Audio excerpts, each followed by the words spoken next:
more than Shizo. No, like playstyle-wise. Yeah. Oh yeah, no, he's been playing Freya for years in China. Yeah. So, makes sense. Super fans, scan the QR code and predict the match winner correctly for a chance to win 1,000 Let's MLBB go, diamonds. brother, yeah. Do it now. Do it now. How do you feel? I like the draft for AB Bren. They managed to swerve this draft into an area where they can actually fight back because they have a lot of control. They have a lot of damage. But the problem is, I see Savero in Moscow, brother. I would have kept the Freya on gold. Yeah. Me too. And then I see Savero Moscow. I'm like, I'm leaning towards Onyx right now because Savero Moscow never disappoints. Give me Savero Claude. Oh, sorry, Savero Claude. And then the Savero, Moscow. And then the Moscow Savero. on the other hand. Well, AP Bren had all of the decisions to be made to say, we're going fast. Yes. But they instead they go, we'll play at your pace. Yeah. Why? Let me slow down. Mobile Legends. I don't know, man. Yeah. I don't know. A lot of questions to be asked. And some of those questions asked by Wolf last week from that very seat haven't been answered yet. So let's see if this game will give us those as we get into game number 1. Yeah. I guess it's Game gonna be number mainly on one, I Nova guess, now yeah. to show us how fast-paced things could be, but it seems like they're very, very low. Flicker's already forced out. Nova trying to just run away. That's what I'm saying. Yeah, dude. I don't know if the Master Yeah, Assassin BG, helped out a BG. bit on Brusco. I mean, there were 2 heroes in the mid Whoa. lane, but look at this. Oh. Super Prince. Yeah, he just needed one more hit. Fortunately, the KLDJ was there. Brusco now Barang here may helping binis, out yeah. too, but that's about it. He almost got that kill on Nova. By the way, I just want to say, all of that was just a distraction. Even though AP Bren, they understood that, okay, Onyx always do this, the orange gambit. But the thing was, King Kong's like, okay, you have no friends here. You take the orange first. I don't care. Let me take your camera. Yeah, so this entire Super Prince chasing after Nova. All part of the plan. It's not like they really lost out on resources anyway. But at least it hasn't significantly grown just yet. I think it would have been different if like the kill happened on Nova early on. Yeah. You know what? There's things in this business we call... Pause dulu guys ya. Let's say you catch a combo with Let's see, the let's go, bro. Yeah. Requiem into, let's say, God allows a Valkyrie Descent, the wombo combo. Yeah. Where do you go from there? Exactly. I don't know. Maybe Freya jump Literally, it's a deal. There you go. Oh, that's a jump though, and there's gonna be damage from KLDJ picking up first blood onto Parknya Kurt, but there's a tumbang, quick bro, ya. response from Onyx. At least they have to flicker out, and James Pax gets traded down, but Brusco, he's still alive. The Vengeance gets popped here by KLDJ, and he jumps back in just to take down Brusco as well. That's a 2-for-1 trade. Violence. Prince ain't done. The Monster Mage wants kill. Oh, they'll have to back off. So that's a man advantage. AP Bren just took out more members of Onyx in that short amount of time, which is why Onyx can't trade. Yeah, it's a good idea from AP Bren to just prioritize XP. We don't need River. We don't even need a setup for the Gwyn. James Bond says, let me do it myself. Yeah, and he doesn't do it in the turtle pit. They decided to do it right before that, but it's still Onyx who actually get this objective. Which is unfortunate. They committed too much in that sequence up Jangan top. lupa like-nya, And that's Bang why Bro, we're ya. saying, sure, Onyx didn't get the trade, but they eventually got the turtle. Yeah, to be fair though, even if Onyx got the neutral objective, it was already hard for AP Bren. Oh, that thought! Spatial migration. SOD didn't land, but it's okay. Super Super Prince might have been a bit Super too deep Prince. there. I like this aggression from AP Bren. They don't have to fight every neutral objective on the map. They just have to force the trades, get the space and tempo and momentum for James Banks to the point where this Guinevere becomes a threat, and then because of that, you're gonna be giving a lot of space for the Moscow to come online. It's not even James Banks hunting these targets. It's like they're just there. He just walks into them. Yeah. Which I think is a good way Nova, to Nova. alleviate pressure in the gold lane. Yes. I think it's fair to say that both teams are just playing for their gold lane. They'll get there eventually. So far, Savero's at 5. They're at deadlock. What's the net worth on each? Oh my God, Savero's up by 300. Yeah. I'd say for Onyx Philippines, they're also doing the same thing. Like, they don't mind if James Banks gets this tempo from AP Bren, because if you look at the deaths that Onyx has accumulated in this game, it's all spread out on the heroes that are kind of okay to die. They can afford to die. Yeah, they can afford to die. They don't care. You know, as long as King Kong gets to play the game, Savero gets to farm, they're okay. Whoa, that's a BMI plus the deadly magic. Shizu using the SOD, but that's not going to save him. James Banks finding King Kong here. He still can somehow find a way out, but the violent Requiem! The stacks were there, and he actually finds a double kill! Jimmy James! I mean, if you get to 1v4 Team Liquid, Yeah. 1v2 against Onyx, it's kind of easy, no? Ooh, that's a final slash. There's the Raging Sandstorm as well. Nova might not make it out alive here. He actually does. I take it back. Brusco. KLBJ jumping in with the Valkyrie Descent, but Onyx do not wish to fight. The damage that Onyx has isn't as on-demand as we expected. Yeah. If we're questioning the combo that AP Bren has through the Violet Requiem, I think that question is twice or thrice as big because look, what kind of combo do you get after you pop someone with Deadly Magics? Where do you go from there? Yeah. The single concentrated energy is already so much for James Panks. Now they get to equalize the turtle objectives taken by both. That's what they get for just forcing a lot of trades for AP Bren. One thing that their lineup does specialize in is even if they don't get the combos, as long as there's no team fight, they can brawl.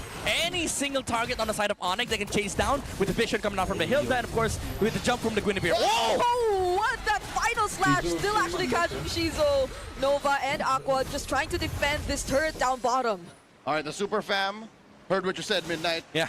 They know that AP Bren are willing to brawl. How about we do the same, all right? Onyx have a brother team across the pond that also likes to brawl. They play in the friggin' brawl server. So I'm pretty sure they've had plenty of time figuring out a team that likes to fight. They close the gap, but James Panks like that. Once Mantap again, doang. even if it's Brusco, he's not afraid to take him Brusco, on. Brusco. That's another pickoff for AP Bren. Honestly, at this point, there's no map play for both sides. They just go for anybody, play for the gold lane. But no. I'm gonna be honest though, Savero's getting the winning end of the stick. Oh, the Purify was forced out too. That's at least just Nova, but they're somehow equalizing things. Yeah, I mean, tempo-wise, AP Bren is sort of like equalizing against Onyx, but if you look at the gold, yes, they're leading by 1,000 gold, but it doesn't matter because if you look at the gold between Savero and Shizu, Savero's 1k ahead of the Moscow. They're in weird places, I'll tell you that. And because of the weird fights, Aqua here!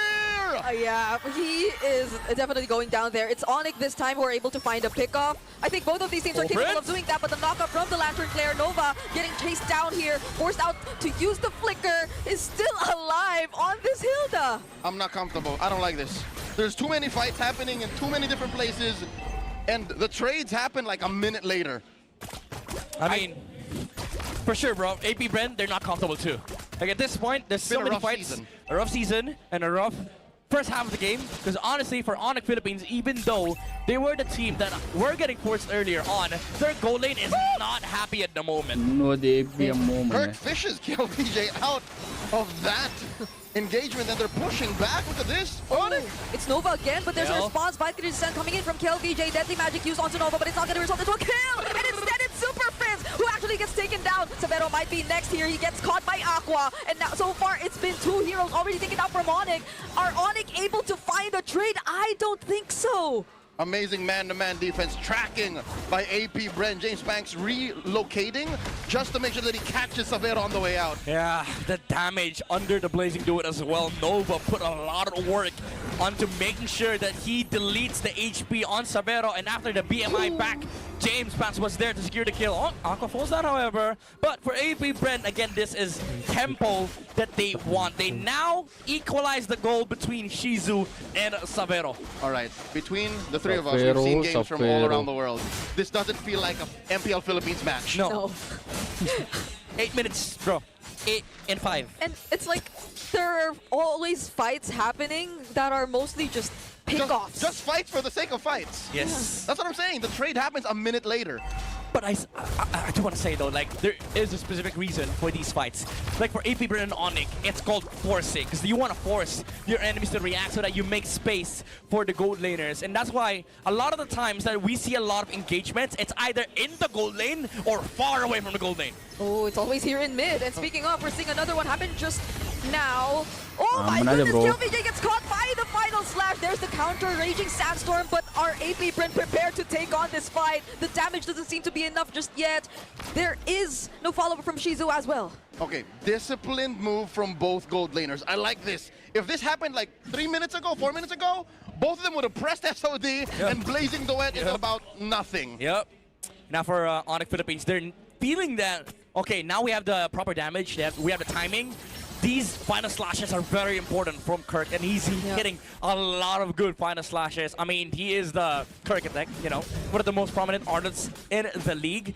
but he is also going to be very important in the next fights because engages are everything for Onyx. If they don't land the engage, you're kind of forced in a situation where you wait for James Banks to go in. That's what I'm looking for. Oh, they collapse. Look at this 5-man rotation coming in from Onyx. They take down that tier 2 up top, and they do not force a fight. Oh my goodness. Well, they were looking for Almost. a fight. AP Bren just did not engage. Yeah, and also the dodge from James Banks, dude, with the violent requiem. So good from AP Bren. They know, they understood that, okay, we make space for the Moskov. He's pushing bot side. We don't have to engage right now. We just wait for the next Lord. You know what? That's a slight win in my book for Onyx because the lane they attack is the long lane. Yeah. Yes. Unfortunately, there's a Moskov on the other side. Yeah. Unfortunately. So at least that's a bit of good news for AP Bren. They are losing a little bit of their lead, down to about 1,500. Onyx seems to be goading them. Onyx is saying, oh, yo, how about let's dance? Yeah. So they're just locked in his Trinity as well. So it's just really about the team fights that we're about to see. I think Onyx are a bit more equipped this time. Yep, speaking of equipped, I think King Kong can start to delete people. He has his Trinity on lock, his first big 3 items. Yep. As you can see, you know what? I think even Nova would start to melt up. Oh, this Freya. It's a big problem for Onyx Philippines because this is the guy that they cannot set. One final slash on the Freya, he can reset the fight with the Valkyrie's Descent. And then James Banks is going to be able to find an opening against Onyx. Ideally for Onyx, this final slash has to be on the Guinevere. So if they can fish the Guinevere out, or if they can take the Freya out of the fight before, or Aqua maybe? Oh, Black Shoes already used right here. Is they, or are they gonna find that kill on Nova? Maybe not. The flicker already forced out though. It's actually AP Bren just bursting down this Lord. James Peck secures it for the team and immediately decide to disengage, but KLVJ gets shut down. You know what? It's uncharacteristic. Oh, they find one more in Nova! Uncharacteristic. Of Onyx, because usually, Midnight, you know this, Onyx, before big objectives, they force fights. Where was that? Yeah, I mean, they tried doing that on mid, but unfortunately for them, it wasn't the right hero. They tried to go on the Lilia, forced out the Black Shields, but didn't matter because the Guinevere was able to just kill the Lord. Good thing for Onyx is that after that fight, AP Bren had no firepower. The Moskov still wanted to farm, and they can just take away this Lord. But this opening, this space, is something that AP Bren also wants because they do have late game. They're just more scaling heroes on the side of Onyx, but I think in the grand scheme of things, this Moskov is a bigger problem than this Claude. It's not just something AP Bren wanted, it's something AP Bren orchestrated. Yes. One might say they planned for that. Another Black Shoes on Aqua. Okay. Oh, James Banks? Now they know there is no deadly magic available, and then Nova decides to jump in, but Onyx, it seems like they just kited him out. That's a free kill for Onyx. Doesn't repair the situation though. Yep. AP Bren still played that very well. I think they know Onyx MO now, that Onyx will force a fight before the big Lord take, and instead they forced away the super fan, put him in mid so that James Banks can sneak it out. Yep. And it almost looked like a good fight, honestly, for AP Bren if Onyx didn't peel back. And I like the way that they peeled back as well. Because they still have a turret. Yeah, they still have a turret, and also they knew that the Guinevere can just jump. Especially with the SOT, they're gonna be scared for Onyx. So peeling back is the right option, even if, let's say, you can fight with a final stash with a Blazing Do It, it's not safe, because look at the amount of frontliners on AP Bren. Gwyn, Freya, Hilda, they can tank a lot of damage. And one might say the Lilia counts too. Yes. So she can eat an ult and then still get that DOT out, get the magic damage. Yeah. He's fine. But that's the thing, I think all these frontliners are much more honest than Onyx lineup overall. Yeah. Like, you expect where they're coming from. It seems as if that's why Onyx right now are being the more proactive ones. They're the ones capable of just finding these pickoffs against players like Aqua. Yeah. Now there is a Sky Piercer on the side of Super Friends. I kind of think that it's quite late for Onyx Philippines to build this sort of item. Would have want more Divine Glaives because there's a lot of rated armors inside of AP Bren. Better late than never though. Yeah, true. Because as Bridget mentioned, they're starting to get a little more aggressive. And more of these pickoffs will lead to more stacks. Nova here gets hit with a Battle Flash. Yep, they choose Nova first, but Nova actually just down to half HP. But then you also forced out the Valkyrie Descent from KLVJ. It's not like Onyx are ready to commit just yet though. Oh, King Kong. He's hunting. He's hunting. Oh, okay. He hat tricks out of there. Holds the brush, but I think Onyx make the call. With 1,000 gold up, we should dance. And I agree. Something else to note, I think Onyx should really pick up the pace because a Hilda without brush is a Hilda that can move around the map. is kind of useless. Yeah, and remember there's a Moskov as well, so if you play it slow for Onyx, you can just take over the map here for AP Bren. Nova, no. Oh, it's always Nova, who's always dropped down to damage. We kill VJ jumping in, gets bursted down immediately, and there goes the Violent Requiem as well. They find the kill on Kurt, even before he gets to set up anything. Now VJ falling down next, but Onyx are going for the chase, but Shizo still finding the kill. The blazing duet has more than enough damage to deal with every member left. It's a triple kill for King Kong, and Sambil fights Shizo. Inib and Shada! AP Bren have lost their lead, lost 4 members, and are facing a disaster at the hands of Onyx, who just secured a Lord. Oh, KLVJ got too overexcited, jumped in, tanked a deadly magic, and because of that, they lost a big damage shield on the side of AP Bren. And even though James Banks found the catch against the Ardent, it wasn't enough. And now Onyx, they get map control, they get map prio, and King Kong is so damn big. Even at 15 minutes, the same narrative pace follows. Fights on fights, violence above all, and whoever can trade better gets a dub. I think AP Bren are lucky that Onyx are slowing this down, because if Onyx get their way, all of those inhibitors just go. Yeah. And they're gonna do it right now, honestly, for Onyx Philippines. They're maxed out. Basically, their heroes can do whatever they want, especially with this squad already packing the 6 items. Especially with the Malefic gun, this is gonna be very, very big for Onyx and AP Bren. Be hard to defend, honestly. Yeah. The situation looks chopped for the Bees. Yeah, at least they will get to work out or work on the Lord first. Still doesn't take away the back. Oh, look at the damage from King Kong on KLVJ. They lose, I guess, all their base turrets after this, and there's another knockup from the Lantern player. Nova receiving the damage from the deadly magic as well, but Onyx are just gonna work on the turrets for now. Not on list. Aqua, oh, gets caught by the final slash. He's now bursted down by King Kong on a monster kill. Oh no, Onyx took everything away. AP Bren are staring at a bare base. All the hill domains watching, my fiance included, hate this. When they can't get into bushes, you're trapped. Yep. You're essentially just a sitting duck for AP Bren. Also fighting 4v5 right now. I mean, literally 3v5 because Aqua's dead. Oh, that's a concealed after descent. But look at the raging sandstorm coming in from Onyx. There's the winter grab from Severo as well, and Nova going for the chase, but it's just super frizz that he finds. Onyx do not care. They have the minions alongside them. Can James Banks defend? There's still a wave up top, and it seems like it's a no. Onyx take game number 1. You do not do that against one of the most mechanically gifted teams in the history of the league. Onyx obliged. Let's go, brother. Lucas. If not Lucas, go Lance. So they just let go the concept of a full front line. Yeah. Just play with damage. Yeah, you need someone that can maneuver himself around fights. The Quiver cannot be because this Kalea, maneuverability. Aulos. No! No. Oh. Brie, I like you as a person. Okay, no. I would also not want them to go with the Aulos route. The Aulos has 0 synergy. But you said maneuvers. He's just... He can run around where he wants to. That's true. He can dance around. He can dance. Go Lance, Lucas. Whoa! Not this! Speaking about dancing. You said dancing. You said the Joy earlier. We said broken walls. Joy, you guys, yeah? James Banks' second attempt at playing a Joy. Yeah. With no success in the first time around. So, last pick Joy makes sense.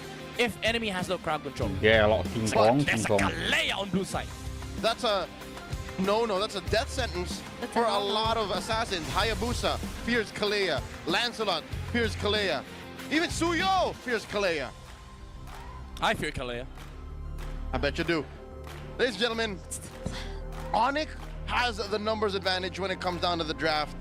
And even with the abundance of Purifies, I think AP Bren have to be very careful with the way they approach Onyx lineup. Because here's the thing, Joy cannot be... Joy doesn't have Purify. Yeah.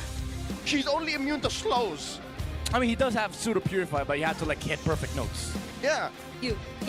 James Banks might just do his very best to skip Let's everyone. Go, brother, yeah?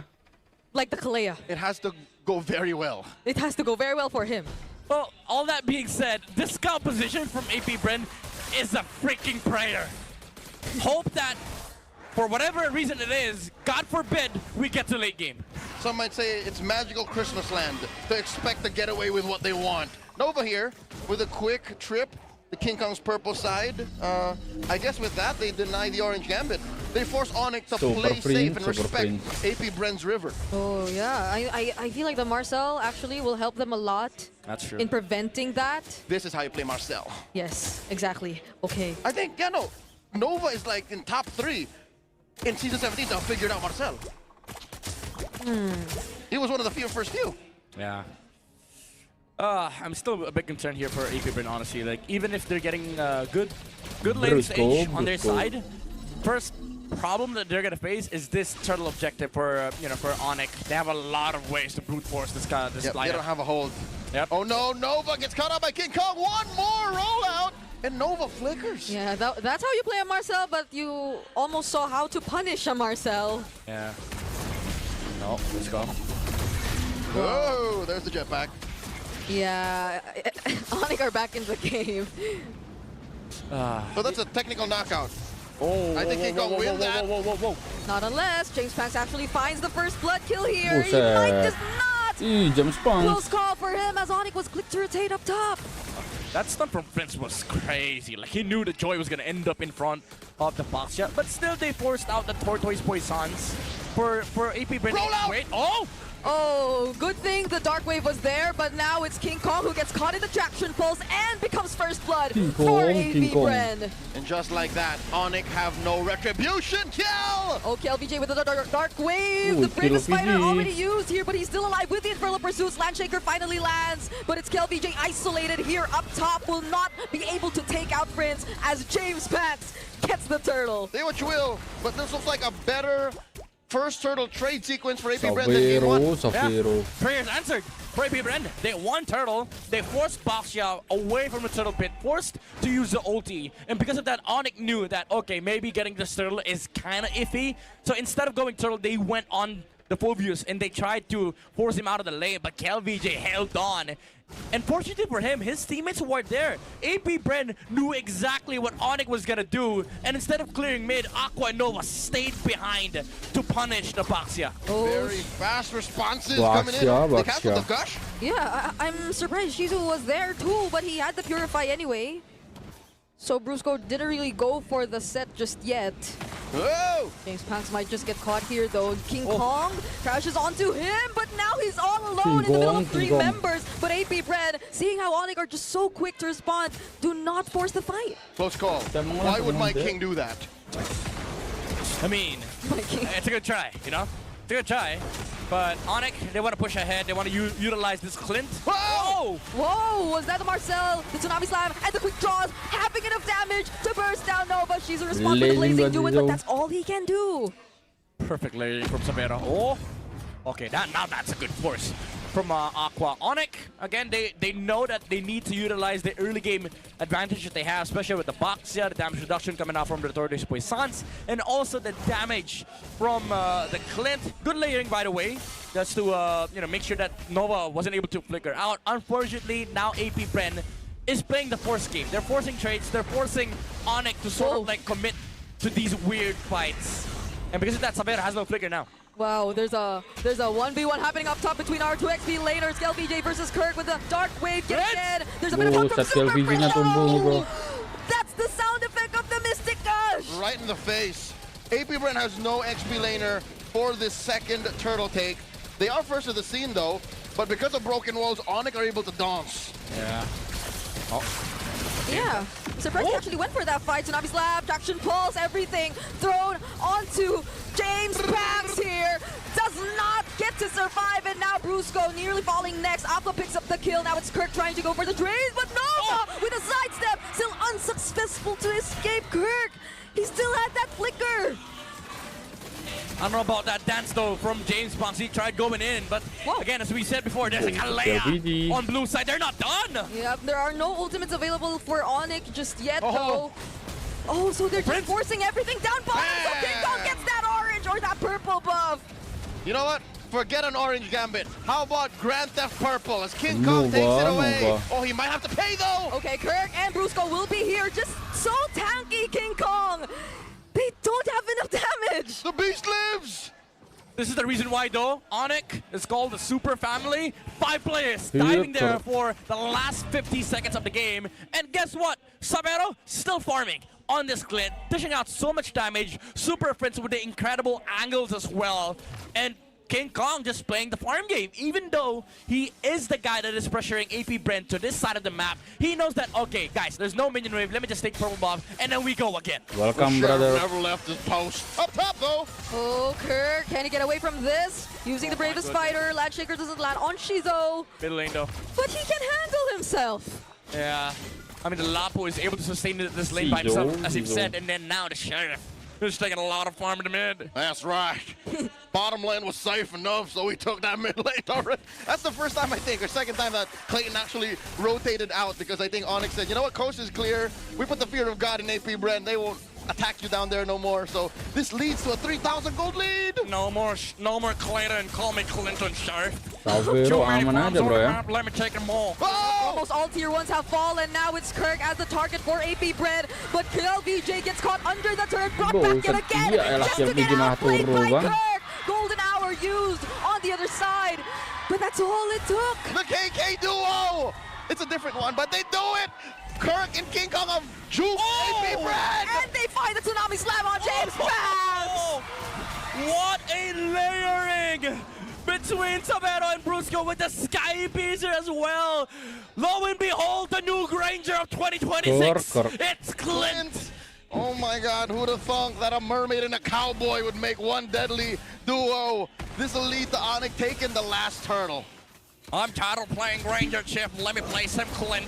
Oh my goodness. Because yeah, range-wise, damage-wise, the Clint is able to do something that's very similar to the Granger, who's been meta for so long. Yeah, And it's burst. yeah, technically it's the same kit. It's the same hero with an additional layer of, okay, you hold him down, let me hold him down for one more second. Zero, It's less top zero. range, more burst, and some semblance of crowd control. And look, he's building quite similarly. Has a Sky Piercer. Yep, new Granger, 2026 by Onyx Philippines. And this is allowed because Onyx, this is something that we've discussed with Wolf's podcast. Now they actually play to activate Clayton. Uh-oh. Okay, can they activate him again here though? They tried to take on KLVJ first. There's a knockup from the Dark Wave. Sabero just able to land those free hits. Tsunami Slam used. It's actually dodged though. But look at the damage in again from these members who are lined up from AP Bren. A triple kill happens and takes place for Sabero. That is a work of art. An immaculate reverse collapse Yep. by Onyx. Kirk with the line shaker as well, controlling 2 heroes inside of AP Bren. Oh, King Kong! King Kong, No damage King Kong. found on the side of AP Bren. I mean, there was a threat of damage, but Onyx just played that so well. They were literally just rope-a-doping, wing-chunning AP Bren back. It's like, oh, come on, keep going, keep going. Yeah. Ip Man, baby. And now it's just 9 minutes, and them already taking out the holy shields in mid. Oh my goodness, the knockup from Nova. Or onto Nova. But he's still alive though. It's bump pick. Okay. It's bump pick. It's just a big threat from Onyx. Look at this. King Kong's gonna drive by. It's a big threat. Oh! Okay, they're not committing. Yeah, it's just a bait. They're waiting for Lord. They're just making sure that there's a lot of bad boys in front of the base of AP Bren. How does AP Bren even kill anybody from Nova. Onyx now? Yeah. They tried. That last fight mid, they tried to get the Savero. No dice. I don't even know how you find Super Prince. No. You don't? He has move speed on move speed stacks. Yeah. But it's not even a question. Like, the proper question that AP Bren needs to address themselves is, guys, there's a Sheriff behind. How do we kill this guy? This guy's racking up Sky Piercer stacks. He's now at 4. Either of the two, Super Prince or Savero, seem like impossible targets for AP Bren at this point. At this point, if you're AP King Bren, you call up Kong, King NASA, Kong. say, Houston, we have a problem. It's a huge problem. Okay. Thankfully, James Banks can still find an angle. Yes. He was close to it. He was honestly so close to it. Yeah. So, step by step, I think AP Bren, get some farm on Shizo, threaten that front line. Again, there's another option for you. Claude, cut back into the back line, find Prince and Savero. It's just Yeah. Mobility is limited. He has a Purify, not a Flicker. And Jangan he lupa needs a like-nya Purify. abang gue ya. Semoga yang like rezekinya Even if, makin let's berlimpah say, bro. let's Amin. assume AP Bren magically solves that problem. They close the gap. There's a Kalea waiting in front of AP Bren with open arms. You want to kill my sheriff? Okay, let me hug you. Yeah. It's either they be the ones start aggressive because they can, or they wait for AP Bren because they also just can fight back. Yeah, look at Brusco. He's just standing there menacingly. Oh my lord, another gush! Okay, Super Friends, now without the Mystic Gush, can AP Bren actually take advantage of Oh my this? goodness. Because even just that seems like it's not enough of a go signal for AP Bren. Oh no. Watch that gush come off of cooldown in about 10 seconds from now! Kurt Bravest Fighter out, and it's VJ trying to set things up, but it's unfortunate that he's just too squishy for Onyx this time around. James Banks looking for an angle, cannot find it anymore. It's a triple for Sabero yet again. The stun from Nova, 2-0, but it does gila, not 2-0 stop bang. Onyx from sweeping the series. AP Bren have to reconsider how they can qualify for the I think they do.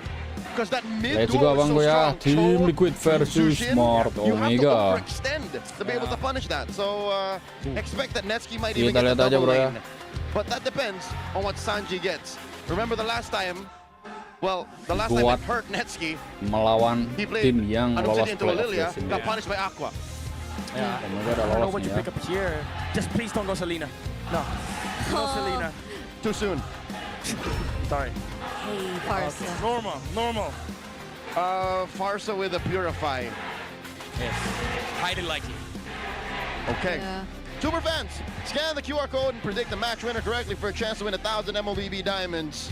What's the read? How do we feel about this? Because Smart Omega has their own little flavor, and it looks like Liquid just wants to fight. Yeah, I mean the late game because of the Obsidian looks very terrifying, but it brings you back to, do you have tempo?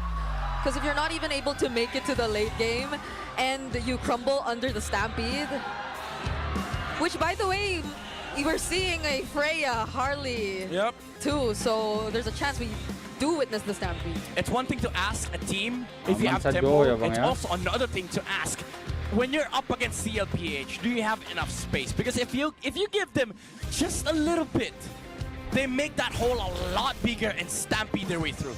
Ladies and gentlemen, welcome to game number 1. Again, it's the barangay checkpoint for Smart Omega. Game pertama, as they bro. face the final boss, the defending champions of the league, Team Liquid Philippines, on their campaign to be number 1 in Season 17. I cannot believe we started the series by running out of roamers. Yeah, I wasn't expecting the hack at JP's shot. Truth be told, I think I feel a little worse for Perks. Because despite him having, a reputation for the Cho, and, being under the wing of Daddy JP, Yeah. I think the Hilda's just a more lethal hero in the current metagame. Yeah, especially with the amount of absurd frontliners in the current meta. Before, it used to be like Cho heavily favored, but now because there's a lot of heroes that just stands in front, you benefit more from having heroes like Hilda because you can stand in bushes, you prevent ganks in the middle lane, and then also you're able to, be a nuisance in the team fights. Yeah, and essentially be one step ahead of whatever Omega might be planning, because the Cho could really just keep going for those surprise angles so long as you have very little to no info.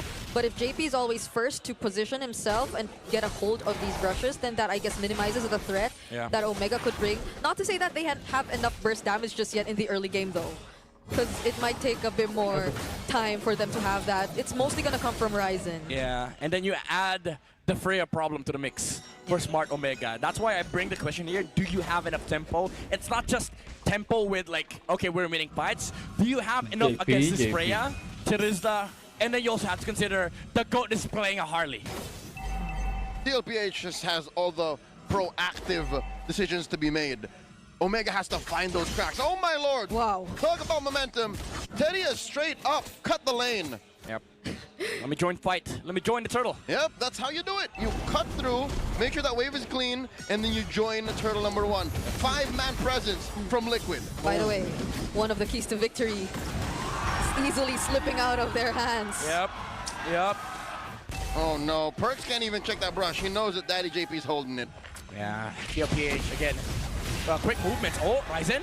Phantom Steed already used, but TLPH are not letting go of this right mid push. Could they still be waiting for that moment to fight? They don't actually go for it though.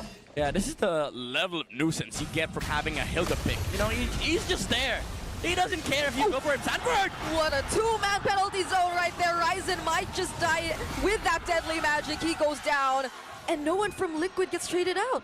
Okay, normally, when a team fails Grand Theft Orange and you get checked and you get vision, you're fine. Liquid just pushed the advantage. Yeah. This is taking Onyx Orange Gambit to another level. Yeah, and that's why you call it a stampede. They don't even gamble. They go all in. You see TFPH, even though after mid-prio, they could have just gone reset, go full clear on the jungle, or maybe control some waves. They stayed. Because they know Ryzen's going to be here, and we can punish. We can use our skills right now, proper timings, because he doesn't have the Phantom Steed. Yeah. Until Perks finds a way to use that kick, Yep.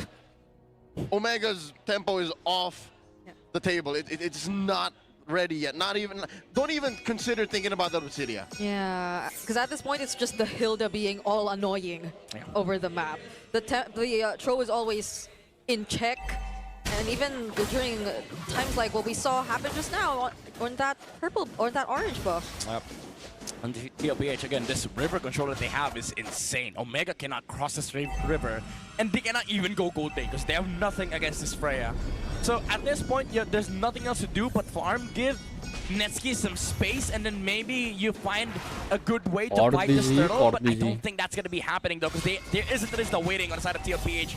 If ever Ryzen uses the Phantom Steed and then Sanford gets a penalty zone, that's over. Whoa. 40, the Apex Predator. Checking that brush, flushes James and Perks out.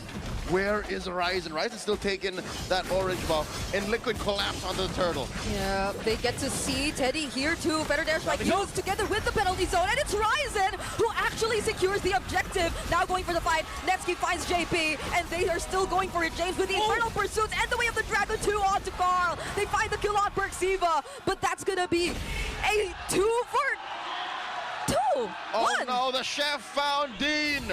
He punishes him. Now James on a Sanji. Sanji has no purify. No purify, no wings by wings. Sanji knows that he's going down. The chef got cooked. He tried to find another layer of ingredient for the menu, but Omega, they were ready to serve. They were looking to hook nets. Oh, Netsky JP was right there too to finish off the kill.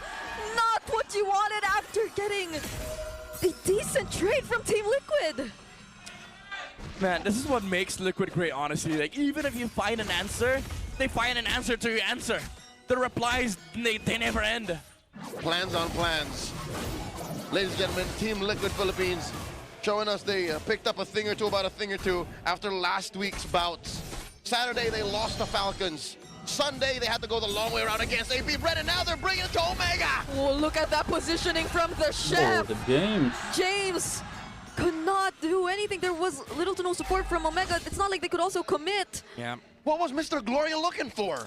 It looks like he was just trying to get some level of control in mid because they don't have bot lane anyways. But TLPH, again, there's one thing about this team that they seem to always be ready. I mean, they have Teddy, you know, but it doesn't have to be Teddy. It can be anybody. And TLPH, they knew perfectly well, okay, guys, we have bot. We don't need to stay there. Sanford's going to cut. Let's play mid lane prior because somebody's going to be here from Omega. Yeah, this mid control by Liquid is just so solid because of the fact that they don't need to really pay attention to this Teddy you mentioned. It's always Teddy rotating out of lane even, and that's happened for like the past few objectives, but there goes a kick. Valkyrie descent as a response from Teddy though, and Perksiva already very low. Another penalty zone coming in from Sanford. Mingui trying to hold it down, but then he gets caught too, forced to flicker, and JP finishes off the kill as James is left all alone. Up against 5. There goes the Phantom Steed. Ryzen about to fight back. James still sustaining it all, but could they actually go for kills? James about to go down. JP gets taken out instead. 1 for 3. All that for JP's Hilda. Add it to the list.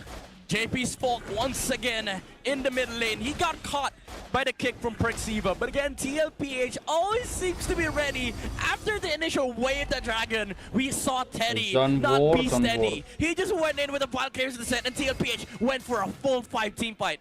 This is JP's MVP performance winning hero from last season. Yep. And he's showing us exactly why. After all these years, he's still here. Perks gets picked off. Just how many times are we going to see this Valkyrie Descent penalty zone combo? Yeah. I don't think Omega is ever ready. You know, they look at the map. Okay, Kawati's is bot side. Who's fighting top? And then you see Sanford just jumping in. They need 10 minutes.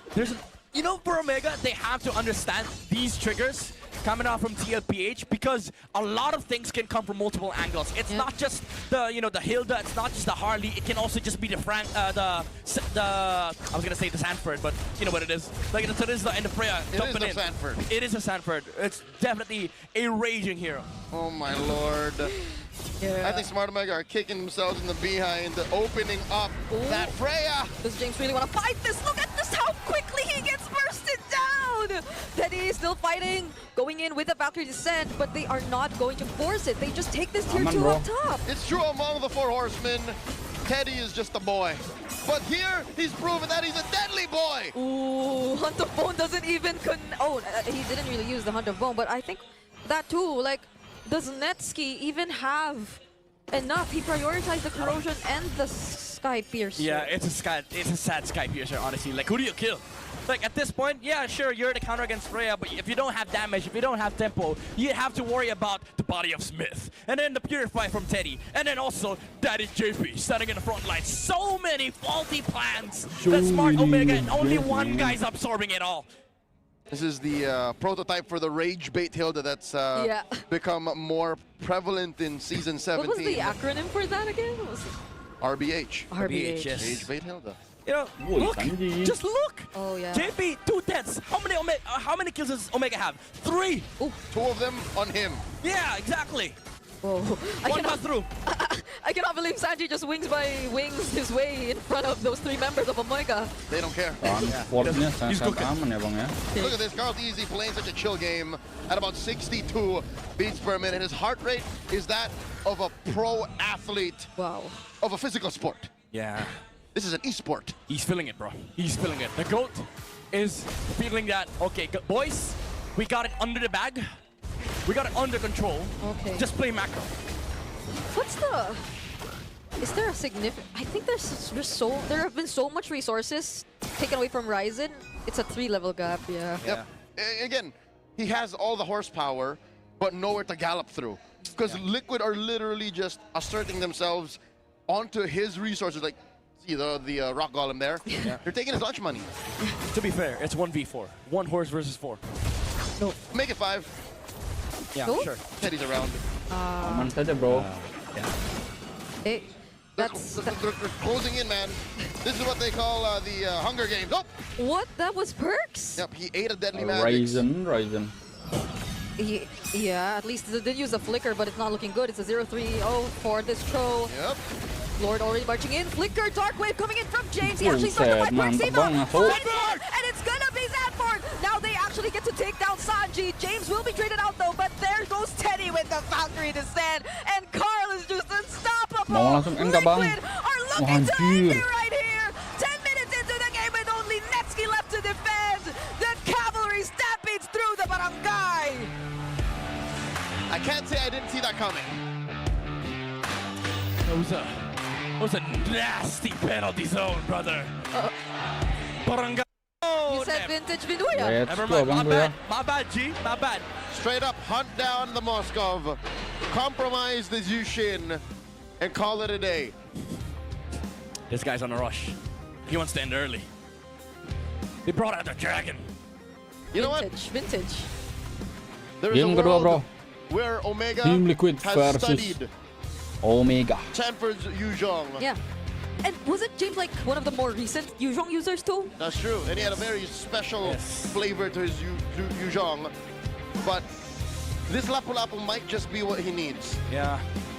It's a good saga though, to close out the rivalry between James and Sanford back in NXPE days. It's a Yuzhong versus Lapu matchup. This matchup has been known to go both ways. Not just NXP days. They've also been both in Liquid. Yes, Echo. And Echo. Loud and proud. Again, Echo a loud, matchup that Echo goes both proud. ways. Who's the better XP today? Oh my god, multiple timelines, multiple paths.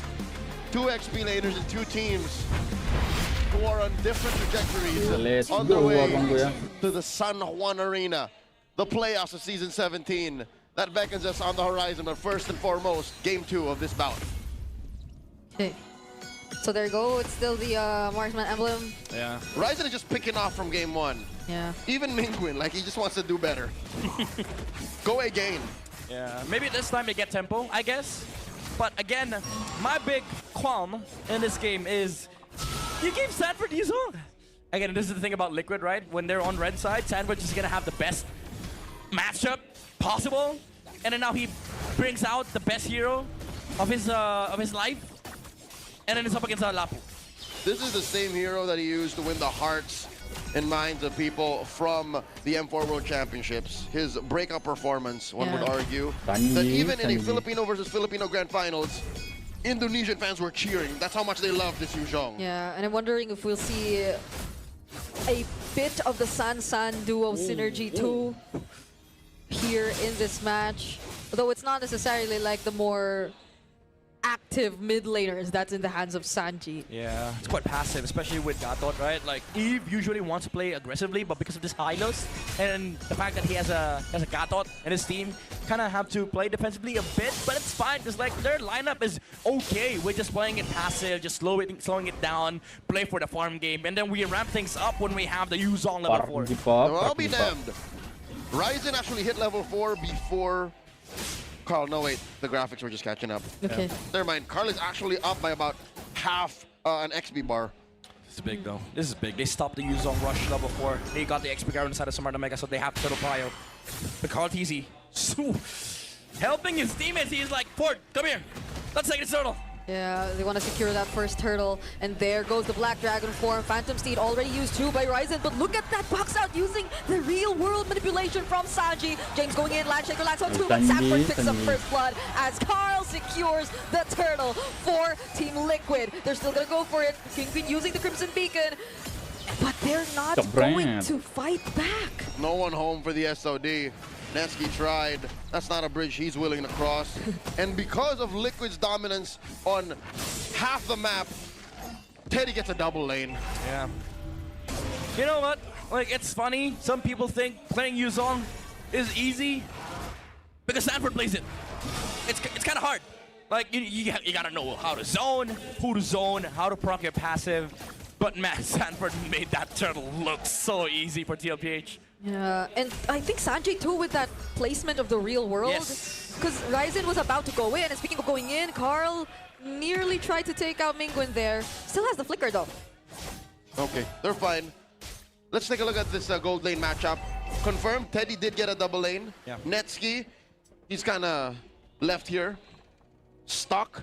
But that is just about, what, 200 gold between them. Yeah, but the problem is TLPH, again, they don't have to care about lanes, especially because of the fact that they have this River Prio against Smart Omega with the turtle advantage as well. They could just play the long game for this squad. We don't need to fight this Moscow. We're gonna pressure him in the near future, maybe 5-minute mark or something. But for TLPH, it's just important for them that they have a safe way for Teddy to farm up. And double laning is usually the response, and because of the fact that, again, there's no contention for Smart Omega in the river, they're not gonna be able to stop this. Smart Omega, I think they're still finding their footing. They're figuring out, what do we do for the next minute here, gentlemen? Do they contest? That's a big question I have for sure. And I bet they're asking themselves that too, because they're down 2,000 gold almost. Yeah. Big game James can't play a big game. He tried. That was a valiant effort he did there. Yeah, to be fair, like if you put down the real, the Glorious Pathway and the Phantom Steed at once, I think that's a lot of ways to enter. Yeah. But Liquid, always being first to the scene, I think keep them under control, not unless they started here. JP gets knocked up with a Lantern Flare, another Black Dragon form coming in from Sanford, trying to target the back lines right here. Still doesn't use a Petrify. SOD thrown out 2, but it's Carl. And the 2-man knockup, making sure that Omega will be falling down one by one. AOG doesn't land, but it forces Mingwin to flicker out. Sanford is colossal. The landing of all landings. Yeah. And Liquid just convert through the wazoo. Grand Theft Orange. Turret taken mid. They want to go for more. And they're still going! Oh my goodness, they're in between tier 1 and tier 2. Flicker from Sanji, but Carl still finds James. Phantom Seed used by Ryzen. He's gonna go for Sanji and JP here too. 2 low members, but they don't actually finish up the Cartesi says, you're no James Banks. You're not going to be able to do this. And Sanji. again, Daddy JP with the protection. TLPH once again with their signature Stampede play. We asked the question earlier, can Omega actually contest Turtle? You're right, like there's a way, there's a glorious pathway, there's a way to bridge it for Smart Omega, but Sanford was like, I own the bridge. Perfect petrify timing as well. Under the landing from the Black Dragon form, Ryzen stood no chance. Pretty sure you're not allowed to own bridges. That's a Unless you're different Sanford. kind of law Uy, there. Sanford. Oh, wait. They drop the glorious pathway. Sanford answers with a Black Dragon form, but I don't think Liquid's ready for this. They're playing the map. Yeah, but they do force out the Black Dragon form though. But Omega are still just able to take that one turret up top. Yeah, and all the meanwhile, Steady's just steady. Look at the amount of farm that he has right now. He's playing it safe, playing it cool. But yeah, sure, it's a 900 gold difference between the Masdondon. It's not that big for Smart Omega, but the amount of work that they have to put on the side of Smart Omega to stop other members. Even if they have direct answers against the clock, they don't have anything against Carl, against Sanford right now. Teddy, this is disrespectful. He sidesteps the SOD. He's not on a Purify, mind you. And he just stands within inches away from Perxiva saying, look, stun me, stun me. Oh, that's a combo right there. James will not get to survive that combo from Carl and Sanford. You know, this is experience from Sanford and Cartesi. They're like, we don't have to be loud and proud. We're just gonna kill you. Oh my god. Before James won an MPL AD Match title to in niya guys, season buat 15, team Liquid Carl Philippines. and Sanford won one in 2022. What a crazy timeline, bro. This is the reality of it all. Liquid are now up 6,000 gold. They're knocking down turrets, top, mid, and bottom.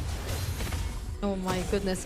And Oh, no. no one's paying attention to Teddy. Okay, Omega want to fight this. They want to go for JP, but there's the Black Dragon form ready once again. And the real world together with a blazing duet. Fear of Misery actually pushes Teddy away because they had to force him. They could not take the damage.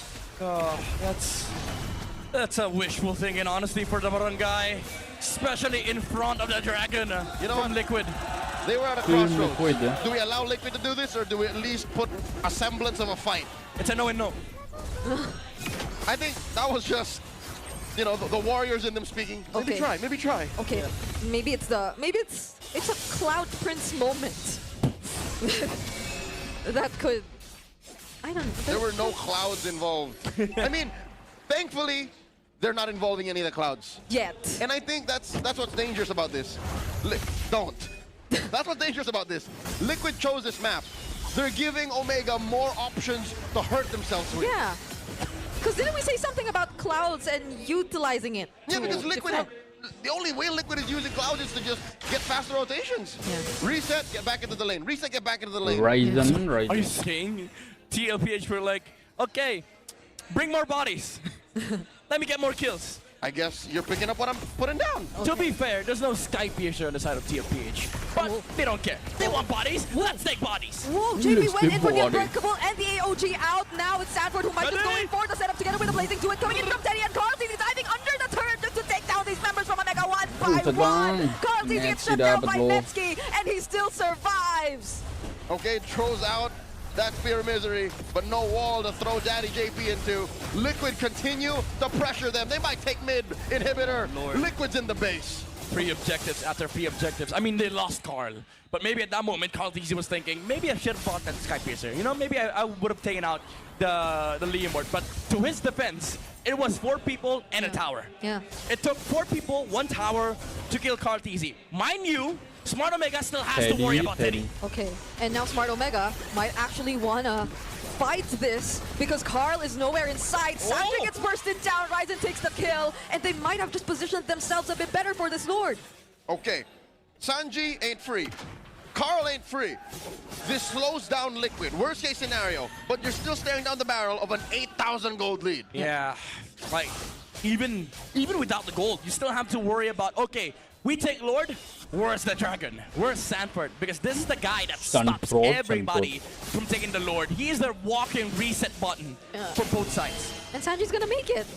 They're not really able to just burst down the Lord as they please. That's what I'm saying. clouds were all in Liquid's playbook. Yep. It allows them to reset. It allows them to be a little messy. what? Wait, 3v1, what is this? No dragon though. It's like a Okay. force bait on Tiba-tiba Omega. jadi They made it naga. out. Yeah, TLPH, they Mas took Sampor. their precious time in establishing the slow push, but now they have no dragon. Smart Omega. If you ever want to make a move, it's now. But they're Oh. going back. Reward Teddy ya. What? Teddy A reactive response from Smart Omega. ¿Por qué? But why? Nani? Okay, maybe they were expecting something else from Liquid, but they couldn't have read into, oh, it actually happened. We forced the dragon. Yeah. Half of them were already on their way to the base. I guess it's the experience from TLPH. They know somebody's bound to protect this Moskov. So some people on the side of Smart Omega would play Barangay Tanod #2 in front of their base, and TLPH realizing that, guys, no dragon, no problem, just Burst Lord. That's what I'm saying. It's like Liquid made the decision faster, and Omega were already on their way to do something else. So from the back foot, 10k down. Omega have to defend. Liquid got a Lord through mid, a wave up top. Black Dragon form starts it up. All right, there you go. Team Liquid Philippines are looking for the end here. Lord already inside the base as Teddy still takes that turret up top first. Mingwin gets to dodge the stun, and there goes the Glorious Pathway. But they counter with the Real World and an AOG from Daddy JP. Now that's 2 members eliminated from Smart Omega, but they still get to clear the waves. Oh, the recalls, man. 5-man flex down. Oh, Omega get to receive the damage from the Blazing Duet of Teddy. And Team Blazing Liquid are Duet. indeed in a hurry. They end this series 2-0. With no time wasted, Liquid are that much closer to securing their spot in the upper bracket. They indeed. And they did! You know what? After today's opening, I wanted to make sure. Yeah. Secure upper ya bang ya. We're sure. It's secure. Secure upper bracket bro. Onyx next gitu ya.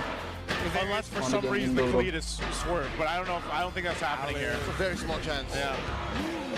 Okay, glue up the glue into EXP. Wait. Unless. Let's go bangku. Nobar it's the wrong Onyx glue. Okay, no, it's versus Aurora.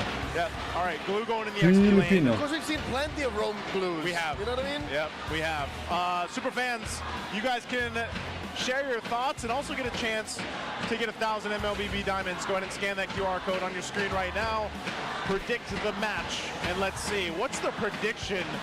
Of course, it's going to be heavily in favor of Onyx Philippines right now. Wow.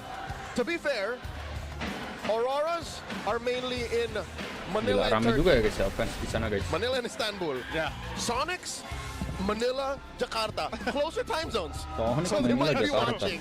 Yikes. Oh, that lineup rating hurts. Yeah, that is heavily favored for One Onyx. more thought. The glue actually checks both the stability, sustainability, and the kind of backline dive that a Yuzhong brings.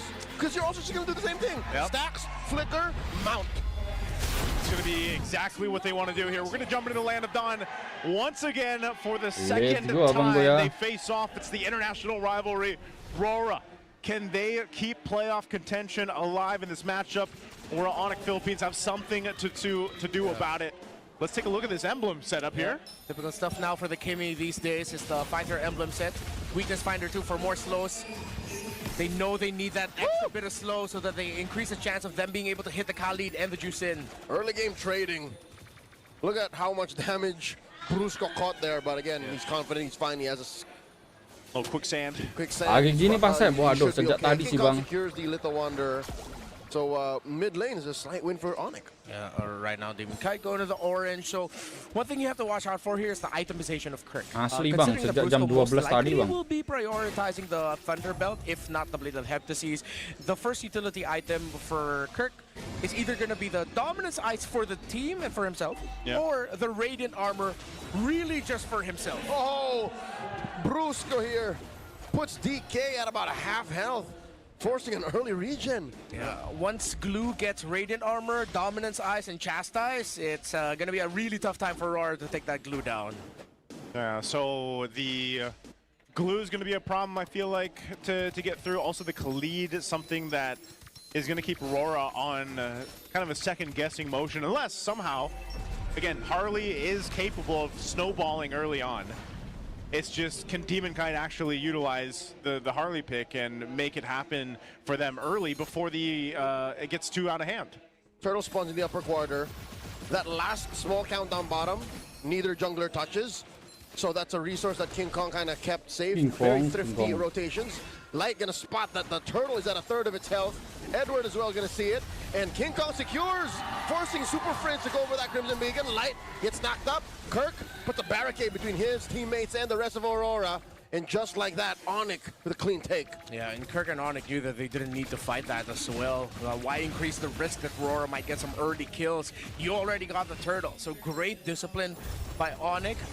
Although, personally, I kind of wish he tried to go for a fight. Would have been really good to see Kirk get that mount and then Aurora get surprised. But, hell, I'm not going to knock on discipline. At least they didn't lose a trade. Yeah. Part of this game plan for Onyx, too, is just to go ahead and take things to their own pace. You know, they do have potential to set things up if they want to, but even like the last fight you saw, that Deadly Magic was used on Super Prince, and if he just beacons and he's fine, then that is a big portion of what Rora wants to do with this composition early on. Oh! Another big resource taken out of Fringe. Brusco catches way too much of that front line damage. Rora take him down. First blood goes over to the Northern Lights. All right. If you don't make the Deadly Magic work or not, you still got a Traction Pulse. Yeah, great combo by Yue. And the fact that, again, Weakness Finder really high value. Here we go, Kirk. Gets a few of those Infernal Pursuits. And the Aman split, ya, the mount. He finds Light, but there's not enough of follow-through. Damage from Super Prince ain't there yet. Brusco looking for that dive. They will temper their aggression. Rora is back to their front-to-back form. Yep, they are. Severa's going to get a little bit extra gold here as Demonkite was rotating up if he needed to. Again, that's what we expect with the Claude. To pretty much spend time and kind of dumble laning here. There's the Radiant Armor for Edward. So he's got that Besok kan locked in. pasep, Kirk, did he end up besok kan going pasep Radiant Armor too? yoi, besok yang So BOG he bang. hasn't built it just yet. Still working on it. He's on the way. Yeah, he's on the way. Should be Radiant. It should be, yeah. If not Dominance, then Chastise. But those are your three core. That can still go Dominance. Oh, yeah, Okay. Radiant. Yeah, that's Radiant. I get it.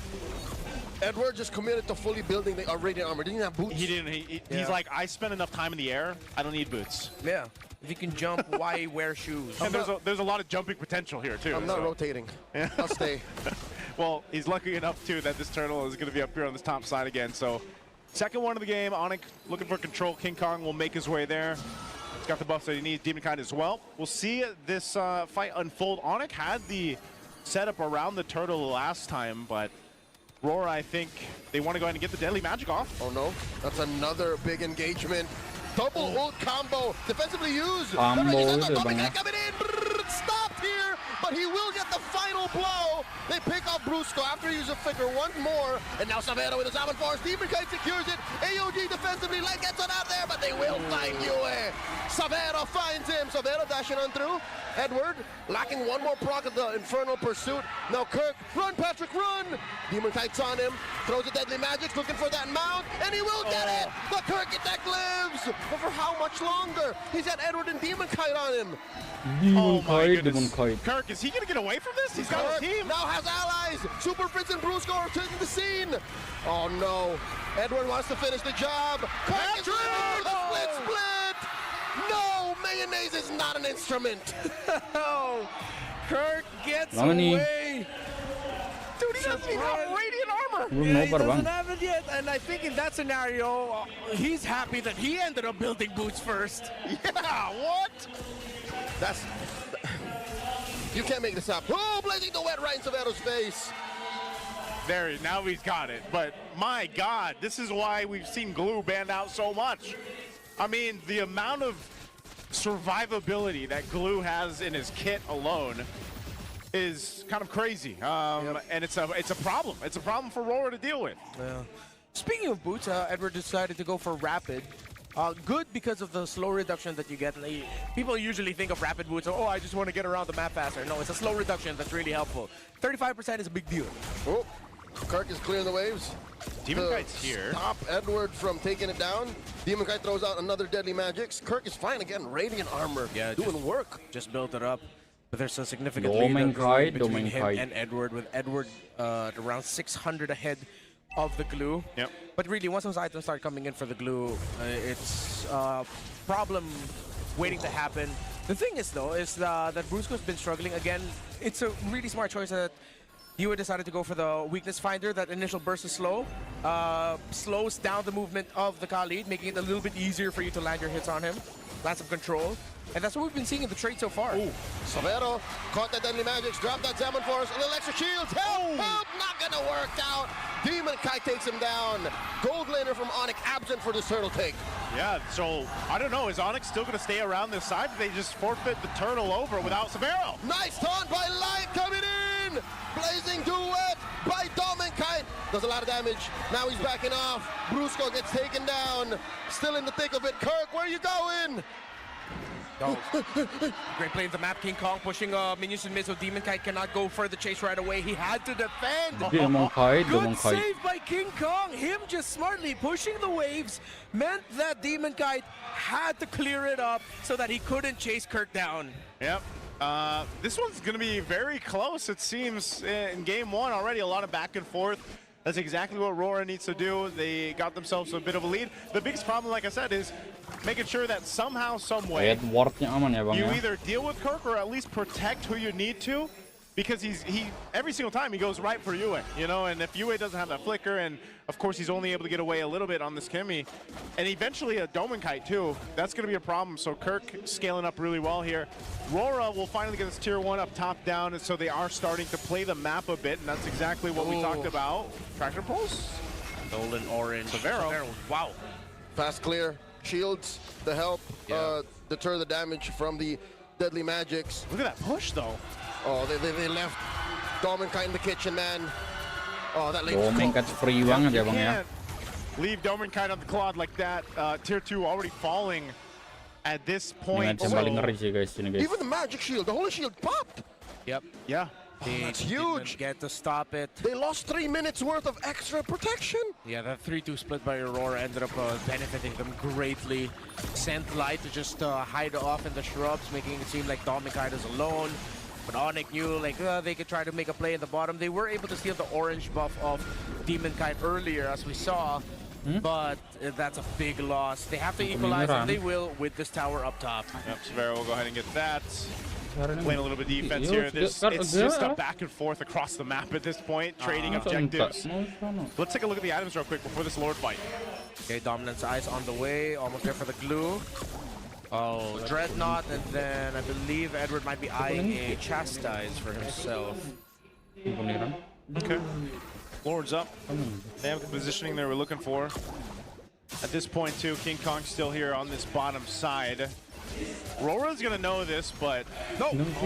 And they fully commit. They take out Prince. It's worth it. Now Bruce goes up next on the back end. They pop the bruiser. Double kill for Demon Kite. Now Kirk gets the mount. He's on DK. Magic's already used up, so Kirk will have to retreat. They can only delay but not stop the Lord take. Aurora are taking on Onyx right now. They're gonna take down Kirk. Oh, Kirk gets hit by the dark wave. Yang ada terlalu dapat upper, dapat tiket playoff maksudnya tujuh. It took a while, but Kirk goes Alamak down. najisnya bang, posisi apa itu bang? Posisi 9 bang. Aurora are out executing Onyx. Posisi Edward ke-7 malah. on point with the initiations, catching super Oh friends itu and yang Brusco ini ya, off yang guard, meme, and leaving yang meme Kirk Bigetron ya. to be left alone trying to chase. Dominkite blazing the wet to the face. AOG from Light blocking out the exit. King Kong very low. Yue's gonna get him. One more stack for the Kimmy. And now in comes Edward. They're collapsing. Severo drives the Zaman Force defensively used. Underneath tier 2, Aurora are pressuring Onyx.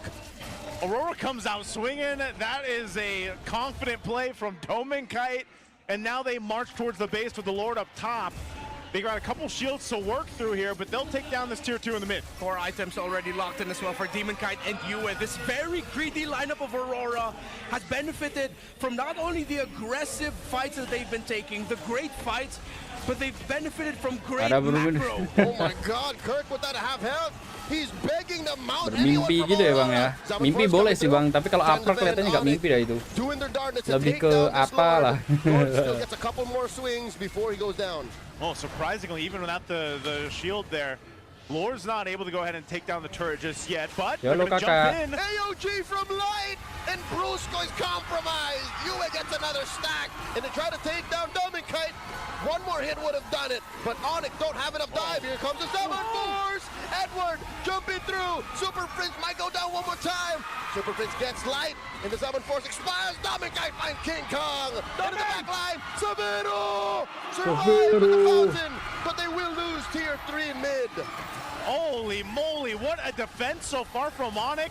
They're still in the game, but Rora looks to go and take all the base turrets down off of this. Say goodbye, it's a bare base for the Super Fam, and it's time that they respect Udah dapat upper dia, lupa posisi di mana. almost 6,000 gold ahead. Rora completes the Gitu. full Brazilian and Onyx are bald. Si bro sekarang Nothing to kerjanya protect nambah ya their guys ya base untuk right roasting now. Jetron sekarang. They are playing back in their M7 form. Dominant, the fast rotations, it's snappier. Yeah. It's like, they've mentioned it themselves. It feels like the morale is low, that they are not playing together. They are definitely playing together now, and Onyx have just been shocked and awed. But this is why we go back to the keys to victory. You have on one side, the Onyx side, a team that picked their first 2 picks as the Roman mid. Aurora picked the Roman mid last. They Cuma dapat adjusted upper kalau to it pulang hari after ketiga. seeing majority of the pieces on the side of Onyx. This is why we put a lot of importance in the Roman trio for this specific series. Brusco and Super Friends and Onyx decided to go for ego. We picked domination, sure, not respecting the fact that Aurora could have just adjusted later in the draft. They did. That adjustment was great. Again, Light has been so good, especially towards the base. You know, that Avatar on the Guardian that he was able to use, push Onyx off, and then it kind of created this whole fight. And because even Super Prince using his beacon earlier on, you know, they're in a position where this Lord is just going to get taken. Aurora secures it. Are they trying to just make a cheeky play here? They're looking for a post-Lord fight, but they didn't get it. Edward just walked in there like they owned the place. Yeah, I guess you can do that when when he's on the Phobius and having a game like this. Again, he's so tanky right now. Lord's going to make its way down this mid. Again, base turrets are all down for Onyx. Base turret ya. Can they stay in the game? They've got a good composition to hold things together, but will it be enough? Winter Crown picked up by Dominkite. Here's the jump. Light starts it off with an AOG, forcing a Crimson Beacon out of Prince. Dark Wave coming through. Summon Force from Severo. They're doing their best here. And look at the back line already. Dominkite pops it, but King Kong finds Light. They're not down. Edward here. There's a whole lot of damage. He might actually go down. Up Piru. King Kong finds him. Kirk still alive. Onyx keep all of their members while defending against Rora. They still hold on, and King Kong got 2 stacks from it. And this is something to build on. Gonna be really difficult considering that Aurora has a very fast rotating lineup that manages minion waves easily, while Onyx have no more turrets. It's very doable, but it's gonna be a tough task for them. It has to start with plays like this. Severo fights Dominkite, forces a blazing duet. Dominkite flickers back. Oh, wow. Massive resource out of the Northern Lights. So aggressive is Severo, and, you know, he makes plays like that. It gets a resource down. It is a flicker down, and this is the base defense that we just witnessed. I mentioned Onyx composition is good at defending, and this is exactly what happened. I mean, look how front forward they play this. They do get some early things out. You know, Super Friends had to beat it early because the jump ngurus sampai grand final. They handled these waves really well. You know what, stroke of genius. I think Masalahnya sekarang it doesn't get enough of a spotlight, Nah, but sekarang RRQ I saw how important tidak Kirk was. lolos bang, mau He gimana zoned ini? out Yue. Yeah. He made Yue not finish. Like if Yue stayed maybe 2 seconds longer, Lord would have survived. This would have ended the game. Yeah, that's what the job of this glue. You're not zoning out Yue, you're already mounting him. Trying to take him down, but again with the raw firepower that Rora has, even though you take out the Kimmy, you still have to deal with the Claude, you still have to deal with the Harley. I'm kind of wishing that Onyx tried to be a little bit more aggressive. I know Rora cleared the minion waves really quick in mid. Yeah. They were probably thinking, oh, Light's going to be back. We don't have minions. It's going to be risky. The Gatot can come in. But they already saw that Dominkite use the Blazing Duet. I feel like they had the resources to try it, get a little bit cheeky, see if they could get another win, force Aurora back. But they decided to play it safe, and now they're left with trying to clear up minion waves. Again, going to be really difficult controlling the map here for this Lord, going for a Lord dance with how fast Rora can go around the map and clear. Edward now with an antique harass. He built up the Winter Crown earlier. He buys a lot of time with that. And another Winter Crown as well for Demon Kite. Beliau A third kan Winter ya Crown gue on MPL Domin season. Kite. Hah? Maksudnya gimana bang? So Onyx really have to time their resources well here. And Super Prince gets forced out of his Crimson Beacon. Off of a Deadly Magics, which come off really quick, by the way. They can Look make at the this Lord. happen. Down to 5th with health. Kirk here. It's a lot of frontline damage. And just like that, Aurora blitzes. That's one of the things about the Harley. You know, even if you're not going to get a kill at this point in the game, if you get an ultimate down or a battle spell down, Brusco. you're pretty much in a better position than you would normally be. Whoop. Oh, Brusco, whoa. Takes too much damage from Domin Kite. He's going to retreat. AOG! It's too late for Brusco. Brusco flickers out. Survives via Sandwalk. Okay, he's still alive. They've got a Lord coming down that mid lane. Even Frizz at the flicker. Yeah, there's 2 flickers down though. Could be endable. Oh, this is going to be tough. They have to play this defense perfectly if they want to stay in this. Perfect high-risk dash. You see Severo is fully item locked. Aurora, look at Itu this. kan gue sebenarnya dukung arah keuangan boleh bang. Siapa yang bilang nggak boleh? Kirk who catches the Deadly Magics. In comes Brusco. Finds light, but that's a no dice starter. Salmon force from Severo. A lot of pure damage. Forcing the freeze from Edward. Lord is down. Severo still going. Light takes a whole lot of damage out of there. King Kong takes it. Crimson Beacon from Super Prince. Kirk looking for him out. Kirk takes so much damage. Yue gets him. So 1 for non-trade. They still got to clear these waves in up top and mid. It's free. And now Aurora wants to base. Severo gets another Salmon force. Clearing the waves. Dashing through Synchrovision here. Corner dash there. King Kong clearing the waves with that charge queller. Light comes in with the AOG, the stun, but Light falls. King Kong takes down Edward. King Kong goes down. Yue finds him. Yue stacks are infinite. It's over. Aurora take game 1. Raw firepower. Control the center of the map. Control Brusco and Super Prince. And Onyx crumbles. They tried. They held. But the lights shine bright in game number 1. The weekend or the days after Twisted Minds debuted it, Yeah. Wins. he was the one who gave He was wins. the one who went, yeah. So thanks, Monster Mage. Thanks, Monster Mage. Sure pick Edward. Burst. I think Burst would be good. Lapu. Alice for sustain. Arlott. Okay, they do end up getting the Arlott. I don't get the Guinevere Arlott combo, but Arlott was getting eyed out for them. AOG Arlot's still a combo, Oh, yes. right? If you catch people with the AOG, that procs Vengeance. Yeah. And then you can also just Final Slash there too. To capitalize it. That's true. Okay. I like both lineups, but I'm just going to be biased and go for the Gord lineup. So, I like how you're so honest with it. All logic down the drain. yep. And that's just coming from someone who's, My God. yep, Whoever programmed our draft algorithm, loves Gord. I'm joking. 10.2 though is kind of crazy. 2 digits. That's one of the highest, one of the higher index. I mean, I know we take it for a grain of salt, Yeah. but that's one of the higher ratings we've got. 2 drafts in a row where Aurora seemingly have drafted a statistically or index-wise worse lineup. But in game 1, despite being down like 9.9 to 3.3, they still won. Now 10.2 to 3 point something. Yeah. Let's see. All right, let's find out here. If you're just joining us, welcome. There's a lot on the line for this matchup, the international rivalry round 2 between Onyx Philippines and Aurora. And one of the teams right now in the league that are really looking towards this one is TNC. The Phoenix Army are sweating bullets. Yes, sir. Let's take a look at the emblems. PYT for Super Prince wants to get that flicker much quicker. But other than that, pretty much the standard set. Okay.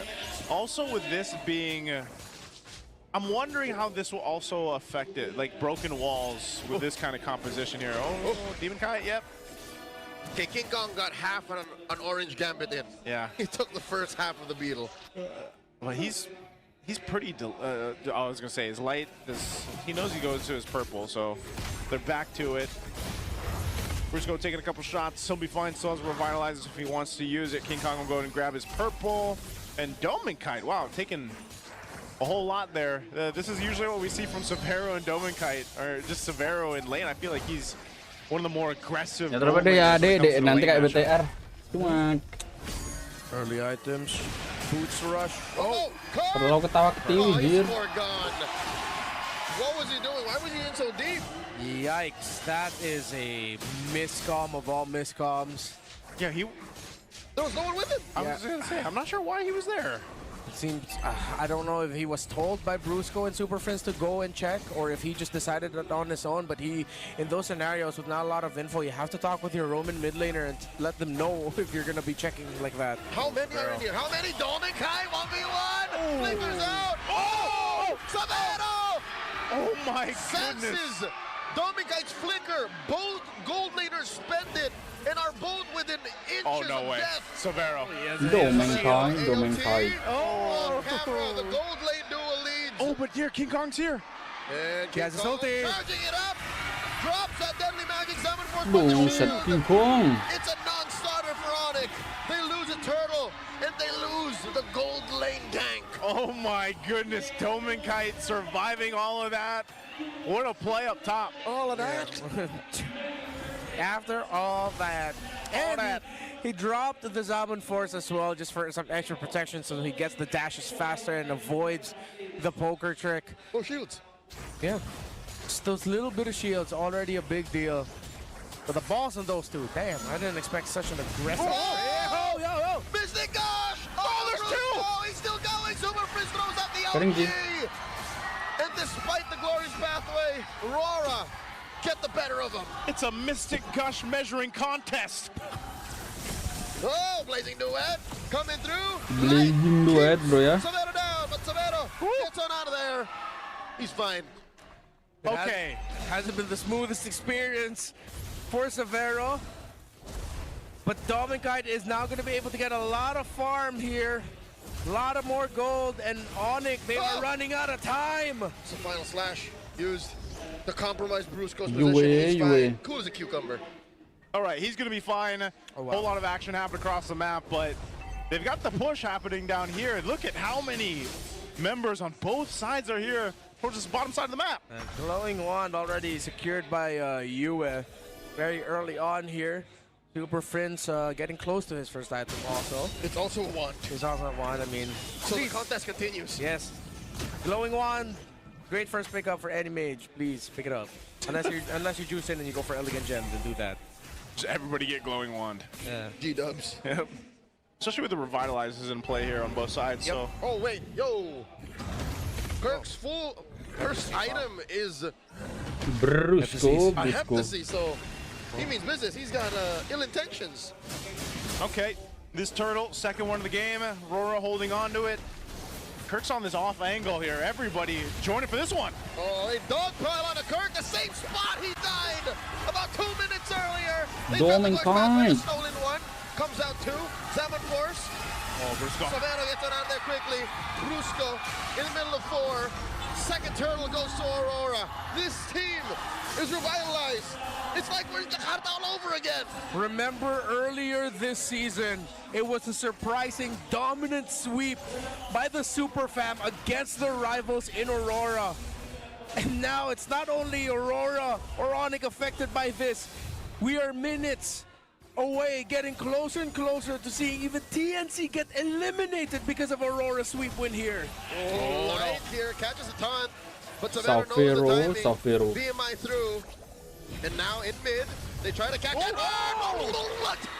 Edward gets taken down. Fringe, the first kill for Onyx. Oh, that is the damage we were looking for. So Super Prince gets one. You can see Yue holding on to his own beam here. That's right. So that's just lethal force. Oh. In mid, waiting to happen. Savannah, Blazing Duet. What did he expect would happen here? He has a BMI. AOG. He flickers through. Kirk finds Demon Kite off cam, but they trade either way. What could have been happening in that fight? I cannot figure it out. I was looking at that. I didn't expect Kirk and Demon Cat would actually find each other or trade each other out. Tell you anything. Yeah. I could watch both and I still don't know. Oh, man. Yue still holding on to his own Ultimate of the Gourd. Yeah. And Mystic Gush, too. So we know Onyx lineup, they have the damage is there for sure. But it's a ticking time bomb for them. Because the longer this game goes on, then even Aurora has the damage through their Valentina, through their Harith. Even if this goes on to the late game, Onyx, despite everything that they can dish out, Aurora's damage comes with sustain. I mean, Severo does as well, but it's steady. Yeah. The Harith damage comes out to burst. Demon Kite, does he have any stacks yet? at least one or two. Yeah.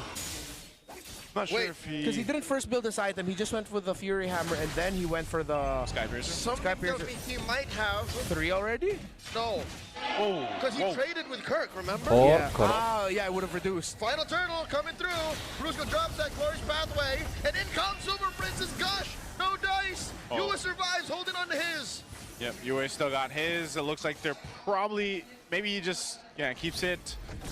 They don't need to use it up, but that's 3 for 3 in the turtles for Rora. They haven't figured out how to fight them against the objective right now for Onyx. And maybe it's just one of those moves where let Severo scale up, get to where he needs to be. But he's, I feel like Dominicite has done a really good job of just holding his own in the lane and then keeping that pressure up there towards taking down that tier 1. Yeah, the early deaths also that Kirk suffered. He's a Heptacy's first item. Ooh. He's not going to be able to do much. He can do something, but he's going to crumble really quick. He'll have to make the most out of a Power of Wildness. Oh, his pathway dropped down. I don't think they're going to follow through. They did see UA was there, so they just got that turret. So turret falls. Tier 1 up top. Super and Aurora will choose where to focus on next. I'm just thinking here, now that King Kong also just gets a Divine Glaive, is maybe one of the best moves, aside from waiting for Severo to go ahead and get that Trinity locked in, is just start to see if they can actually get a -1 down. Little gush thrown out by Super Prince. Little damage check, Light's gonna be fine. He'll heal back up here. Oh no, Kirk going to hunting. A little too much to ask to kill him underneath tier 2. No, they're not gonna chase him down, okay. Yeah, with King Kong nearby, and Aurora knew that the Harley was there. Would have been risky to go for the chase. Severo's farm compared to Dominicite, though relatively close, despite everything that's happened. Just 300 a piece. Massive projection there, catching 3. If Vero-nya. Onyx can find the timing with that stun and a glorious pathway, now that would be the dream. And a good thing also right now for Onyx is that the leads in terms of gold are spread out. It's not like there's one person or one hero who is really gapped by their opposing laner. It's already close, but there is a growing one between King Kong and Demonkite at 700, and they have to keep that close. But King Kong built the Divine Glaive second, went for the rush, so it's not going to feel like he has that deficit. The damage of the Harley is there. This is why, even given how this the last minutes have gone, Onyx can still fight this. They can actually still contest this, and Lord can't be fully committed on Aurora just yet. Yeah. Severo's up here. He's working on, I believe, his last item to get that Trinity. I know he had the DHS and Golden Staff. Yeah, he's very close to that Corrosive Sight. Right here, without about half a vengeance by Edward, fainting the rest of Onyx. They're blitzing it. There's the gush thrown out. Edward catches the deadly magics. He's fine. Severo pushes down bottom. And this ain't a dance unless Brusco can turn it around. Demonkite secures it. The rest of them don't follow the Demonkite. It's Brusco scores the kill. AOG defensively used. That's DK for the Lord.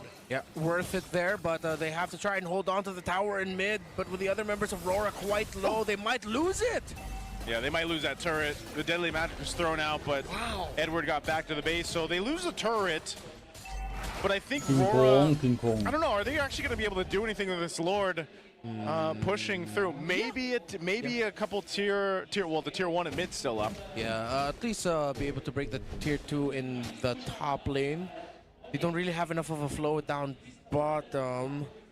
They're definitely not just going to easily get the tower in mid.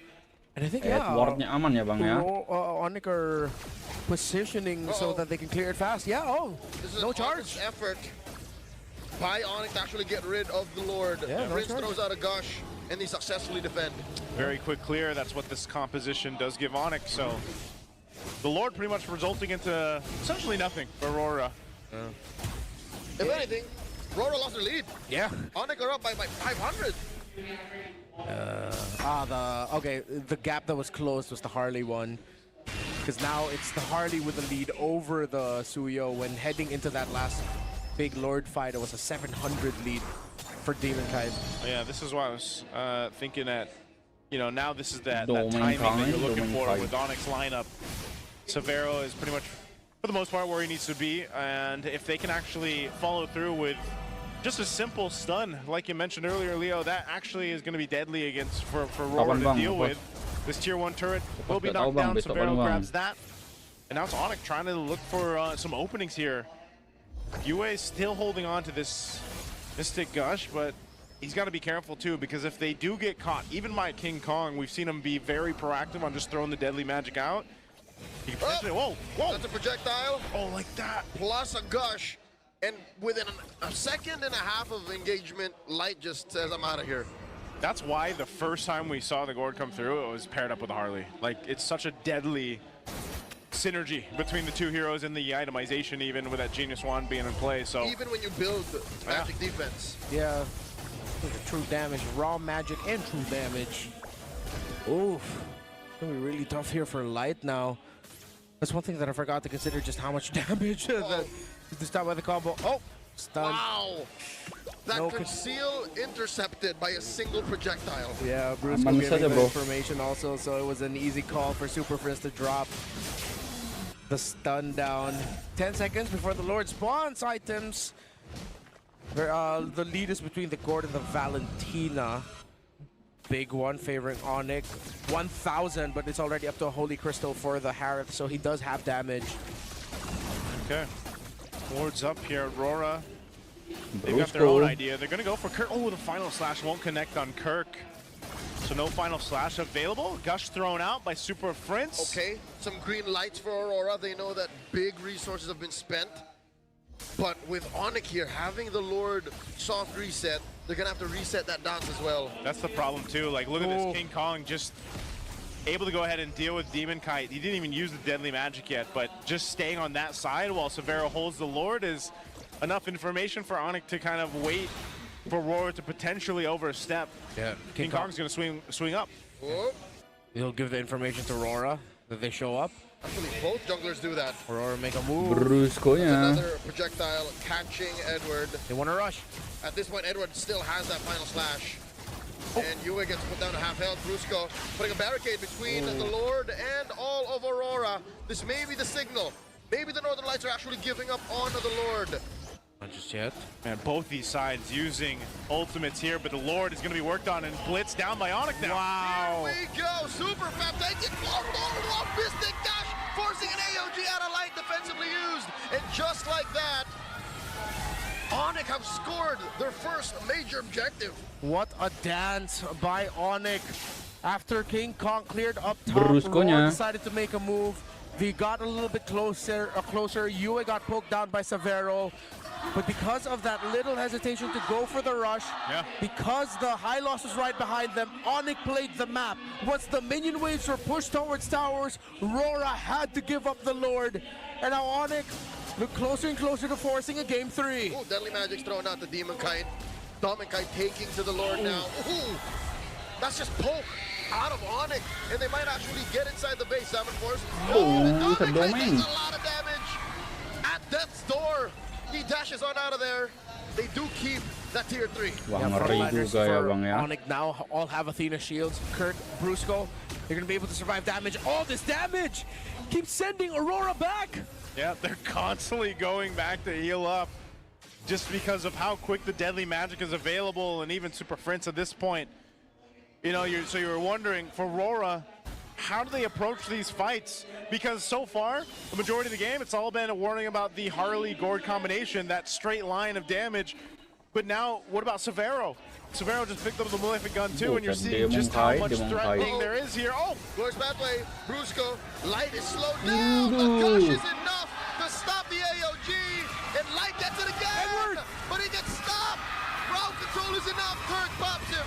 Aurora man down. Edward. Oh, Severo takes him down. The freeze. Iya elah Sapiro. Out of there. He gets punished by DK. Woo! Rora could have lost more, but they were able to keep it tight. They kept it close. Edward with a final slash to give Aurora just a little bit of breathing room. He and Light fall, but it provided just enough space for Demon Kite, Yue, and Doming to get some damage. Severo went in with a Blazing Duet and Winter Crown, but he did not have time to flicker out, because once that Winter Crown came out, he just got blasted down by Demon Kite. So they defend, they stay in the game, they lose one base turret, the bottom one barely holding on at about half health here in the mid. But Rora they still haven't solved the problem. How do they approach fights against Onyx? They might have to just wait for that small window once the Mystic Gush is done, but you're spotted out too. That's a problem. UA is actually going to take a glorious pathway here. I'm not sure if he's actually going to utilize this or not, but King Kong has done this time and time again, planting himself on that side of the bush just to go for a deadly magic play. Edward. Kirk providing some information alongside Brusco. Are they going to try to sandwich off Aurora here? Oh, King Kong's in position. Okay. Okay. He backs off. He checked the damage. He just showed him a magic trick, basically. Little card trick up here. Whoop. Just checking things out. Lord is up. Aurora need to flow out some minions. But Onyx are playing the map extremely well. They're sending Severo King Kong. to clear up. There's going to be constant pressure at the far lane. Are they going to try to blitz? No, it's Harley. They can't. Yeah, this is Too many minions, so man. risky for Aurora to actually try to contest. It might be one of those situations where you kind of just have to try to go for it. They're going to clear out this bottom. They might lose an inhibitor. Oh, they are. Oh, it does go down. Wow. Cart minion 1, UA 0. Oh, man. That's a projection thrown out. Buset, King Kong. Brusco drops that glorious pathway. Demon Kite. He might actually fall here. He dashes through. And he pops the immortality. He's juggling items. He gets on out of there with a surge. AOG. Light securing the exit for his team. Wow, they actually managed to keep everyone alive. Good switch there to pick up the immortality, but now, once again, Aurora's going to face the defense. This lineup, is it good enough to defend against this Lord pushing through? It's going to be tough. The raw damage, the control from afar. Severo with the Winter Crown, he could just go in with a Blazing Duet, Winter Crown, throw bodies, as we love to say. Because if it's not Severo hitting the basic attacks, it's the Harley, who also has really fast basic attacks. Oof. One turret left, Lord. Making its way up top here. Yeah, Kirk's pushing putting himself there so that Aurora are forced to play back. Play back, glorious pathway dropped down by Brusco. Leads in with a charge. There's their own glorious pathway to slow things down, and Lord, they got to deal with this. The cross pathway slowing Langsung down. kan bang? Onyx forward. Buset, Brusco. And Light is still alive. Light looking for that taunt. They get rid of the Lord. Edward gets taken down here by Super Prince. Summon force. Third through. Kirknya fokus clear. And now up next is the base. Onyx says, not just yet. We're going all the way. The rivalry is heating up. We didn't get it in the first round, but we're getting it in the second round. We're going all the way. Ngeri banget ya bang ya. So you don't expose your soft, vulnerable. Oh my Mid laner, Brusco the Bruiser. You see how much vigor went into that clap? You know who you have to bring into a box that's essentially a ring? Is the freaking wrestler himself, Atlas. I see him as a wrestler hero. Oh, he is. He's technically. I think amongst the players, the community, they call the Fatal Links the RKO. The RKO. It comes out of nowhere. Yes. And it kind of looks like an RKO too, if you know. He's only been played once. Well, now, for the second time, Brusco brings him out. Well, I just hope Domigard is back in Purify. He is. So is Severo. It's going to be interesting. A tough game for Super Friends, but I really want to see how Brusco plays his Atlas. The only time we saw Atlas so far this season, it was up against a Kalea. And it canceled out the Kalea so hard. It was like an underwater Marcel. Yeah, it's like, wait, there's nothing I can do with this. My Aman aja, bro. ultimate is getting forced out, but what does it achieve here? We'll see. This is also probably one of the other heroes, other than maybe like Tigreal, where it can really set things up for the Gourd here on Super Friends, if they manage to make that kind of setup work. So let's go ahead. We're jumping into our last and final game of Week 7 in this international rivalry. We're Game 3 between Aurora and Onyx Philippines. One of the rules we Gila, learned early on this Brusco-nya season, pakai if there is Gourd, Atlas ya bang ya. if there is Sora, you shouldn't Gourd. By the way, Edward picked up Master Assassin. He just wants to win the duel straight up against Kirk. He will play this mega aggro, which he is. Oh man, Whoa, dude. He's very low. In comes Brusco. Bodoh. And now Edward. Mahal Just bang. taking it out. We are far from Tennis in Dorsinayan. Edward, are you tilted? like, I don't. He's probably now. Uh-oh. Light. Backing off. I think he was just. He didn't expect that kind of rotate, man. Not only that, but you mentioned it. Dah lah. We have to check. Perfect match does Bang, boss, boost bang. movement speed. So I think that's how we. Back into the land of Dawn. Here we go. Let's take a look at where things fall into place now to this point. So Brusco gets an early kill. He did have to use his flicker for that, but essentially that's fine. Yeah, expect a lot of tough boots in this game. Maybe, I think my suggestion for Demon Kai would be go the path of Carl TZ and just rush the brute force breastplate. Yeah, It'd be very helpful for extra you. resilience. Yep. Like that crowd control reduction, crowd control time reduction. Kirk now will be easily ahead of Edward. The first turtle won't be level 4 just yet. Super Prince, Super Prince. Demon Kai, Why? luckily, was there to intersect. Okay. Little poke back and forth. Turtle's going to be up. So Super Prince will have his level 4 for this. King Kong, he's just going to swing around again. He knows that Demon Kai is most likely going to be playing up front on all these objectives, so they'll poke where they can. Brusco's giving the information. The flicker and the gush. It's The other won't save him. Edward taken down again. And now deep in the pit, Brusco trying to stop Demon Kite from taking it, but the Appraiser's Wrath Retribution combo is good. And now Brusco gets one on him. Yue will survive. Onyx, they get just the trade. Yeah, they committed for the pick.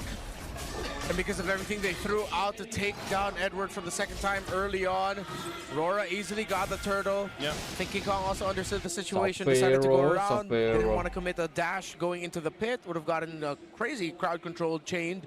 And there's a lot of damage that gets dished out by the Romid trio of Rora. So good respect also by Onyx. They need to try to level it out though. And there's the Fatal Links. Answer with a gush and a Zeppelin Force. Super Prince picks up the Smiling Demon, and now in comes King Kong. Trying to take down Light. Another Mystic Projection. And King Kong scores. Off camera though, Edward gets one on Kirk. Yeah, wow. I'm actually surprised. There was pretty much a dead stare off in the XP lane. And then what's that happens? Edward gets a solo kill against Kirk, but that was a great setup that we were talking about with this Atlas and the Gord combo. It's a shame that we didn't see the sequence, because I have a feeling that Edward now means business. Yep. Still does have the Master Assassin despite the early deaths. Yeah. This is why Sora has been a really strong pick. He's not busted, but he's also busted. He's getting there. He's getting there, yeah. It's not like Harley busted. He just really hurts. Brusco, Yeah. Brusco. What was he was a bit ahead on levels too against Kirk. Yeah, despite everything that happened to him early on, he got a big trade win there. Second turtle might be tough again for Onyx to fight, but they will have all their ultimates online. Severo, I think, wants to consider joining for the second turtle. If he's gonna make that call, you better do it now. Yeah. While the rivers are running. Does he? Oh, he decides not to. Okay. Yeah, I think it's just gonna come down to that 4v4. I go if you go. Yeah. Turtle's up. They're in position. Brusco's got his flicker though, so Korknya aman they aja decide bang to go ya. ahead and start things up. Keep an eye on Brusco where he decides to place this up.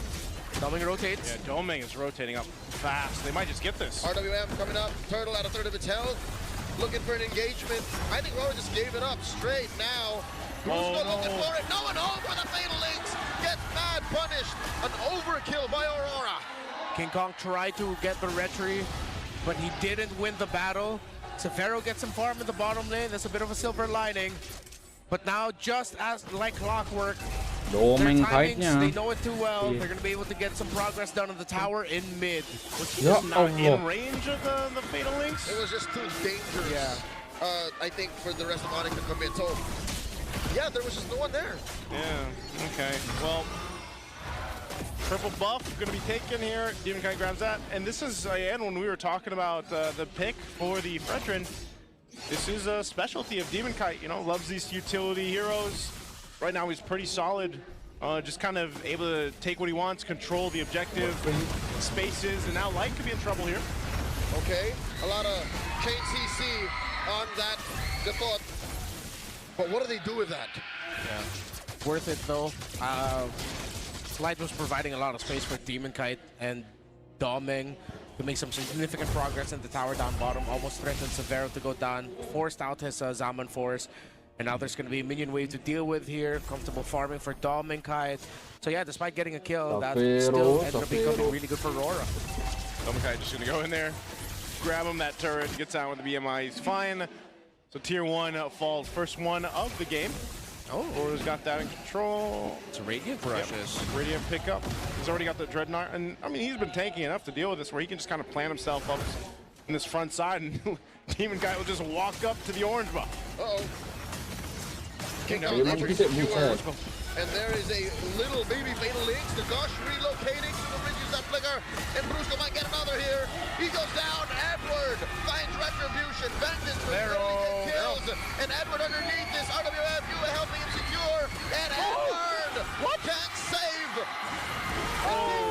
Edward. Down by King Kong. 2 for 3. And Dominica's getting on out of here. BMI through. King Kong can't take him down. Big kills for King Kong. He's got 4. You're gonna have to check on how many stacks he has now, but he is farmed up, deathless, and will get the last turtle of the game for Onyx. Yeah, that was...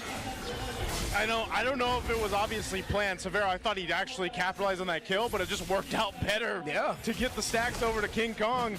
And that was a shutdown, too. That was garnered out of that, so picks up the War Axe. Turret secured here. It looks like they should be able to push this one down, unless it looks like Demon Kite's going to rotate on up. It might just stop the push up top. But Brusco's here too. Perfect match. Looking for targets. Dark Wave stops Demon Kite, but I think the call for Onyx is not yet. Good patience without King Kong around. They need their finisher. Super Friends was also busy around the mid. Still, both teams have not given up on the tower. And they dogpile on the one. Demon Kite catches all of the ults. AOG canceling Super Prince's ult. RWF cleared up for Juga, goes down. Savannah with a down force underneath tier 1. And in comes Kurt, spacing on Edward. Demon Kite pew-pewing away. And in comes the perfect match. The win! And the takedown. Savannah gets a double. He's like, King Kong, I gave you the other ones earlier. I'll take the double now. So Severo grabs 2. You hear what it means for the Onyx crowd. This rivalry, storied as it is, the first tower in mid will crumble, and it's Aurora's. The map has now gotten way smaller for them, and Onyx are quickly getting their items, their resources. Severo and King Kong lead the gold charts. Yep, looking at this too, you can see it. Interesting what Severo has. He's just got a little bit of he had a little bit of defense. I don't know if that was a bug or not, but he had a leather jerkin. But he's working towards Holy Crystal, almost built in. He's got 2. Super Prince gets his wings. King Kong will grab the Malefic Roar. So his Trinity items are locked in here. And you're seeing that sometimes Super Prince, if he has the flicker or not, he's just dumping a bunch of damage out. And if he does have to deal with light jumping on him with the Avatar of the Guardian, he kind of just accepts his fate, and as long as he gets enough damage out, he's fine. Okay, quick item update. Chastised Pauldron just built up by Edward. That was a priority of Kirk, who is on the way to Radiant. There's a War Axe and the Dreadnought for Edward. It's a piercerless game. Yeah, no stacks for him. He just went for pure damage. Everybody's just fighting. I thought he had the Sky Piercer early on. I guess not. I was thinking King Kong had stacks, but... because the penetration is way more value right now. King Kong. It's been very tight up until about 2 minutes ago. Yeah. All right, fight for this Lord, less than half health right now. Everybody for this party here. Demon Kite could be in trouble. He's gonna get pushed off. RWM by US, wiping away, big knockup. And the loud damage coming through. King Kong secures first, and now business. As usual, as Brusco gets taken down. The 7 Force gets zoned out. Dominic takes out Kurt. And Onyx have committed too much to just taking the Lord and cannot fight Aurora. Light did such a good job there, just zoning out Prince. Prince really didn't have an opening for the Mystic Gush. So even with a Lord, they'll lose that tier 1 turret right now, and they'll just have to defend and clear things out and see what they can grab off of the objective. That was costly. It was. Let's see if they can do anything with the Lord that's going to be coming out now. All their members will be back, but the minion waves for them do not look good, as there are pressure in the side lanes through Aurora. And the Lord is marching up top. They're going to try to make a play, maybe in the mid. See if they can get an advantage there to give a little bit more space for the Lord. Okay. Brusco, too, doesn't have his flicker on this one. You can see just how much damage these top three are doing for Onyx. Building up. It's a sustain type Suyo with Malefic, no Piercer. He's going for Queen's Wings as his fourth. All right, what's Briscoe going to do here? He's got the Sambil. Juga charge. Wow. Oh my. Severo, a single chrono dash. Instinct proficient puts him at half. Now Brusco catches a lot of damage. Put down half as well, but Onyx are taking the slow. They've played this Lord March 1,000 times. Yeah, and they had King Kong pushing down bot too, so the shields will pop down there. They do up top. That might have been pretty much the best that they could have done off that Lord, given how things, played out in that Lord take. Terrific use of the minion waves by Onyx. They really got to maximize that. And it's a 4,500 gold lead, so what initially looked like a bad thing for for Onyx, excuse me, ended up turning just pure domination. Here's the conceal. Still use Brusco. Spots Edward, flushes him out of that brush. Severo takes down tier 2 again. They're slowing down. Light walks right through with a conceal, but Onyx aren't having any of it. Yeah, they're not being fooled here. Onyx being very disciplined. They're going to fight for the resources if they can, maybe potentially take this purple away from Demon Kite, but that they do. And Onyx in full control at this point. It wasn't like this but 5 minutes ago or so, but Aurora, looking at their items too, what does it come in for them? Are they just, there's the Trinity already for Dome and Kite. Yeah, it looks like he's going Malefic on fourth. Whoa! Now they give one the light. Mystic Gush and everything as they pick up the Gatot. Aurora are a man down. Mistimed, misplayed. That's going to be a free Lord for Onyx. What is going on? I don't know. Just seems a bit disconnected for Aurora, especially with the way that they're approaching some of these team fights even before they break out, but Lord is going to be for the taking. Looks like they want to at least stall it maybe, for Light's going to be up in a couple seconds here, but they might bite off a little bit too much. They're holding out for Flying Clouds, but now Brusco looking to stop that. RWM plus the shifting skies. Brusco gets taken down. Immortality pops out. Goes Edward. Kern takes him. And Light trades out for Brusco though. But King Kong secures 1 for 1. Dominic Kite looking to finish now. Blazing to the face as he takes down Kirk. BMI back. Make that a 2 for 1. But they hurt too much. The Suyo and the Harris together have doing Bucay, tumbang gitu bro. 3 members of Aurora left. It's a middle. Dominic Kite. Dominic Kite bites it with Super Prince closing off the exit. It's just Demon Kite and Yua left. He shoots, he scores, Super Prince with a projectile, and now the Lord down this bottom side of the map. Edward will be up in a second, but man, Aurora, can they hold on to this? 3 defenders. Light will be back in 9. Dom and Kite in 17. Minuates aren't as healthy. Onyx look happy right now with just towers. They'll have 2 more waves crashing in. Let's see if they'll continue this attack, because Aurora are back. King Kong. With a conceal. Perfect match. Looking for this big ticket. Fatal Links. He fights Demon Kite. There's a Super Prince. Oh, canceled out already as Edward jumps through. Gila, Edward. And King Kong zoning out Light. Already used it. Bisa gitu bang ya. Mid lane still stands. Ooh, mid lane still stands. Even though they lost 1, Aurora keeps themselves into this game, and they keep up 2 base turrets. They still have a wave pushing in mid. Pushed up Onyx, looking to at least take another base turret down. Another rejection. Thrown out. Charge Quella. Plus Kurt jumping in. Demon Kite can't fully punish. Especially with a wave up top. Wave down bottom too. Severo is still here. Oh, I think Onyx respects Aurora's damage output. They'll play for the next Lord. Okay, Aurora still lives, but you see here, Onyx are just in complete domination mode. The pokes. Light can't get into position. He goes in, sure, he'll get to interrupt Mystic Gush from the Gourd, but he gets taken down really quick. So he rushes Immortality as his core item. Yue, his 3rd item for his core item list is actually the Winter Crown, as he already has the Divine Glaive. They're all just playing for survival now to buy time and see if Onyx get too greedy with committing way too many resources, not respecting their ability. Well, let's call it buyback ability. Revive ability, sure. Winter Crown with a Immortality. Yeah, survivability. Go for survivability. That's the thing, because you saw it. You saw a glimpse of what could happen, and like you mentioned, it was with Light jumping in with the Avatar of the Guardian. And if they're somehow able to either survive or stop the Mystic Gush from Prince, he just did pick up a Divine Glaive too, and somehow handle King Kong, because King Kong deathless right now.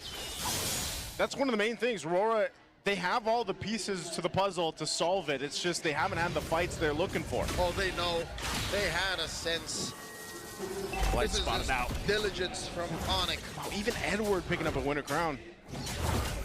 They're going for that moment to just withstand that pressure of a Mystic Gush. Yeah, so is that like a Purify as well? Like a Purify at home against the Fatal Links? Oh, that too. Lord's up. Half health currently on it. Keep it on Brusco. He's going to be the main guy to watch out for. Demon Knight getting poked down quite a bit. They might just have to decide to go for this. There's the jump. Light with the AOG. Has an immortality. Found to revitalize. Lord still Set King Kong. Sambil does get taken down by Dominic Knight though as DK jumps in. And Kurt holding down King Kong.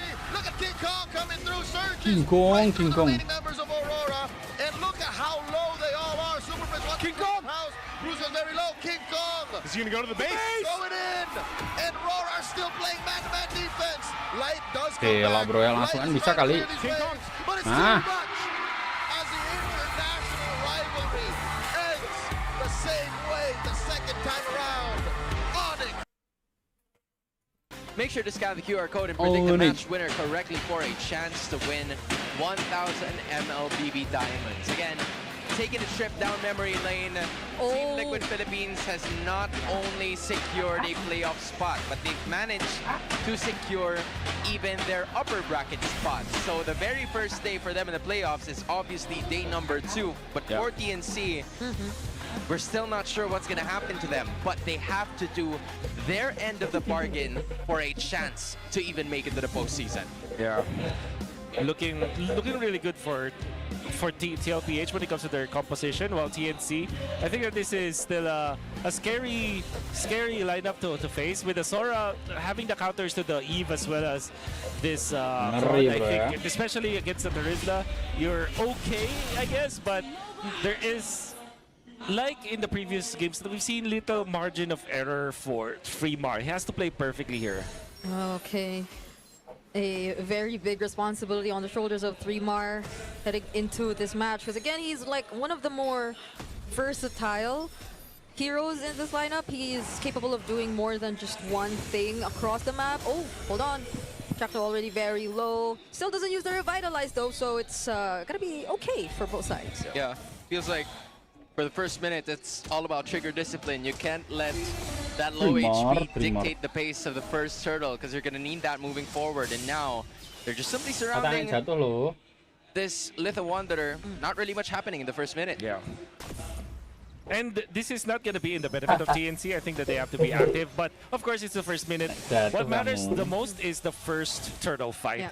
How will they utilize Freemar? Is Freemar even going to have a good time? Call TC. What is this? Oh, what is this play? They're diving under this turret in as early as a minute into this game, picking up a double for Carl. Wait, we said Zaida was the guy with the most first bloods, but Team Liquid Philippines are not letting that happen. I have not seen anything like that before. They took advantage of this push, and of course the fact that they're playing the Suyu. TLPH have shown us different. When we were demanding TNC and the rest of the gang, the teams in the bottom stage, in the bottom part of their standings, to show us something new. No, it's not. It's TLPH just showing us a different rotation with the Suyo. Dude, this is what glitch in a matrix. Again? Not happening for TNC Pro Team. Call TC's just there, leaving Chakno isolated. Yo, Chakno doesn't have to revitalize. Now will get taken down as Carl TC secures the objective. Sanford picks up the kill, and Zaida follows next. Carl's already on a killing spree. There goes the Raging Sandstorm, and Freemar could not withstand everything that's going on. Oh my goodness, blunder after blunder. Oh my goodness. TNC, they're just dropping like flies with Team Liquid Philippines. 5-0-1 2 minutes and 36 seconds. This is the GOAT. The GOAT who's currently leading in game and match MVPs. He's looking to add another one if ever things keep going this way for Team Liquid. This is not a typical goat that you'll see grazing on the grass. This is a mountain goat jumping over cliffs. will actually ram his head over you. Oh, this is just so This difficult. is a ram. Yeah, this is just so difficult now for TNC Pro Team. Look at the face-off against this ram. Unbelievable. Already with a Sky Piercer in 3 minutes. That's crazy. The only frustrating thing about this is that he got 5 kills before the Sky Piercer.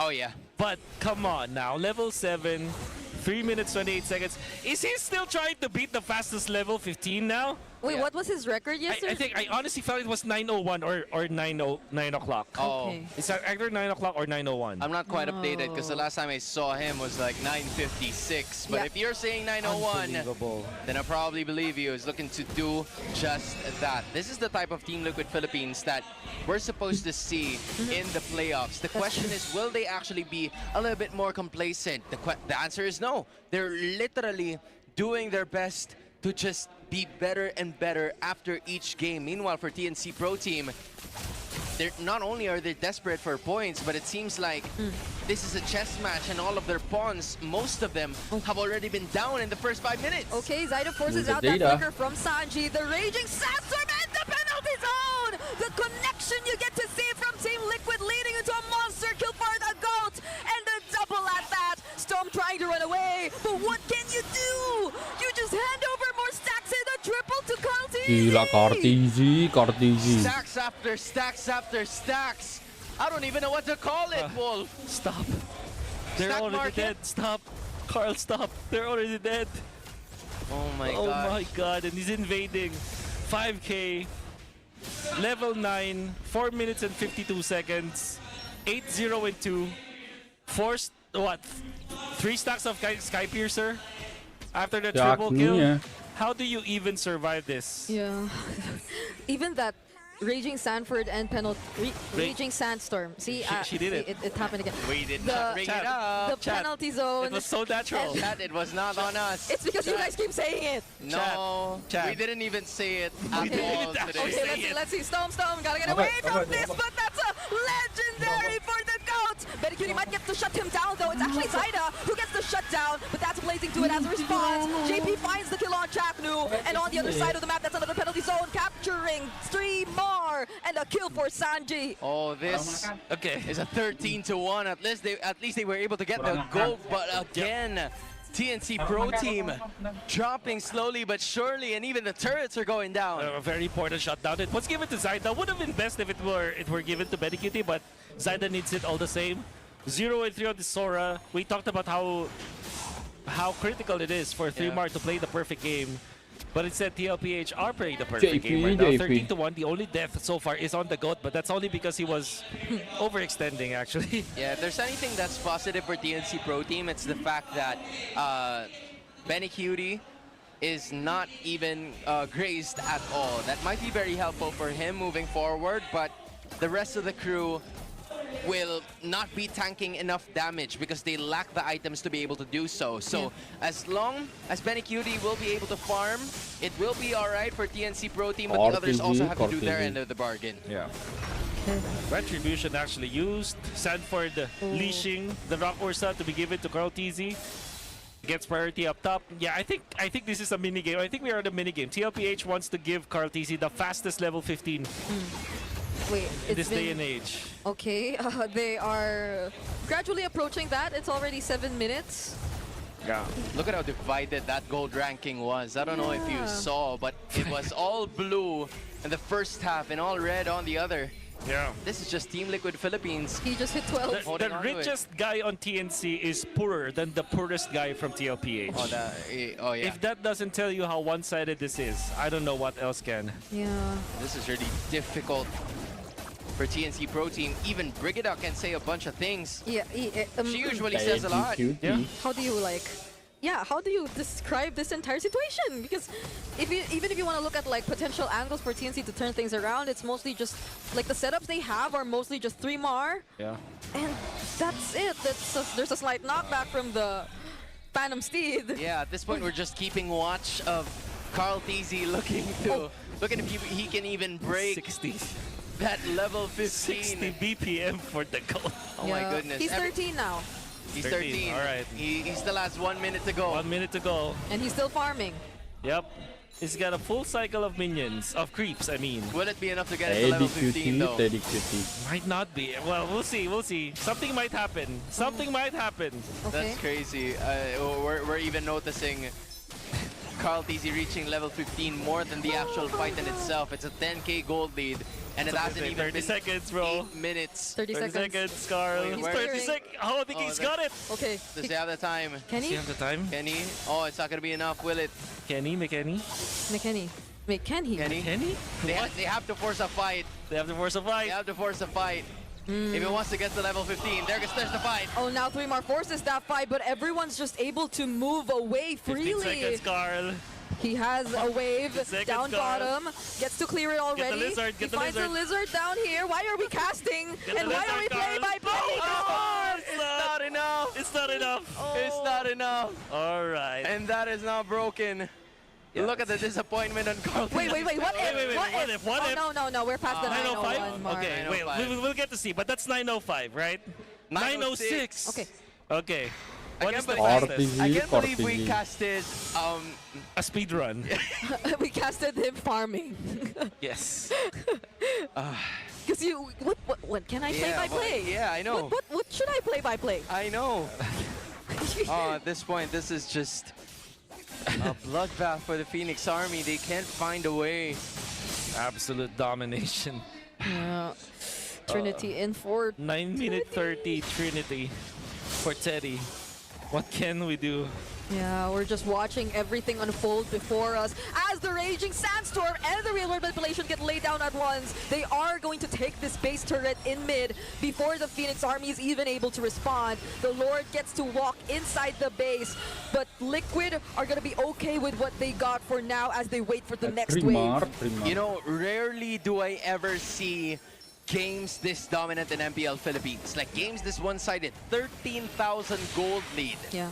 That doesn't even happen in ranked games every so often. That's right.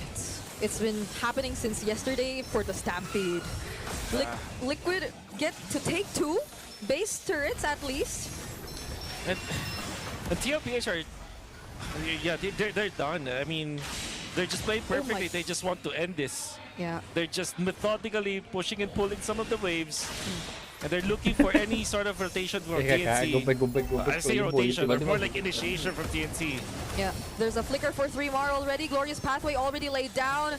Liquid are yet to start a fight. There you go! Real World into the Raging Sandstorm as Carl TZ finds Chapnu, the tankiest member of them all. A Winter Crown play from Sanford. Sanji actually gets traded out. Carl TZ too might get punished, but is able to dash away. And JP gets left all alone and is also taken out by TNC. See, now there's some fight coming out of TNC. It's been a while.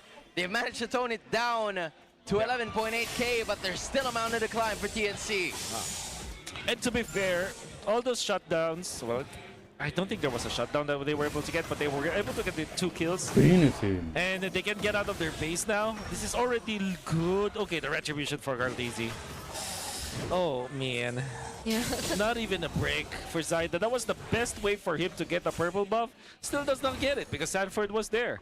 And unleashing for Carl-TZ. Carl-TZ almost dying, gets out with the dash. And another cycle of minion of creep waves. Of Hunger Games. Hunger Games, in fact. Yeah, this kind of forces DNC Pro Team to be Sanji, together at all Sanji. times, and this is not looking good for them if it isn't already over the first 8 minutes of this game, just because of how DLPH was able to control the map. And now, with the Lord already spawning, there is no Phoenix to be found in that Lord pit. It's just Team Liquid Philippines taking it yet again. They're just showing their dominance in this game. Yeah, JP just stood there. He was just holding that one bush. So he has the right amount of information as to where the entirety of TNC is currently at. And that's all that they needed to do. Oh. Oh my goodness, that's a 1, 2, 3. That's a almost a 5K goal. 5K gold lead, yeah. All right, so 7.8. At least they're still not breaking it. The richest guy is 8K. Yeah, at least one guy is richer than one member of TLPH. There you go. This is just, you know, really tough to watch if you're a Phoenix Army fan, but you're gonna have to hold on to this full 5-man raging through the base. Okay, let's see what the play. A 3-man reaching Sandstorm from Daddy JP. Together with the blazing duet, and now a 3-man penalty zone coming in from Sanford. Still has the winner crown, is gonna survive as Liquid have their eyes set on Chaknu. There's an from the Lantern Flare, but it's not gonna be enough to pick up a kill. Bang, langsung ini, Bang. Liquid Philippines, together with a triple from Carl, are about to put an end to this game number 1. Just madness. Team Liquid Philippines in pure form as the cavalry. What to expect from TNC because it was such a difficult game number 1 and they were unable to just match well in that one. So given this case, sure, they had a better draft compared to game number 1, but there's an elephant in the room, the Khalid, that they have to worry about from minute 1 up until the end. Yeah. Oh, okay. This is interesting. Sanford helping Cartesia a little bit because they know that you need a little bit of assistance as the Guinevere in order for you to outspeed Zyda. I do hope that Zyda, or at least TNC, makes Zyda activated in this particular game because they really need the Suyo to output the damage in the early stages. You need that AoE from that hero. Perfecto ya Bang ya. Perfecto. Yep, that is the plan. That's the plan. They want the kill on Zyda, but at least he survives, and they force out the Revitalize too. He skipped his orange for this one. He skipped the orange, but they do get a lot of traction around this. Gotta be careful though, Carl. It cannot be... Okay, he just gets out of there. Yeah, that's another early game attempt. Team Liquid Philippines with the rotations that we have never seen before. This greed is calculated greed from where we're looking at. Sanji and Sanford just mixing things up in the bot lane, but 3mar's gonna get out of there safely. And it's just JP continuously giving out information to the rest of the members of Team Liquid Philippines. It's so interesting how Liquid decided to spread out themselves on the map this early on. Like Sanji going down bot to be there with Sanford, whereas JP and Carl had a plan of their own too onto Zyda. Yeah. What this gives... Oh, Sanford gets... Okay. Oh, okay. Zyda steals that one. That's pretty good. 3 more in the gang will get their level 4, but seems like TLPH are faster when it comes to taking over. Look at the positioning from Sanford, able to skitter his way onto that part, or the new bush, as it is typically called. Okay. Gets checked. And now TNC at least goes for Thunder Form. JP actually looking for someone, forcing out the flicker yet again from Stone, and now Sanford just onto Storm. Now the real manipulation gets cancelled and Sanji picks up first blood. Carl takes the turtle, Benny beats Sanford, but 3mar. What can he do? That's another spatial migration into the Violet Requiem. Teddy not able to get an assist, but he makes it somehow. He gets, no, okay, so he gets there at least in the EXP range, but not an assist, so no extra gold for him. But that's an interesting combo. Sanford did not rely... He's not a stunner in this scenario. In that scenario specifically. Went for the Thunder Form for the damage. And waited for an additional stun, maybe from JP. But that was a setup. That's actually interesting to see from Sanford. However, TNC almost won that fight because of how they punished Sanford. Unfortunately, Guinevere under the turtle, that's a difficult scenario for Azuyo. Yeah, like he didn't even set it up just like that.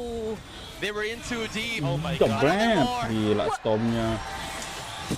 That's just Carl and JP. There was a bit of help from the others, but... The goats. Again. Bringing up... Oh my god. Another setup. Converted into a kill. Benny finds JP, but... They were just in the middle. The movement The true crime of not banning the Khalid is starting to bite them in the butt. Yep. I told ya, because if not for the Khalid, that wouldn't have happened, because they were able to dive because of the quicksand guard. Aman je And ya bang the ya. range of combination with him and Kartizi able to jump. Unbelievable stuff that we're seeing from Yeah. TLPH. I still haven't seen how the sprint actually I was about to used, say, though. yeah. I wanna see it later on. JP gets caught here though. Okay, that's a pickoff right before the Big pickoff. objective. That's pretty good. They were able to take one of those heroes that continuously gives pressure to them. So TNC will have a bit of a breather, but Carl Thizi already had. How did he Buset. know? There was actually someone in the No left way. mid bush. 3mar gets picked No. off. Chapnu already below half HP. It can't be. Even with Zaida securing that It can't purple, be. but what can you do? That can't be. That's illegal, Carl. Okay, Zaida here, getting caught. That's a lockup once again. Chapnu using the Revitalize, another free objective for Team Liquid. Benny Cutie all alone! A monster kill for the GOAT! Oh my goodness. Carl, no, that should not have happened. These are events that cannot be explained by Cannot be science. No. Like, I don't understand what is happening. Team Liquid Philippines is just continuously roaming around. Sanford looking to outplay. Yep. And that's exactly what he's gonna do. Forced to use the flicker, gets out, of course, but up top, TLPH already able to push. Getting 2 kills onto Medicuty very early into this game means that TLPH does not have to worry about the future. Oh no, Oh. Zaida. Okay. Yeah, okay. Now the sprint might happen. No, there's no sprint. Something could have happened there if, because Sanford didn't really recall. Yeah. Sanji actually used the sprint earlier, wasn't able to catch it again, but... Yeah, Okay. we'll see. Man, 4 people, Helping. actually 5, Wow. just for Zaida to get the orange. yeah, and that's a little too much. For you to group up like that and still get no conversion, these are some calls from TNC Pro team that are very questionable, but at the same time, you What can you do? understand why they're there, why they're cramped up together. It's because DLPH has taken all the space. Yep. Oh, Storm using the reload manipulation. There goes the Throne of Ruin as well, but there's a Winter Crown for Carl, and so he could possibly still survive. That's the GOAT getting out alive. Sanji Crimson Beacon in. They're going for this fight, and the re-engage is possible. Stanford's coming from the back lines. He finds Benny. He's about to fight more. 3mar the only one left, and that's a flicker from Teddy, and Sanji going in to finish the job. Lantern to finish it all off. Liquid Stampede. Part 2. He's delaying the minion wave so that they can push. Teddy, Sanji, Teddy. what a play. Actually took the aggro. That was, again, another play that I have not seen. Winter Crown from the GOAT to paint them all out. All of the initiations, AOG and Throne of Ruin, neutered and cancelled. And now Sanji goes in. And it's gonna be pandemonium as it is one after the other. You can see Sanford taking out Benny Cutie just like that. Immediately going towards Storm, waiting for 3mar to get into that orb actually. It ended up Teddy being the one to take it off, and Sanji with that flick. Oh no. Come on, man. We just got off a replay. Ford, Is that a stop solo? it. TLPH, you can stop. We just got off a You replay. don't have to do this anymore. Give us a Liquid. break. Your upper bracket secured. Liquid, they are not playoff secure. You can. You're 9,000 ahead. You don't have to do that, Make that Sanford. 10,000 ahead. You can take It's okay. this. You can chill. You can chill down. You can chill down. You don't have to do anything anymore. Like, you know, she gets it. We get. Yeah, she gets it. She gets Sanford. it. She gets it, Sanford. What are you talking about? I don't know. What do you Oh, think we're what talking do about? you think we're talking about? Yeah, it's a 10k gold lead. We're seeing right now. That's what we're talking about. Yeah. I'm sure. Oh my goodness. 8 minutes? Wait, what level is Carl? Okay. He's at level 13. Yeah. No, it's Squiddy Beard. It's different. That's difficult. Yeah. But what's another thing that's difficult to reach is this 11k gold lead that they have to trim down. TNC Pro team, from 6 minutes, they were forced to already group up together. Just so 58 BPM for JP. this is just like, It's a normal day. yeah, normal day. You're not even playing. It's not even BPM for playing. You know, it seems like Team Liquid Philippines are rushing things. They're probably going somewhere after. Yeah. Oh, it's another milestone. Look. 11,700 minutes. Most minutes played in MPLPH history. Despite having, what, one-sided games like this? 10-minute, average 11-minute game yesterday for their series, and now might also be 11 minutes at average for 2 games. He's doing this. Yeah. That's why he's the GOAT. Yeah, look, it's just Teddy managing the Lords. That's all, that's pretty much all they need to do. Yeah, hey kid, manage the Lord for me. And he will just collect it as he drives by. Yeah. He's not even gonna do it, he just let Teddy do it. He was like, you know what, you worked hard enough for it, so That's yours. go ahead and take it. Yeah, with no holy shields left for mid and bottom turrets. This is... We are back to what can TNC even... Yeah, because again, these are... Okay, now that's a plan. That's a plan. TNC finding Sanji before the Lord Siege. That's actually pretty good. Yeah, I would say. 3 more, that was really far. He had the reach for that one, using the Throne of Ruin. Yeah. Massive one at that, because that means that they have more ways to defend. Yep. But a 12,000 gold lead though for V5! Trap no, they catch with the Winter Crown and the Raging Sandstorm from Danny JP once again. JP might get punished here. Sanford going in. Yes, Heaven's Wrath capturing Zaida, and they're not content with that. Sanford goes down, but Teddy with the blazing duet and TZ. Now Legendary secured the 2-0 against the Phoenix Army. Literal knockout. Blow after blow. Too much for the Phoenix to take. Team Liquid. Apa ini bang, 2-0 semua bang. Ice cold of Omega, but of Falcons. Penguin. What's a good hero with the Hilda? There's a That is Wow. to answer the Moskov, obviously. All right, I like this. Is a Penguin hero. I gotta say that both teams have done a good draft. Game pertama tim Falcon versus Especially because Smart. Falcons are able to answer both the Marcel and the Claude and the Harley with this hero composition. But when you look at Omega, they have a very comfortable hero pool with just 9% believing that Omega can pull it off. Again, you'd quite understand it because Team Falcons is currently hoping for a 9-game or 9-match win streak to happen, but Smart Omega is also carrying their own weight in the second half of this regular season. So just like what Wolf has mentioned a while ago, it's kind of comfort for Smart Omega in game number 1. Meanwhile, Team Falcons has a really good composition that, you know, can take care of macro because that is what they are known for, while also having that secondary skill towards creating a lot of opportunities in those team fights. Yep, and I am especially excited to see the dynamic between the Marcel and the Luyi, because I feel like that's just info overload. And there's so much plays you could do around these two heroes that we're seeing in the hands of Smart Omega. But more so, maybe a bit more towards how the Marcel and Hilda will work together first in the early stages of the game up against Falcons, and how they're going to interrupt the early game rotations that they plan to do. Yeah, there's a lot of side quests that both teams would have to check out before they go ahead and compete towards that first major objective. I mean, Mingwin from the start is not going to be making some unnecessary plays, but Falcons are hoping that he gets to overextend before the start of this fight. And yeah, not much activity happening going on. Yeah. I think you also look at how Omega is able to pilot this Marcel, because of all of the teams that I have seen with the Marcel, Omega really is one of those teams that did not have a good start with the Marcel, but eventually have figured it out with perks.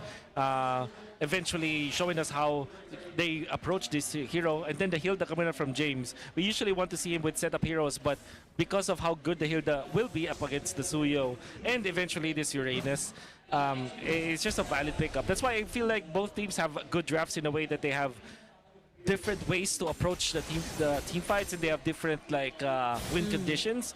It makes it so that it will now be dependent on execution for both teams. Yeah, I feel like It's also going to be, ILTV. Omega's also going to be heavily dependent on the passive coming out from Mingwin in terms of these team fights, because the frontliners are going to be busy trying to disturb the scaling of Kyle, or maybe even just disturbing the way he gets objectives, like the major ones around the map. So it will heavily depend on how they will be approaching this first major team fight. Okay, Omega now on to Flap though. Doesn't have his level 4 just yet. And the Falcons, despite that, will be the ones to burst down and start this entire objective fight. Kyle will take that turtle for the team. And so even with that attempt from Omega, Falcons don't seem to be bothered at all. Yeah. I don't know. It felt like it was the wrong target from the start. It was an easy picking for Team Falcon. And what really is good about what Falcons was able to achieve is that they took away the turtle from Omega, and they did it by fast clearing the bottom lane, helping Flap out clear James, which gave them the priority when it comes to controlling the turtle, and they were able to take it easily. Yeah, I also feel like even from the first rotation we got to see from Kyle, there was extra attention towards Flap because the matchup and how they would definitely require his presence in the objective would really matter. But it's not like they also showed us that they needed Flap to be there. It was the attention that they bought through that rotation that really allowed them to win the objective. And so far, things have been going well for Falcons. They are able to take out 2 green camps away from Ryzen, and this is really good for Falcons. You wouldn't feel it like right now, but the effects of the rotations coming up from both Ogwen as well as Kyle will be felt come the second turtle. You can see that Kyle will have a big advantage over Ryzen, and it might even be that Omega will not be able to contest at all. Yeah, that's an item or two. And in addition, Ogwen was there for insurance purposes, ready to sacrifice his life in case things go south. But smart Omega, that was daylight robbery coming out of Team Falcon. So now they're going to have to make a move to hopefully lower down the 700 gold lead to maybe some slight tenths. But both teams, as per usual, they're just playing it safe, you know, dishing out information. And even though there are bits of information overload coming out from Smart Omega, they haven't really maximized on that completely. Yeah, the way Haji just is able to manage the mid all alone and is able to give so much control over the river is also such a huge thing for this early game we're seeing so far. Mingwin tends to need some extra help, but again, we did say that the latter portions of the game are the ones that really matter, especially for the Louis when it comes to playmaking. So, okay, let's see what the plan is going to be for Falcons here. They use the Way of the Dragon onto James. There goes the Golden Hour from Perxiva as well, but Falcons can reset. This is just another one of them advancing. Now Perxiva and Mingwin are going to be going back. And look at this. There's no kick, but Omega are not going to fight. 0 kills, but you feel the 100% aura of Falcons just because of how they dodged the Golden Hour, how they were able to poke James and just control the river off of that. No contention from Omega whatsoever. Close call. Oh, the damage was just too much. Now they're going to use a diversion. Where will they go? Just for farming. Super Marco gets a double lane priority. That's also because of the teleport coming out from Mingwin. Wow, it's really no team fighting. It's just farming. It's just them pressing the right buttons, being at the right place at the right time. But Flap might have been caught red-handed here, but he's a Uranus. Of course, he's going to be able to escape. So Team Falcons, the idea of suffocating Smart Omega is going into plan, and they've slowly built up that gold lead to make it 1,000. And it's terrifying because they're the Moskov lineup. They have the Moskov. They can go for all these aggressive turret takes. Oh no. But at least Omega also have a response of their own.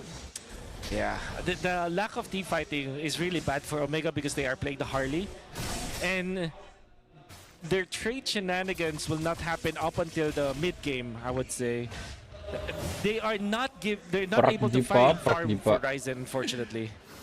Dude, they might have to force that one. Yeah, really have to force it. So Ryzen's caught in a difficult position. Okay. Okay.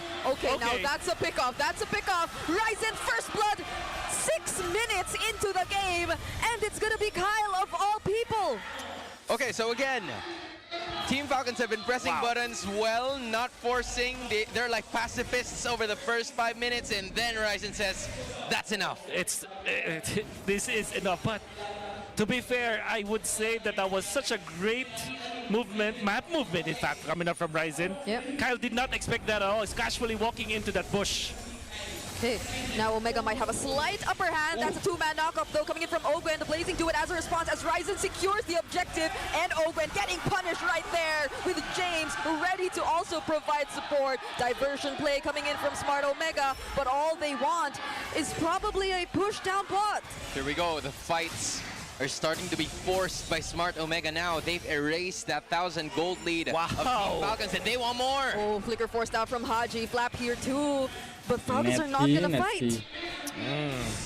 Now, that was such a great reaction coming up from Omega. The fact that they activated Netsuki with just one item, by the way. So only has picked up the Demon Hunter sword.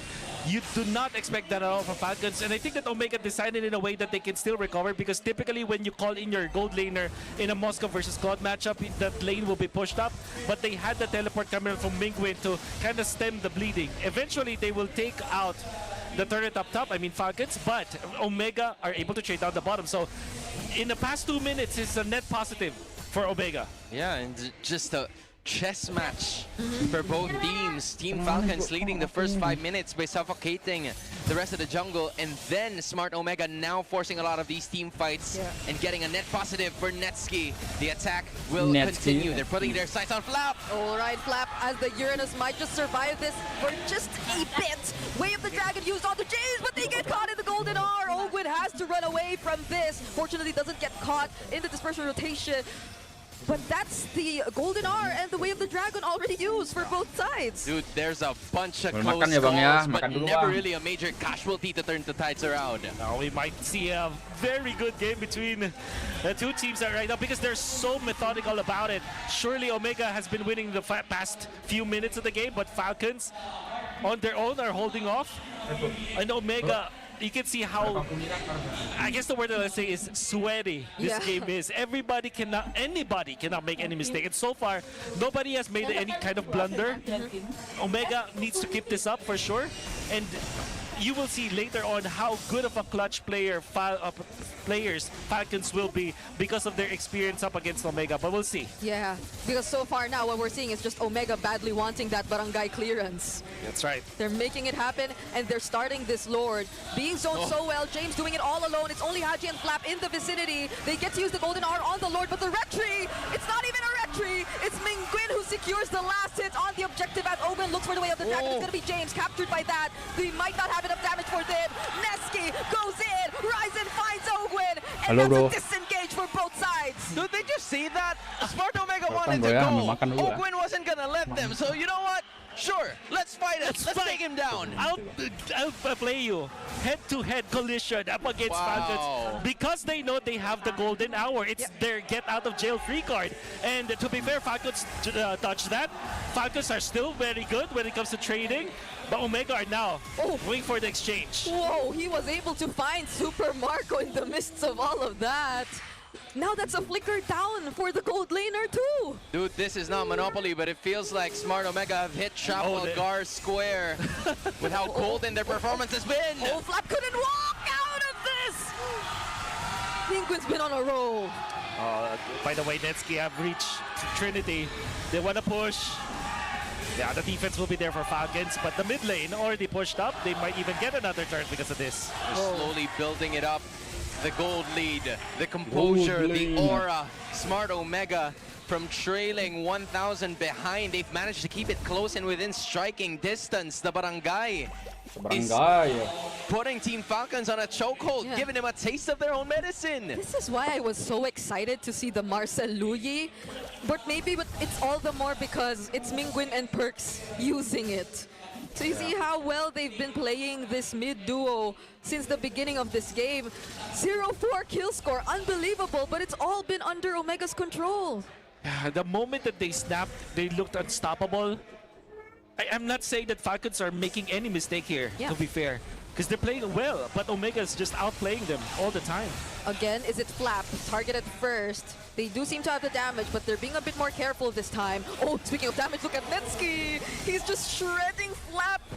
Just like that. Yeah, that's extra caution coming out from Team Falcons, but same could be said for Smart Omega. They were anticipating that Ogwin was going to come from the other side of that bot lane, and they don't want no problems with him, because again, they're 0-4, they're 3.5k, just one major blunder, and it will go to Team Falcons side, and they're not going to let that happen. They're not. Oh, Ryzen! Whoa, they really want to go for flap. Oh, the stun! Ogwin doesn't land! Gila guys. Dragon in the blazing duel, Omega going in. Gila, all at Natsuki. once. Flap still survives, but that's a flicker from James, and Ryzen finishes off the kill on a Mahal killing si spree right Natsuki-nya, guys. now. Kyle and Ogwin are nowhere to be found. Got red-handed. God. Ogwin, no kicks today, sir. What a shutdown coming out from Omega. They're now up 6-0. They're playing so perfectly. Oh my goodness, they're going in all at Oh! They find Super Marco. There Okay, goes the okay, golden hour, actually- though, and he somehow saves his team through that golden arm. Dude, the damage has been done. Inhibitor taken down. The breaks of the game. Falcons, like I said, they're not making any mistake. Ogwin, although you can say that that was quite a bit of a blunder, it's because Omega was prepared for it. Perxiva was in the right spot to counteract that play, and even the Spear of Destruction will be countered. Granted, Haji made a great play, copying the golden hour to save his teammate, but Omega, oh my goodness. Oh my The goodness. way that they're setting up their box, boxing in Falcons, punishing them, now they are leading by so much. Bro, it feels like Netski's manifestations of actually being the best team in MPL Philippines is starting to come into fruition. No notes whatsoever with how they're playing. When we were writing this, we are calling him the Eng Engineer. The Eng Engineer. Yeah, and He's able to do it. And you know what? You Oh my can't gosh. spell engineer without eng anyway. Exactly, but unfortunately, the English cowboy not. Okay. Let's call it the shaman, you know? Netski the shaman. Oh, conceal play from Perxiva. They're on to Flap first. Ogwin still yet to find a kick. They also have the Lord with them as they take down this bottom lane tier 3 first. No one from Omega still decides to go in for the engage, but you could already feel the damage even just from Mingwin. Netski trying to go for Kyle, but Falcons are able to defend. Yup, the damage has been done, but one thing that's good about Team Falcons is they have a Moskov on their squad. At least it's going to be able to help them in the late game. Here comes round 2. Oh, the dash out. Flap gets caught in the middle of 5! And the blazing duel once again from Netski catches Ogwin. He's shredding him down. Golden Hour 2 used onto Omega, but Super Marco, does he actually survive? He's back with a sliver of HP, but now it's only 3 members of Falcons trying their best to defend. Netski has his eyes on the turn, but the wind of Netski-nya gak peduli guys, pokoknya And endah. Omega get game number 1. Perfect. No. This is Gila more guys ya. like now we're gonna Guys, bring the mereka fight kasih serious. keras-keras, bro. Falcons chose violence in game number 2. Yeah, I agree. Because it makes a lot of sense, dude. You have 3 tanky damage dealers. You gotta at least set them up for success. Because if you don't, then it's not gonna bode well for your team. I mean, the Alice, the Throne of Ruin, will be very essential. Flap's entry with the infinite skis to victory that was mentioned a while ago. That's gonna be the story, a path that the Falcons should follow for victory in game 2. Yeah, and even the lineup rating says so much about how much simpler the lineup of Falcons actually is, how there are probably a lot more hero synergies that we're seeing happen. Was already previously mentioned, it's also the Eve and the Alice working together as a combo. That's massive AoE and a box, and that's also a potential for pick-offs through the Kalea later on, especially when you get to scale your Claude much to a point where he has a dependable amount of damage. So overall, it's a still balanced draft between the two teams. So let's see if it's also the comfort that'll still matter the most for Omega heading into game number 2. Yeah, and I'm curious to find out how Netski's going to be performing and making the most out of his advantage in the first few minutes of this game, given that he is going up against the Claude. It's very important, and there you go. You know, the Assassin getting picked up as the emblem, which is, again, essential for the scaling of Netski, trying to find a gap that would be more than enough for Super Marco to not really fully engage in certain situations. Okay, aggressive start here for both Omega and Falcons. Perxiva doing such a great job at making sure they're able to keep them in check, but Falcons are not letting up. They're still going for the invades. Ryzen now won't have that much of an easy time securing this green camp, but at least they have some help from Perxiva. Yeah, he had to commit that retribution just so he would be able to fish for that one. Immediately, Team Falcons going to the other side, but it seems like that fight will be put to a halt as Netsky joins the party. Still a slight level advantage here for Ryzen over Kyle. Falcons are already low. They are not going to force it. This is the opposite of what we saw in Game 1. Yeah, but the passive of Ogwen really came into play in that first clash because it would have been very different as Perxiva is going to be able to escape that certain situation. Omega and Falcons, lots of activities, lots of team fights being forced now, even though they aren't complete. Yeah, they've been always trying to go for the invades. They've been watching out for Ryzen and his rotations. So props to Ryzen for still being able to keep up because he's been constantly, there was a constant attempt from Falcons to deny the camps on his side. Dude, it was like he was on their face the majority of the time, but now the turtle is going to be spawning and appearing with half health. All right, and now because of that, Falcons will have no problems whatsoever securing this first objective of the game. This is similar to what happened in the first 2 minutes. No casualties, and Falcons taking the major objective. Okay, so they want to go for the invades again. 3 members, or actually 4 members of Falcons here present in the purple. They're not going to proceed. Yeah. They have weathered the storm for a little bit, but Kyle is already taking over the jungle. This is something that Falcons really likes to do whenever they're ahead, and they're really good at it. Whenever they find an opening, they will keep you choked inside your jungle, so now Omega has some problem solving to do. They don't have the Claude like in the previous game where you can just split push. They don't even have the Loyi, so it will be a tricky route for them. Oh, Perxiva hits level 4. BOJ tanggal berapa Mas Don besok? 13, 14. Okay, interesting. Yeah, that's 2 flickers committed by Jadwalnya udah gua upload that juga. tells you that Silahkan Omega ditonton did the dulu right boleh move. kali. However, because of those 2 flickers, they will get away, and they also take some outer turret shields up top.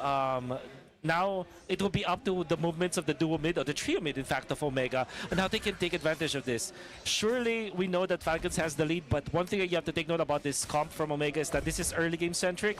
You gotta respect the second turtle now, if you're Falcons. But if they do get over that, and they take over the second turtle, that means that Omega are gonna be in a lot of trouble. You know, Omega, 40 seconds in, has to find a way to position themselves towards the turtle because, sure, they do have the battle spell advantage with both Haji and Ogwen already committing their flickers, but if Team Falcons gets into position first, it might be difficult, which is the reason why the engage is fully going to be there. If Flicker's going to be utilized by Perxiva, but Flap cutting from behind is going to be making his way towards that turtle with just 10 seconds remaining before it spawns. Falcons know that the flicker is not available for Perxiva, but it seems like they're not even positioning themselves early on for this upcoming objective as Kyle takes out all remaining energy shields up top. Yeah, they plan to burst it down as fast as they could. Ryzen now at the front lines. Okay, that's a title strike, knocks up 1. There goes the Throne of Ruin as well. Who finally gets the turtle? It's gonna be Mingwin, still using the IMU with the real world manipulation and the Appraiser's Wrath to find first blood on Ogwen. Now Flap having to run away, knocked up by the Dark Wave. Another stun from Perxiva, but the damage is not gonna be there anymore. They may not be able to kill a lot, but they got 1 and a major objective. That's more than enough. Okay, Marco all alone here down bottom, but he is going to be able to clear this, however. Yeah. What a fight for Omega. I think it's well designed because they knew that Kyle was away, and which is, I don't know why Falcons actually decided to take Turtle to that manner. I think they're just backing on the fact that they have the Tsunami Slam, but because of the fact that they didn't position themselves well, Omega was able to find an opening, and even at just the golden hour, and then Mingwin just being clutch under the turtle, despite the Tsunami Slam on to Ryzen, they were able to take it, and then they found a little bit of control in the river as well. You know, in game number 1, it felt like everybody was just minding their own business. You know, everybody's just securing objectives, looking for information. It's like, oh, you're there? Okay, I'm just gonna go the other route. But now they're going face to face, just looking at each other, dishing out some damage, and with that, Omega may have gotten the lead for quite a bit, but Perxiva is just there to simply check where everybody's going to be coming from. Yeah, and Kyle's been always up top. Like, he's been consistently rotating towards the top. Now it's James finding him taking this orange. So far, it's like Falcons partly avoiding a lot of the things that could happen across the map. Yeah. We are push. Look at this. 4 members. They're going for it. Okay, Blazing Duet already used just to clear out that wave. Netsky won't have enough time to take down this turret. Great job from Falcons. Crisis averted. Yeah, but that's an ultimate down towards the next major objective. I don't even know if Super Marco is going to be part of it, but Omega is looking to rush, going to that turtle pit. They're going to blitz this probably to hopefully take another major objective. Whoa, they've regained control in this game.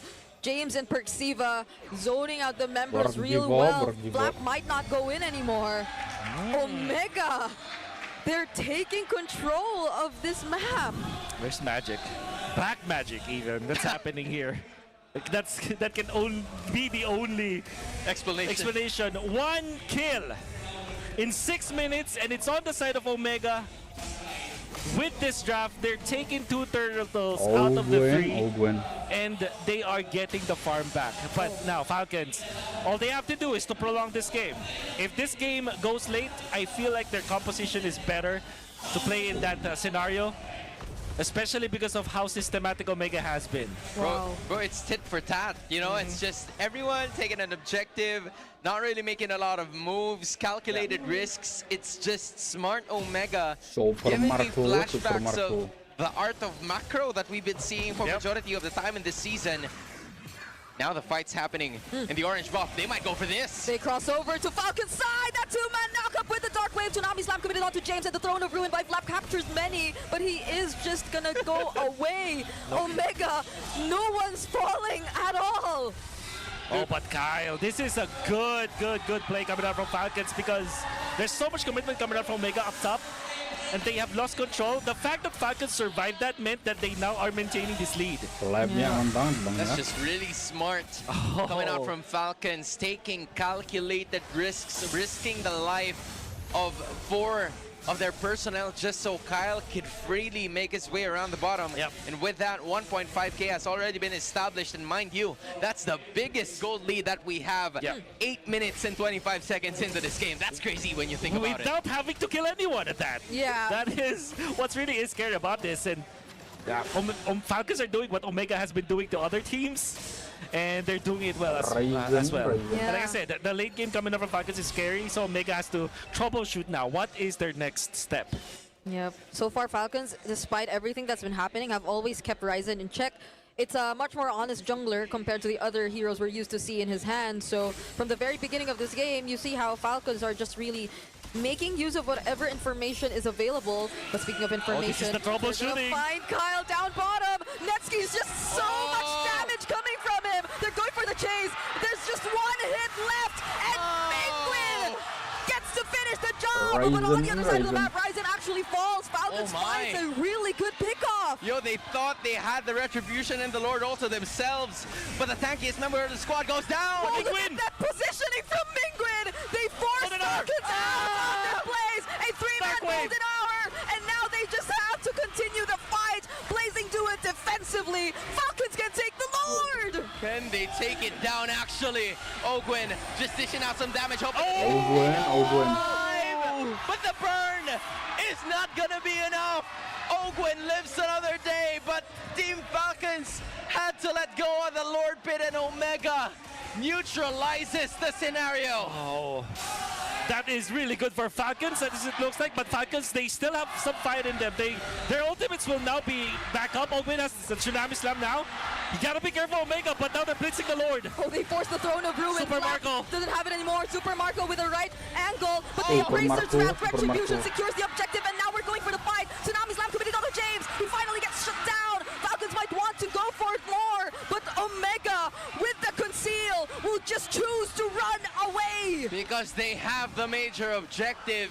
This is Team Falcons' first set of kills in this series, and it couldn't have come at a better time. But with Omega taking a major objective, they're gonna have to do damage control. They have -1 in terms of the composition, and now the Lord has spawned. Yeah, so this is the time where the viewers can say that I might sound biased, but I think that favors Falcons better than Omega. Surely Omega gets their objective, their neutral objective, but Falcons are able to get kills. Super Now the Marco, only Super problem is Marco. if Falcons lose their turrets in the middle and up top, then that's when Omega has the lead. 1,000! 1,000 damage per hit. 1,000 What does he damage. have? He's just on the Haas, Berserkers, and the Malefic Okay. gun. Bro, what's with these footballs, man? Oh, Netsky. You witch. Netsky, you witch. Netsky, you witch. Oh my goodness. And now it's Team Falcons looking to Oh make plays my around the map. goodness. Oh, Tsunami Slam. There goes the golden hour, and the real world Perxiva finally gets taken out. Falcons at least get one. it's gonna get And that. Kyle from behind might actually go for a play, but that's 4 members of Omega who are probably ready. They got this. Oh! Super Marco still gets to use the blazing do it and survives with the BMI, but Ogwen will get traded out. Netsky goes back in. He's going for Kyle, but there's massive damage too from Haji and disengage this time. That's a roamer for a roamer. Just when we thought that the sandwich play coming out from Team Falcons was there, nope, Omega makes the pivot. Oh, Super Marco survives there. That was so sweaty. It's so hectic. The good thing about what Omega is doing is that they're backing out together.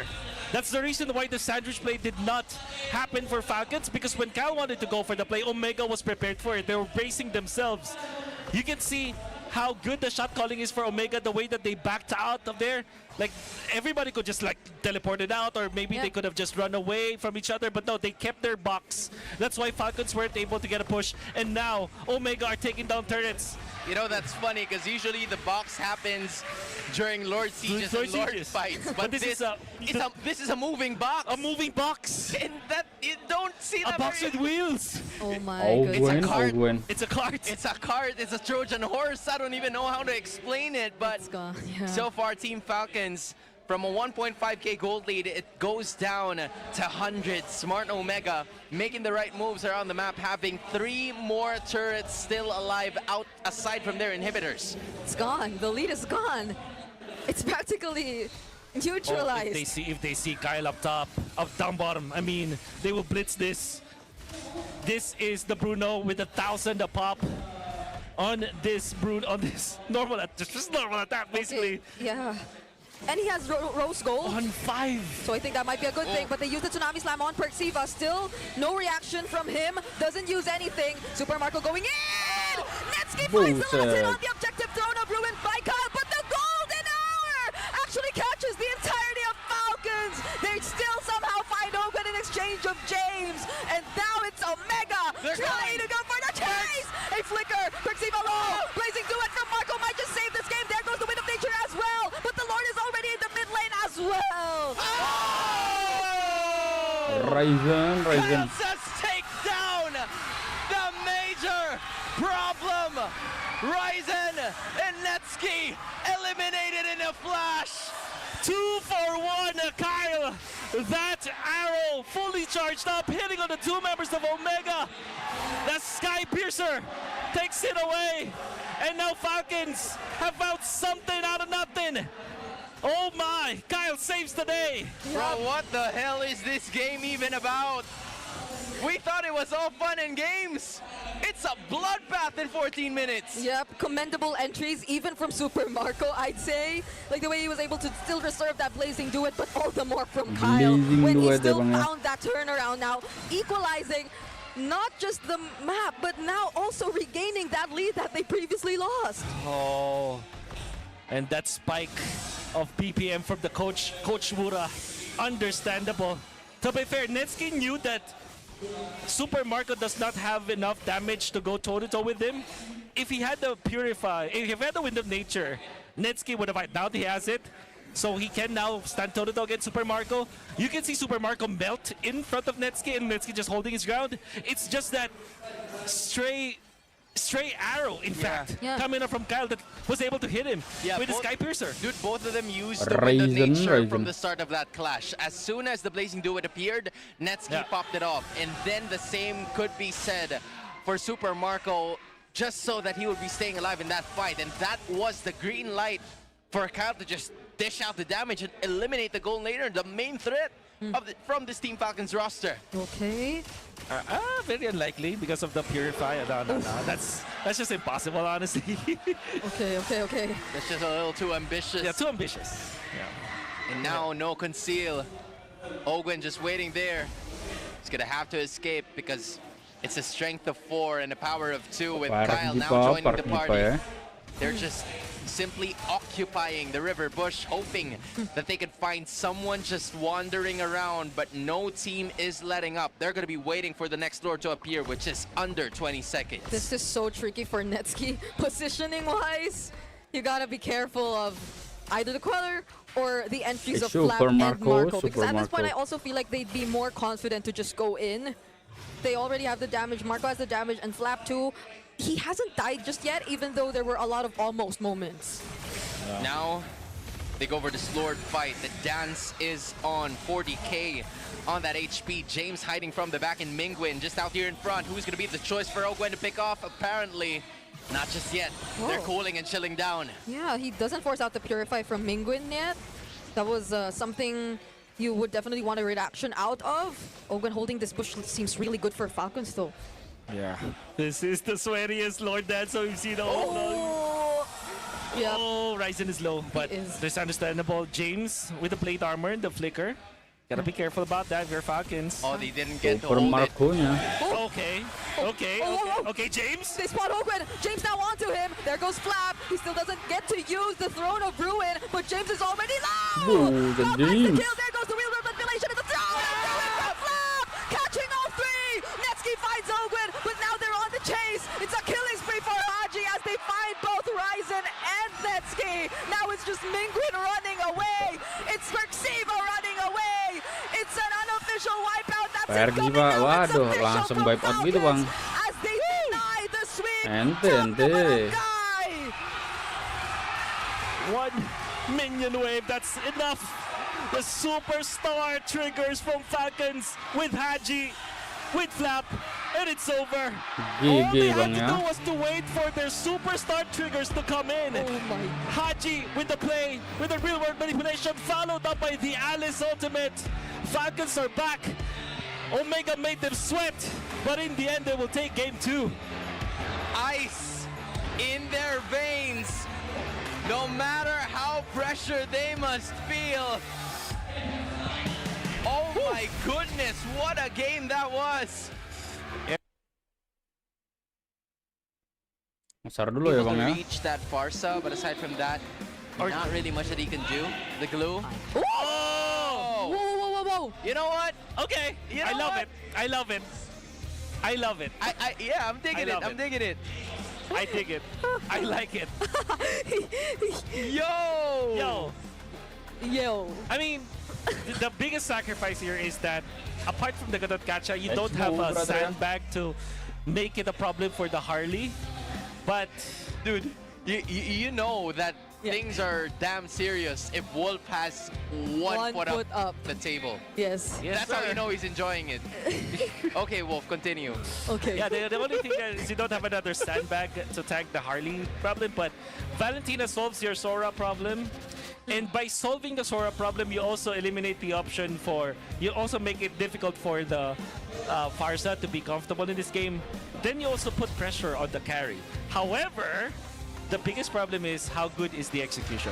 This is not an easy lineup / lane to pull off. Yep.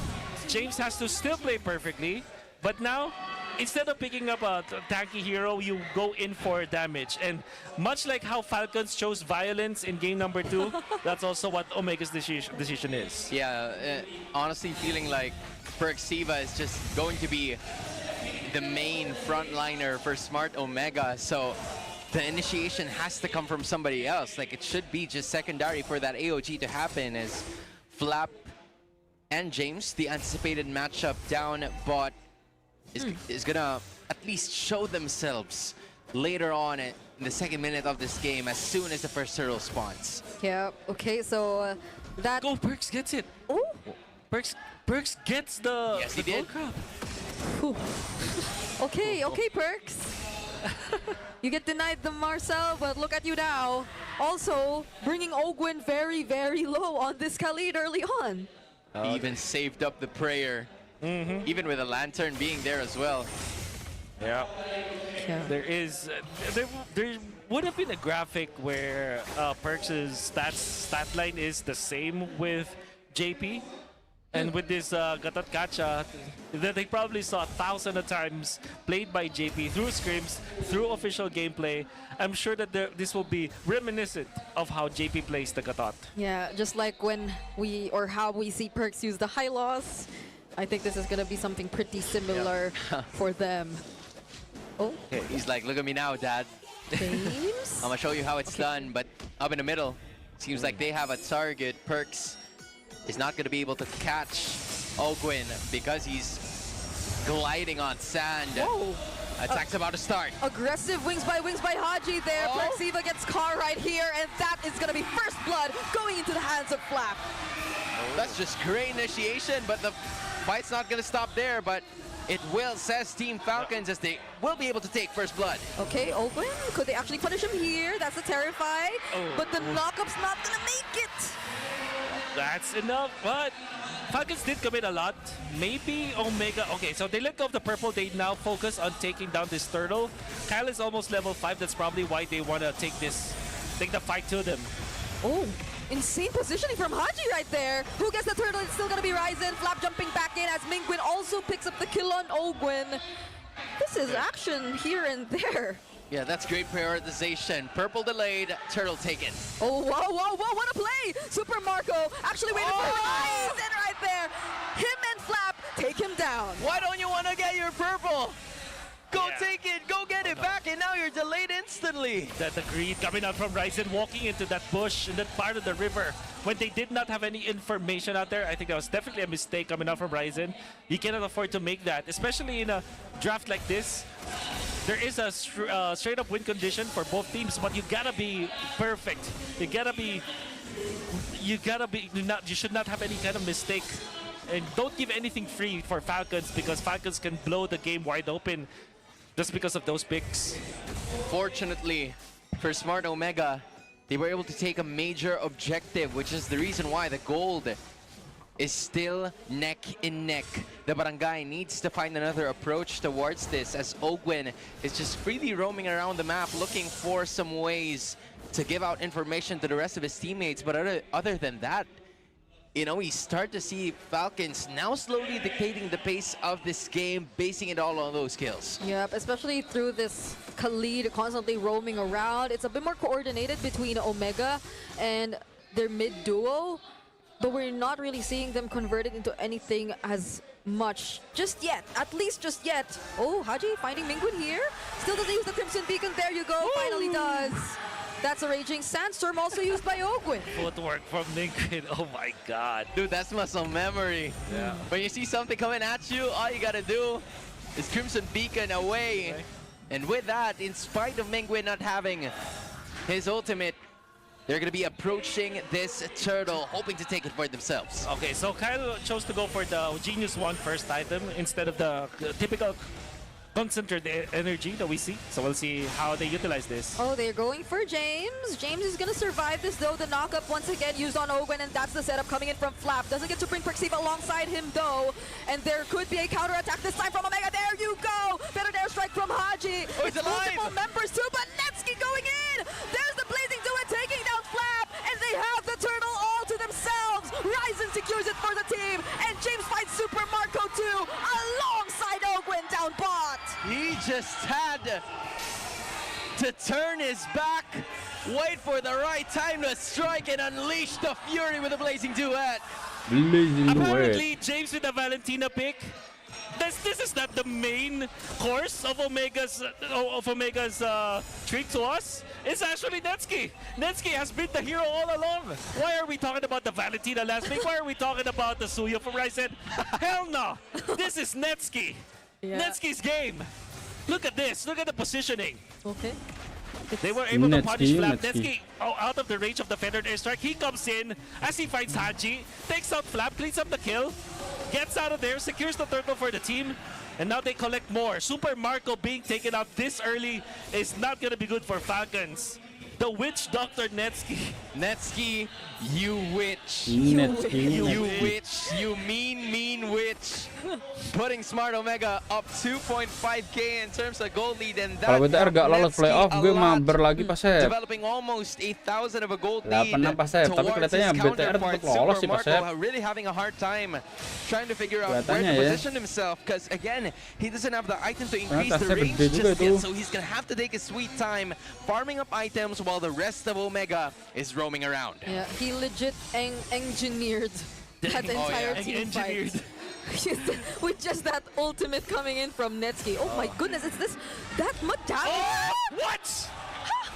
Where and how did Bisa they gitu, find Bang. Kyle? You again! We asked him 5 W's and an H there. Oh my gosh! What the hell? All of a sudden, it started to make sense. Here he goes again. And Horizon Ah, picks up fam. another kill. They're not stopping. They're going. Who can Oh, we're stop under a them? hex. We're under a hex. We're under whatever Netsky has designed for this. I don't know how a Harley got caught by a Claude Pergi Pak, and a pergi Pak. Gabatkacha. We're in a hex. We're in a domain spell. expansion. Saya We're in yakin sama against BTR, gak Jutsu, yakin ya Bang anything ya. you can call. 4.5k is the gold lead. Can you miss it? We literally missed it. Oh, look at that jump coming in! There goes the AOG! That's the counter setup! Ryzen still finds Flap though! He couldn't bring them closer to the turret! He got bursted before he even Pergi could! Pak. Dude, they're bulldozing their way onto the jungle of Team Falcons. Netsky is unscathed. Ryzen already has 3 kills and they're up 5k. Sky Piercer priority for Ryzen. And the thing is, he puts it to use. There's a lot of pressure that they're exerting now.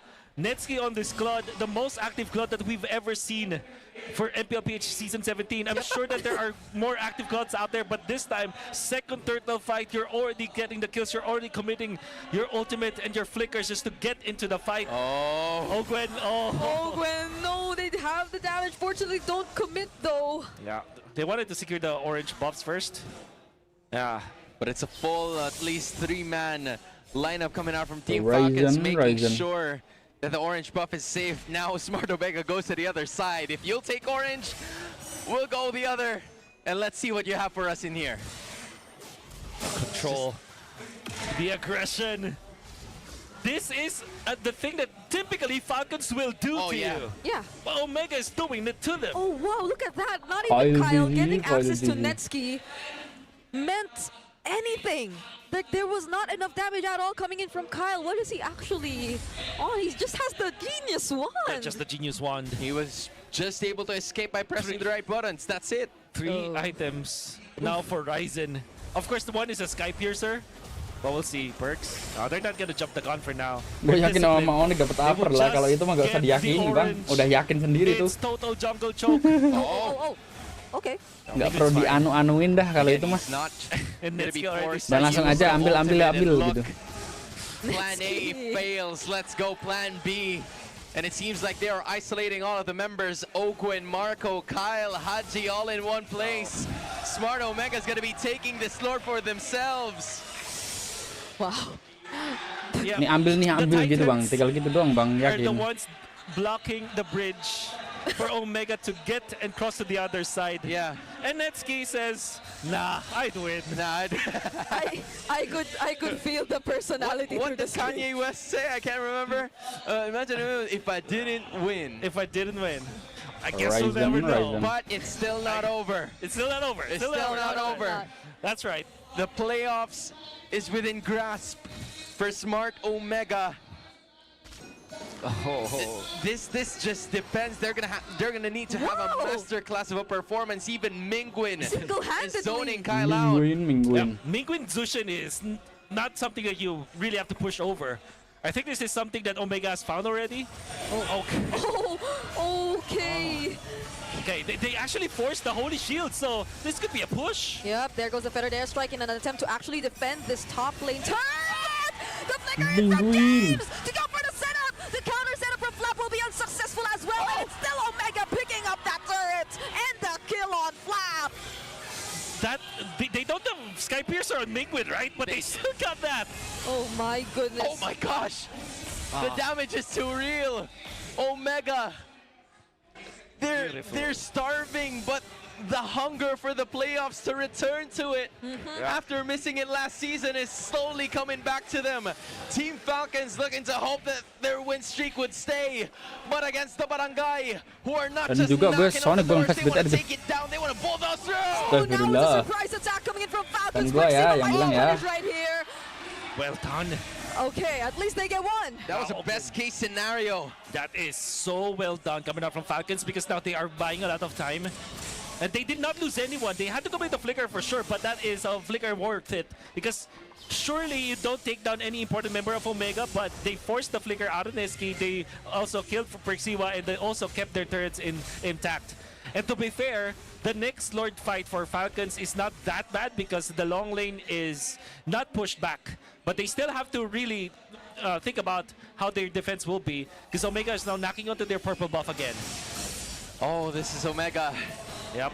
That's quite delayed in terms of finishing this game. They are keen on bringing the base down. It's just that James has now been found to be at bottom. Ogwin and Flap, the frontliners, seems to have some plans here. They're looking for someone to approach the river. Will it be Ryzen? Will it be Perks? Anybody from Omega?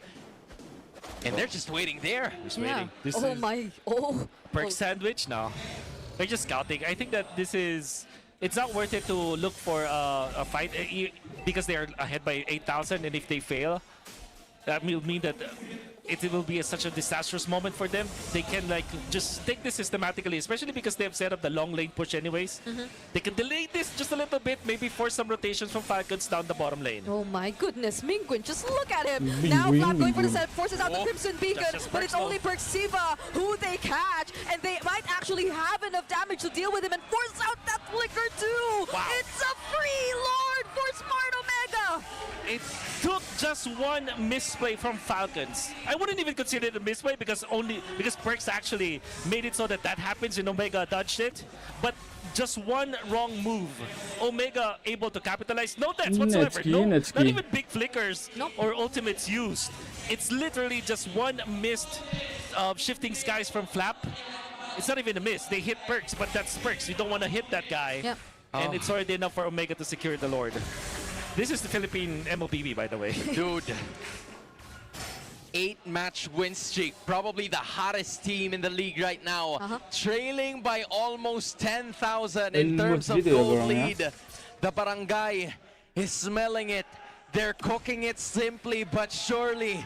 Will they have enough firepower to knock themselves out and make their way out to the playoffs? They want that clearance. There goes the Raging Sandstorm and the Shifting Sky! They actually find James before they're able to do anything. And now Ryzen has to escape. He successfully gets out. Netsky does find one still though, but Ogwin makes sure that they get more. It's a 2-for-1 so far in this defense. Wow! Falcons, what a defense! And again, Flap this time hit the Entah kenapa right yakin aja targets. gitu. James could not react. Taken out very early to the team fight. Fortunately for Omega, there was Ryzen to get out with a sliver of HP. Netsky with the Blazing Duet Winter Crown play, but it wasn't enough. James has to be able to pop his ultimate. This is why we said that the room for error for this Valentina is so slim. Still, Omega has the lead. Falcons wants to get the turret out of this. They will be denied of it as Mingwin and Nets clears the mid lane. Crisis averted for Omega.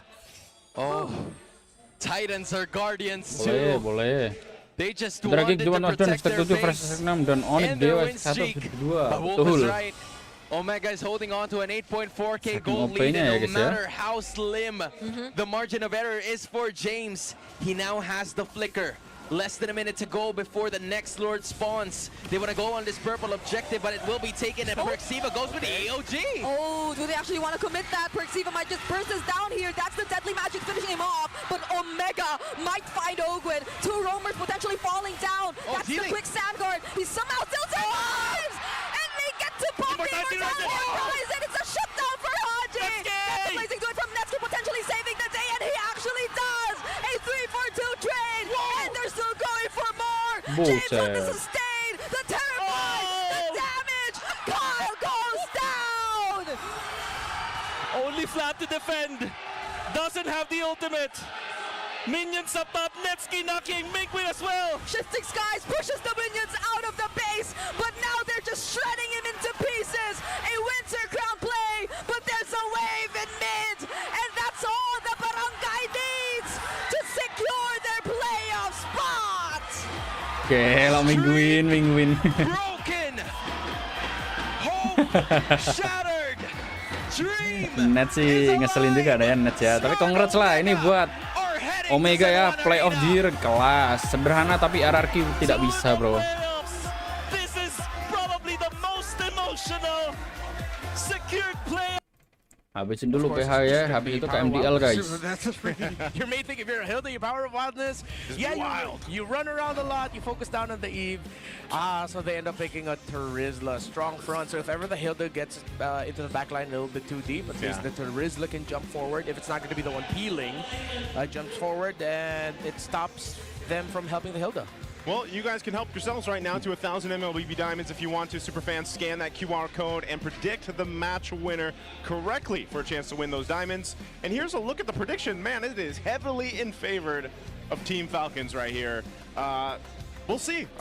They've been on a streak themselves. Yes, they've had a couple losses, but it's still the di Team leg Falcons terakhir, we've julukannya gotten to King Slayer. see Inilah pretty tim yang much sulit dominate ditebak their dan way surprise di throughout akhir the regular season, betul. And now they're Bentar up lawan against a Gig team like 21 udah Twisted kecolan dia Minds. I think 1-2, anything buset. to take from yesterday's matches and what we heard in their interviews was that they 1-2 weren't ready ya, for a Bang, play ya. style. Well, maybe this play style that Twisted brings to game 1 will be enough to shake things up again against Team Falcons. We head in. One thing I'm looking out for here is if Falcons will just be able to bridge for Super Marco well enough, or it will get a Marco back to form who can dominate in lane, because yesterday he wasn't doing a lot of dominating. Well, here we go, jumping on in. It's a best of 3 here. Can't believe we're already down to week 7 ending and just a little bit of spots left in the playoffs. Looking at the emblems, things look pretty normal. Yeah. Festival of Blood though for Super Marco doesn't go Tracy, for Master Assassin to go Tracy. for the trade. He really just wants to chase the spell vamp and to sustain in the team fight. Interesting. Okay. I think another one of these Terus things ada that we nggak look pas at, waktu what RRQ Team lawan Falcons Gig wants to do, Kingdom pada kemana Spy Bang? Nggak tahu dah Bang. scale up hit Tahu gue itu, as fast as tadi you can ada with Suyo. postingan We yang saw lewat itu. the new record anyway, under that 9-minute mark for Carl TZ.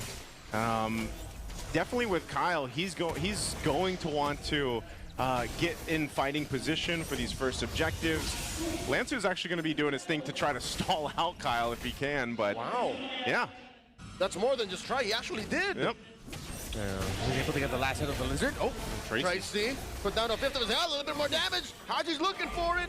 Tracy gets away. Talk about discipline, man. He even held on to the flicker. Yep, that's damage reduction. He's trusting that 15% under tier 1. Yeah. yeah, it's going to be really tough also for them to trade out, especially against that Eve. With the little shields that Eve gets, it makes it tough for Sean and Tracy to find the right time of when they entry, when they decide to poke out. Because if the shield is up and then Sean decides to go in for some pokes, it just gets wasted. Oh, look at Lancer. What's he gonna... He's gonna attempt something here. He's almost gonna hit that level 4. The turtle's spawning on their side of the map. So we'll be up here in a couple seconds. I think they're just gonna try to go for a play. Get a numbers advantage maybe once he hits 4. Yes. Owen and Flap are here too. Uh-oh. This is trying to get... Yeah, they're gonna try to do something. Flap just got his penalty zone, so it's even fight here. 3v3. Haji coming in. Lancer takes a few hits from that Sever. Ogun put down a third of his health. Heals up with a surge of life. No ults thrown out just yet. Wow. Kyle looking for an engagement. And there comes Sean! Calling in, but Riel! Flap swailing away. Haji gets taken down. First blood drawn by the Admiral. Kyle finds Lancer though, 1-for-1. Jangan sampai Kingdom pamit dari RRQ, iya lah. Yeah.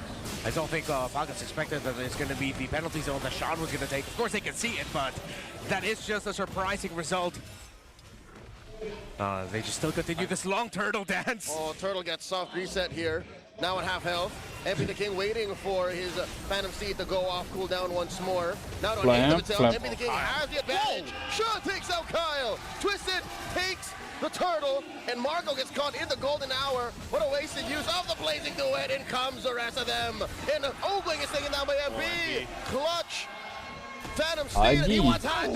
He finds him. Double kill underneath tier 2. That was, well, number one, the longest turtle I feel like we've witnessed in a Mantap loh, while. Kak. And Kalau just mau a jadi great Sonic team fight juga and boleh, result kami for terima kok. Twisted. They fought that turtle like it was Lord 3 in a 15, 18-minute game, man. Oh, I didn't expect a lot of hesitation from Falcons, but I think part of that was that they were also looking for the power of wildness of Lansu. And then at one point, Lansu just decided, you know what? I'll just smack Kyle already. He's in front of me. Ogwin was low. He's nowhere nearby. Surge of Life isn't going to help this Suyo out. Yeah. And Twisted Minds were the first ones to pull the trigger big time, and they get rewarded for it. While Falcons, I feel like they over-hesitated, man. Yep, I feel like Kyle wasn't even expecting to get blasted the way he did. Flame.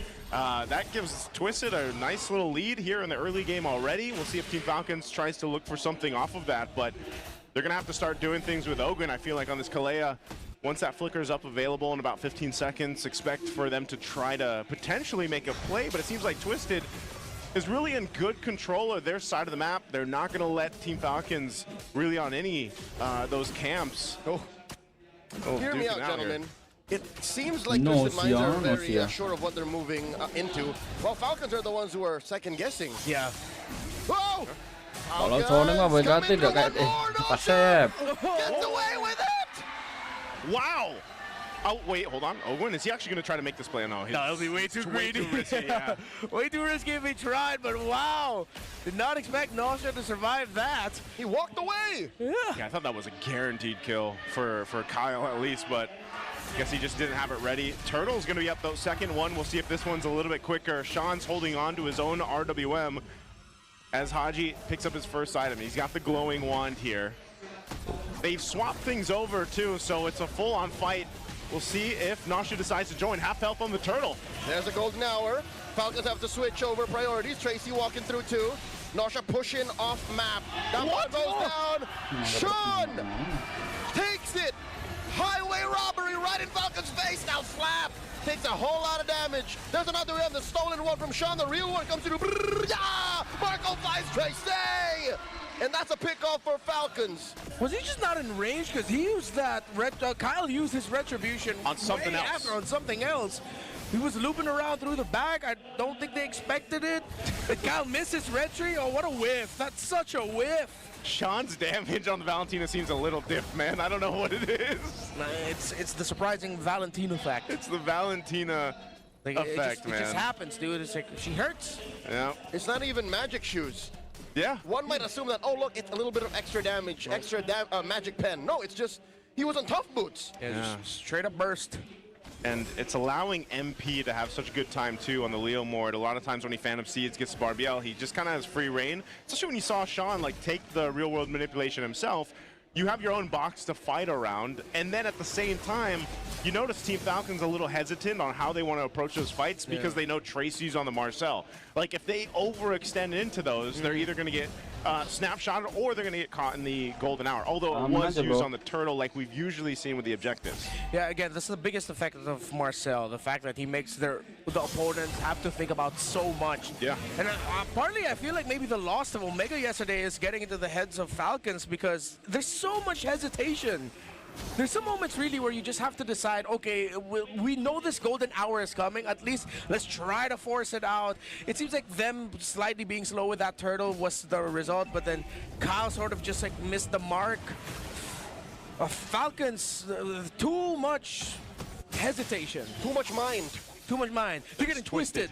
Oh no. Cheeks.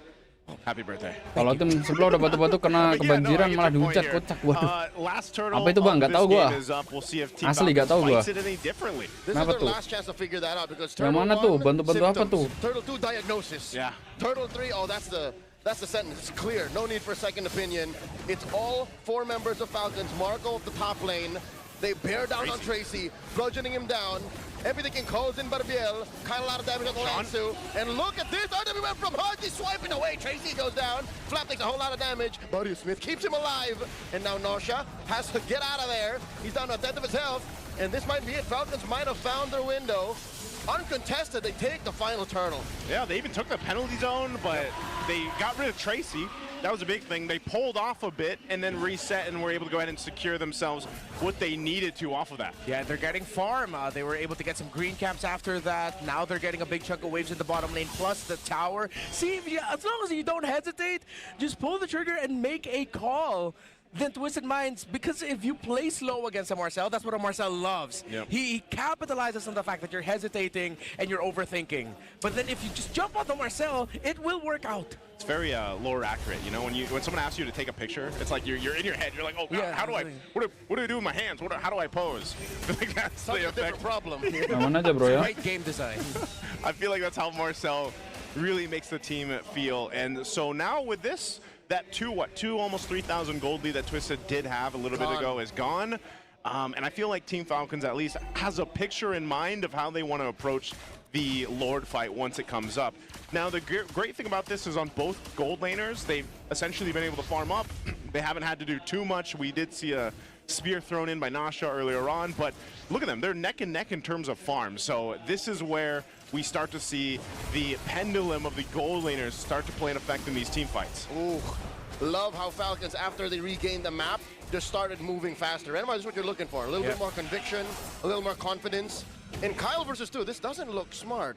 Okay, Yeah, good call. Yeah. He knew. He's like, this would not be the moment. Yeah, Not for me. It's a layer more than Hilda that Suyo is gonna get destroyed. And with the conviction that Falcons are moving with Aman right aja, now, bro. Twisted Minds are forced to get their own map trades as well. Oh, Tracy walks in a flap. Flap takes too much damage. Not enough to save him, but he does survive. Defensive penalty zone keeps him alive for a second longer. Golden Hour stops Haji from swiping away. Lansu and Ogun, man-to-man defense. Kyle gets taken down by MP. Double kill. Oh, Leo Morden now. It's the rest of Twisted Minds collapsing on Haji and Marco. They back off.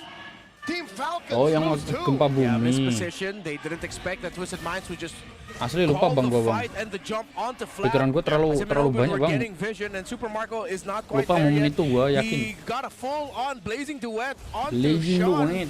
as the cosplay of the Eve, but it didn't even dent him. Oh, wait. Can they actually contest this, or they're just going to be too late? Yeah, they're going to be too late to the party. Okay, what's the play, Falcons? It's a little dangerous. MP calls in Barbiel. That could have been very punishable. That could have been punishable. Yeah. I think Twisted knows that, and even with the Phantom Steed, it's just to kind of stop Team Falcons from even thinking about trying to initiate. Yeah, exactly. It's Barbiel just telling Falcons, no, man, just go defend. Let us have this. Yeah. They're going to get a lot out of this. Looks like Falcons might be able to stop the Lord before it charges into the tower, unless Twisted Mind shows there. No one flowing up top, but you'll get the big minions. And no one going to be able to get the mid. So Twisted Minds are now all looking towards the bottom side, seeing if they can maybe get a kill plus a tower. It will get the charge through. Yeah, this is going to charge in. They potentially keep this. No, they don't. The turret's going to go down. But they will be able to go ahead and clear this. They still have the shields as well. So they get mid as well. Yeah, Team Falcons holding on. That's the tough thing for Flap. Flapnya aman aja bro ya. Damage after damage, and one of the unfortunate things about a Trizzle is obviously you're kind of slow, right? And even if you rely on the passive, I feel like it's like the body of Smith passive just sometimes it gets to a point where it's not enough, you know? And even if you can penalty zone, you're penalty zoning defensively, and that's not what you want to be doing here with that Trizzle. They want to fight. Tsunami slap by Ogwin, stopped by a Golden Hour. Nosha taking away that turret. That's less firepower for Falcons, and MP the King takes a lot, but Ogwin falls first. They clap back Haji out of range. Flap, barely alive, SOD. Gak mungkin digasin sih. And Falcons are trying to control mungkin dah. the damage output, their losses. It's just Ogwin who goes. Yeah, and you see the hesitation. I was waiting for a blazing duet from Super Marco, but again, they're checking for the power of wildness. Lansu didn't use it the entire time. So even if Super Marco has the flicker, he can take a quick moment to try and reposition away from the Hilda. Yeah. They all just played such a tight... Oh, there! Marco! Close call. Again, that's why. Even Twisted Minds are just in Falcon's head. Yeah, that's why Marco is hesitating every team fight. If the Hilda is nearby, you see the result. One quick ultimate from the Hilda, and it ruins the Claude. Yeah, Nasha picking up the win of nature now too. So that's always, I feel like lately, that's always been the problem with the Claude. The biggest obstacle is, how do I actually take all these items, the damage that I have now, and actually get an effective blazing Tracy, duet off. Tracy. He's got a Wind of Nature now himself, so maybe that's going to help alleviate some of that pressure now for Super Marco, because he's been relatively passive in a way that I feel like is just forced because of the composition they're facing against. Well, now this might change things. They still have a little bit till this Lord comes up, but also at the same time, I just feel like they have been trying to look for a potential setup themselves. They just can't really get it because they almost have to just react to what Twisted is going to be thrown at them. Man, Tracy really has revitalized Twisted Minds. And the biggest reason why we call him Tracy McReady is because it was him who decided, Coach, put me in, Coach. I'm ready. Game 2 against Aurora when they started off this win streak. It was him who made the call, and he continues to make the calls for Twisted. All so good. You gotta appreciate good MLBB when you see it, and Twisted Minds are delivering on that. Yeah, again, Tracy's gotten MVP performances, and we've heard it from himself that he still is looking for ways, obviously, to improve his game and improve with the team and really solidify and show just why he belongs here. The 2 matches that they've won with him on board, he was the match MVP. Oh, Tracy coming in with a conceal, finds a snapshot on the 2. Luckily, it's Falcons front line, Ogwin and Flap, so this dance will extend. Okay, no play for them there, no shot. I think it's still, this is kind of how our first turtle of this game looked. You know, both teams know that push and pull that they have to go through for this. And it's not even just the Marcel you got to worry for. Lansu can do essentially the same thing on the Hilda. And you've just got 2 heroes that are just throwing themselves, giving information over to Twisted. They're going to go ahead and bring this Lord out one more time. It's about half health, but still not sure if they're going to fully commit to it just yet. Ooh, none of the frontliners of Falcons have any chastised pauldrons yet. And I think that's Twisted Minds can use that to their advantage. Oh, Flap is getting overloaded here. There's too much stimuli here. And that is it. Falcons get blocked out via the golden hour. They do get the tsunami slam, but there's not enough damage output. Down goes Ogwin. Still no tree. They find North. Flap gets the kill. And for the king.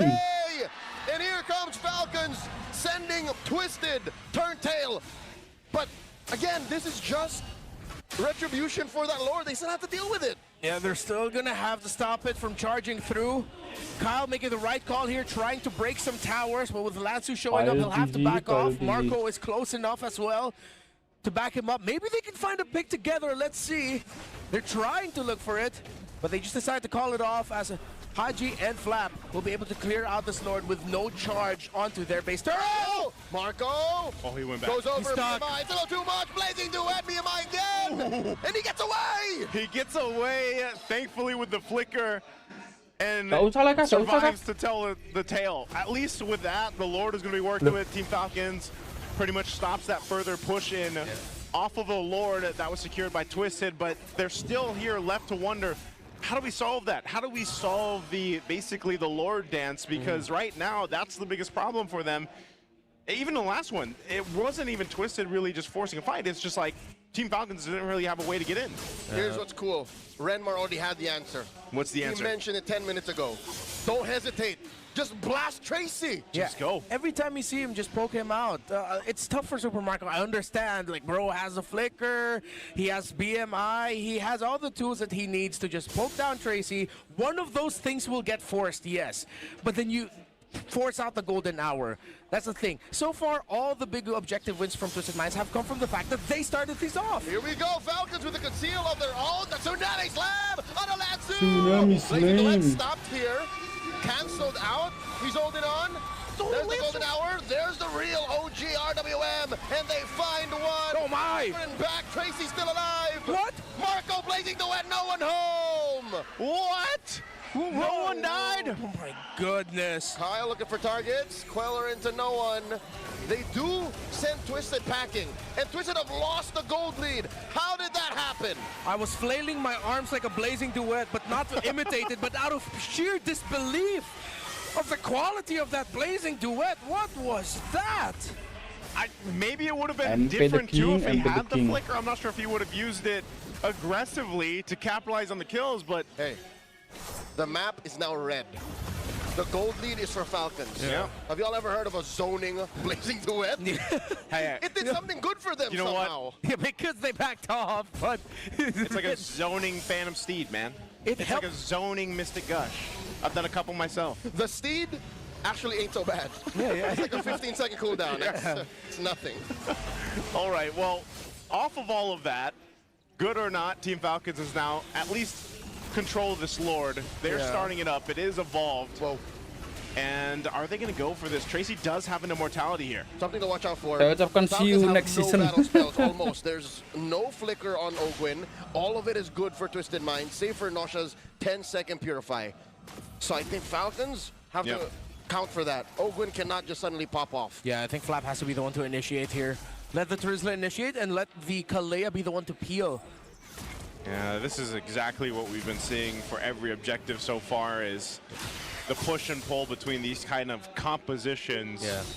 Team Falcons has really fought their way into this game, though, to have this kind of control. Flap is going to pick up a winner crown, so that might be a part of the plan where he is the one to initiate things. Ogwin jumping forward. I'm not sure if he's going to actually try to go for Tracy. He still has to worry about this. Lord. A quarter health. Oh! Down to a fifth even. Super Marco. I hear a conceal. It's on MP. Calling in Barbiel. Will they steal away the Lord? Falcons have worked the majority on it. There's Tsunami Slam RWM. The real one. Nosha with a very low summer back go. Playing the way to the back line. And he gets pulled back. BMI safe. They find MP. Kyle gets him. Plus the Lord. It's all Falcons. They collapse under Nosha. Miko Guevara's out of the building. Kyle comes in clutch. They get the Lord. Can he get out? He picks up an immortality. Kyle. He gets the immortality pop. Orange buff withstanding. Tracy gets the immortality down. Sure.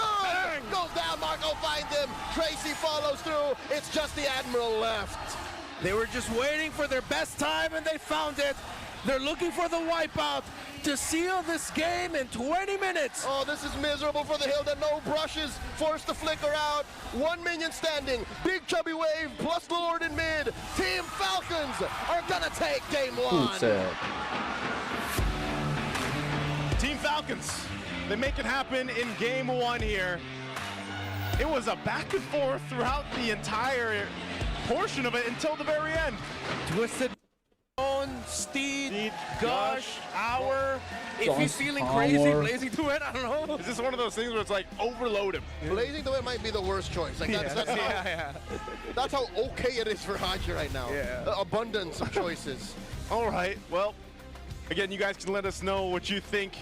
Who's going to end up winning this matchup? Will it be a sweep for Team Falcons as they readjust to try to soar into the upper bracket of the playoffs, or will Twisted take us here to a game 3? Let's take a look at the emblems. Pretty standard. Festival of Blood for Lansu. Yeah, not just a standard set. Except Nosha, I think that's going to be the meta now really for Claws. It's just pack the Festival of Blood. You don't need to go for the trades anymore in lane. Just get that raw sustain that benefits you in the late game. Tracy put down to a fourth of his health, early regen here. It's the same, again, it doesn't have to be the Khalid Valentina strictly. Hilda Valentina hurts just as bad. I like Hilda in the roam, especially in this matchup, just because, again, Ogren can kind of do what he needs to do, and that's provide damage after. Oh my god! Now Tracy had to use the flicker! Vision and damage is what I was going to say. And that's exactly what you're seeing as he's now keeping track of exactly where MP is at in his side of the jungle. Yeah, painful. It's going to be a similar experience for Tracy as we saw in the early game. That's how well Falcons can handle the turtles. It's going to be the difference maker. And of course, Sean's positioning on Discord. Not going to go to Flap, it goes to Lancer for the EXP crab. Yeah, you can see how aggressive too Haji is going to be there. They really had good control of this mid lane early on, and that's what we see so much of. Those mid lane kind of duo pressures for the early game. Turtle will be up here in just a second. Oh, wow. No one going down. Yeah, it's a rush for the Dreadnought armor for Lansu. That's a really great decision, honestly. Save for Haji, everything is physical. Yeah. So that makes sense. Well, Turtle's up. Team Falcons get in position. Lansu's a part of this too. Gold Laner's still up top. Ooh, see how they play this again. They just kind of got to watch out for these stuns here. Sean doesn't have a level 4 just yet, so he's going to try to clear this out. We'll see if they can delay it. He's just a bit away. Yeah. Both junglers chased out. Oh, Tracy finds one, projection thrown out. A stolen Phantom Steed is afoot. Haji gets his this time as a response to MP the Kings. Down to a tenth of its health. There it is, blazing nowhere early on, but Kyle two secures. Kyle finds Tracy, and now Flap in the middle of two. Damage is gonna be enough. Down goes Sean. Open finds him, and the rest of Falcons push back. Flap gets taken down by Lansu. Now MP the King falls. Nausha, pew pew pew, fighting against three. Lansu looking for that pincer. And he's gonna have to back on out of here. Unless, what are they thinking? Gleaming through the Juke out of there! Come to daddy! That was one of the conditions for Falcons to succeed in their bush checks, but now it's Twisted, who needs to check the shrubs properly because Ogwin is getting sneaky with this Hilda. Almost said Freya, excuse me. Falcons. So we saw there the effect of course, the Alice chasing a Flap there in the end. Yep. But the difference maker is, this is why I can really consider Phantom Steed for Haji. The extra damage reduction that he'll get from it is good, and at the same time, he gets so mobile. When you get hit by a basic attack from a Valentina with the Leomord ult, it's as if he's the Leomord. It equally hurts. Yeah, and that's why I was saying I liked the roam Hilda. Ogwin now 3-0 here. He's got a really good position to just continue to do this. Just stay and live in this side of the jungle for Twisted, and Tracy's obviously going to be here trying to help out, make sure MP is fine for that. But, I mean, look at what happened off of that one team fight. You're looking at a 3,000 gold lead now for Team Falcons. Very quick build up here. Big key items already being locked in too. Okay, Kyle's going to miss on that. Whoa! This is ridiculous. All this while, you and Renmar were talking. Yep. Ogwin was playing man-to-man-to-man defense. Yeah. Yeah. That's what I'm saying. He's living there. Team. Crazy, this Hilda. I think they want to actually just get some. Oh! Okay. A little bit of a mini heart attack. You saw how Kyle pressed the surge, but got caught by that snapshot. Okay, MP is just gonna have to do what he needs to do, farm up on this side of the jungle, but Ogwin is just tracking him. I feel like, oh no, Lansu? Lansu's got three, boy, got four on him! Ogwin finds him again! Did he gleam already? Like, he did, right? Yeah, he gleamed into that, essentially. Burst for days, the Romid trio of Falcons is dominating the Romid trio of Twisted Minds in this game number 2. This is going to be a free turtle and another invade. Tracy flickers back out. Haji calls it in. Golden hour. Maybe a second too late as Haji's going to get on out of here. Another fight. Throne of Ruin. Lansu catches three. Sean finds Haji. Quick gush to the face. And now the disengage. Nausha. Blazing away between two. Gets on out of there. Picks up the DHS on the way out. Lansu don't want the smoke. All right, at least there's a response from Twisted, but Team Falcons right now, full control, just taking what they want. Might be on the way to seeing a sweep here. Conceal now available for Ogwin. Twisted Minds have been played out of their tempo, really in the mid. It's Ogwin, I think, who's going to be walking away as the MVP here. The smart decision by Haji to pick up the Phantom Steed, throwing Twisted Minds off their game. Oh. Think about it, like that Valentina does not need to commit dashes to get in better range of the Shadow Strike. He can just run on a horse. It's the perfect ult to steal because it's a form transforming skill. So it gives you the 2 extra skills that you have as a leader. Tracy, tracking him too much. Another Phantom Steed. In comes Kyle. Tracy helps get MP the King a kill. It's a trade. Tracy for Kyle. Good deal for Twist. Got your wish list. That's his first good gush, mind you. Yeah, so it's only for the good gushes, right? You get something else. You had like a shorter gush earlier. Yeah, but, you know, this is the thing. Team Falcons, with Ogwin being able to go ahead and do just that, stay wherever he wants to, stacked up here, they kind of can just set things up in the mid or on any side of the map if they want to. Super Marco now picking up his golden staff, and he's essentially farmed up 1,000 gold ahead of Nasha right now. Thunderbolts out for both roamers. Dominance Ice is going to be the main utility item here for Ogwin. Well, for Flap, let's see what he's going to be packing into. Dude, is Ogwin even playing roam? Like, this is... Ogwin forcing Nasha to blazing duet defensively.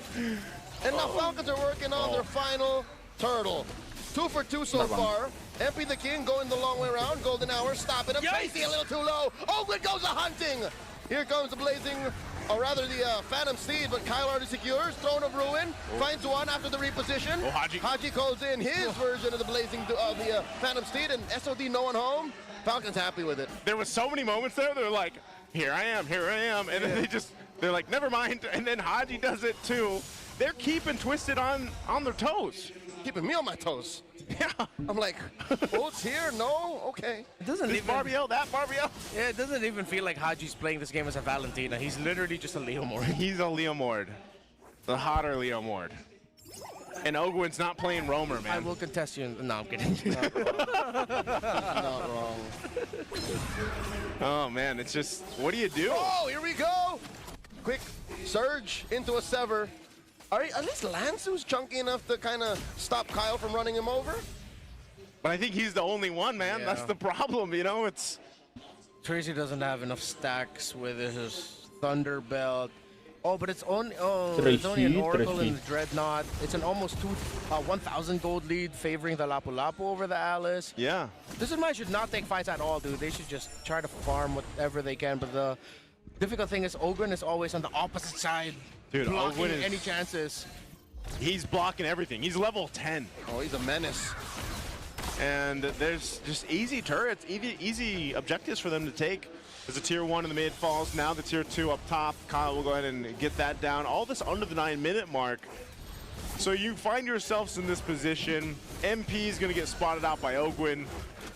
Information given here. Trinity locked in for Super Marco already. This is just such a one-sided game too. Yeah, and because of the lead that they were able to build for themselves, this Lapu Lapu is not having a hard time. Flap's pick looks great, looks really comfortable, and that's when you build the Queen Swing. So if you are dominating, he doesn't need to go for the utility items yet. They can just build on the damage, build on the lead. And right now, Lord secured. Not much that Twisted can do, but watch. Oh, they're gonna lose someone. No, they force Nosha. Bullshit, The Blazing Ogwen. SOD misses by an inch.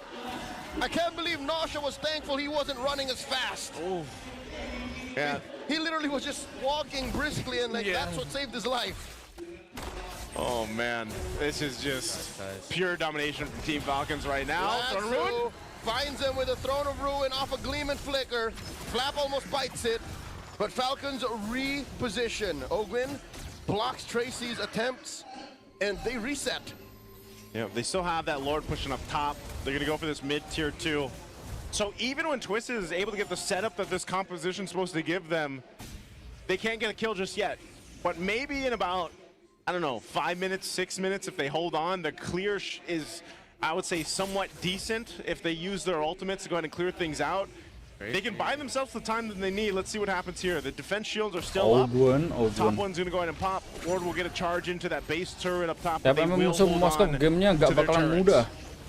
Pasti ya bang ya. Tracy is probably behind Pasti gamenya They sulit. haven't seen him in the defense. Oh, that's a good CO. What's Tracy gonna do here? Going to hunting, in comes Tracy. They thought they had it for free, and Lansu goes in, getting a kill on the Flap in Super Marco. Now Ogwen's gonna follow through, Sean gets a shutdown.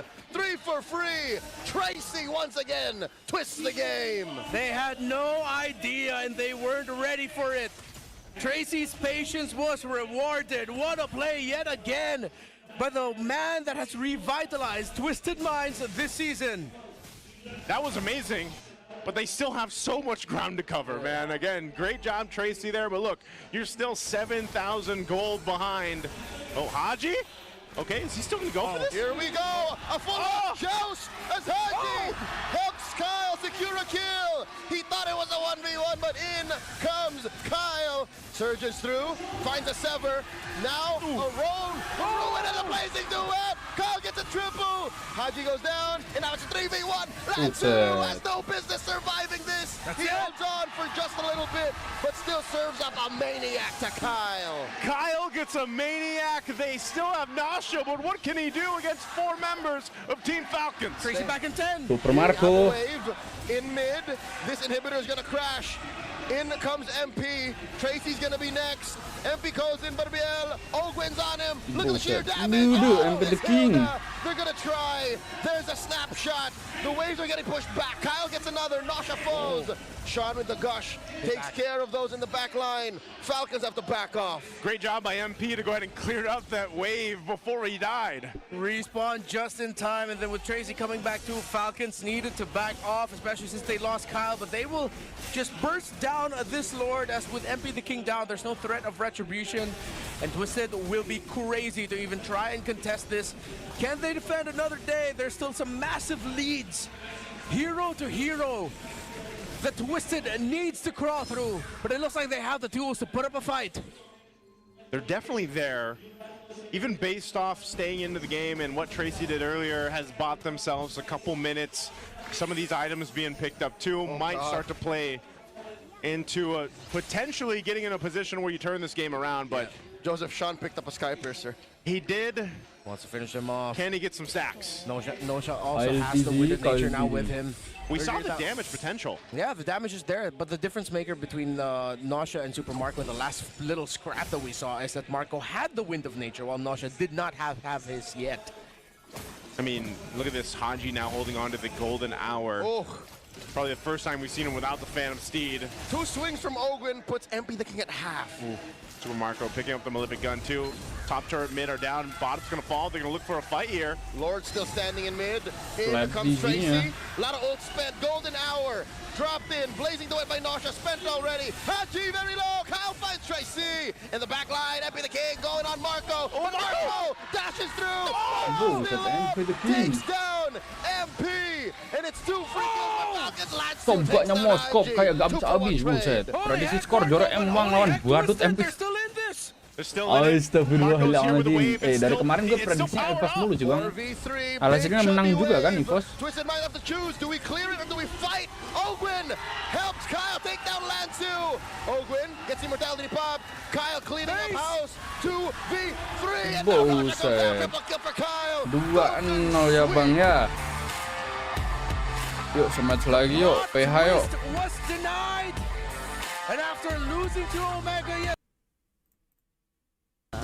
Moskov getting picked up quite quickly for all of them so far. I feel like majority of the composition would really be relying on some of the damage coming out from the Leomord, hoping that Nosha would have enough time, but there's just a lot of players rotating on the other side, and another Joy is going to be completing a composition. A Joy, you heard it from the other side, the frustration of Midnight, but Wolf just sighing out of frustration as well. But super fans, no need to be frustrated, because all you have to do is scan the QR code and predict the match winner correctly for a chance to win 1,000 MLBB diamonds. Guys, 57% looking out here for AP Bren, but Joy, slightly a bit of a concern, or maybe even a major one for the Beast, because they're facing off against some really good CC heroes. This is almost what they call the Keki strat. So it's 4 magic damage and then 1 physical damage, but configured in a very different way. 4 magic damage healers. Welcome to AP Bren School of Wizard. School of Witchcraft and Wizardry. Yes. Oh my gosh. This is it. I wonder who's Harry or why did I say freelance? I was supposed to say freestyle. Because you are freelance. Oh, right. Well, we're going to be freestyling all the way to game number 1. Both teams, Twisted Minds and AP Bren, are going to be looking for some points to boost themselves up into the standings even more. But for Twisted, they've had some quite familiar heroes that they have been using all throughout the season, but for AP Bren, they are using that 1 magic bullet, and James Banks picking up this Joy. It hasn't worked for them over the course of time. What's going to be the difference now? I do hope that it works now, honestly, but it's an early skirmish that we're seeing that'll convert into a first blood. Everything goes down, and James Banks picks up a double. Hold on now. Hold on. Let him cook. Let him cook, chat. Okay, wait.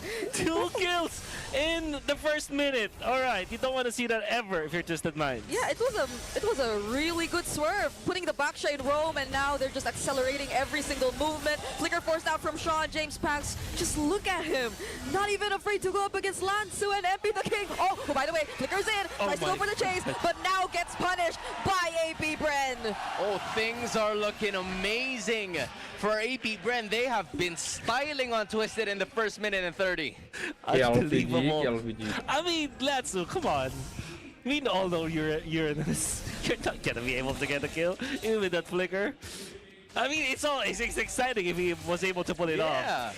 But we kind of know that it will never be enough. However, that disaster start for Twisted Minds is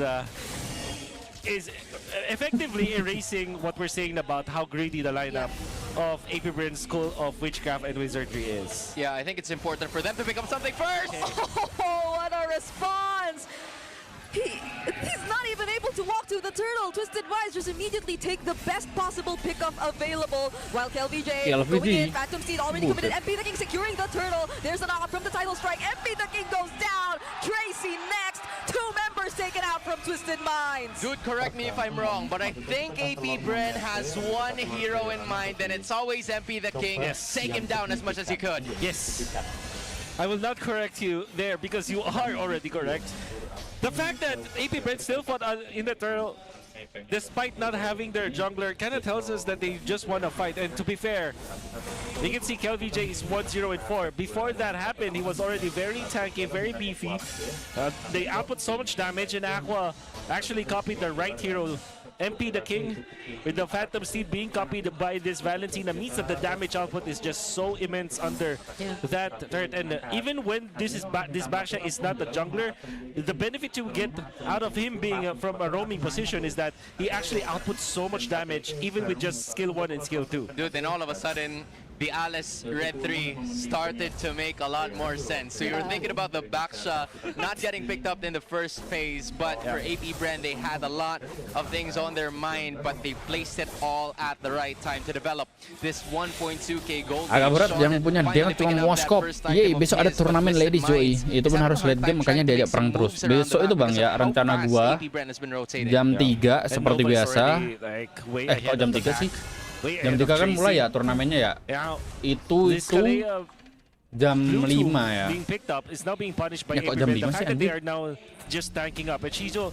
Does have the purify, so it will Kok now be ngeblank more gini Bang gua Bang. difficult for Intinya Takalea itu to actually have a game in this particular matchup. jam ini At Bang. least for MP, Jam the King 12 is gua not live streaming as dulu lah. Seperti behind, biasa lah ya. especially in terms of levels. If you look at the gold, I think there is only like a 200 to 300 difference existing between these two junglers. So he's pretty much still able to do his job. It's just that when the team fights do break out, AP Bren, they're not the kind of lineup who puts themselves in a position that you could just easily go for if you're looking at Tracy. Yeah, I think they're just maximizing on the fact that Nosha is still not going to be part of the fight for the first 5 minutes, and they're working their butts off to cut all possible edges here for the side of Twisted Minds as AP Bren slowly closing in on this turtle. Okay, KLVJ actually really tanky now. They will be the ones starting out this fight. There goes the Phantom Steed yet again. Throne of Ruin 2 as James Pack secures the turtle. SOD landing. You see AP Bren going all out in this team fight. And it's just KLVJ left going for the chase. Does he actually want to go for this? Okay, now he gets punished. Oh, that is Kayak quite biasanya aja, painful yo, for ay. KLVJ. He didn't need to pop off that flicker. He was going to die anyway, but AP Bren still manages to get a major objective. Major objective, a kill for James Banks, and then Shizu was part of that trade, surviving with a sliver of HP. Everything's working well for AP Bren right now. They don't need to be ahead this much against Twisted Minds, but they are, and all they have to do right now is just to stabilize. Make sure that KLVJ will get that second item, come the third turtle, or maybe even the Lord. Just get all of those beefy items that you need. I feel like you need some sort of radiant armor on KLVJ pretty soon, so that they will not get bursted down, and that will allow AP Bren to have more control around the objectives. Yeah, this is getting tough for Tracy though. Aside the fact that he's already 0-3, AP Bren like who do you really wanna go for the tsunami bisa slam? gitu ya. There's no target now. Yeah, it's quite difficult to do. I mean, you're looking at a Purify Aqua, 7 assists. Shizu's Purify is going to be coming up next as well. And AP Bren, it feels like they have been winning these mini-games around the map. Just like that, Yeah. Aqua, even with a Tsunami Slam, Aqua, it's going to be escaping quite well. And these mini-games that AP Bren has been winning is helping them get to the peak Yeah. of their composition. And now, speaking of peak of the composition, I feel like for AP Bren, they will just have to wait for items now. Yeah, that's, I believe that is eventually going to be Radiant Armor for KLVJ as well. And then for the Valentina, I feel like you kind of need some sort of sustain as well, because now for AP Bren, they don't want to really burst down the heroes of Twisted Minds. They can if they want to go that route, but I feel like the better option for them is to go for sustain, especially because Twisted Minds comp, they can eventually run out of burst. Okay, Tracy looking for that title strike, knocks up 2. There goes the Mystic Push as well, but it's still James Pax securing this objective. And now Lanza gets isolated, forced out to Flicker. Twisted Minds don't seem like they're prepared to take on this fight just yet. But you saw the nod of approval coming out from Coach G. It seems like it is all going according to plan. Am I saying that right? The coaches have their own heart rate monitors as well? Oh, I did not know that. Because there's like, there's like a heart rate monitor for Coach G. Oh, that's pretty cool. That's pretty cool. He seems pretty chill too. I wonder how it feels like to have that while you're just watching. Maybe it even increases in terms of heart rate compared to the players. But hey, for AP Bren, they're looking good right now. From 1.8, they're slowly building it up even more, 2.1. Yeah, look at this lead between both cores of Twisted Minds and AP Bren slowly ballooning up, and it's Shizu being untouched so far. I think majority of that gold lead comes from the gold laners, and I feel like that's very important for AP Bren, especially in those team fights. AP Bren are also controlling the river in a very correct manner. Look at this, they have changed their lanes drastically. The mid laner and the XP laner now controls the mid. Nova, obviously, with his backshot will just control the river. And both side lanes are now being occupied by the scaling heroes of AP Bren. It's going to be the Joy for the top lane and, of course, the jungle. And then the Claude is just going to be pushing turrets. I feel that what you can expect from Shizu is that he's going to be in the lanes where the turrets will be available for them to take. But slowly and surely, Twisted Minds is going to be taking a bit more of those gold, and Nosha quite surrounded. Oh, he skips the Spear of Misery and the title strike, gets to reach Nosha still.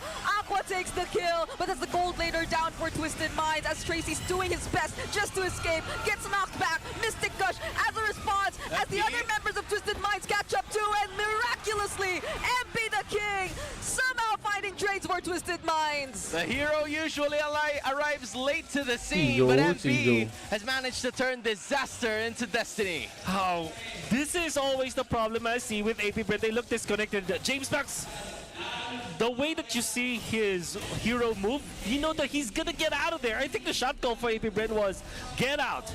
We're happy with the Nosha trade, let's get out of there. But they stayed, and now AP Bren not only have lost two of their heroes, in fact, but also the Purify onto Aqua. You don't want to see this if you're AP Bren. Still, they do have an immense amount of lead.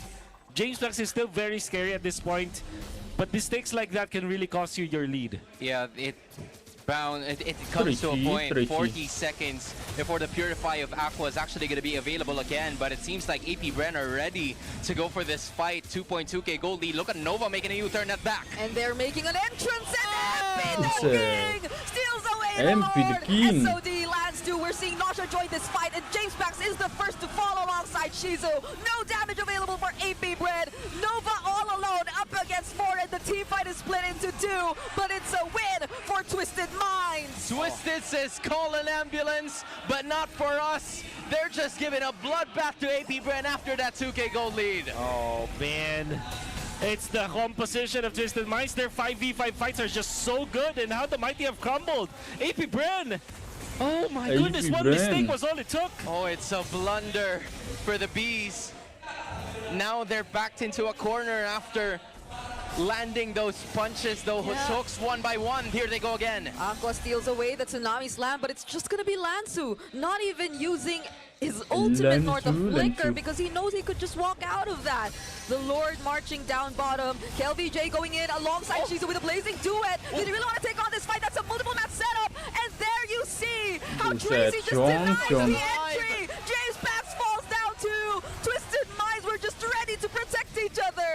that was just all Tracy looking at the front lines. Now it's going to be AP Bren on the chase. They're going to stop it at that. The siege comes into a halt, but Twisted Minds is now holding the biggest goal lead of his game number 1. Oh, unbelievable stuff coming out from Tracy. You would think that Twisted Minds have all their fight taken away from them, but Twisted Minds have found an opening with Tracy once again, especially the bottom lane team fight where the peel was great. We can see through the replay what happened in this Lord fight as Shizu did not even pop his Purify.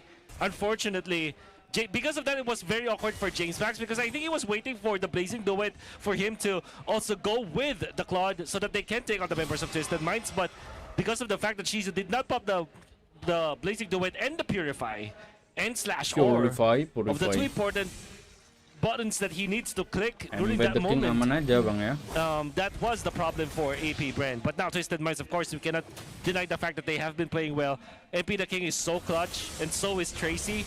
And Nosha is just so dependable on this Moskov. Yeah, that positioning coming out of Nosha after that bot lane team fight went onto the hands of Twisted Minds after he stayed safe in the middle of everybody just punching each other out. And AP Bren, now Shizu is almost tied up, or maybe is trailing behind the gold lead of Nosha, and this now makes it difficult because what they started from, or where they started from in the first 2 minutes is long gone.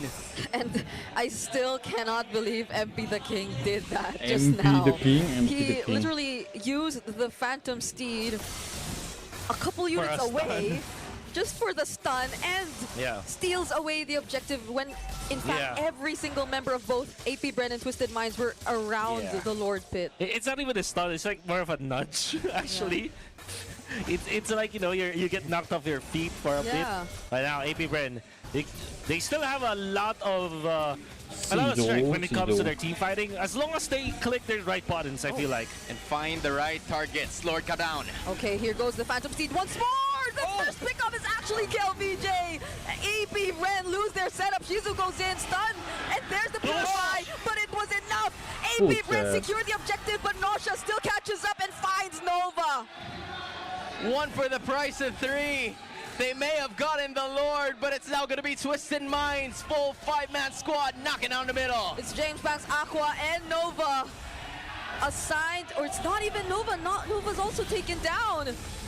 The Lord fortunately spawns ahead of time, but there are minions alongside Twisted Minds. They do not wish to extend this game any longer. It's a double for MP as they close out game 1.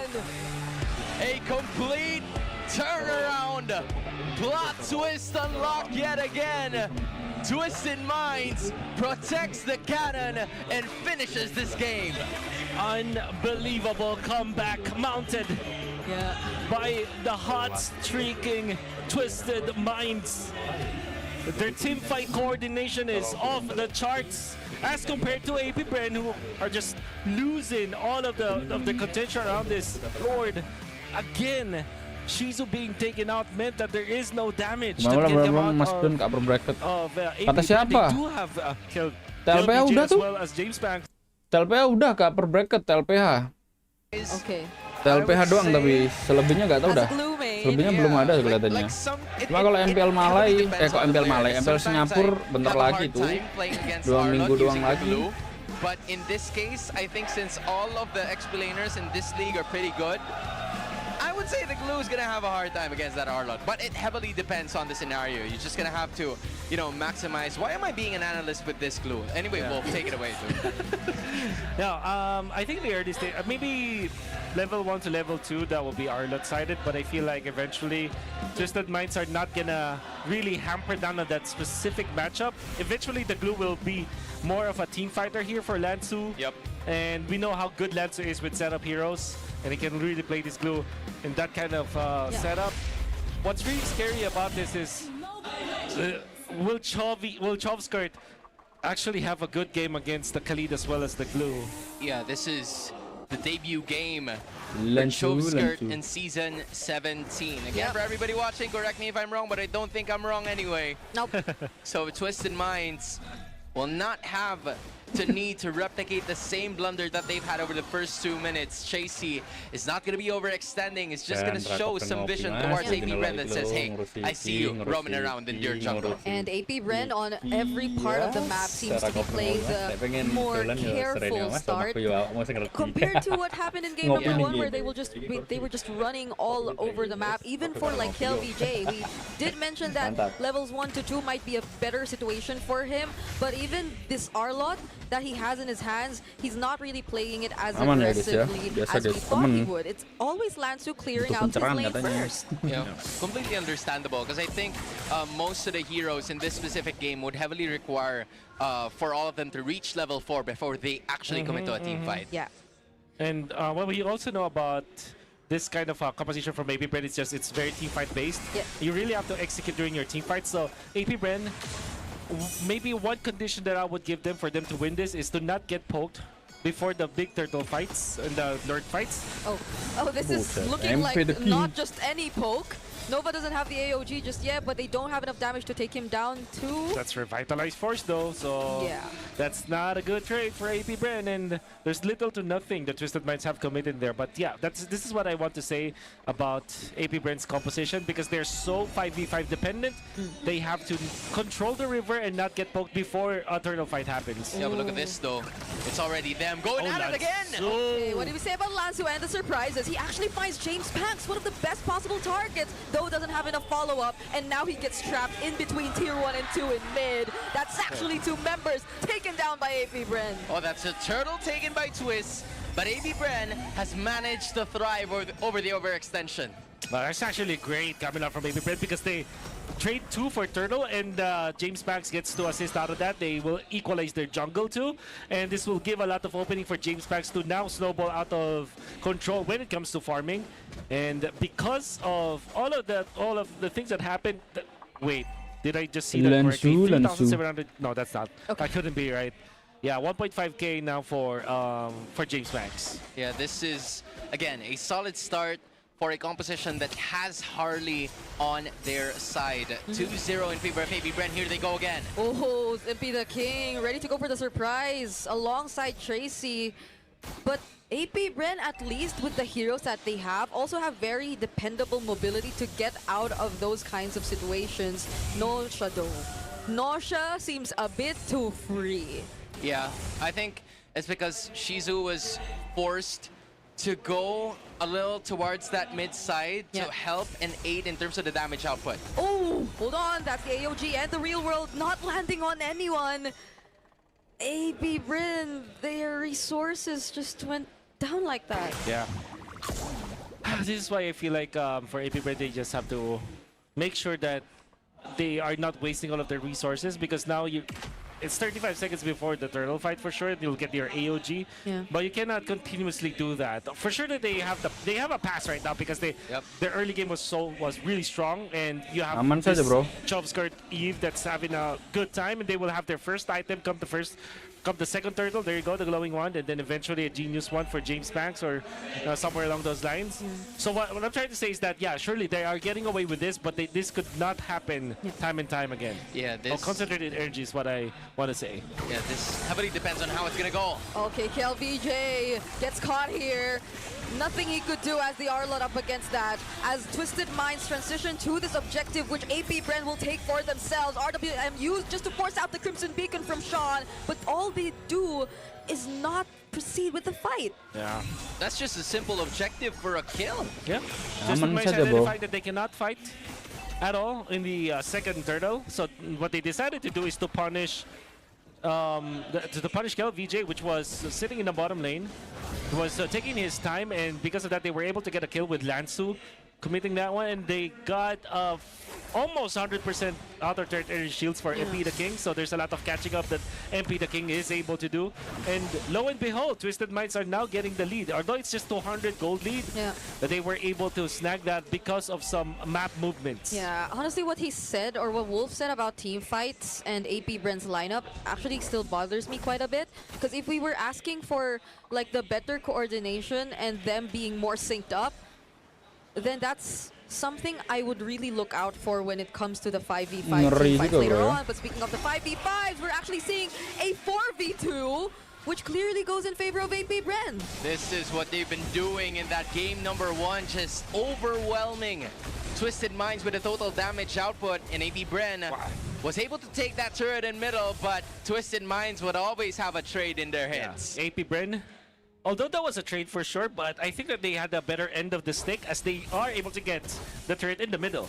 Very important one, a very crucial one, especially in this stage where when we are just looking at controlling the river as well as taking over the neutral objectives.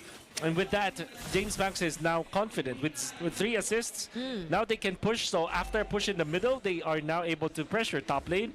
This is a very fluid motion from the members of AP Bren, and they're also allowing Shizu to have the farm. Hunter Strike and Sky Piercer at 4K. Again, we're talking about those really good early game decisions coming out from the Bees, but where they would usually crumble is in the middle portion. So Nova is going to have to check out every single bush so that AP Bren would be able to enter this one quite freely. Turtle cut down to half. Yep, and they actually checked Nansu right there, holding that brush. Real Revelation used once again. The knockup from the AOG and the Salmon Force coming in from Nausha. Twisted Minds seem a bit too prepared to take on this fight as we see Lansu finding James Banks as well, finding Chopsker too, and we see a wipeout courtesy of Twisted Minds.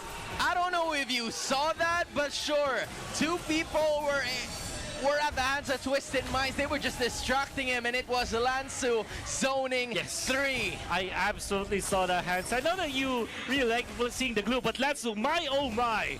Utilizing the flicker. I think that for the past 3 turtle fights, or at least the 3 times that Twisted Minds have won the team fight, is because of that flicker coming out from Lansu. He's already very low at this point, but he knew his exact condition. He was waiting for the space escape. He was waiting for James Banks. He was able to land that combo and able to take out James Banks with that surprise. And of course, the fact that Twisted Minds got out of the box of AP Bren, which was also really commendable for me. The way that they are 5v5ing against AP Bren. They are showing us that when they won against Aurora with a 5v5 kind of strategy in that game number 3 that we saw last week, it wasn't a fluke. Yes, now today we are seeing Twisted Minds masterful with their 5v5 team fights. Yes. This is the most aggressive glue I've ever seen played so far here this season, or at least in the games that I've casted. Cursed Helmet. The Cursed Helmet glue. Nova. A signature Lansu glue. This was not done only this season. Was able to do it last season as well. And I'm actually surprised that he went for this one. Not everyone goes for this kind of first item build-up, but Lansu, he makes it work. And with that, Twisted Minds developing a 3K gold lead is going at it again. Oh my goodness, it's always James Banks that he finds. RWM doesn't make it in time though, but this is an IMU. Okay, that is actually MP the King, and it's not the IMU. I think Lansu. He got caught there. I think Lansu actually baited his teammate in there. Yeah, that was friendly fire. That was friendly fire. That was friendly fire. MP the King was looking at it right away. It was like, Lansu, why'd you do that? I thought we were gonna go. Lansu had no choice, but they just apologized. He's gonna go back to regular programming. The good thing is that MP the King is at low cortisol right now. Just 68 in terms of heart rate, and deservingly so. 1.5K is what their gold lead is at right now. Finally, Shizu building up those 3 items, probably helpful towards that next major objective fight. But Twisted Minds have to stay disciplined and avoid all of those overextensions because they have this game in the bag should they not make those errors. Yeah. It's gonna be tricky for AP Bren, but for sure Twisted Minds have had the right moves so far. They will have all their battle spells available. James Banks now with another item, 3 items with a Brute Force Breastplate. Now, all they have to do now is to find their opening. Who is the right target here for AP Bren? I feel like it should be Nosha or MP the King, but at the same time, Sean is always a problem. So, in terms of priority here, I would put Sean, then MP the King, then Nosha as their priority. Oh, okay. They used the Deadly Magic on Tracy though. Trying their best to at least poke down the main front line. of Twisted Minds before they get to go for anything. But it seems like they do not see this coming. Tracy actually goes for the set. Chomskirt falls first. They lose the RWM, and it's Nosha dancing with the Zaman Force as Nova uses the AOG just to get away. But LBJ, he will be the sacrifice just the same. Oh, they divided the bees into two. Two was also taken down, and the Lord has just got down to half health, but they're not even pushing it right away. They want to be careful. James Pack still has his Retribution. Quick Sandguard from Tracy. There goes the Phantom Steed. They're going to focus on here. Unbreakable doesn't land. James Pack just gets bursted down yet again, and the knockup from the Lantern Flares. Nova falls next. Chomskirt and Shizu could not contest. They were literally playing mind games on them, facing them 3v5. AP Bren was forced to make a move, but it was inevitable for Twisted to take that Lord. Oh, what a wonderful T-fight configuration from Twisted Minds. This is what I call box in, because they were all able to put AP Bren into their side of the box, taking them one after the other, and every time that they are moving this box, somebody dies for coming out from AP Bren. Chovy, this Eve that was picked up after the Khalid was already picked up by Twisted Minds is really suffering. You saw how Tracy, the way that he utilized the Raging Sandstorm onto this Eve, the moment that Eve popped the real-world manipulation was a way for us to know that it is actually getting countered by the Khalid on Twisted Minds because of the lead that they've had. Tracy had all the runway, the green light to go for that kind of play against AP Bren. Yeah, it was so unfortunate to see because even AP Bren decided to deal a bit more damage to Tracy first, but they never saw it coming. He was just walking around the Lord Pit, waiting or looking for that angle to go for that entry. And no one was able to stop AP Bren because what could be their hold even? It's just that one Unbreakable we didn't even see land during that team fight. It's just the potential final slash that you don't see being used to start the fights. And there comes a conceal once again from Twisted Minds, but this is all they want to take for now. Oh, wait, they actually go for it. That's a flicker coming in from Lanzu and Tracy. They don't find the perfect setup that they wanted, but it's still enough to take down Nova. Nosha going in. Look at the damage from this Arif. And the dodge, literally dodging all those bullets coming out from Shizu. Oh. And Lanzu also taking down at this Granger, where he wasn't able to take him down literally, but the fact that he was able to zone out Shizu, that allowed Twisted Minds to just set up their box once again. It's a box-in strat for Twisted Minds. And with that, the Hunger Games officially begin. AP Bren starving, stuck in their base, looking for a way to find some food somewhere around the jungle, but they have to be wary of the Twisted Minds roaming around their lair as they already have a 7.5k gold lead. AP Bren was blindsided in that last team fight that led to an inhibitor being taken down bot, and Twisted Minds now freely roaming around the map, catching every single prey that they can get around the jungle. Yeah. What does AP Bren even decide to look for now? It's like their chances are dependent on either like a final slash. Yeah, final slash. From KLVJ, because even if James Pax finds some targets, he doesn't have enough time to really throw out all those cards enough to burst them down with the deadly magic. I feel like AP Bren just bait out the Lord maybe, allow Lanzu to go in, make sure that James Pax will not be caught by Lanzu, then take out the glue. Now the priority has changed. It should be the glue now who should be the target here for AP Bren. I think they will have enough. But then you can see Lanzu is a big problem because Lanzu, all he has to do is just to pop the ult. Look at this. Lanzu with the glowing wand. Yup, and Twisted Minds walking on dangerous territory. But hey, I saw this before. Cram used it. M7. Cursed helmet into, well, it was Ice Cream 1, I feel like. Yeah. But yeah. It's true. It's true. It does work. It does work. I'm sure. Yeah, especially if he just gets to isolate James If Pax. you are 8,000 gold ahead, yeah, I'm sure it does work, man. It's just overwhelming in terms of the total damage output, and AP Bren with somewhat a Lansu damage build glue Yeah, somewhat. that you're gonna have to worry about from the start of this Lord Siege. How can the Bees actually respond to this? The scaling of James Banks is already over from the early game. Chovskirt's location has been found out in every single team fight. Nova has to find a way to get a perfect AOG or maybe even a taunt to prolong this match. And that's the bare minimum for them to extend this match because again, Twisted Minds are on their way to destroy their base. Fortunately, they have range, they have Shizo, but are the bullets enough to actually make it through this defense? Twisted Minds are looking to take out all remaining base turrets. They get to deal with the Lord first at least. Oh, Tracy's actually getting bursted down. He couldn't walk away. Final slash wasn't timed perfectly though. Could have been a punish, and now it's Twisted Minds going back in. Real world manipulation forced out. AOG committed to for the re-engage, but Nova in exchange falls in the hands of Twisted Minds alongside Gale VJ. Again, that's what I would say. That's a 1 for 2.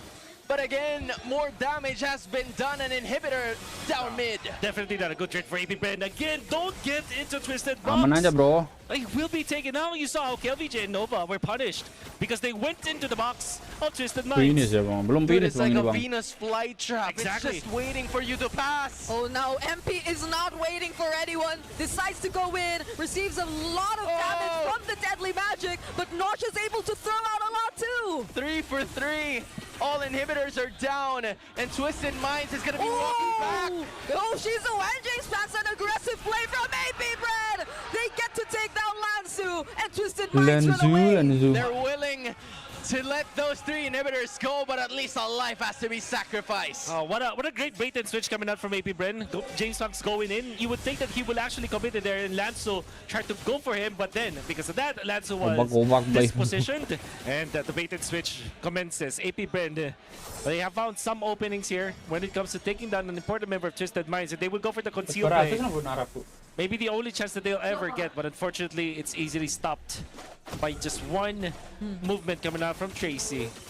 Yeah, and again, that sort of battle against Lansu up top is just one of their mini consolation wins as to how Twisted Minds was able to win the majority of the war, developing a 6.6k gold lead already. All inhibitors have been taken out, super minions spawning from here and there, and yet AP Bren still brave enough to come outside and fight for this next Lord. Yeah, they're starting the Lord, but Twisted Minds decide to show up too. This is now what evolved Lord that we're looking at. I didn't realize they were 18 minutes into this game. The way through of AP Bren is, to be fair, to be respected. Tracy going okay. I think they want to go for a GG push. Yeah, it's either a GG push or a sandwich play, but they will go for the concealed sandwich. Yeah, they're going for it right away here. Oh no, James Banks! Okay, Tracy once again with the anvil! Making sure he finds Shizu in a shutdown from Sean! Now on a killing spree, Chovskirt finds Lansu, but that's Nosha dancing around multiple members. Nova using the AOG, but it doesn't land onto anyone, and now he gets punished as well! MP the King finding more! KLVJ running away, but he could not stop the threat of the Sky Piercer just the same! And James Banks too! Last man standing no more! Gila, double bang ya. Twisted Minds sweep the series against the Hive! Tracy McReady from downtown, raging sandstorm onto Shizu, and the rest was his. Ini dia akan menjadi Let's go, sebuah brother. ajang pembuktian siapa yang akan memantaskan kakinya menginjak babak playoff.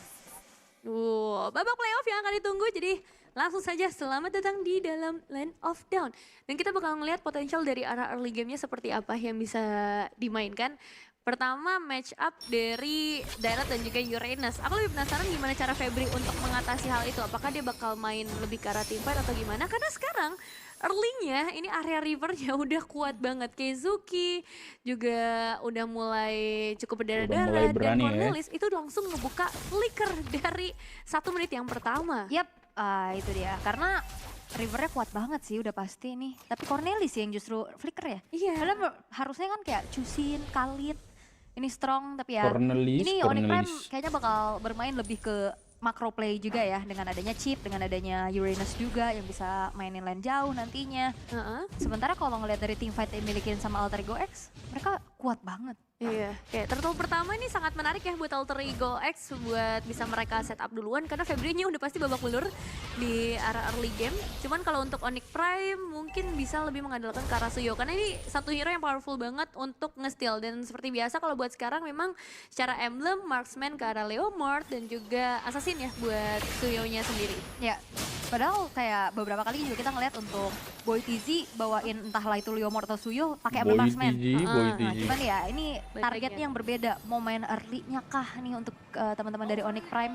Karena kan kalau penetration-nya fix ya angkanya gitu untuk emblem assassin. Sementara kalau dari marksman ini persentase. Bener-bener.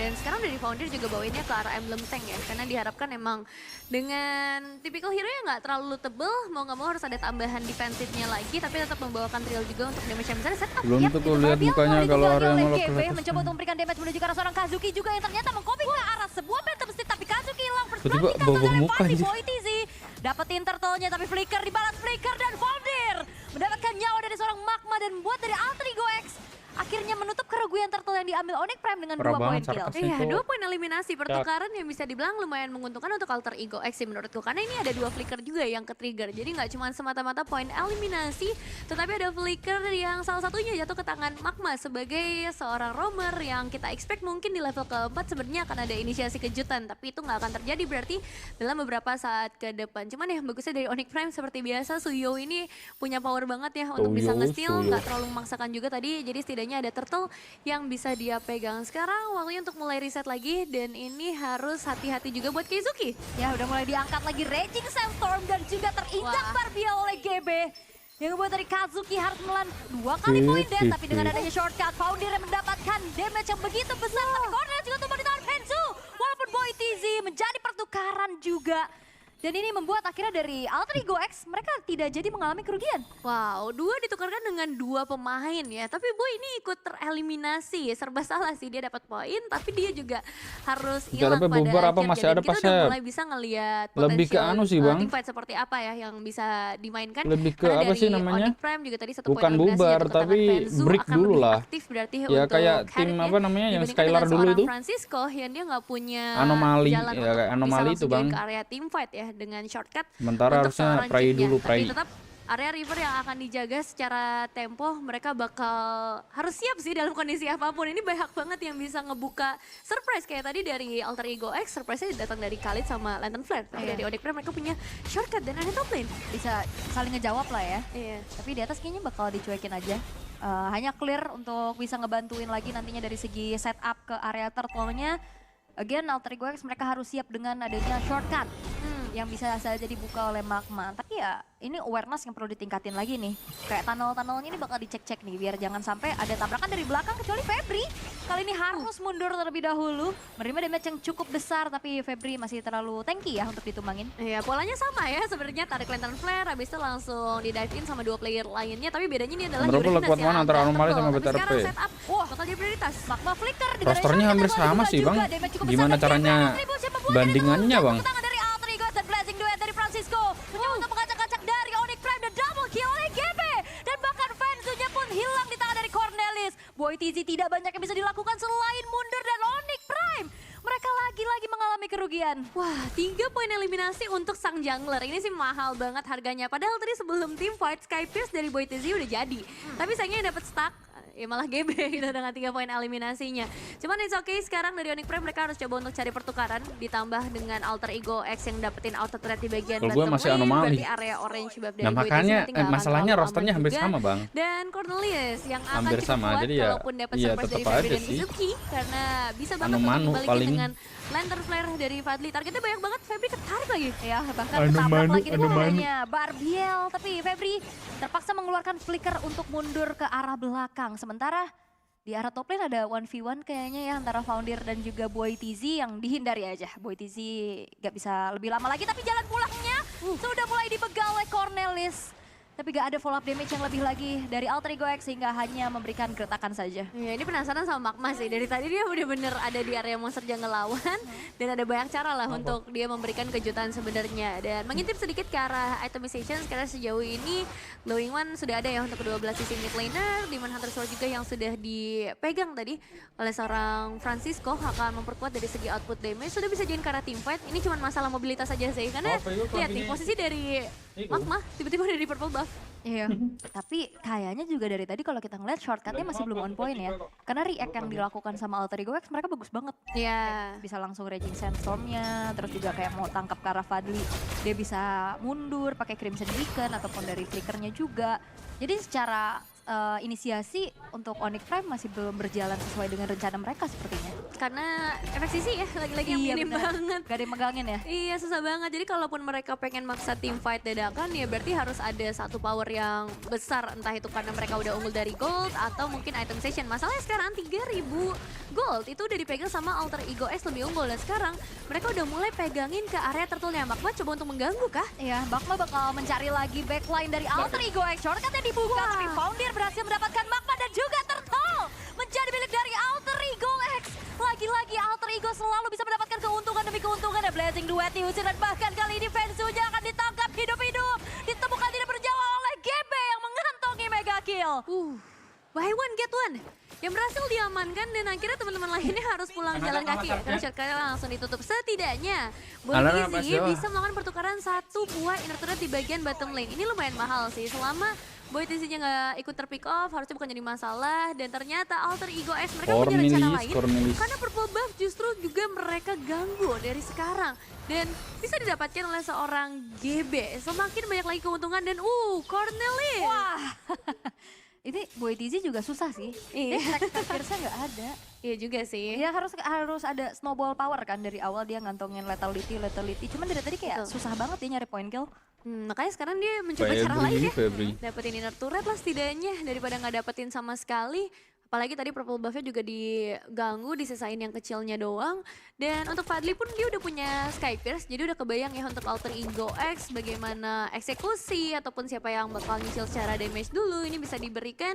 Francisco mungkin nggak akan dapetin poin eliminasi terlalu banyak di dalam game ini, tapi nggak masalah karena Blazing Duet-nya itu yang akan digunakan buat bisa nge-take down ya hero-hero yang cukup tebal di bagian front line-nya dan untuk bisa menangin area of effect-nya. Sekarang area top lane nih yang bakal jadi target selanjutnya dari Onyx Prime. Yap, hanya bisa sabar dulu kali ya dari Onyx Prime, mereka cari momentum demi momentum karena kalau dipaksa teamfight terus-menerus juga dalam keadaan tertinggal agak berat dan setidaknya sekarang sudah kembali lagi mengantongi ke arah outer turret di top lane.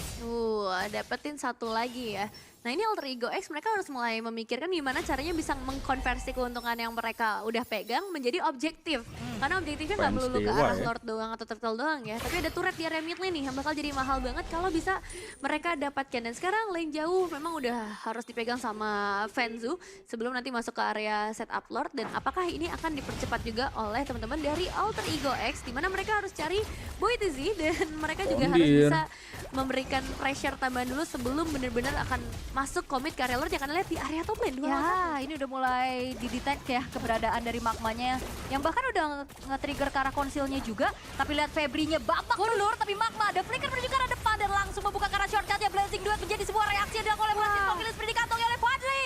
Membuat dari Magma terbahkan double kill dari Fadli. Ngebuat dari Onyx Prime dalam keadaan yang tidak unggul jumlah GB. Berhasil untuk bisa men-secure Lord. Menjadi milik dari Alter Ego X dan Boytizi. Sudah mulai diganggu dan dipaksa untuk mundur. Ini jadi satu pertanyaan besar sih untuk Onyx Prime. Apakah ngebuka shortcut bisa menjadi jawaban untuk kesekian kalinya? Karena kita udah 2 kali melihat kejadian serupa nih.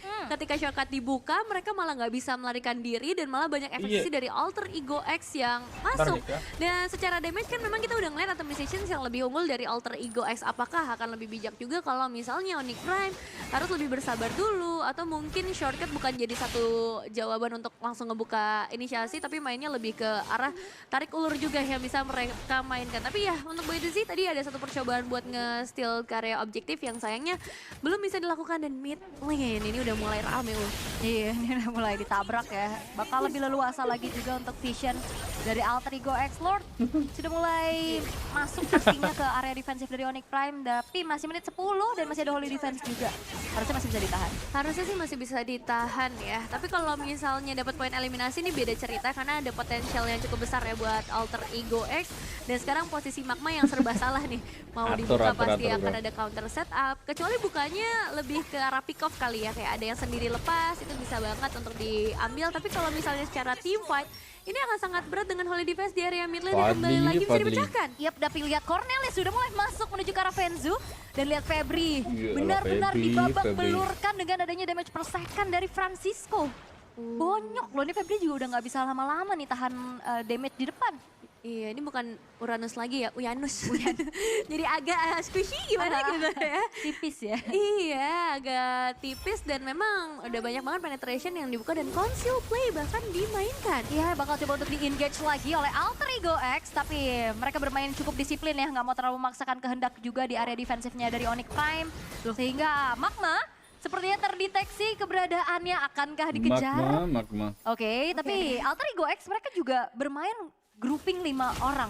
Iya. Jadi sekiranya ada yang kena shortcut, ya mereka udah langsung saling backup. Betul, dan itu akhirnya ngebuat Onyx Prime sekarang nggak punya jendela untuk bisa ngebuka jalan mereka ya. Dimana sebenarnya penggunaan chip ini untuk bisa main ke area pick off. Dan sekarang secara itemizations, dari tadi udah kita bahas bagaimana untuk BATLLE. Dia sebenarnya punya damage dengan War Axe, Queen Swing juga, tapi Skypierce yang nggak dapetin stack sama sekali ini ya yang jadi salah satu masalah juga. Berbeda dengan seorang Chusin dari Fadli, dapetin 4 poin eliminasi dan sekarang pertemuan terjadi. Ya, Raging Sandstorm kembali terbuka dan PHILLIPINES-nya harus hilang di tangan GB.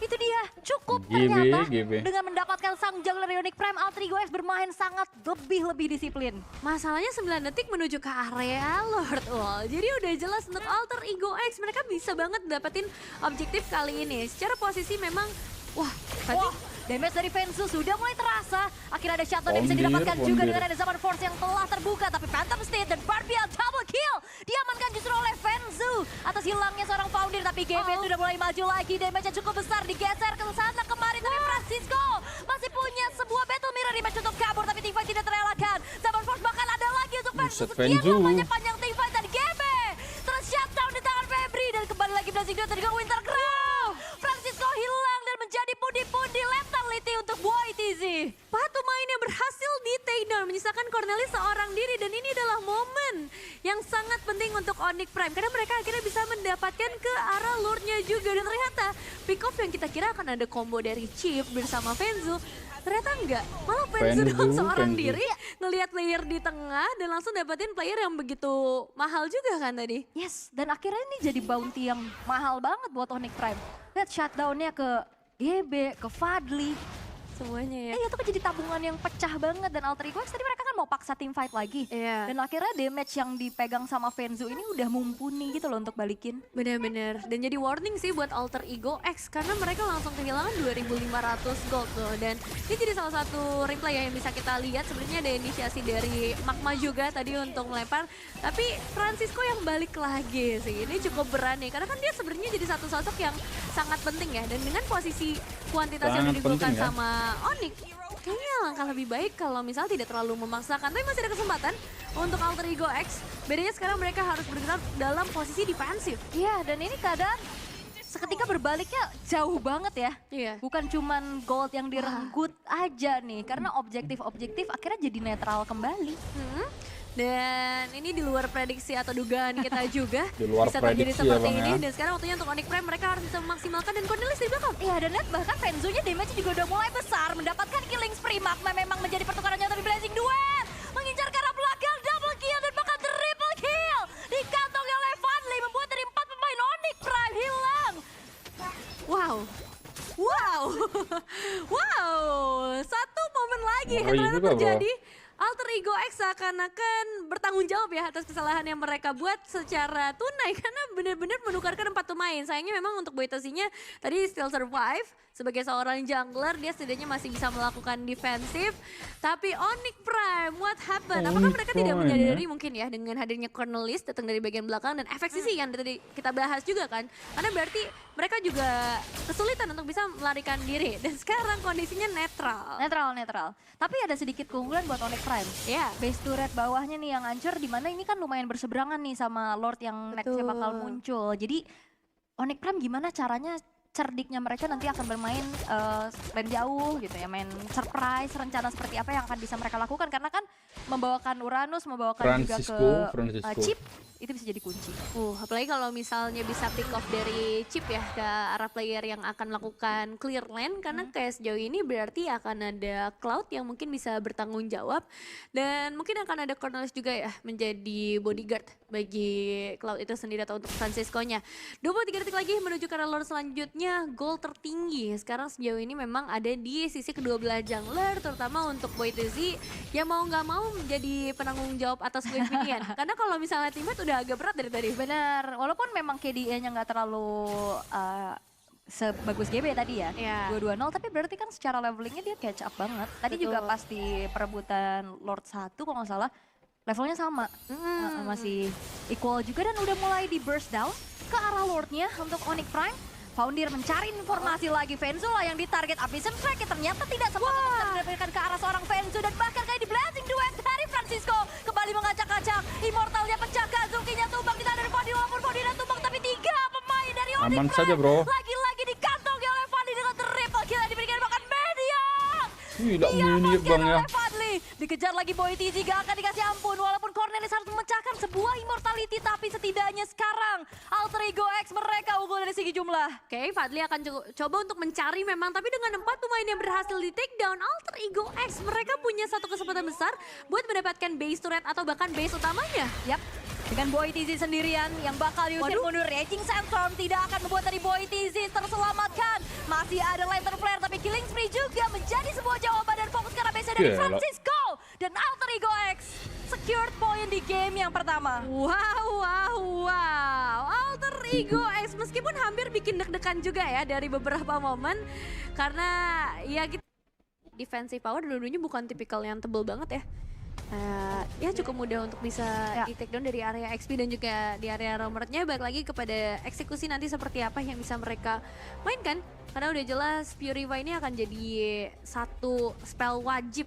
Tapi bedanya dari Alter Ego X, mereka cuma ngebawain Purify-nya di sisi Moskov-nya aja. Dan itu akan mempermudah targeting dari seorang Chow nanti ya. Yap, 2 Purify buat Onyx Prime ya di tangan Kazuki dan juga Fenzu. Tinggal kita lihat karena serba salah sih. Ini mau Purify nih buat Onyx Prime. Oke, dia bisa ngendalain Kalea, tapi bisa nggak menghindari nantinya dari Deadly Magic dan Poker Trick lah ya. Deadly Magic kan udah pasti kena nih. Cuman kadang kan kita bisa kabur buat menghindari Poker Tricknya. Tapi seenggaknya ada Crimson Bacon kan ngedash. Ya lama kali tuh. DMI juga bisa ngejauh. Bener, itu sih yang menjadi Let's sebuah go, keuntungan juga ya. dari kedua player tersebut. Dan kalau gitu kita akan langsung saja masuk ke dalam Lane of Down untuk game yang kedua dengan posisi Alter Ego X.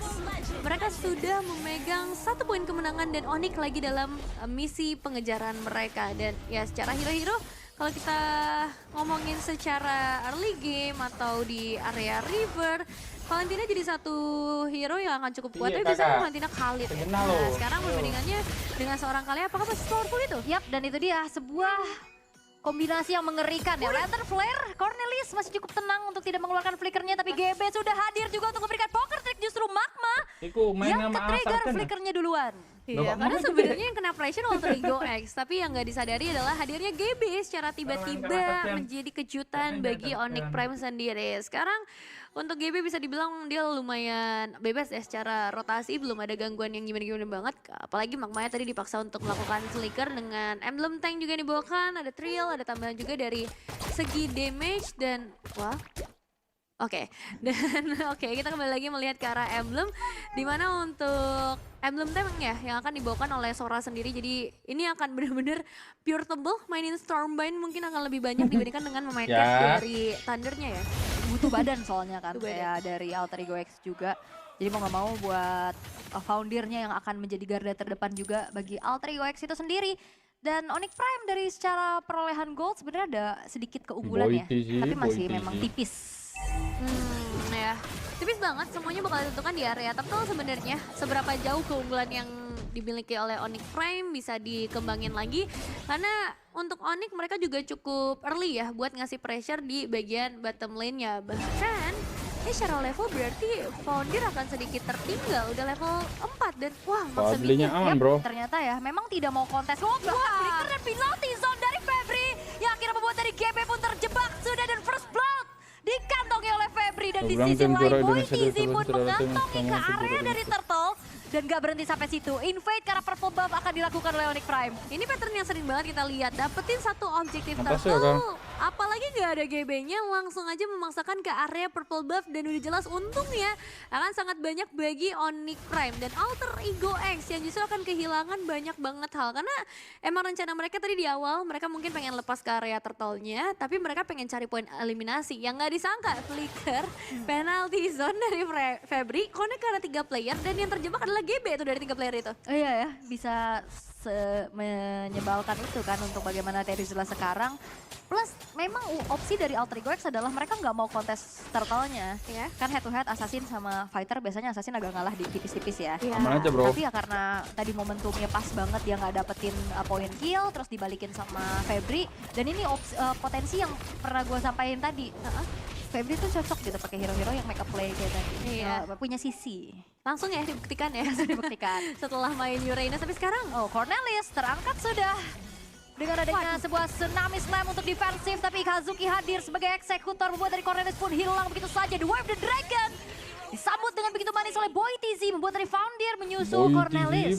Langsung dapetin 2 pemain ya, area rivernya berarti udah kepegang banget sama Onyx Prime. Bahkan monster jungle yang udah mulai diinvasi sama BoyTZ. Kenyang banget sih harusnya untuk Leomord dikasih makanan sebegitu banyaknya. Bahkan gak cuman BoyTZ, tapi Fenzu juga ngedapetin platingan gold. Ini makanan tambahan juga bagi seorang Fenzu yang akhirnya ngebuat Francisco akan tertinggal secara leveling, secara itemization juga terlihat. GB 1 lawan 2 BoyTZ, Deadly Magic-nya memang connect tapi kali ini efek Terrifying membuat dari BoyTZ miskalkulasi, tapi Febri sudah mulai hadir untuk bisa memberikan sedikit backupan, dihindari dengan begitu manisnya dan bahkan GB akan dikejar lagi 1 hit terakhir. Harus hilang pula di tangan dari seorang Magma. Fadli akan dikejar tapi dengan satu buah IMU menuju ke arah Crimson Beacon membuat dari Fadli pun masih bisa selamat. Respon yang cepat ya untuk ambil ke arah Crimson Beacon-nya. Tapi menarik banget apa yang coba untuk dilakukan sama Alter Ego X. Sayangnya adalah GB yang harus ditumbangkan juga. Jadi meskipun gangguannya terjadi pada akhirnya Alter Ego X tetap menelan kerugian dan Turtle tetap bisa dipegang sama Onyx Prime sejauh ini kecuali akan ada inisiasi tambahan. Dan at least purple buff-nya nggak akan dijadikan bonus ya, beda kayak di momen sebelumnya. Tapi udah akhirnya cukup sih buat Onyx Prime juga kan. Kayak tadi kan pertukarannya antara kedua belah jungler, terus mereka udah bisa dapetin turtle tanpa kontes juga. Dengan 4 pemain mereka yang siap di sana. Sementara itu sudah mulai terlihat ada ancang-ancang inisiasi dari Founder. Membuka lagi Stormbind-nya tapi tidak ada pergerakan lebih lanjut lagi yang ingin dilakukan oleh Alter Ego X. Iya, benar-benar coba untuk menjaga temponya ya supaya nggak terlalu over juga dan tetap bisa ngejaga keuntungan yang didapatkan. Nah ini nih rotasi selanjutnya dari seorang Magma. Siapa yang akan menjadi target? Karena Cornelis begitu depan. Yap, bakal coba untuk langsung saja ditendang dan diangkat lagi Tsunami Slam sebagai tindakan preventif dari Cornelis. Dan bahkan area orange buff-nya berhasil untuk juga dicuri oleh BoyTZ dengan sebuah retribution yang dia miliki. Beda 2 level soalnya. Iya, beda 2 level sih kerasa banget ya. Dan untuk Onyx Prime berarti mereka bisa ngedapetin space outer threat di area top lane. Mungkin juga nanti bisa ngedapetin di bagian bottom lane kalau misalnya ada pertukaran yang terjadi. Francisco memang sejauh ini masih dalam posisi yang aman, dia nggak ke pick off, dia nggak terlalu dipaksa juga dari penggunaan skill atau penggunaan source skillsnya. Tapi yang jadi masalah adalah ketinggalan gold ini loh yang lumayan kerasa karena 1100 secara individual dibandingkan dengan seorang Fenzu. Yap. Udah gitu juga kayak lane jauh sama-sama bisa ngejawab lagi ya, ada Cloud, ada Moskov juga. Dan sekarang keadaannya nih Francisco walaupun belum terpick off sama sekali tapi levelnya lagi tertinggal. Dan GBs ini yang aku penasaran juga ya, target menuju ke arah siapa yang akhirnya nanti bisa dikonversi ke arah poin eliminasi. Karena kan kita tahu juga ya sebenarnya output damage yang dimiliki sama Harley ini sebegitu besarnya, terutama di area early game ketika belum ada item-item defensif seperti Radiant Armor. Tapi ya, Tsunami Slam coba untuk mengangkat ke arah Boy TZ dengan adanya kembali lagi kombinasi dengan Red Torrent damage yang bahkan Boy TZ bisa mendapatkan ke arah Fadli. Foundirnya pun terjebak, Febri mendapatkan poin kill tambahan bagi Onyx Prime dan akhirnya 2 pemain yang hilang dari Alter Ego X di waktu bertepatan di mana next objektifnya akan langsung diambil oleh Onyx. Iya, itu dari Magic yang sebenarnya udah connect karena Boy TZ, tapi killing spree emblem nih yang agak merepotkan sehingga Boy TZ malah ngedapetin tambahan HP dan akhirnya semuanya dibalikin lagi Onyx Prime. Sekarang lagi dalam masa prime-nya juga nih di dalam game karena mereka dapetin outer turret di area mid lane juga dan Alter Ego X yang dipaksa mengurung dia deh, bahkan turret bawah berarti bisa dipegang lagi nih. Bisa sih, karena lihat Febrinya juga udah mencari informasi ya. Akan menjegal pemain-pemain dari Alter Ego X kalau misalkan memang memaksakan masuk lagi. Tapi dengan Barbiel yang telah ditunggangi, Foundir sendirian di depan. Foundir bakal menerima damage yang besar karena Fenzu Blazing Duet akhirnya menjadi eksekutor. Untuk Foundir hilang ketiga kalinya. Inner turretnya memang akhirnya nggak bisa ditembus secara langsung ya, tapi kehilangan Foundir kayaknya jadi satu kerugian yang lumayan fatal juga. Coba untuk melakukan trade dengan lane jauh, berarti untuk Francisco-nya sendiri akan coba untuk pegangin dan Fenzu akan tetap mendapatkan inner turret pada akhirnya. Jadi tetap untuk Onyx Prime, mereka lagi di atas angin banget sih dan kemungkinan besar buat objektif selanjutnya ini pun masih bisa dikendalikan. Yang sayangnya adalah tadi ketika Cornelius ketemu dengan satu player ya di bagian depan, Tsunami Slam-nya lagi nggak ready. Ya. Jadi nggak ada trade sama sekali yang bisa dilakukan. Terus kadang suka jadi tricky nih, karena kan yang tadi ketemu sama Cornelius, Febri kan, kalau diangkat, itu akan mendekatkan penalty zone bisa. Nah, soalnya harus bener-bener di instan dulu nih. Dan buset, mahal. Kembali terlihat dari Bang. seorang Boy TZ, tapi lihat Barbielnya ditunggangi Phantom Stitch, membuat dari Boy TZ masih ada spell bam. Dan akan ke Boy TZ selamat karena damage yang diterima juga cukup banyak dari Cornelius. Justru harus tumbang. Diving terlalu dalam menuju ke arah sebuah inner turret yang bottom lane bukan pilihan yang baik. Satu karena Magma juga ternyata di sisi yang lain berhasil ditumbangkan dan Foundir. Tidak ada jalan pulang, double kill. Boy TZ berhasil untuk bisa langsung kembali mengejar ke arah Francisco karena Febri dengan penalty zone dan Francisco tidak akan selamat dan triple Boy kill TZ ngeri banget untuk bang. Boy TZ. Wah, ini Tsunami Slam yang membawa maut bagi Alter Ego X karena ternyata 3 player yang berhasil TK dan GB. Oh, GB mencoba untuk mencari pertukaran. Memang Kazuki yang memang akan tumbang juga, tapi GB harusnya nggak ada lagi pergerakan dari Space Escape yang ternyata bisa ya, walaupun kali ini Magma tidak akan memberikan jalan untuk pulang. Di arah belakang Fenzu-nya menanti dan akhirnya GB pun harus hilang di tangan Fenzu. Wah, ini serba salah banget sih untuk Alter Ego X karena berarti Cornelius sekarang udah nggak punya target lagi. Febri tadi udah sempat kita bahas ya, akan dijawab dengan penalty zone. Boy TZ pun nggak bisa karena dia punya banyak banget spell time di dalam tubuhnya dan kita tahu ada 2 Purify yang dibawain sama damage dealer. Jadi mau dapetin ke arah Magma pun udah jelas akan ada counter yang bisa dilakukan sama Magma dengan The Way of Dragon. Emang butuh ke arah instant damage sih. Alter Ego X harus nunggu item sessions. Oh, Foundir lagi-lagi sendirian tertinggal ke depan. Wow, 5 poin dead untuk Foundir ini. EXP lane yang ditarget sama Onyx Prime ini ngebuat dari gameplaynya lumayan patah. Iya, dan terjadi lagi ya blasting duet di mid lane. Yap, hanya coba untuk kembali memberikan sedikit pressure-nya aja juga. Sekalian mencari darah ya pastinya. Untuk Fenzu tadi langsung menuju ke arah purple buff. Oke, dan kali ini Trillion push akan coba dioptimalkan, harusnya tengahnya udah masuk duluan sih. Bisa, ya. Kalau defense ya udah berhasil dipecahkan dan sekarang tinggal dari Onyx Prime apakah ini akan benar-benar dikawal secara cepat supaya Lordnya bisa masuk ke bagian dalam dan akan ada inisiasi. Yap, itu dia The Way of the Dragon langsung mengincar ke arah seorang Cornelius yang tidak akan selamat. Killing spree oleh Febri dan bahkan T-Fight bakal coba dikembalikan kembali dengan Aya Fadli yang mengkopi ke arah penalty zone tapi tidak banyak yang bisa dilakukan. Wah, pemain dari Alter Ego yang berhasil dihilangkan. Francisco sendirian, mampukah bertahan tapi sepertinya sulit karena lihat shutdown. Memang dibalaskan double kill dan bahkan membuat dari Alter Ego X ada sedikit tamat tapi Blazing Duet langsung memberikan damage yang besar di mana Francisco menjadi last man standing dan wipe out dikantongi oleh Onyx Prime dan satu sama. Onyx Prime menyamakan kedudukan. Game kedua yang jelas berbeda 180 derajat dengan apa yang terjadi di game sebelumnya karena di game ini Onyx mereka tahu betul apa anak kena apa-apa dia masih punya pasif, masih bisa escape juga. Dan untuk teman-teman dari Alter Ego X pun nggak ada perbedaan gimana-gimana banget dari segi spellnya. Jadi sekarang lebih ke arah eksekusinya. Apakah mereka mampu nih untuk memanfaatkan Selenanya dengan baik? Karena ingat Selena ini tipis banget. Karena Nana tuh lumayan pushing pala harusnya. Bener, tapi ya berarti untuk Alter Ego X mereka punya terms and condition adalah untuk pegang early-nya, untuk bagaimana kuasain pressure-nya juga karena Selena dalam keadaan defense ini lumayan berat pastinya. So, kita akan langsung lihat aja game yang ketiga akan menjadi seperti apa. Iya, secara clearing emang mungkin bisa ya digaruk, di combo gitu ya. Tapi kalau misalnya udah masuk ke arah defensif, ini bakal susah banget karena Selena nggak bisa keluar dari area base, terlalu beresiko juga.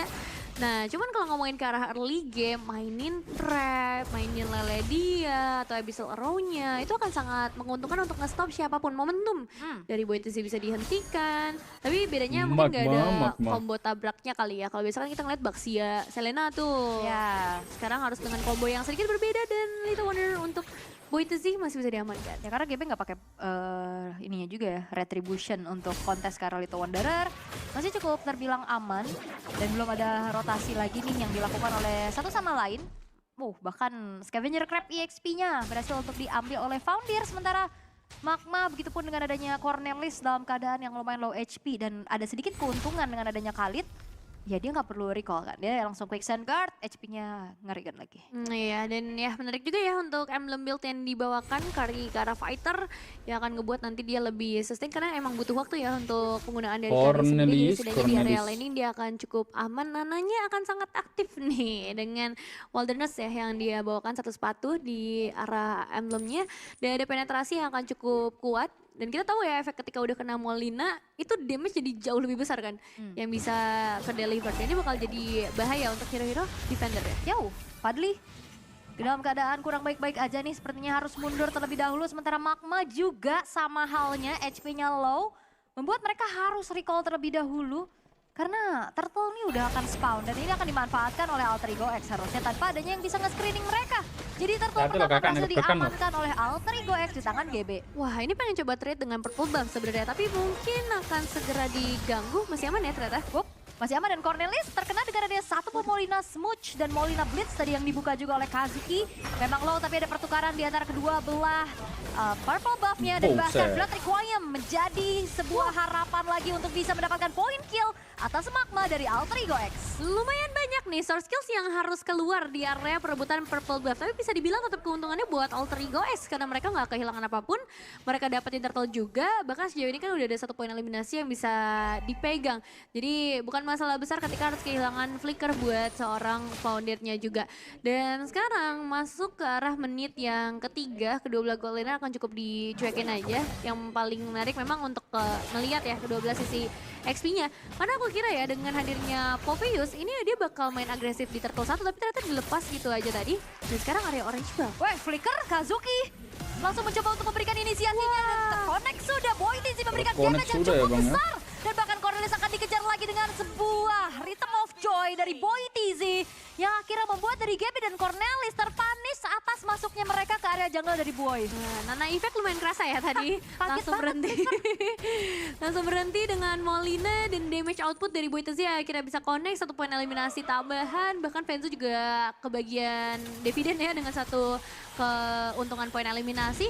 Dan sekarang meskipun memang bisa memberikan abyssal arrow tapi terlalu berbahaya ya, nggak bisa sendirian juga. Dan kita ngelihat sedikit history Selena yang sempat ngebawain kemenangan, begitu juga untuk Terizla tapi tidak dengan Gatot Kaca dan juga Grangernya.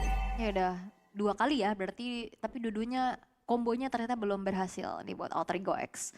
Tapi seenggaknya kalau untuk sekarang di 3 menit pertama ini nggak terlalu yang dominan satu sama lain loh. Kayak ada trade-trade yang bisa dilakukan juga dari tadi. Benar sih, lumayan seimbang ya ternyata.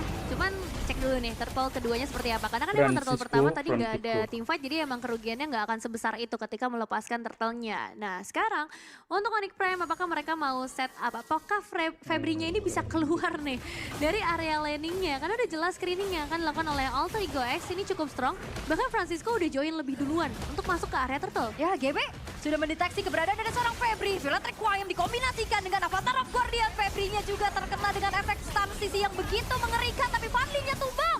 Double kill dibalaskan oleh seorang Founder. Dan bahkan menyelamatkan Cornelis. Low HP, Vensus sudah hadir kembali dan special migration. Kazuki masih punya Molinas gift untuk kabur, tapi tidak dengan adanya tangan Foundir yang memegang menuju ke arah Kazuki dan harus menelan poin dead pertamanya. Wah, sama-sama kehilangan 3 player sebenarnya, tapi sekarang setup bakal coba dilakukan lagi oleh seorang GB. Inisiasi opener yang juga, bagus bro, ya. tadi dari GB, tapi ternyata ada counter setup yang dilakukan dan sekarang terjadi lagi. Oh, GB masih punya retribution yang on point untuk membuat akhirnya dari Turtle pun tetap jatuh ke tangan Alter Ego X. Wah, lumayan bikin deg-degan ya tadi, karena dua-duanya punya power retribution sebenarnya.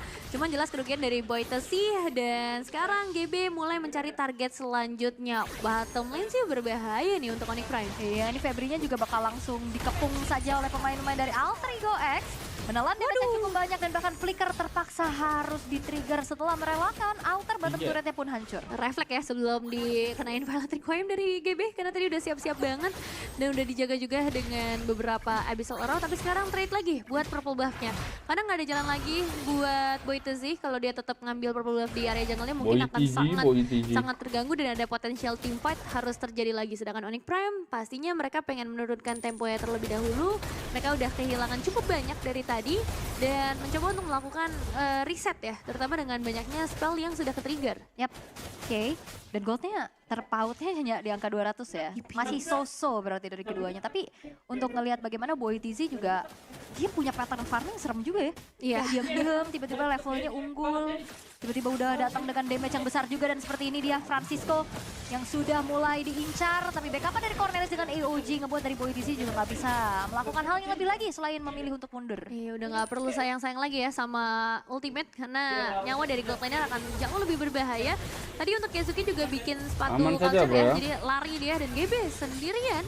Bagian bottom lane, clear yang akan cukup sulit sih. Ini ngasih space buat Onyx Prime berarti. Iya, Vensunya juga ditemenin, tapi Francisco itu dia sebuah kesulitan dari Granger yang bertemu dengan Joy. Tidak bisa mereact lagi dan akhirnya pun harus meregang nyawa untuk Francisco yang juga bahkan mengalami kerugian lebih banyak karena flickernya udah ke-trigger. Iya, Fadli udah bikin karena Glowing One. Jadi sudah dipastikan nanti tipikal hero yang dibawakan sama Febri ataupun sama Magma akan bisa digerus dengan lebih cepat lagi dan memperkuat team fight dari Alter Ego X. Apalagi kita udah ngeliat nih 2 kali setupnya dipegang duluan sama mereka, dan sekarang untuk ketiga kalinya mereka kembali lagi memegang kendali di sekitar area turtle-nya. Mau di setup? Ya, tapi kayaknya nggak bakal ada kontes sih, karena lihat Boy TZ-nya selalu nyari trade. Dia habis dorong atas, dia langsung ke purple buff juga, dan itu menjadi pertukaran yang oke lah buat Onyx Prime, karena daripada gambling kontes kan. Bahkan sekarang langsung dijaga ya purple buff dari Onyx. Biasanya kan langsung tuh habis dari turtle, langsung pegang purple buff, tapi sekarang udah nggak bisa lagi, penjagaannya ketat dan rotasi ke area top lane yang udah mulai terlihat yang bisa jadi bahaya buat Boy Tesi, karena informasi saja, bro. sebenarnya dipegang juga nih sama Fadli. Secara itemization, Skyper sudah ada juga di tangan dari Francisco, mempercepat nanti dia join ke area team fight, dan prioritas dari War X bersama Radiant Armor untuk Founder sendiri. Defensifnya udah ada di hadapan Joy dan juga Nana, karena itu kayaknya jadi 2 hero paling penting dan paling menyebalkan ya buat di arah early game-nya. Jadi itu kayaknya udah cukup, dan Radiant Armor pun dipegang sama Cornelis. Ya, karena untuk sekarang pasti defense dari Boy TZ ya yang akan cukup meresahkan. Mungkin nantinya ke arah metode late game ini Venzu yang akan memegang estafet untuk damage dealernya juga. Sementara memang kalau ngeliat dari Fadli nih, dia punya Abyssal Arrow, tapi lumayan susah nih untuk mentargetkan ke arah Boy TZ yang memang lincah. Yang agak berat. Susah dipegang ya, padahal biasa lele nih ya, harusnya susah dipegang juga. Tapi Boy Tezi dia pintar banget untuk bisa menyamakan posisinya. Cuman bener-bener game ketiga ini gapnya tipis banget. Dan apakah akan ada inisiasi lagi? Ya, karena Raging Sandstorm dan juga Electrifying Beat menuju ke arah seorang Francisco sudah terkena dengan memang AOG. Tapi lihat Francisco masih punya flicker untuk mundur ke arah belakang. Magma yang akan diincar. Magma tidak akan bisa kemana-mana lagi karena game sudah hadir kembali, dan bahkan kali ini dengan ada Dark Web Connect langsung menuju ke arah 2 orang sekaligus. Di arah belakang killing spree dikantongi oleh Venzu, dan bahkan Kazuki pun meregang nyawa dari Cornelis. Sama-sama hero counter setup ya memang yang dibawakan, tapi bedanya sekarang dari Onyx Prime, mereka masih punya banyak banget source skill, sedangkan Alter Ego X mereka udah kehabisan cukup banyak tadi, udah nggak ada AOG lagi. Tengah, kalau kita lihat ada pengejaran menuju ke arah Aman aja, seorang bro. Fadli. Dan akankah ada habis Oro, Garot memang terbuka tapi tidak bisa berbuat lebih banyak. Iya, susah ya. Karena sekarang udah masuk ke area mid game juga. Joy-nya udah punya banyak atau beberapa item yang bisa menambahkan defensif dia. Dan sekarang Boy baru aja bikin ke arah Holy Crystal. Lumayan mengerikan secara output damage yang bisa dikasih. Dan untuk Alter Ego X mereka harus mulai berhati-hati berarti. Lord selanjutnya, apakah kembali lagi bisa dipegang sama Alter Ego X atau Onyx Prime? Ini mereka udah punya chance yang besar juga secara itemization, apalagi dengan hadirnya team fight 5 versus 5. Tapi atasnya bagus buat Onyx. Iya. Ini ngebuat dari Alter Ego X kayaknya akan tidak baik-baik saja di area perebutannya. Agar ada sedikit distraksi. Dan kali ini harusnya kalau bukan Turtle, ini kan Lord. Onyx Prime bakal bisa aman saja bro ya. Iya, nggak bakal ngasih secara cuma-cuma.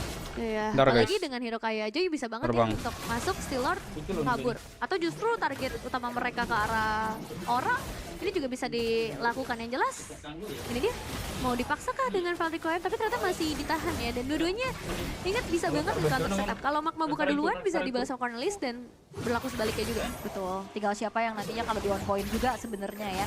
Oke, sudah mulai berbondong-bondong satu sama lain. Targeting menuju ke seorang Cornelis Aman dengan aja, Bang, ya. Dark Bentar, Wave. Bang. Gak akan di follow up lebih lagi, lebih memilih untuk sabar aja satu sama lain. Iya, itu tuh gak enaknya ketika berhadapan dengan Povius ya. Semuanya bisa ditarik dan efektifnya lumayan lama juga.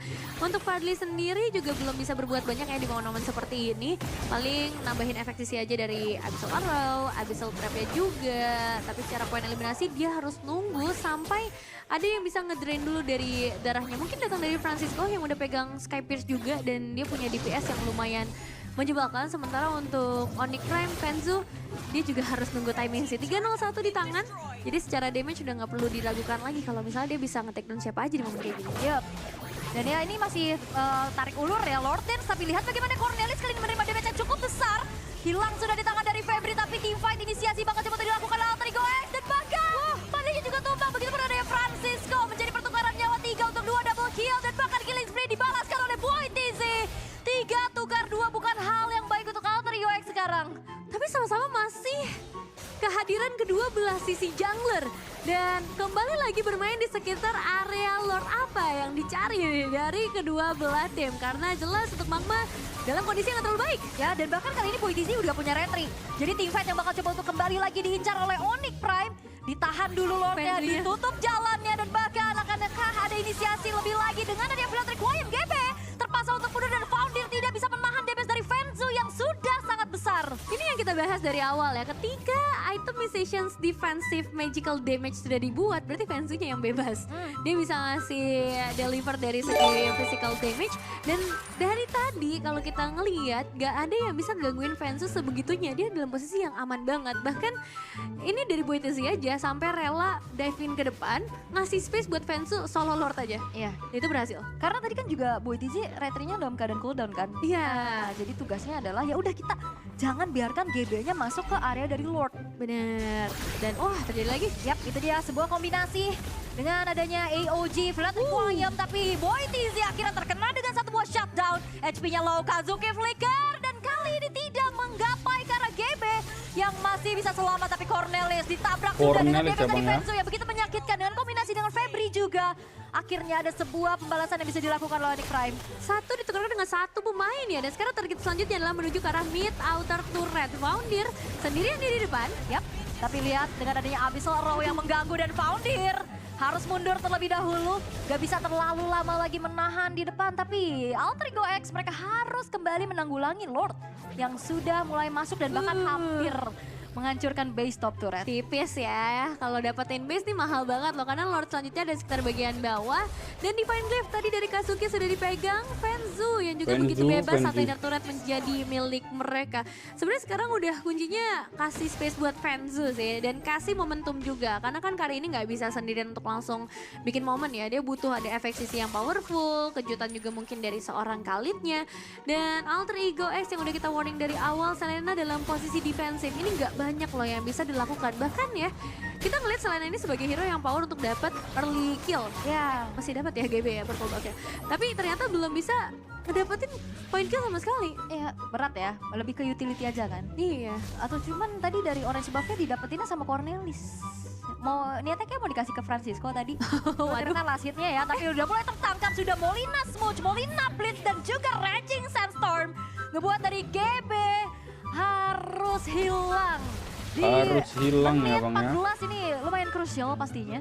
Apalagi GB kayak sendirian tadi di depan. Iya, dan worth it ya, mau ngeluarin banyak banget ultimate juga nggak masalah. Mereka masih punya waktu juga. Mereka bahkan masih bisa ngedapetin satu buah inner turret di area mid lane. Dan tinggal menunggu waktu menuju ke arah Lord atau mau sedikit memaksa dulu bagian top lane-nya. Bisa sih itu dicicil dari kejauhan juga.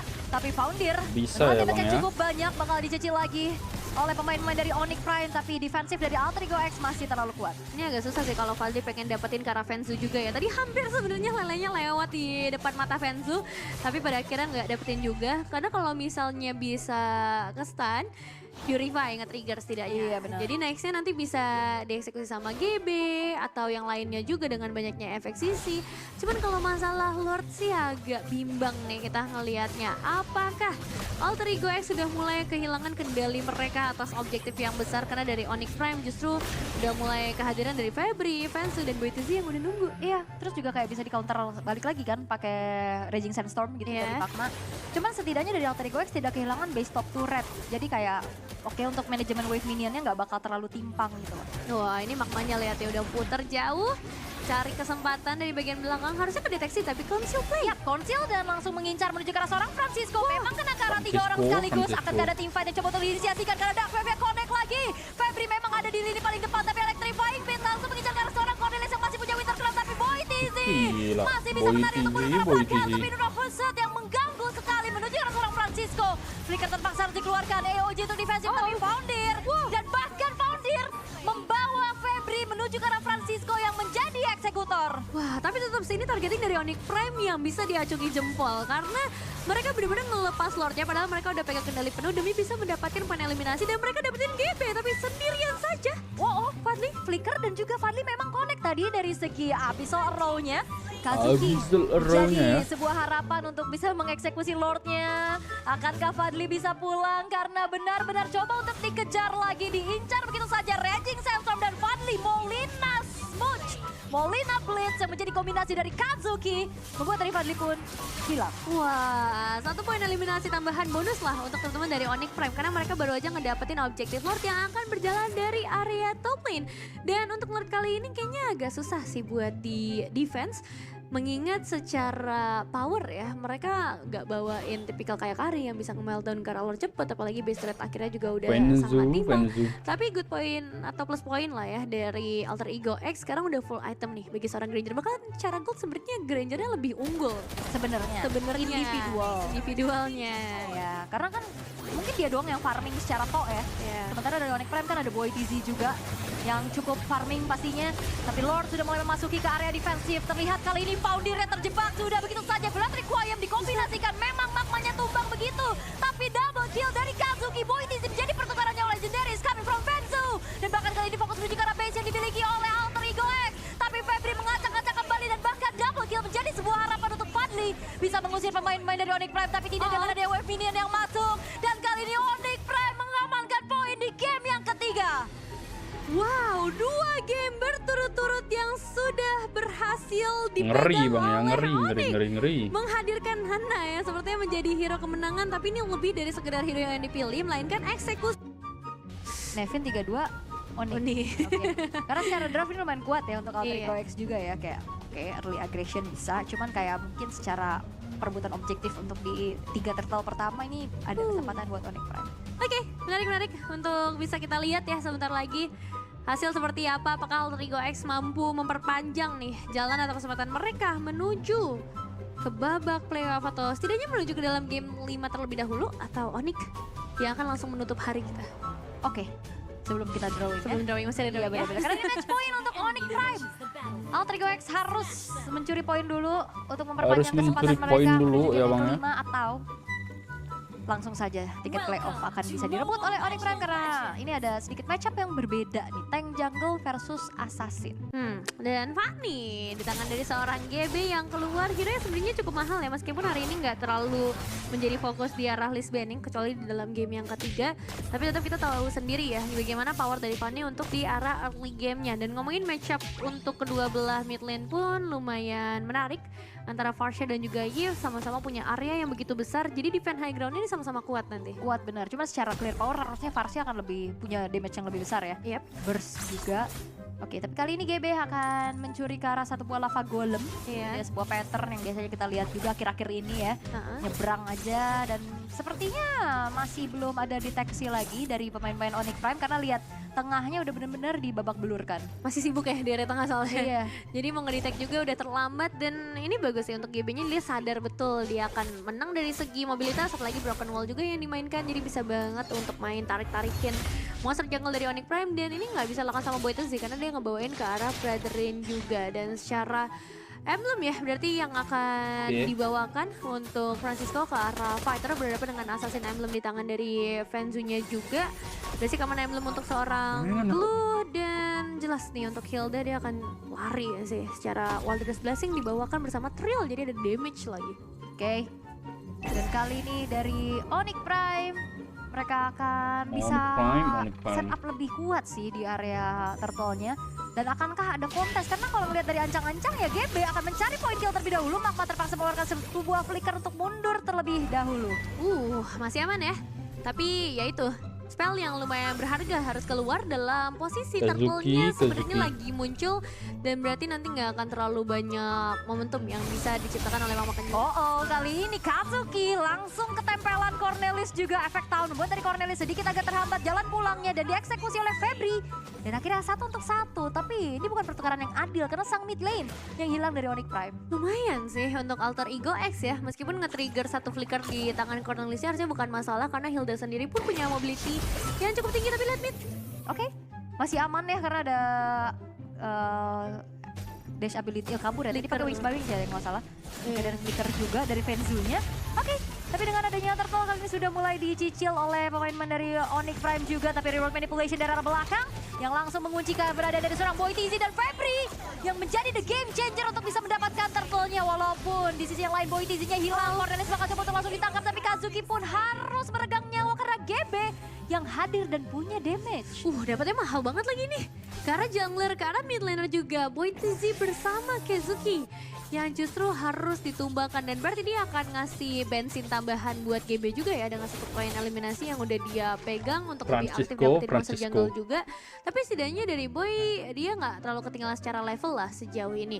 Dan ini juga jadi debut pick ya untuk seorang Magma. Meskipun debut tapi aku rasa secara gameplay ini cocok lah dengan Magma ya, mainnya lebih ke arah kejutan, bisa main pick off juga, dan harusnya nanti bisa menutup ke arah pergerakan dari Fanny ataupun hero-hero yang mudah ya untuk makan escape. Ya, dan juga ini agak sedikit berbeda kan untuk bagaimana gameplay dari Boy TZ yang biasanya main damage dealer, pondir. Dan sekarang kan lebih ke utility aja nih, ngasih damage dealernya ke arah Kazuki dan juga Fenzu. Dan sejauh ini juga Boy TZ-nya udah kena 1 kali point dead ya. Tapi nggak ketinggalan level loh masih. Iya ya. Itu tuh yang jadi 1 plus poin ketika ada Boy TZ. Dan Blue debut pick juga untuk arah Founder.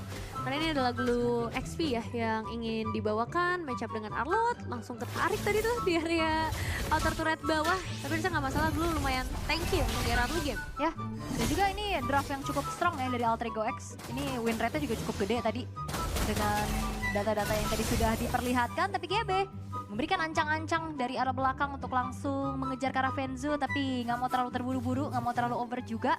Lebih memilih untuk ya udah nanti dulu deh. Dan baru dapat heptasis juga ya. Jadi ini akan seru nih ngelihat apa yang terjadi di bagian BATLLE.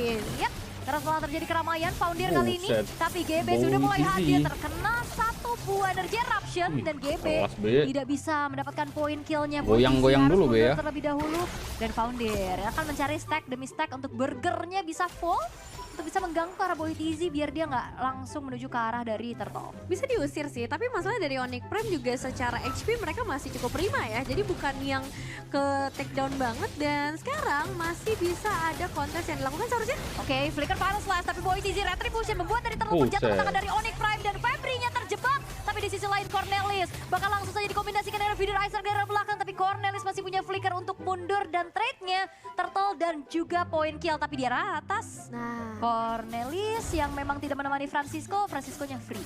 iya, dan orange buff ya. Ini jadi pertukaran tambahan bonus juga buat alter ego X. Jadi lumayan bimbang sih dengan objektif yang dipegang sama Onyx Prime.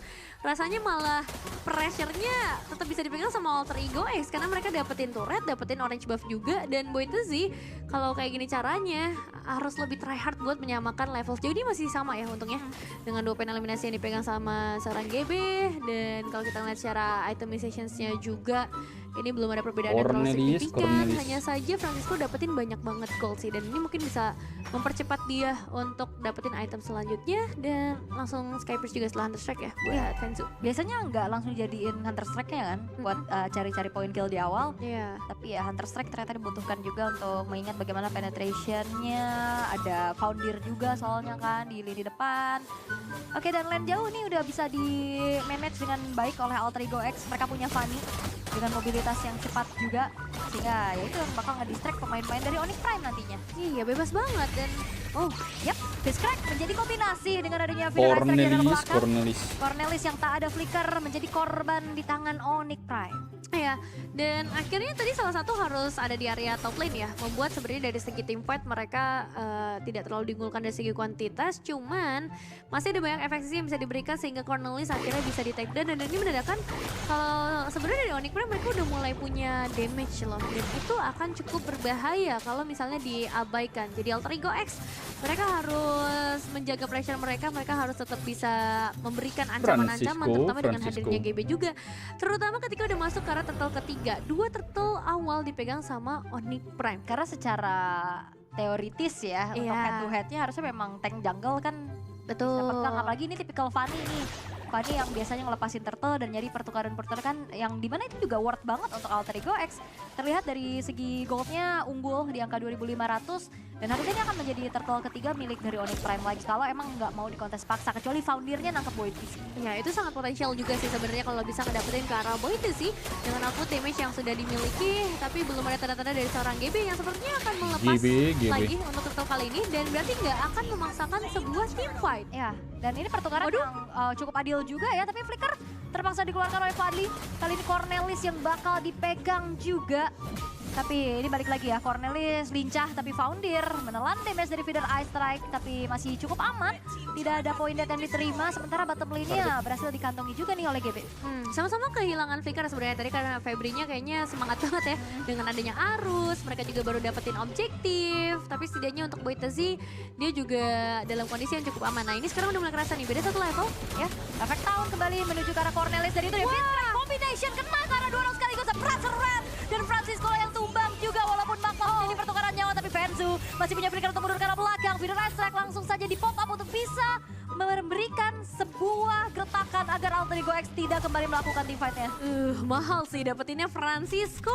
Ya. Dapetin ke arah gold laner yang udah jelas ini akan jadi asuransi buat Alter Ego X di area late game, tapi sekarang harus diperpanjang lagi ya waktu tunggu sampai asuransinya bisa berjalan dengan baik, karena untuk Onyx Prime mereka punya power area of effect yang sangat besar, dan tadi akhirnya nge-trigger juga banyak spell yang harus keluar kan, termasuk dari Cornelis-nya juga. Dan untuk sekarang masalahnya lebih ke arah lane jauh sih ini untuk Onyx Prime ya. Gimana caranya bisa mengimbangi pergerakan dari Fanny-nya, karena goldnya udah diunggulkan, terus juga Fanny-nya nggak bisa diam sama sekali, belum ada yang bisa menghentikan pergerakan secara instan, dan kalaupun ingin menghentikan ini mahal banget loh harga yang harus ditukar sama Onyx Prime, karena source skills-nya tipikal yang satu momentum. Ya, bukan source kecil ya. Iya. Cuman kayak tadi Magma bisa sih targeting ke arah Francisco, walaupun memang Aegis ini kan ngebuat dari Hanabi ini immune CC. Iya. Tapi kalau udah kena tembok dia kan nggak ada flicker, iya. Dia immune CC mungkin nggak kena pukul, cuman ya nggak bisa kemana-mana juga.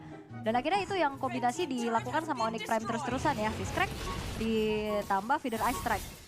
Iya, inner turret nih masalahnya ya. Iya. Udah dipegang sama Alter Ego X. Jadi emang Onyx Brave tuh harus cari momen untuk team fight besar. Makanya nggak heran di Lord sebelumnya mereka tuh benar-benar cari kan dengan expanding river, mereka cari siapapun harus dapat poin eliminasi. Karena kalau nggak kayak gitu, turretnya akan kedorong terus-terusan dan mereka akan susah buat dapetin objektif. Nah sekarang setidaknya auto turret bagian bottom lane ini wave-nya lagi bagus banget buat Onyx Prime dan membuka kesempatan buat mereka bisa lebih maksimal dalam mendapatkan ke area objektif ini. Tapi ternyata mereka yang lepas sekarang. Iya, bottom lane-nya yang bakal ternyata didorong dulu ya. Dan kali ini Boy TZ sudah akan ada di lini paling depan. Tapi hati-hati, Valtir ini akan siap banget untuk bisa mengangkat ke arah Boy TZ. Tapi sejauh ini kita belum lihat ada grab-grab yang on point ya. Jujur iya ya, aku bahkan sampai sedikit lupa ada glue ya dalam game ini. Apa karena targeting yang belum termahal ya, belum maksimal. Jadi Founder juga masih menahan dari si grab-grabnya. Tapi sekarang ya sakit banget ini dia. Sebuah feeder ice strike yang langsung connect menuju ke arah seorang Founder. Tapi ya karena lane bawahnya tadi didorong, mau gak mau GB juga harus ada show tadi sedikit. Tapi Boy TZ dijebak dengan dari manipulation. Peraturan dan retribution. Boy TZ berhasil untuk bisa mengantongi Lord jatuh ke tangan dari Onyx Prime. Febri menjadi pertukaran nyawa. Tapi backline-nya Fenzu yang akan ditarget oleh seorang GB. Dan bahkan healing spree di kantongnya oleh GB. Tidak ada lagi jalan untuk pulang bagi seorang Fenzu. Tertangkap sudah dengan satu buah grab-grab. Dan Boy TZ-nya pun meregang nyawa. 3 pemain hilang dari Onyx Prime untuk Lord yang didapatkan oleh mereka. Wow, keuntungannya begitu besar. Akhirnya jatuh ke tangan Alter Ego X untuk kesekian kalinya. Oke, Lordnya ada di tangan dari Onyx Prime. Tapi lihat pertukaran yang terjadi. Kehilangan jungler, kehilangan gold laner. Dan berarti belum ada stack Skypierce yang bisa diandalkan sama Fenzu juga ya. Setidaknya Keisuke harusnya masih bisa melakukan clearing di area mid lane. Dan Alter Ego X mereka udah punya target selanjutnya nih. Kayaknya mau coba untuk ganggu lebih dalam lagi ke area purple buff. Kita bisa ngintip dikit dari arah replaynya dengan apa yang sebenarnya terjadi ya. Karena Boy TZ ini dalam posisi yang enak banget sebenarnya. Ke depan dia bisa kasih efek down, di belakangnya tinggal buka Kara Retribution. Dan Fenzu sayangnya flicker yang dia buka, ini ternyata masih bisa dimakan pada akhirnya. Karena dia coba untuk nge-outplay, pengen tuker. Setidaknya ada satu Skypierce tambahan mungkin ya secara stackingnya. Dan akhirnya ini ngebuat Alter Ego X langsung mendapatkan gold yang lebih jauh lagi. 4.000 sekarang keunggulannya. Nge-boost banget ya. Iya. Cuman ya walaupun emang inner turret udah hancur juga di arah top lane, Onyx Prime masih mati-matian ngejaga teritori mid lane-nya. Udah tadi kan kita ngeliat kayak feeder ice strike dipakai buat clear tengah. Dan kali ini udah mulai ditangkap Founder. Tapi masih cukup tebal untuk bisa langsung ditumbangkan oleh pemain-pemain dari Onyx Prime. So, Alter Ego X masih dalam keadaan yang sangat terbilang cukup unggul. Iya sih, cuman ini tinggal masalah finishing ya. Karena defense high ground yang cukup kuat. Terus ada badam juga nih dari seorang Magma yang akan cukup berbahaya. Beda ceritanya ketika tadi kita ngelihat momen sebelumnya bermain di area luar. Karena ada banyak banget yang bisa ditarik ulur. Tapi ketika udah masuk ke area base, ada cara yang berbeda yang harus bisa dimainkan. Sekarang GB-nya benar-benar di jadwalnya ya Bang ya, jadwal BOG, jadwal apa yang terjadi di bagian bottom lane. MPLMY, MPLID dan semuanya Bang. Karena base turretnya udah ke-expose kan. Yep. Tapi ya sebegitunya loh untuk Onyx Prime bisa dapetin turret aja harus berbondong-bondong. Nah, susah. Effort ya. Beda dengan Alter Ego X yang kayaknya cukup mudah untuk ngedapetin setiap objektif dari segi turret ya, bahkan untuk defense. Yap, dan itu dia Boy TZ yang terperangkap di dalam satu buah river manipulation killing spree untuk Fadli. Boy TZ, ini ngebuat dari sosok tank jungle again ya. Kewalahan pastinya ketemu sama efek-efek slow dan efek-efek stun. Iya, dari emang jadi counter natural ya, kita udah sempat bahas Shift ini ketemu Fredrin, bakal susah banget buat Boy TZ-nya bisa bergerak.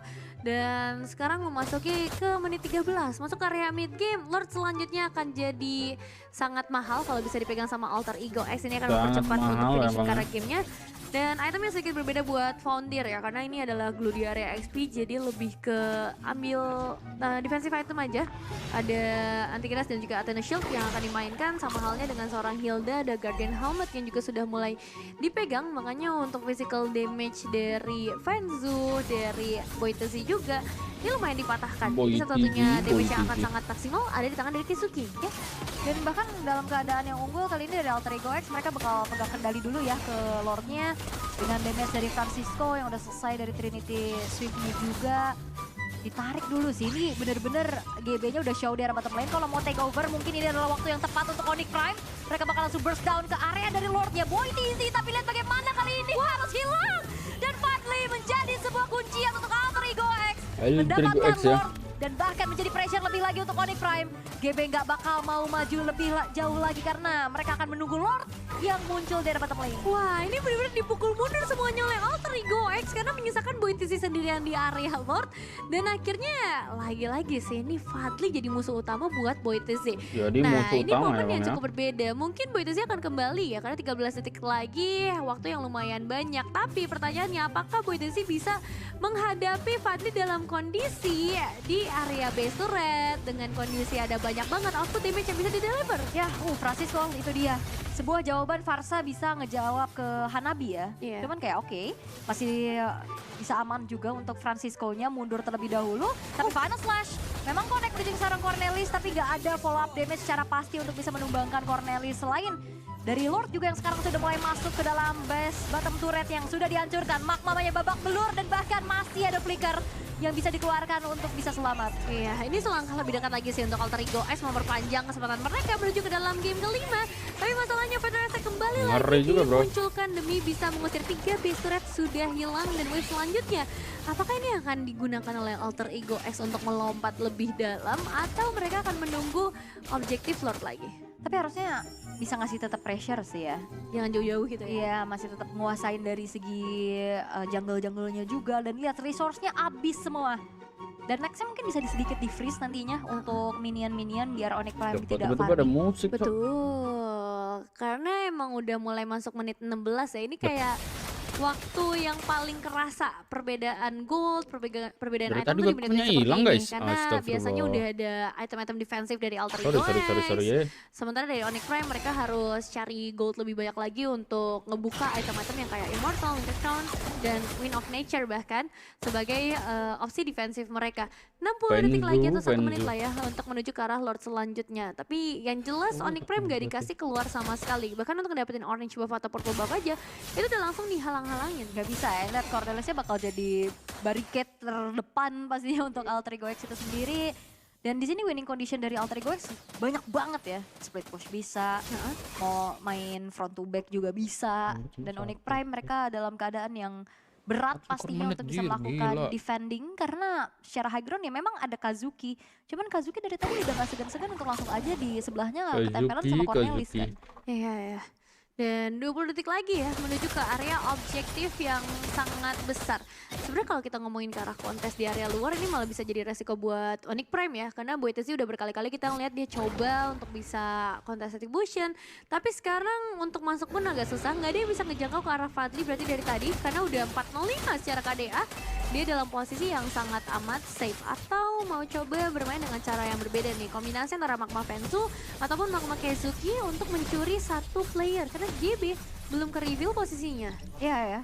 Harusnya, nah ini tadi ada hal-hal yang dipikirkan sama Onyx Prime adalah kalau misalkan GB-nya show, mereka bisa take over Lord-nya. Tapi kan tadi kayak Boy TC ketangkap sendirian, tapi itu ya sebuah react yang bagus dari Onyx Prime. Mereka pegangin coba untuk lane jauhnya, tapi harus minimal 2 orang. Iya, gak bisa sendirian. Dan itu langsung maksa GB untuk pulang dulu ya. Cuman sekarang wave bottom lane-nya ini juga kelepas, memaksa siapapun harus bisa ngejaga dan Hildanya terlalu jauh kah? Ya, udah bakal coba membeli waktu, tapi masih ada flicker untungnya. Masih bisa kabur dan harusnya ini ngebuat dari Onyx Prime tidak akan bisa melakukan kontestasi ke GB-nya area aman banget bro ya. yang akan langsung menjadi satu boostingan lagi dari Alter Ego X mendobrak defensif dari Onyx Prime. Oh, masih dapat ya sebenarnya untuk area purple buff. Tapi apalah arti purple buff seperti ini ya.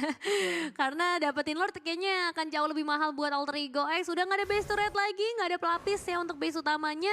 Dan untuk Onyx Prime secara itemizations memang sudah menuju ke arah full item. Paling tinggal ya pecahan-pecahan terakhir aja nih yang harus dibawakan juga. Dan untuk Fensu yang jadi masalah nggak ada stuck sama sekali. Dia belum bisa dapetin momentum sama sekali buat Sky Pierce-nya dan mengisi satu slot untuk Wind of Nature. Jadi sebenarnya secara output damage mungkin tidak akan bisa menembus terlalu dalam. Ya, Febri juga udah harus terpaksa mengeluarkan speaker untuk mundur ya setelah final slash-nya. Tidak mendapatkan targeting tapi Magma mencoba untuk menggunting dari arah belakang. Francisco yang menjadi target. Tapi kita bisa melihat bagaimana Lord yang sudah ter-evolve ini memasuki ke area defensif dari Onyx Prime. 1v1 situation antara Fabri dan juga Febri. Kazuki mendapatkan nyawa dari Founder. Dan bahkan kali ini bakal coba dikejar kembali. Dan bahkan buat tadi GP harus mundur terlebih dahulu Cornelis. Gak punya flicker. Cornelis immortalnya pecah dan bahkan kali ini menjadi nyawa berikutnya yang direnggut oleh Onyx Prime. Selain mereka bisa bertahan. Wow, masih ada nyawa ternyata untuk Pergerakan dari Magma yang on point banget. Dia bisa ngedapetin siapa? Francisco. Itu mahal banget karena clear-nya jadinya bisa diperlambat. Dan ternyata ada tugas berbeda juga dari Febri. Karena dia langsung 1v1 tadi dengan Fadli. Dia usir dulu yang penting Yves-nya supaya Boytesi bisa lebih banyak pegangin, TB-in juga. Dan sekarang GB tidak terdeteksi. Oke, GB bakal coba untuk masuk. Tapi bukan hal yang baik sepertinya karena ada 4 pemain dari Onyx Prime yang berdekatan dan langsung fokus menuju ke arah outer middle turret yang bisa dihancurkan. Oh jelas ini mereka bakal cari sebanyak-banyaknya dari segi turret terlebih dahulu. Tapi untuk masuk ke arah base turret agak susah karena Cornelis akan segera kembali dalam detik lagi. Tapi setidaknya oke, inner turret memperluas lagi posisi mereka dan purple buff masih diganggu sama GB. Masih ya, tapi susah juga yang nanggulangin ini Febri. Iya. Berat juga jadi ya, udah ikhlasin dulu aja. Walaupun memang setidaknya dari Onyx Prime bisa bertahan, tapi tetap nih ini wave minion yang bertumpuk, clear yang cukup lama, itu masih tetap jadi masalah yang harus di-solve sama Onyx Prime. Iya, dan Alter Ego juga mereka harus nge-solve sesuatu ya, yaitu gimana caranya bisa nge-finishing tanpa terkena pick off lagi buat Francisco-nya dan bisa ngebagi tugasnya dengan baik juga. Karena mereka harus menyadari juga power dari Onyx Prime adalah ketika bermain secara defensif justru. Area of effect yang besar mereka miliki juga. Jadi kalau masalah Lord harusnya bukan menjadi masalah dan 3 player di area top lane. Ini mid-nya masuk loh. Ya. Dan Boy TZ hati-hati loh, ini Fadli udah punya Divine Glaive, punya Wishing Lantern. Dan Boy TZ terjebak sudah, terkena dengan ada satu buah grab-grab juga. Pressure Red mencoba untuk membalaskan keadaan, tapi unstoppable is coming from Fadli. Tanpa adanya sang pemegang Retribution untuk Onyx Prime. Harusnya ini akan kembali lagi menjadi free lord untuk mereka. Sih bener-bener nempel nih 3 pemain. Cuma 1 initiator aja dan 2 damage dealer. Conceal play dimainkan tapi mundur. Mundur karena heal yang dari mana nih GB? Itu dia. GB hampir saja bisa mendapatkan sebuah targeting yang optimal karena Kazuki yang ada di depan mata dia. Cuman untungnya Kazuki nggak sendirian, tadi dia ditempelin juga kan. Bener. Ini semua semak-semak jadi bahaya banget ya buat sekarang. Dan akhirnya Alter Ego X mendapatkan Lord ketiga mereka. Ini kita udah 4 Lord berarti ya? Siap. Siap. 4 Lord. 21 menit. Iya, belum 30 menit. Aman, Ul, masih AE jauh. juga, Bang. Oh, AE juga ya? Iya. Yang Navi kemarin, gue masih ingat. Cuman kayak Boy TZ tadi pas di coba untuk ngintip-ngintip ke area dari Lordnya harus waspada banget sih. Iya. Karena kan Glue bisa nempelin, terus juga Fadlinya punya Divine, punya Wishing. Waduh, oke. Tapi GB, Magma, Fist Crack-nya sepertinya tidak on point. Tapi lihat bagaimana Kazuki, ada flicker, wings by wings. Gak ada jalan untuk pulang, Kazuki. Mau coba untuk melarikan diri, tapi Biderizer sempat dikeluarkan. Dan bahkan tidak selamat ternyata in the end. Dan 59 detik. 59 detik untuk ya Bang Kazuki ya. sebagai high ground defender bagi Onyx Prime. Lord Evil sudah mulai memasuki ke area defensif dari Onyx Prime. Untuk kali ini grab-grab yang connect lagi. Real manipulation telah dibuka, menjebak pemain-pemain dari Onyx Prime. Dan bahkan Magma dari arah belakang mencoba untuk mencari informasi. Mencari lagi gangguan yang menuju ke arah seorang Francisco. Tapi apalah daya. Satu persatu sudah mulai di absen. Dan Magmanya pun turut menghilang base-nya pun Najib dan Alter Ego X menyamakan kedudukan. Dan kita akan melihat match point untuk keduanya. Wow, game kelima. Memang satu tiket playoff ini bukan jadi pertukaran yang bisa direlakan begitu saja. Karena Alter Ego X, mereka masih penasaran, mereka masih yakin juga. Ya. Kalau misalnya satu game terakhir bisa mereka pegang. Tapi game keempat Sampai ronde 5. kayak mental gue gak sekuat itu juga. Ronde 5, bro, game ya. 5 lu bayangin deh. Iya, susah sih. Susah banget pastinya Maghrib untuk dulu, bisa Bang. melakukan eksekusi secara maksimal. Tapi tetap harus dilakukan. Dan pembuktian Funny Boy. Ya, menarik. Akan seperti apa ya eksekusinya. Dan kayak untuk komposisi ya sebenarnya juga sama-sama kuat ya. Predik terakhir. Berat sih. Tapi kayak gue pegang Onyx sih karena ini Alice-nya lumayan susah kejawab nanti. Aku gak tau Trigo sih. Oke, kita akan lihat moment of truth di game penentuan. Siapa yang akan mendapatkan tiket playoff terakhir? Akankah menjadi milik dari Onyx Prime ataukah Alter Ego X? Karena dua-duanya kita akan kirim tiket playoff-nya di Jakarta Barat. Oke, langsung saja kita lihat dari early game-nya terlebih dahulu ya. Apa yang sebenarnya direncanakan sama kedua belah tim ini. Karena untuk permulaan Onyx, mereka sudah pasti akan coba untuk ngasih pressure dulu ke area mid-nya. Cornelis yang dibikin babak belur. Karena emang Lilia ini jadi salah satu jawaban atas Ayla sih. Dan gangguan ya, ke area purple buff. Udah mulai ditempelin juga dan men-trigger ke arah satu buah Retribution. yang dimiliki oleh GB. Karena memang hero-hero jalan kaki gini nih, kayak High Loss, kena Lilia, PR banget tapi 1v1 situation. Agak sedikit mengejutkan Boy TZ yang justru menerima damage cukup besar sehingga ya tidak ada lagi teamfight lanjutan. Memilih untuk mundur terlebih dahulu tapi Magma sudah mulai mengganggu dan mengejar lagi dan satu bahkan GB ternyata yang berhasil untuk bisa melakukan aksi balas dendam atas Boy TZ yang mencari point kill dan early game yang baik untuk Alter Ego X. Wah, dan pas banget ya killing spree yang akhirnya langsung ngebuat GB kembali lagi dengan kondisi yang prima, nggak perlu makan recall, dia langsung bisa lanjutin farming patternnya juga dan keunggulan yang begitu besar karena 2 poin eliminasi di awal termasuk dapetin Boy TZ ya, jadi mahal banget. Beda 2 level loh langsung. Langsung ya. Iya. Ini ngehambat banget pastinya kan buat bagaimana purple buff yang habis diambil, terus dia harus tumbang juga. Dan lihat emblem marksman pantesan juga. Jadi salah satu jawaban ya kenapa bisa memberikan impact sebesar itu di arah early game-nya juga. Dan kalau kita ngelihat ke arah yang lain sebenarnya akan cukup tebel nih dari Onyx Prime. Mereka punya 2 badan Alisnya build ke arah tank juga, Magma pun demikian. Tapi Kazuki, yap. Masih ada flicker juga untuk bisa menghindari karena belum ada Black Shoes. Sementara Magma harus meregang kembali nyawanya. Mencoba untuk nge-steal ke area dari Turtle tapi tidak akan ada kesempatan untuk hal tersebut. Unggul level dari GB. Snowball yang sudah berhasil didapatkan oleh sosok Lukas ini pun menjadi sebuah mimpi buruk early game untuk Onyx. Wah ini kayak taman bermain GB sih jujur tapi Cornelis masih bisa menampung semua damage yang diberikan sama Fenzu, sama Kazuki. Bener-bener gak jadi masalah buat mereka. Sementara untuk Onyx Prime agak pusing nih. Target dari Boy TZ ya yang akan menuju ke arah mana. Karena udah jelas bagaimana gangguan dari tadi kita bisa lihat efek sisi yang datang dari Foundir dan juga Cornelis mungkin bakal jadi penghalang terbesar. Tapi kalau misalnya benar bisa dive in sampai ke bagian belakang Farsha sih akan cukup enak ya buat jadi target utama. Iya. Tapi lihat Magma sudah mulai mengganggu lagi. Glorious Pathway telah dibentangkan, terkena efek stun dan Boy TZ. Satu hit terakhir masih ada regen HP juga untuk bisa melarikan diri. Karena ini kayaknya untuk bisa dive ke area jungle, Alter Ego X ini udah react dengan bagus loh sampai dari tadi gak berhasil.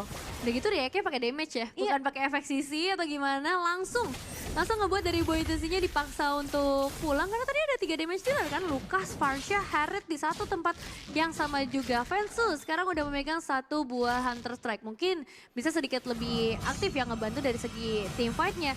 Tapi itu pun akan butuh waktu.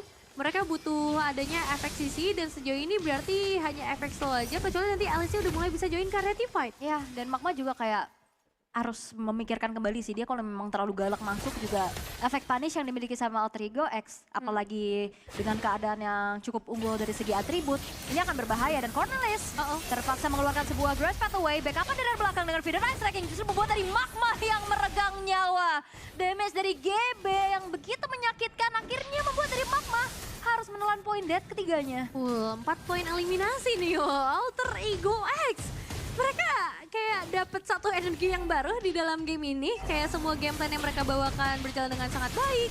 GB-nya udah pegang 3 poin eliminasi. Gold yang langsung unggul jauh dan sekarang Turtle yang terbuka dengan sangat lebar. Ya memang sih kalau kita ngomongin oke lah ada Assassin kan soalnya dibawain sama Onyx Prime. Tapi jadi pertanyaan trade-nya apa? Karena di game sebelumnya trade dari Fanny-nya tuh banyak banget. Yes, dan ini nggak ada.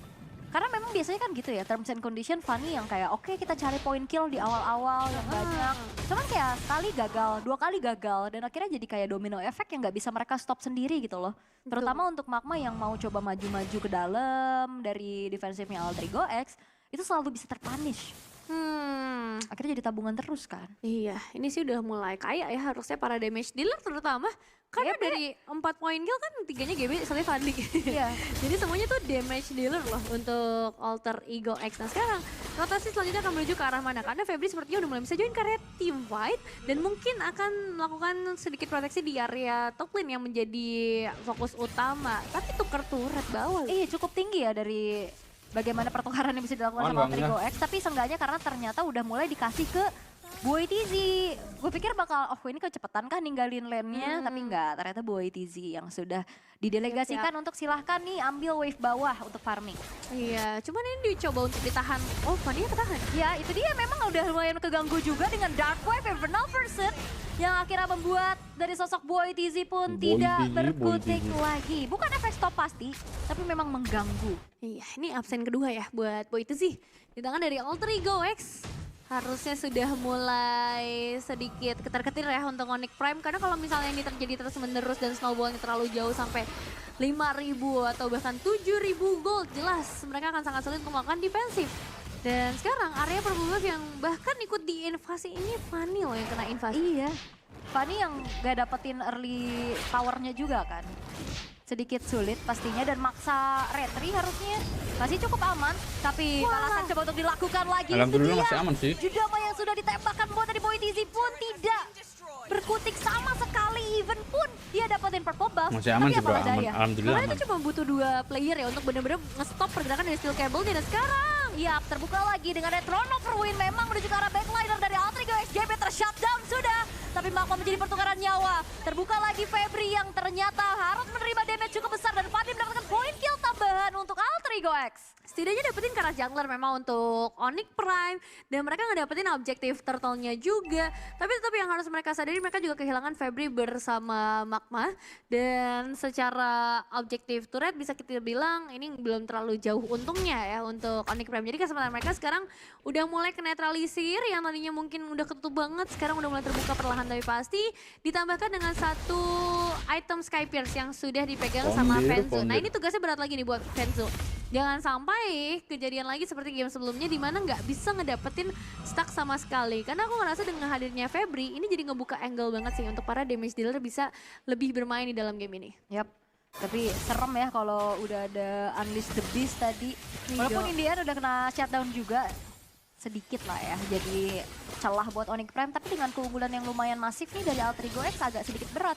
Tapi ya winning condition mungkin ada di split push dulu, sabar-sabar dulu dari Onyx Prime. Ya secara defensif juga ini udah lumayan powerful ya buat Altrigo X. Tadi ada Radiant Armor juga nutup damage dari Densuke-nya, tapi dipaksa lagi. Yap, sudah mulai tertangkap Febri, terkena Dark Wave memang. Tapi ya react dari Onyx Prime adalah memilih untuk mundur dulu. Jangan dipaksakan teamfight dalam keadaan secara atributnya lagi under. Iya. Dan Altrigo X meskipun mereka udah lumayan all in lah ya. Tadi 2 ultimate besar udah mereka keluarkan. Tapi juga nggak terlalu overextend. Mereka sadar udah bisa rilis dari Onyx Prime-nya dan mereka nggak mau terlalu memaksakan juga. Karena ada objektif yang begitu mahal nih. Untuk Lord yang pertama. Karena kalau misalnya ini dilepas lagi jatuh ke tangan Onyx Prime, kondisinya bisa berbalik lumayan jauh. Dan sekarang lane jauh juga akan jadi prioritas utama buat Altrigo X dulu. Wah ini dalam banget masuknya. Ya tapi langsung diusir ya. Dibuka Burst Path Away yang telah dibentangkan juga oleh Cornelis langsung mengusir mundur upaya dari Fenzo dan juga Febri. Tapi damage-nya lumayan nyicil banget sih buat Cornelis. Hati-hati karena Fenzo-nya punya damage, terus Kazuki juga bisa ngebuat gangguan. Tapi Kazuki terkena dengan adanya mati dong Kazuki. Dan tidak sempat mereact lagi dengan event pun itu flicker gitu dia ya. Black Shoes. Sehingga kalah jumlah ini akan menjadi sebuah masalah lagi untuk Onyx Prime. Damage cukup besar kali harus diterima oleh Magma. Diganggu lagi dengan ada Dark Wave. Terkena efek airborne dari luar tapi Francisco tidak masalah harusnya. Fenzo masih punya teresus untuk mundur karena belakang. Tapi GB akan mengincar lagi dengan Unleash the Beast yang dia punya. Wah itu damage karena Fenzo sakit banget loh. Dan sekarang Throne of Ruin. Oh Throne of Ruin tapi Febri. Gila Febri. Lagi-lagi menjadi sebuah harapan untuk Onyx Prime bisa mendapatkan menuju ke arah netral objektif yang ketiga. Dan bahkan ini ngebuat dari Altrigo X mereka hanya bisa membalaskan dari segi poin kill saja. Tertangkap sudah tapi Foundir terlalu depan, terbawa lagi dengan ada steel cable yang dimiliki oleh sosok Boy TZ. Tapi 2 poin eliminasi ini jadi mahal banget ya. Dan Febri, ini kayak dia pemegang retribution yang menyamar. Tadi 2 kali juga ya, pakai Arlot ya. Nah, dan wow. 2 kali ya Bang ya. Prime, sekarang mereka punya sedikit space tambahan untuk ngebeli waktu, untuk dapetin objektif turret lebih banyak juga. Apalagi nih Fanny udah jelas akan langsung menuju ke area top lane ya untuk melakukan clearing. Dan malah Altrigo X yang sekarang harus mulai memikirkan cara gimana caranya untuk melakukan defensif secara penuh. Karena tapi Fenzo sudah maju lagi, ditabrakin lagi dan bahkan dalam pulangnya ditutup oleh GB. Yang punya damage begitu menyakitkan dan lihat bagaimana kali ini Magma sudah mulai terjebak. Damage yang disumbangkan oleh Francisco juga ini akan menjadi sebuah masalah untuk Onyx Prime. Sehingga tadi upaya Fenzo untuk bisa mengganggu Kara Fadli justru membawa dirinya kepada sebuah petaka. Iya, Magmanya flicker, GB dapat 5 poin eliminasi. Oke sih, sebenarnya ada inner turret ya yang mungkin bisa menjadi jawaban buat Onyx Prime. Tapi terjadi lagi Cornelis. Oh, tapi Cornelis punya revitalize ya. Jadi bukan target optimal juga untuk bisa di instant kill dan justru Magma yang terjebak. Killing spree diamankan oleh GB, satu persatu kembali dipunish oleh Altrigo X. Sasan baru balik ya Magma. Lah iya. Udah langsung hilang lagi. Ini 6 dead di, waduh. Aduh, ya tapi sebenarnya serba salah juga ya untuk seorang Magma karena emang dia akan menjadi penampung damage paling depan dan dengan minimnya efek stun yang dimiliki sama Onyx Prime karena mengandalkan ke arah Febri aja mau nggak mau ada yang harus dikorbankan. Chassis Baldron sekarang udah di tangan dari seorang Cornelis juga. Dan ini akan jadi masalah buat Fenzu, buat YTZ, karena akan mengurangi juga dari attack speed yang bisa dia mainkan. Jadi untuk Alter Ego X, mereka udah punya item-item yang sangat amat cukup, terutama buat GB sih. Ini udah War X, Queen Swing juga, dia tebal tapi bisa memberikan output damage yang besar dan lihat targetnya menuju ke bagian. Ya, GB bakal coba untuk ditangkap karena sudah ada Fenzu juga yang nge-backup di sini. Skyverson seharusnya akan menjadi sebuah step pertama untuk seorang Fenzu, tapi setidaknya GB menjadi satu pertukaran yang bisa dilakukan juga karena Boy TZ-nya tumbang. Oke lah ya, sama-sama kehilangan ke arah jungler. Tapi kehilangan inner turret apakah akan jadi tambahan buat Alter Ego X? Yap, masih ada Black Shoes untuk bisa menghindari adanya feeder ice track yang dibentangkan oleh Fadli. Dan kali ini perlahan-lahan dari Onyx Prime juga udah mulai mengejar ketertinggalannya loh. Tadi gap gold yang nyampe 4.000, ini mulai dipersempit. Iya, satu persatu ya udah mulai dihabisin juga sama teman-teman dari Onyx Prime. Keren sih, mereka udah bisa bangkit ya. Sangat jauh bahkan dibandingkan dengan apa yang terjadi di area early game. Tapi tetap Boy TZ yang akhirnya akan jadi peng-clear wave ini aja sih. Karena kalau misalnya ngomongin ke area team fight, nyari orang di bagian backline, ini udah sangat susah. Foundir menjadi penjaga terbaik untuk para damage dealer. Ya, terus kayak ini Magma dan Boy TZ-nya agak sedikit flop ya. Kayak dari awal mereka gagal untuk dapetin snowball early-nya. Sampai akhirnya ya menuju ke arah pertengahan game. Cornelis, juga gitu yang bisa dilakukan ya. Mungkin sekarang masih ada dengan adanya speed push aja untuk Boy TZ. Tapi ya mau split push juga tadi agak berat ya. Iya, tapi mereka doang kan yang dapat inner turret ya. Sebenarnya jadi Onyx Prime masih ada harapan banget sih buat mereka. Dan sekarang mau tuker ke Fenzu yang pegang lane jauh. Dan Boy TZ-nya bakal join ke area team fight, akan ada retribution power berarti yang bisa mereka mainkan nantinya. Dan Alter Ego X mereka nggak tinggal diam, ketahuan Febri-nya bakal coba untuk diberikan beberapa output damage terlebih dahulu dan GB masih fokus ke arah Lord. Ya, Foundirnya ini benar-benar ngacak-ngacak sih, akan menjadi sebuah pengganggu juga menuju ke arah pemain-pemain dari Onyx Prime. Tapi kita akan melihat, GB masih punya retribution on point buat dari Lord jatuh ke tangan dari Alter Ego X. Tapi lihat bagaimana kali ini di belakang kita ada Foundir, dia tumbang di tangan dari Boy TZ. Dan kali ini, Shockwave Blast, Unleash the Beast sudah mulai dibuka. GB memberikan damage yang begitu besar, tapi akhirnya Fenzu dan juga Boy TZ bahu-membahu untuk bisa mendapatkan point kill balasan. Akhirnya secara total 3 pemain dari Alter Ego X berhasil dihilangkan. Pertukaran lagi-lagi terjadi tapi lihat goldnya yang langsung bisa diredam. Keunggulan yang tadinya udah sampai ke angka 3.000 sekarang disisanya sekitar 500-an aja atau bahkan dari Onyx Prime bisa ngedapetin lebih banyak lagi. Karena tadi Fenzu dapetin Skypierce-nya juga, GB-nya pecah lagi tabungan yang udah bisa dia pegang. Dan kita bisa mengintip sedikit secara replay dengan apa yang sebenarnya terjadi. Karena kan sempat ada Glorious Pathway yang dimainkan dari Fanny Boy TZ. Oke, dia kehalang sama Foundir buat dapetin Karelor, tapi malah dapetin makanan ke arah Foundirnya juga. Dan bisa dibilang keputusan GB untuk benar-benar ngejar sampai ke bagian belakang ini malah berbanding terbalik gitu, malah jadi keuntungannya buat Onyx Prime bukan buat GB-nya itu sendiri. Dan keunggulannya lumayan jauh banget bahkan ya buat untuk Onyx Prime-nya sendiri. Dan Lordnya giveaway udah selesai juga di clear. Dan sekarang 0-0 nih posisinya. 0-0 ya? Iya. 42.000 soalnya goldnya sama-sama kan? Sama persis. Yes, ini udah mulai ternetralisir keadaannya. Dan ini ada sedikit keunggulan lagi-lagi buat laning jauh. Yang bilang Skyra domba adalah Ido range dan seperti Masdondon ya, skill dan Spark stay. Mau nggak mau ya mereka info dari mana tuh? Kocak banget infonya. Bisa menangguh lagi karena base to red top dan juga bottomnya kan udah ke expose. Jangan sampai kedorong. Agak kocak sih infonya itu. Di saat waktu netral objektif muncul. Kocak pakai banget. Defend Glaive ya, yang sekarang menjadi item pilihan untuk Francisco-nya juga. Dan conceal play, siapakah yang akan menjadi targetnya? Karena Fenzu sudah mulai terlihat dan... Wah, gak jadi ya. Terlalu jauh, tadi Fenzu-nya juga udah langsung react mundur kan. Walaupun informasi harusnya masih dimiliki bahwa Fenzu-nya gak ada flicker. Tapi ini dia, lambat laun juga continuous damage dari Angry Gloom. Itu bakal jadi permasalahan buat Foundir dan juga Cornelis. Bener-bener game 5 sih ini. Real.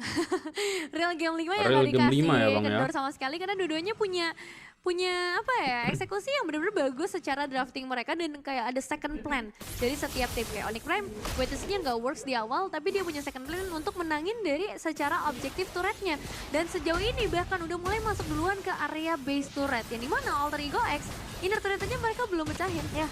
Dan lambat laun juga ini bakal jadi PR adalah Febri nih. Ini kan bakal makin sustain kan. Iya. Bisa langsung tiba-tiba tabrak ke arah backline dari Alter Ego X, bisa pakai Flowing Blood ataupun dari flickernya juga. Dan terutama biasanya targetingnya langsung ke arah Harith dan juga Farsanya. Areanya kan gede, Antron of Ruin kan Iya. jangkauannya besar tuh. Betul, dan efek stunnya lumayan kerasa untuk ngasih waktu supaya damage dealing dari Fenzunya bisa maksimal. Immortal di tangan dari Cornelis sudah ada. Ini mungkin bakal jadi PR terberatnya ya, karena sejauh ini belum ada yang bisa menumbuhkan ke arah high loss. Butuh banyak effort dari Kazuki terutama. Dan bertemu 1v1 situation, dan akankah ada satu buah epic outplay yang bisa dilakukan karena Winter Crown dan bahkan GB-nya hilang di tangan Fenzu. Sky Pierce yang akhirnya menjadi eksekutor di waktu bertepatan game kelimanya ini yang akan langsung benar-benar dicicil ngeri ya, oleh Bang, ya. Onyx Prime. Oke, harusnya udah ada 20 stack berarti untuk seorang Fenzu.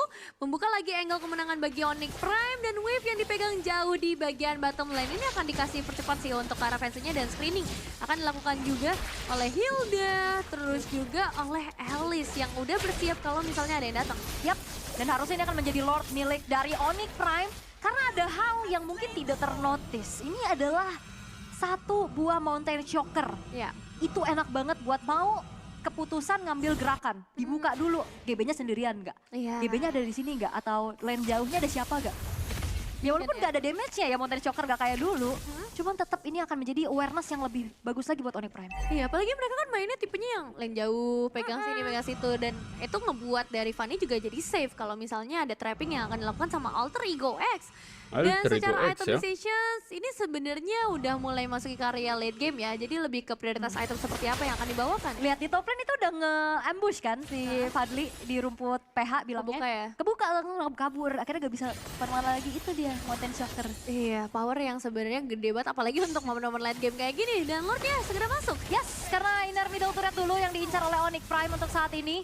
Memang ada Farsha untuk menjaga teritori high ground mereka, memberikan clear power semaksimal mungkin, tapi Fenzu sudah mulai di-commit menuju ke arah dari Fenzu. GB dan juga Foundir akhirnya shutdown bisa didapatkan. 3 base turret kali ini yang masih coba untuk dipertahankan oleh Alter Ego X. Kairi mana? Ya, Kairi mereka turu, Bang. masih bisa menanggulangi Lord yang hadir dari Onyx Prime. Baru aja kita ngomongin power dari Fenzu nih, tapi malah berhasil di take down. Targetingnya bagus banget dari Alter Ego X, Lordnya juga bisa ke clear. Dan tidak ada base turret yang bisa di take down sejauh ini. Meskipun emang udah tipis banget ya untuk daerah dari turretnya sendiri. Tapi ya setidaknya ini membuka kesempatan buat Alter Ego X. Mereka justru pengen coba untuk balikin pressure-nya. Wings by wings dari Fadli. Dan juga wave minion yang akan dikawal dari mid lane. Tapi 1v1 situation. Yap, YTZ versus GB. Tidak akan dilanjutkan sepertinya ya, lebih memilih untuk mundur aja satu sama lain juga. Karena keadaannya sekarang walaupun Onyx Prime ya tadi dapetin Lord.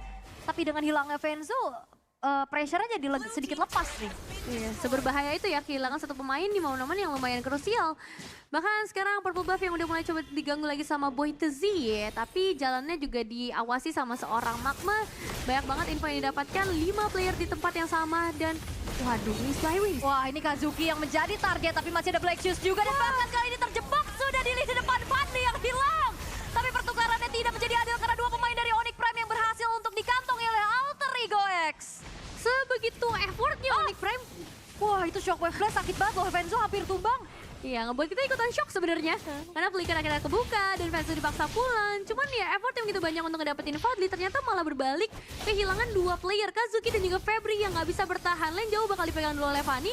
Dan midnya dipaksa ya, ini sebuah base middle turret. Dipaksa dengan ya, Bang, zaman ya. force yang telah dibuka juga dan Francisco yang masih cukup aman. Burst path away, hanya sedikit mendelay saja Onyx Prime untuk bisa mengejar karena pemain-pemain dari Alter Ego X dan keadaan sekarang dipegang oleh Alter Ego. Ini oper-operan ya sebenarnya dari tadi antara Onyx Prime dan juga Alter Ego X, tapi nggak boleh ada celah lagi sih. Masuk ke arah menit 20, satu kesalahan aja bisa berakibat sangat fatal. Termasuk wave minion, termasuk area team fight juga dan inisiasi seperti apa yang nanti Bang, bisa Kairi kalau ada Kairi dimainkan pasti juga. menang. Gold Meteor. Apa iya, Bang? Ya sekarang akan diprioritaskan oleh seorang Fenzu terlebih dahulu. Stack yang harusnya Atau akan imunisasi loh, berkurang Pak. tadi lumayan banyak. Dari 20 udah mulai berkurang dan Wishing Lantern di tangan dari Keisuke yang udah kembali lagi. Apakah akan menjadi jawaban juga? Karena kita tahu juga Alter Ego X punya banyak efek stun untuk langsung nge-instan lock ke arah Keisuke. Ya. Tapi kayaknya udah mulai show nih untuk Boy Dizzy di arah top lane. Tapi Alter Ego X juga nggak bisa buru-buru untuk commit ke arah Lordnya ya. Karena ini Lord Evolve kebetulan. Jadi ya butuh banget peran dari Francisco untuk bisa ngebuat Lordnya ke burst down. Namun, nah ini dia, lane atas yang harus menjadi sebuah permasalahan untuk Alter Ego X dan base turretnya berhasil untuk didapatkan oleh Boy Dizzy. Dan semudah itu berarti untuk bisa nge-retake ke area Lord. Karena dengan dua pemain yang tadi harus clear ke atas, sudah jelas langsung kepegang sama Magma sama Kazuki. Dan lihat Wishing Lantern, efek butterfly yang kebuat dari foundernya juga babak belur. Tapi GB sudah mengamuk, masih ada Black Shoes, tapi Kazuki justru hadir ke arah depan pemain dari Alter Ego X. Wow, itu di momen yang cukup krusial. Tapi lihat bagaimana Boy Dizzy berupaya untuk bisa memberikan split push powernya. Menjadi distraksi untuk Alter Ego X. Semangat banget nih Kazuki nih. Karena lumayan fatal loh, tanpa adanya Lily ya berarti nggak ada efek slow yang bisa dimainkan Febri. Yap. Dengan ada Feeder Ice Strike, Febri masih cukup tebal, pastinya Magma juga masih bisa mundur dan lagi-lagi Alter Ego X masih harus menjalankan tugas berat. Lane atas yang selalu digolong oleh Boy. Dan juga mereka nggak bisa komit ke arah Lordnya. Iya, serba salah nih mau komit ke area Lord. Atasnya bakal lepas, tapi sekarang udah show juga dan Onyx Prime kembali lagi bisa nge-retake. Areanya nggak bisa sepenuhnya dipegang sama Alter Ego X kalau udah kayak gini. Kecuali mereka bisa ngedapetin satu base turret tambahan lagi di area top lane untuk membuat wave-nya netral di area atas. Ini deg-degan banget sumpah jujur izin. Dari game 5, tapi Boy Dizzy harus mundur dulu karena udah ada GB dan juga Founder ini cukup berbahaya karena dengan adanya Dark Wave kan bisa memberikan efek stop ya. Tapi Febri dengan adanya Throne of Ruin mencoba untuk bisa bertahan sekuat tenaga tapi damage-nya disumbangkan oleh seorang Francisco begitu besar. Zaman Forget telah dibentangkan. Membuat dari Febrinya pun terculik sendirian. Waduh ini sisa 4 pemain. Apakah masih akan ada perlawanan yang dilakukan oleh Onyx? Oke, Fenzu dari arah belakang. Langsung bisa memberikan targeting ke arah seorang Francisco. Semua jackpot yang didapatkan. Dan bahkan kali ini Kazuki-nya hilang di tangan dari seorang GB. 2 tukar 1, tapi lihat bagaimana Boy Dizzy mengamuk dan membuat dari GB-nya menghilang. Oke, Fenzu-nya juga ikut hilang. Karena tadi ada satu pergerakan terakhir dari Founder dengan flickernya. Tapi sekarang 3 berbanding 2 player tersisa. Dan kita tahu bagaimana powerfulnya masih wave jauh yang dipegang sama Onyx Prime. Dan Alter Ego X dengan defensive power mereka dengan hadirnya Farcha juga. Jadi harusnya nggak akan ada yang menuju ke arah Lord dulu sih. Walaupun Boy Dizzy ada ya pegang retri, tapi nggak ada yang bisa pukulin Lordnya kan. Jadi kayak oke, ini Lord gak bakal jadi sebuah perebutan dalam waktu dekat gitu loh, ya kan. Terus juga biasanya kalau udah menit-menit segini, point kill itu akan jauh lebih penting dibanding Lordnya sendiri. Betul. Biasanya kan dapat Lord, tapi kalau team fight, wassalam. Iya. Ntar saya deg-degan jujur nih Pak.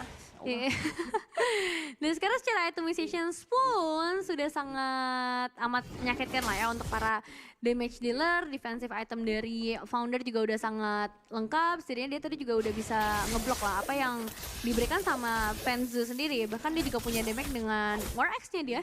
Jadi bisa jadi eksekutor juga di akhir. Dan Lilia tadi udah berganti-ganti item juga. Sekarang Winter Crown udah mulai kembali. Jadi kalau misal pengen main agresif lagi kayak tadi udah bisa dilakukan. Bisa banget ya. Tapi yang paling penting di sini tetap pushing lantern sama Ice Queen One-nya sih. Sakit banget itu nyusulnya. Iya. Efek-efek butterfly-nya juga kan. Cuman kali ini udah mulai dijawab untuk bagaimana lane jauh. Tapi hati-hati ada Cornelis memberikan efek stun. Cornelis. Aduh. Boy Dizzy masih bisa kabur karena nggak ada immortal loh. Ini spawn time di menit 24 ini bisa semenit lebih. Masih ada 13 menit lah ya untuk memecahkan rekor. Masih ya. Masih. Tapi ini bergetar sih jujur, ini bukan cuma dari player-playernya aja ya. Iya dan Feather Ice sakit banget karena Keisuke ada efek bakar juga ya. Yang ngebuat dia harus kehilangan setengah dari secara langsung dan gak bisa ngebuka Black Shoes juga karena itu akan cukup beresiko. Winter Crown dari Francisco. Ya biar kalau ditabrak dari belakang dia ada react lah ya. Oke, Lordnya udah mulai dipegang juga, perlahan tapi pasti Alter Ego X mulai menguasai area river dan Febri bakal coba untuk masuk, mau dicepetin kah? Karena Magma bisa aja masuk dari bagian belakang. Iya, mencari informasi pastinya. HP dari Lordnya, tapi teamfight yang diincar Kazuki. Flicker dikeluarkan dan masih ada Black Shoes, tapi lihat bagaimana GB mengincar ke arah Kazuki. Lordnya tidak di reset. Lordnya masih mencoba untuk dipegang oleh Alter Ego X, tapi lihat bagaimana Magmanya mencari perhatian. Dan bahkan Ngeri banget bang ya. Evolve dari Onyx Prime, tapi Febri-nya pun menghilang, begitu pun dari GB. Mencoba untuk kabur dari Onyx Prime agar tidak lagi mengalami kerugian, dan Lord Evolve sudah langsung hadir di arah top lane. Langsung tarik mundur, GB memang tumbang, tapi begitu juga untuk Febri. 1 menit yang harus mereka tunggu sampai bisa kembali ke dalam lane of, dan sekarang Lord akan berjalan dari area top lane dengan 4 pemain tersisa. Defense high ground yang cukup kuat, mampukah mereka menahan banyaknya damage yang bisa diberikan, karena sama halnya Onyx Prime, mereka masih dengan 3 damage dealer mereka. Oke, tapi GB tadi target ke magma ya. Lordnya nggak ke-reset soalnya, dan sekarang Lord Evolve akankah dikawal, tapi 1v1 situation di arah bottom lane 1v1 ya, Bang, yang ya. sudah mulai terlihat juga. Fadli, Immortalnya sudah mulai terpecah, tapi ada Foundir, dan bahkan Boy TZ berhasil untuk bisa mendapatkan nyawa dari seorang Fadli. Lordnya sudah mulai masuk, Francisco tidak lagi bisa ada Immortal di dalam tubuhnya, dan base-nya pun dihancurkan. Onyx Prime goes to playoff. Gila BGB. Di babak playoff untuk Onyx Prime, 1 tiket terakhir. Dan ini Gila sih guys. dengan draft mereka Udah gila banget sih guys itu. Gue rasa Uranus ini Ya, bakal tinggal jalan tiket terakhir terus. doang bro. Karena lawan Terisla aja tinggalin aja Terislanya, udah gak usah diaduin gitu kan. Tapi tergantung, gankingnya bisa ke arah sana juga. So ini dia, kita akan lihat langsung seperti apa. ya, without any further ado, let's get jump to the line of down untuk menyaksikan pertarungan penentuan antara tim Liquid Academy ID berhadapan langsung dengan adanya Bayar. Cosmic Frogs. Super Gens juga kemarin berarti ada di season player-player MDL yang naik ke MPL ya? Ada Harusnya ya? pas Zaman Iron ya. Iya kan, Super Gens satu-satunya yang nggak naik kan dia. Karena Aran tetap di MPL waktu itu. Betul. Oke, tapi ini dia untuk mid lane. Mam, Seperti mam, aku bilang, mam kakak. memang kuat banget Valentina dan Khalid. Tapi lawannya juga ini nggak gampang ditembus. Ada Chusin, kuat banget first blood. Itu dia Super banget. yang coba untuk dimaksimalkan teman-teman dari tim Liquid Academy ID di area river. 4 hero ya. Even tadi kayak ada bantuan dari si Jul juga untuk menguasai area river tersebut. Wah ini Freya-nya pakai Vengeance ya. Biasanya kalau di gold lane dia kadang pakai Flicker atau kayak Purify kalau ada stun. Purify oke lah, nggak terlalu bagus di game ini. Kirain gue tadi bakal Flicker, ternyata enggak, Vengeance. Dia akan adu hit juga, yang penting dia bisa masuk ke depan. Emblem Marksman untuk Lefkun. Leomord yang sekarang banyak emang yang pakai emblem Marksman, walaupun nggak sedikit juga yang masih pakai emblem Assassin ya. Karena masih bagus menurut gue, larinya itu penting juga di awal. Jadi ya apapun yang dipilih sebenarnya konsepnya Marksman atau Assassin itu damage lah, galak lah. Sedangkan marksman sekarang masih ya, tadi kayak Kari pakai emblem fighternya, plus Master Assassin berani banget sih. Dia benar-benar pengen menangin laningnya juga nih dari Arsha, yang kalau kita lihat lumayan cukup babak belur ya ketika berhadapan dengan Joel. Ini bakal coba dipotong kah? Tahu sebenarnya dari Arsha, tapi ya paling bonyokin dikit doang. Oke, udah di 1v1-in aja untuk mengusir mundur dari Aman Joel yang saja, udah bro, ya. mengambil ke area level 4-nya, dan ini akan sangat-sangat membantu tim Liquid Academy ID untuk masuk ke area objektif rebutan turtle pertama, yang dimana kalau kita lihat mereka udah grouping. Ya, nggak akan dikasih lepas. Dan berani banget dari Harley-nya akan set up duluan. Let's see, Cosmic Frog kontes seperti apa yang akan coba diusahakan, karena Leon lagi parpuh. Ya, informasi harusnya udah diterima sama Drian QT ya, yang membuat akhirnya tidak ada kontestasi. Purple buff menjadi fokus dari Lefkun, dan itu free turtle buat tim Liquid Academy ID. Dengan Harley loh. Ini bisa dibilang di luar ekspektasi. Harley. Biasanya kita lihat Harley yang akan counter set up, tapi kali ini dia yang set up duluan, move-nya juga menang. Ya thanks to expanding river sih, Freya datang yang bikin tadi semuanya langsung bubar.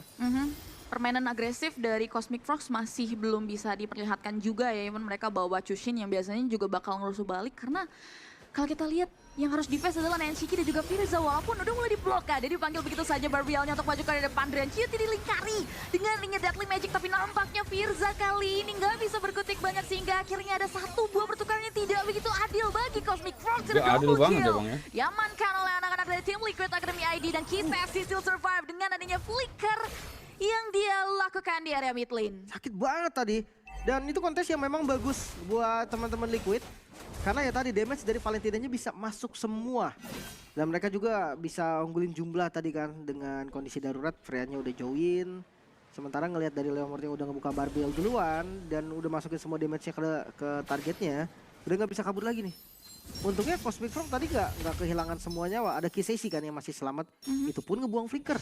informasi akan berdampak sampai ke objektif selanjutnya di Turtle. Yap, dan bahkan di area top lane, nampaknya Adois mendapati kejutan yang tidak begitu baik sehingga akhirnya Deadly Magic tersebut mampu untuk menumbangkan karya sosok Adois. Sakit banget, segitu Uranus loh. Bayangkan kalau itu yang kena mungkin Uranus, Kari, mungkin dari Cusinnya, tapi di area mid lane. Masih berlangsung nampaknya serangan dari tim Liquid Academy ID yang dia kecil-kecil dikit-dikit tapi benar-benar bisa jadi bukit buat TL Academy ID. Sepertinya sudah jadi reaksi juga. Atasnya nggak pernah lepas nih. Dia lumayan bersih mainnya. Nggak ada minion yang tertinggal sama sekali. Turtle-nya ada di bawah dan pas banget ini. Jul bisa join. Wow, udah mulai ada batang hidung dari Adois ya di sana dan masih berfokus ke area jungle terlebih dahulu. Super Gen. Siap-siap untuk melakukan rotasinya berkumpul di area objektif Turtle. Itu dia, bro, sepatu dibuka begitu saja bakal di-follow lagi dengan adanya Turtle yang di-take over oleh sosok Grand Cutie, tapi bakal dibalikin dengan ya team fight yang membuat akhirnya sang roamer hilang begitu saya di-follow up dengan ada beberapa pemain dari Cosmic Frost yang harus hilang dan bahkan sang jungler double kill di-secure oleh sosok Daniel. Pertukaran begitu tidak adil tentunya dengan adanya roamer dari TL Academy ID yang hilang 2 untuk 2. Ini bisa dikejar. Deadly Magic. 2 untuk 2 bang ya. Dilingkari kembali Gisesi tidak memiliki Crimson Bacon dan juga Flicker sehingga akhirnya ada 1 poin. Elim lagi 3 poin diamankan oleh seorang Daniel. Oke, agak kaget sedikit ngelihat Turtle didapetin sama High Loss. Tapi nggak apa-apa, karena memang poin killnya juga di trade lumayan bagus. Kalau ngeliat dari segi goldnya, keuntungannya tadi ada di Cosmic Frog. Karena tadi 2000 gold dipegang Liquid, sekarang turun 1500. Mereka mau coba untuk tuker dengan objektif dan tuker dulu ya bang at least ya ini gold lane mereka masih di kondisi yang aman sih. Masih farming ya. Tergantung nanti nih di midnya, di mid gamenya bakal seperti apa. Helos dengan Legend Gem seperti biasa untuk ini basic item awal aja. Di sini juga sama, langsung ke arah Glowing One. Sementara untuk kedua XP lane ya. Menurutku udah lumayan keras nih karena Uranusnya bakal nge-skip Domi, kayaknya dia langsung ke arah Radiant Armor mungkin atau Athena Shield buat nahan damage magic-magicnya. Gue berpikir kayak Oracle will be good sebenarnya buat Uranus kan, karena bersinergi banget dengan pasifnya, dengan hybrid defense-nya. Tapi nggak apa-apa kalau memang butuh core item defense tuh kadang penting. Makanya first item langsung Radiant mungkin itu udah bisa jadi opsi. Ya, karena rotasi dari Daniel ya dan juga Nonki tipikalnya benar-benar FPS yang apalagi Nonki lumayan cukup ngeburst juga dari Terrified-nya dan ini lumayan menyulitkan juga buat garda terdepan dari teman-teman Cosmic Frogs. Dan ini Turtle terakhir yang kalau kita lihat emang early pace ini jadi karakteristik gameplay yang agresif dari tim Liquid Academy ID dan masih ternyata konsisten ya dengan minggu yang terakhir. Kayaknya ini bisa kemungkinan perfect Turtle. Harusnya. Dari skor Turtle juga lebih tinggi ya untuk Liquid Academy. Tapi ya Leomord nggak boleh loh ngelepasin Turtle terus. Fighter lawan Assassin. Kalau memang akhirnya Assassinnya unggul terus, berarti something wrong lah dari si fighternya. Dan lihat, Leomordnya udah jalan menuju ke Turtle. Dan Cutie lumayan babak belur nahanin Super Gen. Sementara kali ini udah mulai ada Adois yang maju ke depan dengan Consecration. Jadi dia miliki begitu juga dengan adanya satu objektif Turtle yang ternyata dipatahkan dengan ya Retribution dari Lefkun. Tapi nampaknya Mirza tidak mampu untuk menahan damage yang dihasilkan oleh Iconic Edge yang dikeluarkan oleh seorang Adois yang membuat akhirnya ada satu momentum dari TL Academy ID membayar dengan hingga double kill. Begitu juga dengan killing spree yang dimiliki oleh seorang Jul. Itu dia Arsha yang mampu menghentikan pergerakan dari seorang Jul dan mid lane outer turret yang ditukar oleh seorang Lefkun. Wow, lagi-lagi keuntungan untuk Cosmic ya. Retributionnya on point tadi dari Lefkun, membuat goldnya lagi-lagi ketarik. Gak banyak memang, dari 1500 turun sedikit. Lagi-lagi ketarik ya bang ya. Karena experience sharing, belum lagi dengan Kari yang tadi dapetin poin kill, gak tumbang sampai saat ini. Tabungan masa depannya juga bakal lebih aman gitu kan, Trinity-nya bisa lebih cepat nanti. Ya jujur itu bagus sih dengan keadaan beda level ya, berarti ya masih bisa still ada miscalculate dari Danielnya. Dan goldnya ya walaupun masih dipegang TL Academy ID tapi ini ngejar banget sih dari Cosmic Frogs. Harus lebih aware lagi nih. Jul. Jangan sampai pertukaran-pertukaran yang Jul ya, kita bukan Jul ya, beda ya. Ini berjalan dengan baik. Dari tadi dia bisa tukar sesuatu loh. Jadi nggak ada keuntungan maksimal yang didapetin oleh tim Liquid. Ya, Arshanya juga udah mulai di kondisi yang bisa kasih contribute dari segi damage. Super Games, apa kewalahan menghadapi pergerakan dari Arsha dan juga kawan-kawan penalti zone terbuka mengarah ke area Arsha dan juga reject satu flicker. Mengarah ke area Arsha yang bakal coba untuk di backup, tapi nampaknya Arsha hanya bertahan di sepersekian detik seluruh kini tumbang di tangan seorang Nongki yang langsung di shutdown. Dengan adanya lantern flare dari Gisesi, tapi nampaknya Firza di sini masih coba untuk memberikan satu bantuan dengan adanya Jul yang udah memberikan follow up. tapi dua pemain tersebut masih terlalu tanky yang membuat akhirnya Firza menyusul ke area Nongki dan juga Jul yang kali ini bakal coba untuk dikejar-kejar oleh anak-anak dari Cosmic Frogs yang ternyata masih bisa mundur ke area belakang. Masih aman, masih bisa kabur untungnya. Tapi untuk 2 kill yang didapatkan Cosmic Frog ini sangat-sangat untung. Lagi-lagi ya, kondisi mereka tuh tadi lagi under condition. Sekarang udah sama nih. Dan jangan lupakan Uranus loh, di power 2 itemnya dia. Ini bener-bener keras. Dan gue rasa sampai sekarang nggak ada target yang bisa nge-instant kill. Kecuali memang dikeroyok nih. Benar-benar keras ya Bang ya. Daniel mungkin dikeroyok barengan baru bisa tumbang. Tapi kalau misalkan sendirian aja dari Jul yang pukulin Uranus, which is nggak mungkin, Julnya bakal enak banget nge-damage dari belakang. Iya, ini dia ya, udah mulai bisa diterka ya berarti kalkulasi dari anak-anak tim Liquid Academy ID yang udah mulai harus memaksa mereka improve lebih cepat lagi karena perebutannya gini udah mulai ada di area Objective Lord. Objektif netral yang akan berperan penting juga untuk masuk ke area tarat-tarat yang dimiliki oleh siapapun yang berhasil ngarah ke area tersebut. Karena Cosmic Frogs, mereka udah mulai berani buat create setup di area Lord. Udah mulai tarik ya. Dan ngelihat dari kondisi itemnya, sebenarnya Kari sedikit lagi jadi Trinity. Ini bakal enak banget untuk nge-follow siapapun yang coba di pick up. Masih hit and run, masih skirmish tipis aja. Fokus dari kedua belah tim kayaknya ini obviously akan mengarah ke arah hero karena flicker terpaksa dibuka oleh Super Gangs. Meanwhile di area yang cukup berlawanan Daniel yang sudah mulai terlihat, tapi nampaknya Daniel harus tumbang di tangan Daniel. dan yang flicker dia keluarkan untuk maju ke depan dan dua member dari TL Academy ID harus tewas untuk nothing. Kaget kayaknya tadi Daniel. Flicker tiba-tiba nggak ragu sama sekali dari Arsya. Dia ngeliat space escape-nya udah dipakai, ke topinya balik, akhirnya ya udah langsung aja commit flicker dan sekarang Lord didapatkan oleh Cosmic Frog. Goldnya dipegang mereka. Ini swingnya parah sih, kerasa banget gitu kan. Perbandingannya dari yang dimana early sampai mid itu dipegang Liquid. Dan sekarang semuanya hilang. Dari satu momen aja, momen di Lord. Yes, itu benar-benar revenue yang besar banget. Apalagi Trinity-nya udah jadi akhirnya. Kalau kita lihat dari sisi Freya, udah mulai ngamanin karya beberapa itemnya juga sih. Tapi belum ada defense loh ya, yang cukup signifikan sebetulnya Lim. Mungkin karena gold lane ya, jadi dia nggak bikin item defense. Ada Vengeance juga sebenarnya bikin dia lumayan strong nanti di depan. Kari dengan Trinity menuju ke arah Wind of Nature. Ini siapapun yang maju ke belakang nanti akan susah. Kecuali damage dari Daniel yang bisa masuk. Decisive Wardrobe ini apakah akan bisa menahan serangan-serangan fisikal dari teman-teman Cosmic Frogs yang sudah mulai mengawal mereka ya, Bang, ya? Dengan adanya keuntungan dari masing-masing inner turret, tapi Arsyanya hilang dan langsung mengundang adanya beberapa serangan balik dari teman-teman TL Academy ID untuk maju ke arah depan sana. Cross pathway terpop up hanya untuk melindungi teman-temannya, tapi itu dia sosok Kises yang mampu untuk menukar nyawa Godlin dengan yang Firza yang hilang. Tapi tidak begitu baik ketika jungler mereka pun harus terenggut nyawanya. Double kill bahkan Yamanko dan Shiki, dua mid lane beradu double kill, tapi oh no, 4 member mengarah ke area wipe out. Waduh, gerakan dari teman-teman TL Academy ID di area objektif team fight-nya. Itu dia, timing yang sempurna ketika melihat Arsya yang bisa ditumbangkan terlebih dahulu. Mereka sadar kalau damage dari Cosmic Frog itu kurang. Dan akhirnya mereka memilih untuk balikin. Kejadian betul juga dibalikin langsung. Karena kelihatan dari teman-teman Cosmic Frog satu persatu jadi kayak absen tumbang ya. Apalagi di bagian tengah nih sekarang. What put Deadly Magic. Untungnya tadi poker tricknya nggak kena. Tapi padahal kalau kita ngeliat Trilanding push-nya jalan loh. Wave minion mereka di sampingnya bagus banget. Ya, jauh banget ya Bang ya. Aja ketika memang udah bisa ditanggulangi atau masih ke handle sama Tarat pun. Sekarang jadi rugi Cosmic Frog karena tadi dia udah megang gold 2000 hampir ke 3000 gold. Sekarang turun nih, Telat yang pegang. Ini imbang banget dari game ini. Gapnya 100 ya, tipis, makin menantang buat kedua belah tim. Dari segi item nih, Lim ini kayak benar-benar masih startup itemnya tuh terlihat sih dari kedua belah roamer ya, especially kayak benar-benar belum ada item defense magic juga ternyata dari sosok Firza. Iya, ngeliat dari Firza mungkin dia lebih ke cari hybrid defense kali ya. Soalnya kalau memang magical defense saja sayang aja gitu kan, Uranus, Cusin itu nggak terlalu sakit.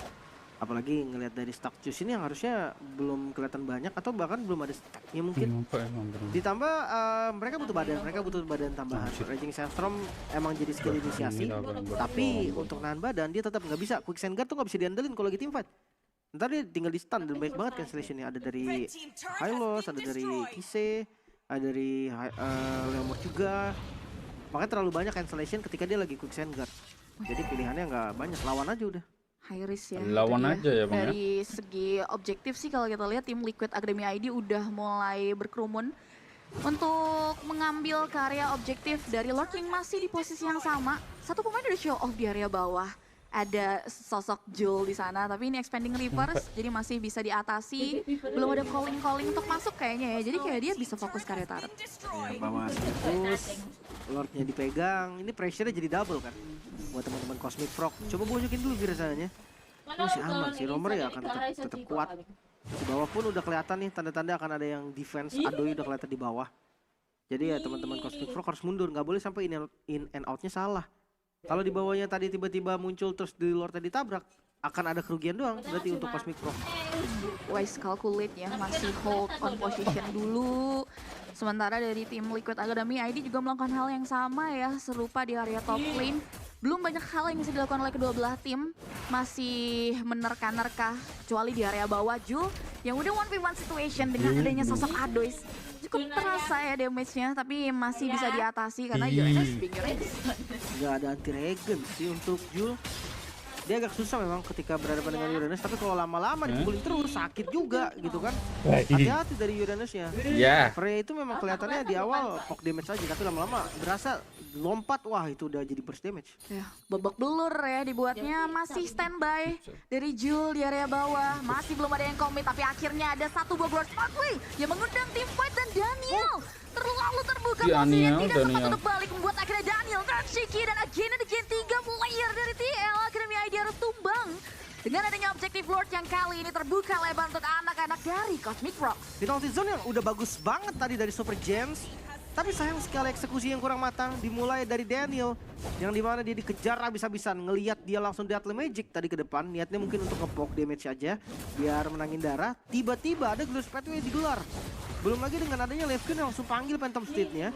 Semua mata tertuju kepada Daniel. Danielnya pun gak bisa selamat, akhirnya Daniel tumbang. Dan seakan-akan penalty zone yang tadi kena banyak, itu jadi nggak terlalu berguna. Penalty zone dan ada resistance storm juga. Itu untuk kombinasi yang sempurna. Jadi by damage, soal itu saya damage mereka akan kurang. Karena nggak ada, Jul juga bukan tipikal burst damage, bukan tipikal nuker. Itu bakal butuh waktu lah untuk menimbangkan siapapun. Yep. Well calculate dari sosok Arsha ya. Dan apakah ini akan menjadi Lord yang sangat menguntungkan untuk teman-teman dari Cosmic Frogs? Karena Lord ya sudah mereka kawal, sudah mulai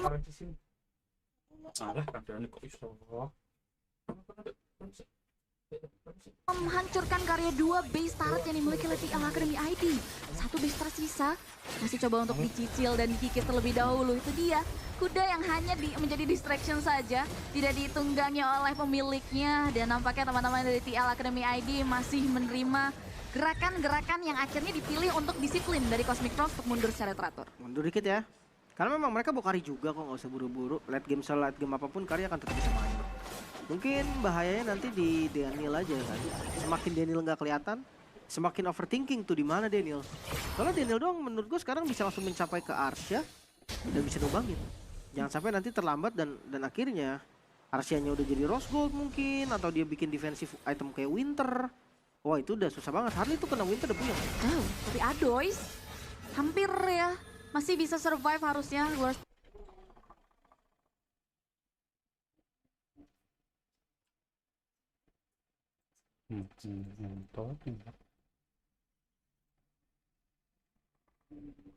Kumat ya guys ya. Kenapa ya? Itu apa nih soal itu? Pathway juga membantu movement dan juga sedikit kill. Tapi nampaknya kali ini ada Growth Pathway. Kopian dari Nashiki yang sudah mulai dibuka, menginvite teman-teman dari Cosmic Frogs untuk masuk ke area. Karena rumah ini memiliki teman-teman dari TL Academy ID. Masih belum ada yang tumbang, masih bisa ditahan. Hanya jual beli serangan saja tanpa adanya korban yang tewas dari kedua belah tim. Yap, pengejaran masih berlanjut. Di follow up lagi oleh anak-anak dari TL Academy ID maju ke depan. Adoy still survive di area depan sana. Bahkan flicker dari Virus terpaksa keluar. Diadu juga dengan view flicker for defensive dari seorang Arsha. Dan ya, tidak ada korban jiwa. Iya. Mungkin masih ada rose gold tadi ya dari Arsha yang ke-trigger bikin dia masih safe banget posisinya di belakang. Dan 3000 gold sekarang udah dipegang oleh Cosmic Frog. Masuk di menit ke-18 nih, hampir ke-18. Lord Evolve sebentar lagi akan jadi pertaruhan dari mereka. Queen Swing untuk Leomord left Kyun ya. Seperti biasa sih, 4 itemnya akan kayak gini. War X, Endless, Brute Force, Queen Swing. Satunya lagi bebas. Kalau butuh damage bisa ambil, ada kemarin yang pakai GDS. Kalau misalkan mau damage lagi ada yang pakai Malefic, jadi bebas lah. Opsinya banyak banget, tapi kali ini Rose Gold yang dipilih. Biar nggak instan mungkin ya, biar dia ada magical defense juga. Dua Holy Crystal dari Magical Dimension PL Academy ID, akhirnya udah ada Radiant juga ya dari Firza. We'll see Flicker dalam keadaan cooldown dari Arsya, jadi benar-benar harus berhati-hati akan posisi ya, karena dia benar-benar harus mempertimbangkan di mana gerakan Super Gens dan juga Jul yang masih konsisten ya Lim di area bawah. Ya, ini kelihatan di bawah mungkin ada sinyal juga nih dari teman-teman Liquid Academy. Apakah mau maju gitu kan? Apakah pengen pegang Lordnya? Karena kalau mereka nggak ngapa-ngapain agak sayang di bawah, jadi usahanya Jul seakan sia-sia aja. Nggak boleh kalah start ya berarti ya ini ya untuk TL Academy ID karena terpantau masih di pola yang sama. Kita lihat Cosmic Frogs punya angka perebutan Lord cukup rendah by statistik, tapi mereka coba untuk menyelesaikan permasalahan tersebut dengan baik di game ini. Loh, muncul Bren di bawah. Terlihat itu dia show of moment. Nadois sudah mulai mengemban perannya untuk maju ke depan, memberikan zoning out power dan memberikan celah untuk rekan-rekannya. Mengarah ke area Lord, tapi nampaknya TL Academy ID maju lagi ke area depan, tapi Lord disecure begitu saja oleh teman-teman dari Cosmic Frogs. Wah, ini jadi rugi banget, kecuali tadi Freya-nya terus ke bawah. Seenggaknya mereka dapetin base turret. Sekarang mereka nggak dapetin base turret, mereka nggak dapetin Lordnya. Keuntungan lagi-lagi ada di Cosmic Frog. Apalagi ngeliat high ground defense dari tim Liquid Academy, ini nggak terlalu kuat. Mereka gak punya tipikal spam yang bener-bener bisa ngancurin satu wave. Nggak terlalu kuat ya Bang ya? Iya, gimana pun Lensiki nggak kuat. Dari Daniel juga nggak kuat. Butuh waktu sih lebih tepatnya, bukan nggak kuat. Dan kalau sampai ngumbangin Freya, kayak sayang aja gitu kan. Freya pasang badan di depan, itu rawan banget, bisa langsung kayak dipukulin Kari, bisa langsung diangkat Cusin. Jadi opsinya nggak banyak nih. Sekarang Trilane push lagi diusahakan oleh teman-teman Cosmic Frog dan tim Liquid Academy. Apakah mereka bisa bertahan atau enggak? Kita akan lihat sekarang. Oke, mereka yang akan menjawab Lord Evil sudah mulai memasuki era serupa yang dimiliki oleh TL Academy ID. Udah ada Drian QT yang maju ke depan, di follow up lagi dengan ya Deadly Magic yang mengarah ke area Arsya. Arsya menjadi sorotan mata utama dari anak TL Academy ID. Nampaknya Arsya harus tumbang dengan ya efek terlibat jadi keluarga oleh Nongki yang langsung diponis oleh sang Chandra Levkun, tapi Lordnya tidak terhandle dan akhirnya game yang pertama diamankan begitu saja oleh anak-anak dari Cosmic Frogs. 1-0 kemenangan untuk membuka match mereka di hari ini. Berdampak positif pastinya untuk mereka. Dan gue ngerasa lumayan lah guys ya, 1-0 guys.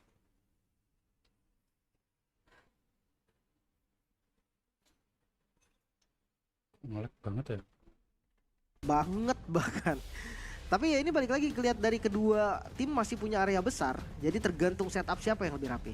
Wow, kalkulasi-kalkulasi yang nggak boleh miss dari kedua belah tim yang bakal langsung kita pantau bagaimana implementasi dari 10 hero yang sudah diamankan oleh teman-teman dari TL Academy ID berhadapan langsung dengan ya Cosmic Frogs. Duh.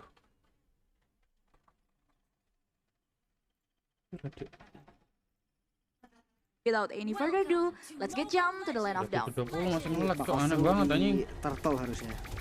Entah Levkun yang bakal ngelepasin atau mereka akan kontes. Karena ngeliat dari XP lane, potensial kontesnya ada nih. Yang satunya pakai XP Cici kan. Jadi kalau ngomongin soal team fight di Turtle nggak kuat-kuat banget. Yang satunya lagi Alice yang area gitu kan, yang memang dikhususkan untuk team fight. Ya tergantung, kalau memang mau dilepas pun gak ada masalah. Ya di atas sih lumayan chaotic juga ya untuk pertemuan dari kedua belah XP lane. Tapi kita bicara soal emblem nih Lim. Yap, dengan emblem support Marcel full lari ya, lepas landas memang bentar lagi. Agility, Wilderness Blessing, ada Quantum Charge juga, tapi Levkun. Wow, terjegal dengan adanya Langsung 2-3 bahkan ya. Akan kaki sesi menyusul rekannya, tapi nampaknya cicilan dari Nongki sudah mulai masuk, masih bisa dilindungi dan Firza yang selamat juga di area objektif mid lane. Untungnya ya, dia ngebuang flicker tadi dari Jul. Dia memang mau komit sih untuk makan.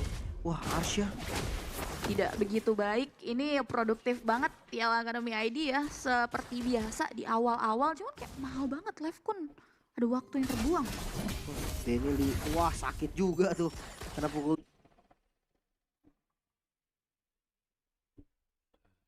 Adrian. Lumayan patternnya. Ngelak-ngelak, biasanya gak tau ngelak-ngelak kok. Lumayan diubah berarti ya, karena ada tadi invest. Ya.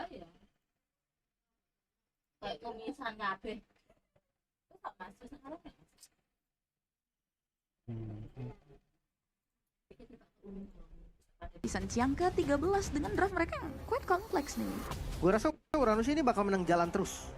Karena lawan Terisla aja tinggalin aja Terislanya udah, nggak usah diaduin gitu kan. Tapi tergantung, gankingnya bisa ke arah sana juga. So ini dia, kita akan lihat langsung seperti Let's go abang gue ya. Without any further ado, let's get jump to the line of down untuk menyaksikan pertarungan penentuan antara tim Liquid Academy ID berhadapan langsung dengan adanya Cosmic Frogs. Super Gens juga kemarin berarti ada di season player-player MDL yang naik ke MPL ya? Ada Harusnya ya? pas zaman Iron ya. Kedua udah game pertama di sini. Satu-satunya yang nggak naik kan dia.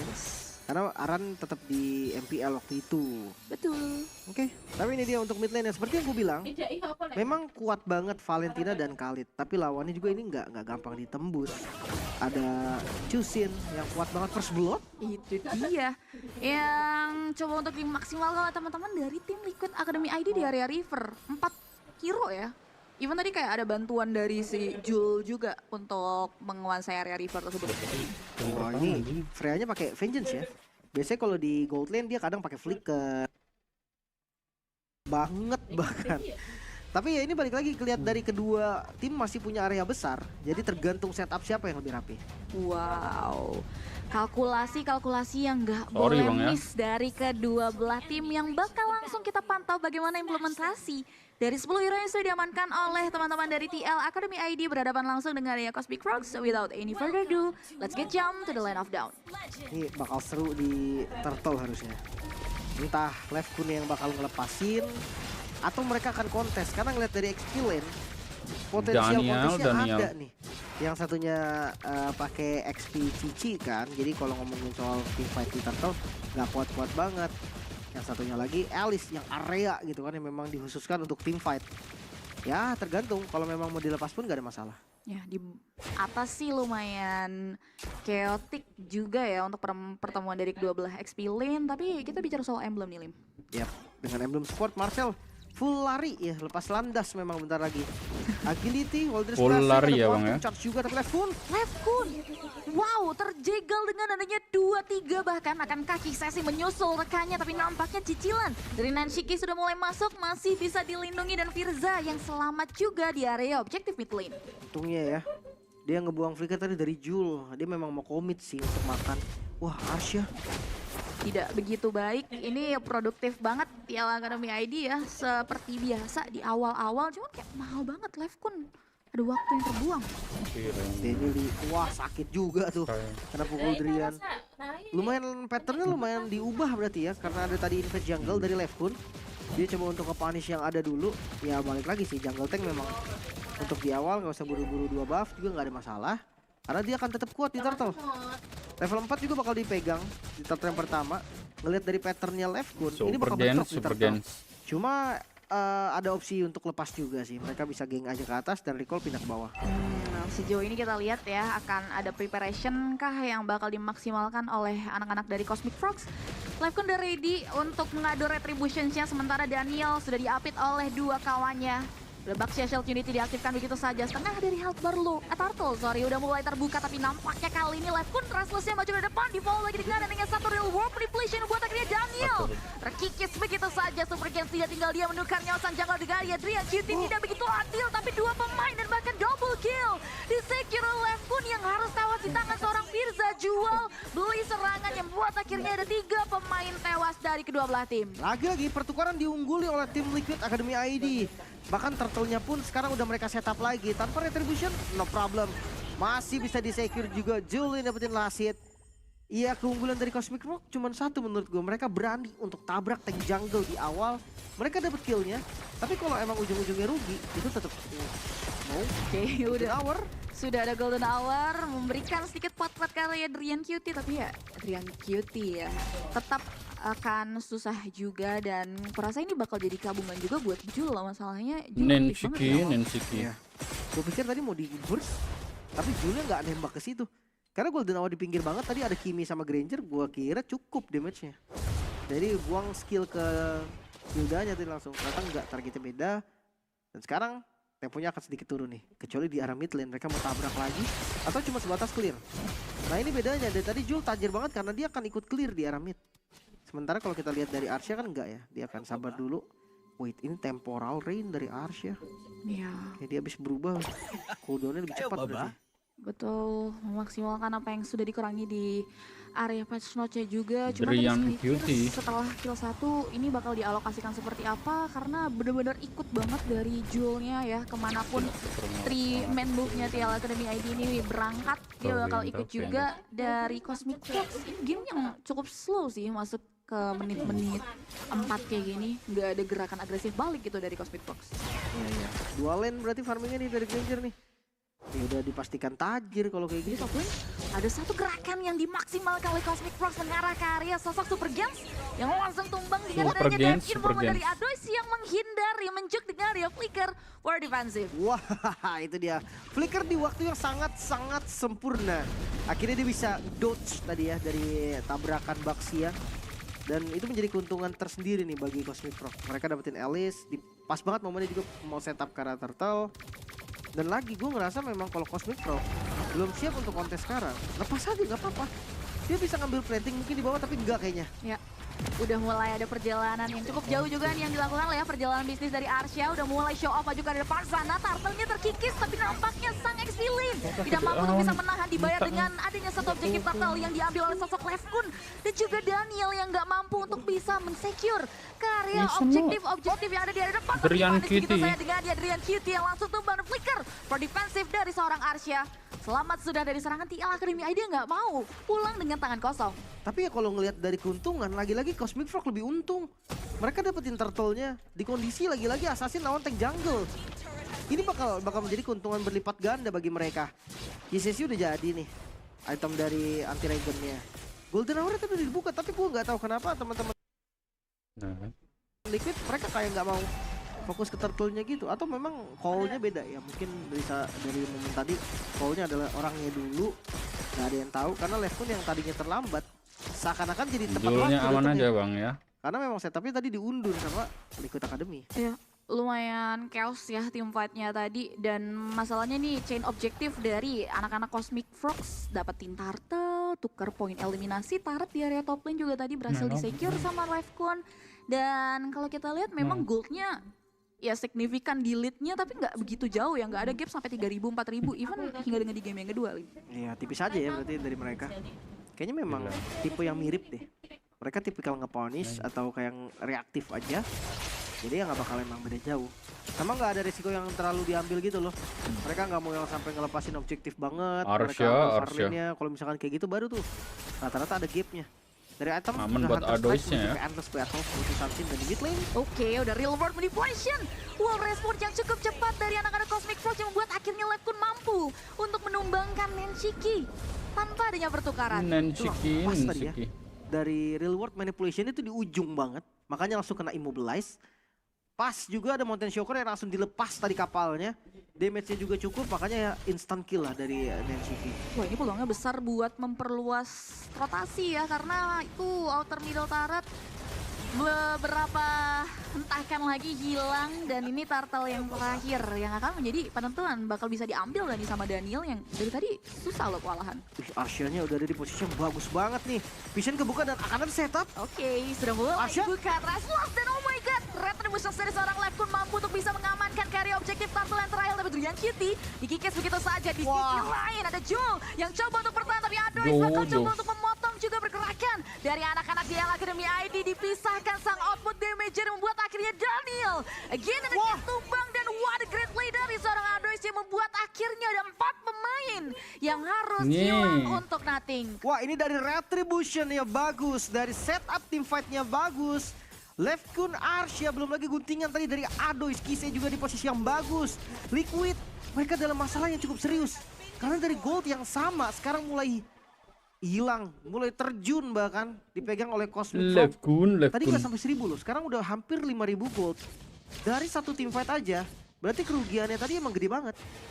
Sekarang dari segi item pun udah jadi endless battle. Lefkun ya. Item ketiga, Oke, sudah ada flicker. Ini balas dengan area flicker dan yang memblokade perjalanan pulang dari dua pemainnya. Ini mulai oleh Cosmic Frog, masih bisa bertahan. Tapi golden hour serta gerakan dari beberapa player lainnya yang buat akhirnya Jul mampu untuk mengamankan karya 2 poin eliminasi. Agak greedy ya sebenarnya tadi ya, di atas lumayan jauh. Tapi ya nggak apa-apa. Karena di bawah juga tadi ada space yang sudah untuk dibuat. Sama dari Cosmic Frog juga, kerugiannya menurut gue cuma di point kill aja. Minionnya udah dirapihin. Terus kayak nggak ada jungle yang di-invade juga. Goldnya turun memang, tapi ya 1000 aja, nggak terlalu banyak. Ini masih fine lah, masih sosial. Si quite signifikan ya, dan dengan adanya 2 eliminasi, ini tadi Super Gens. yang dibutuhkan juga berarti sama sosok Jul. Dan kalau kita ngomongin karya item, ditanya lagi. Ini udah enak banget sih.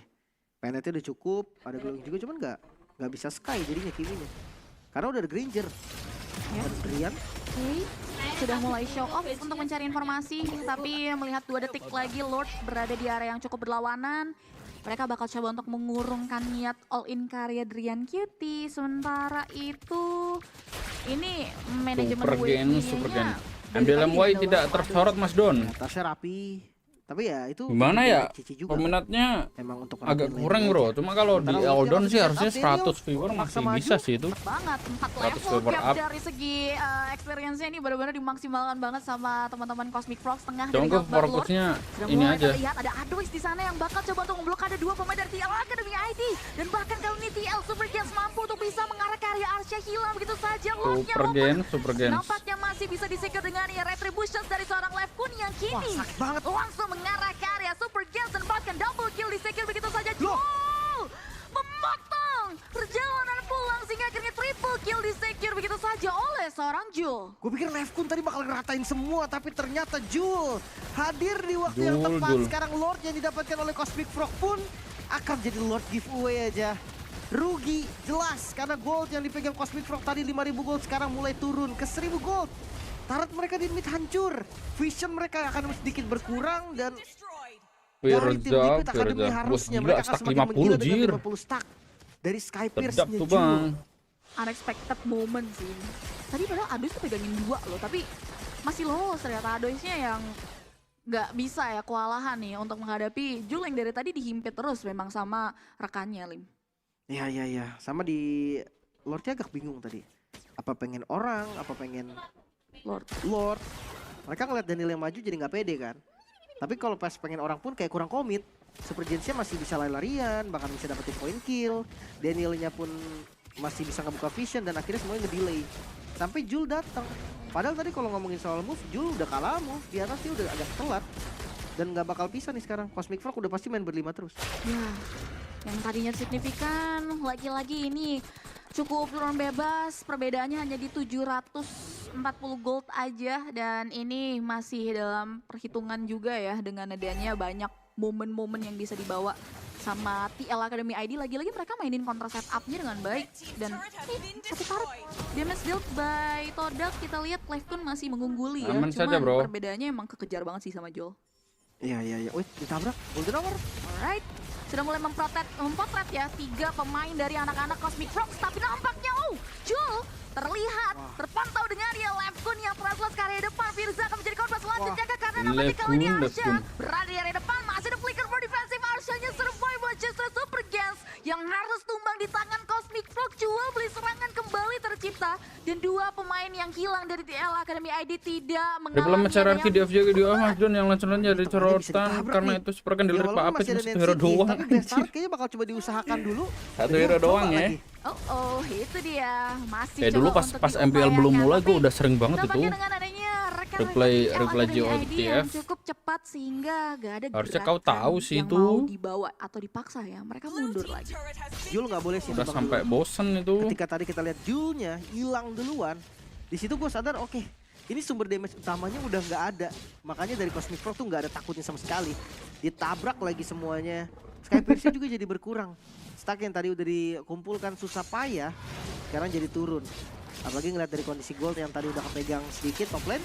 Alright, sudah mulai ada gerakan lagi dari TL Academy ID mengarah ke area Adois. Wah. Game match yang burst banget dari seorang Jul mampu untuk menumbangkan satu player. Mengundang adanya tim fight all in dari kedua belah tim di area river. Tapi Lord again and again diamankan oleh anak-anak Cosmic Frogs. Ada lagi satu buah pengorbanan yang dilakukan oleh sosok Arsya. Membuat akhirnya dua pemain hilang. Ditukar dengan area satu member dari TL Academy ID. Arsya tuker Super Jets.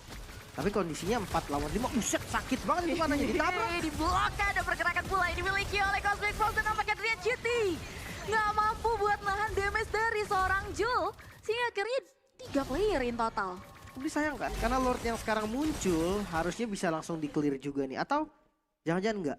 Karena setupnya sekarang udah mau spawn lagi dari Arsya. Adois juga udah ada.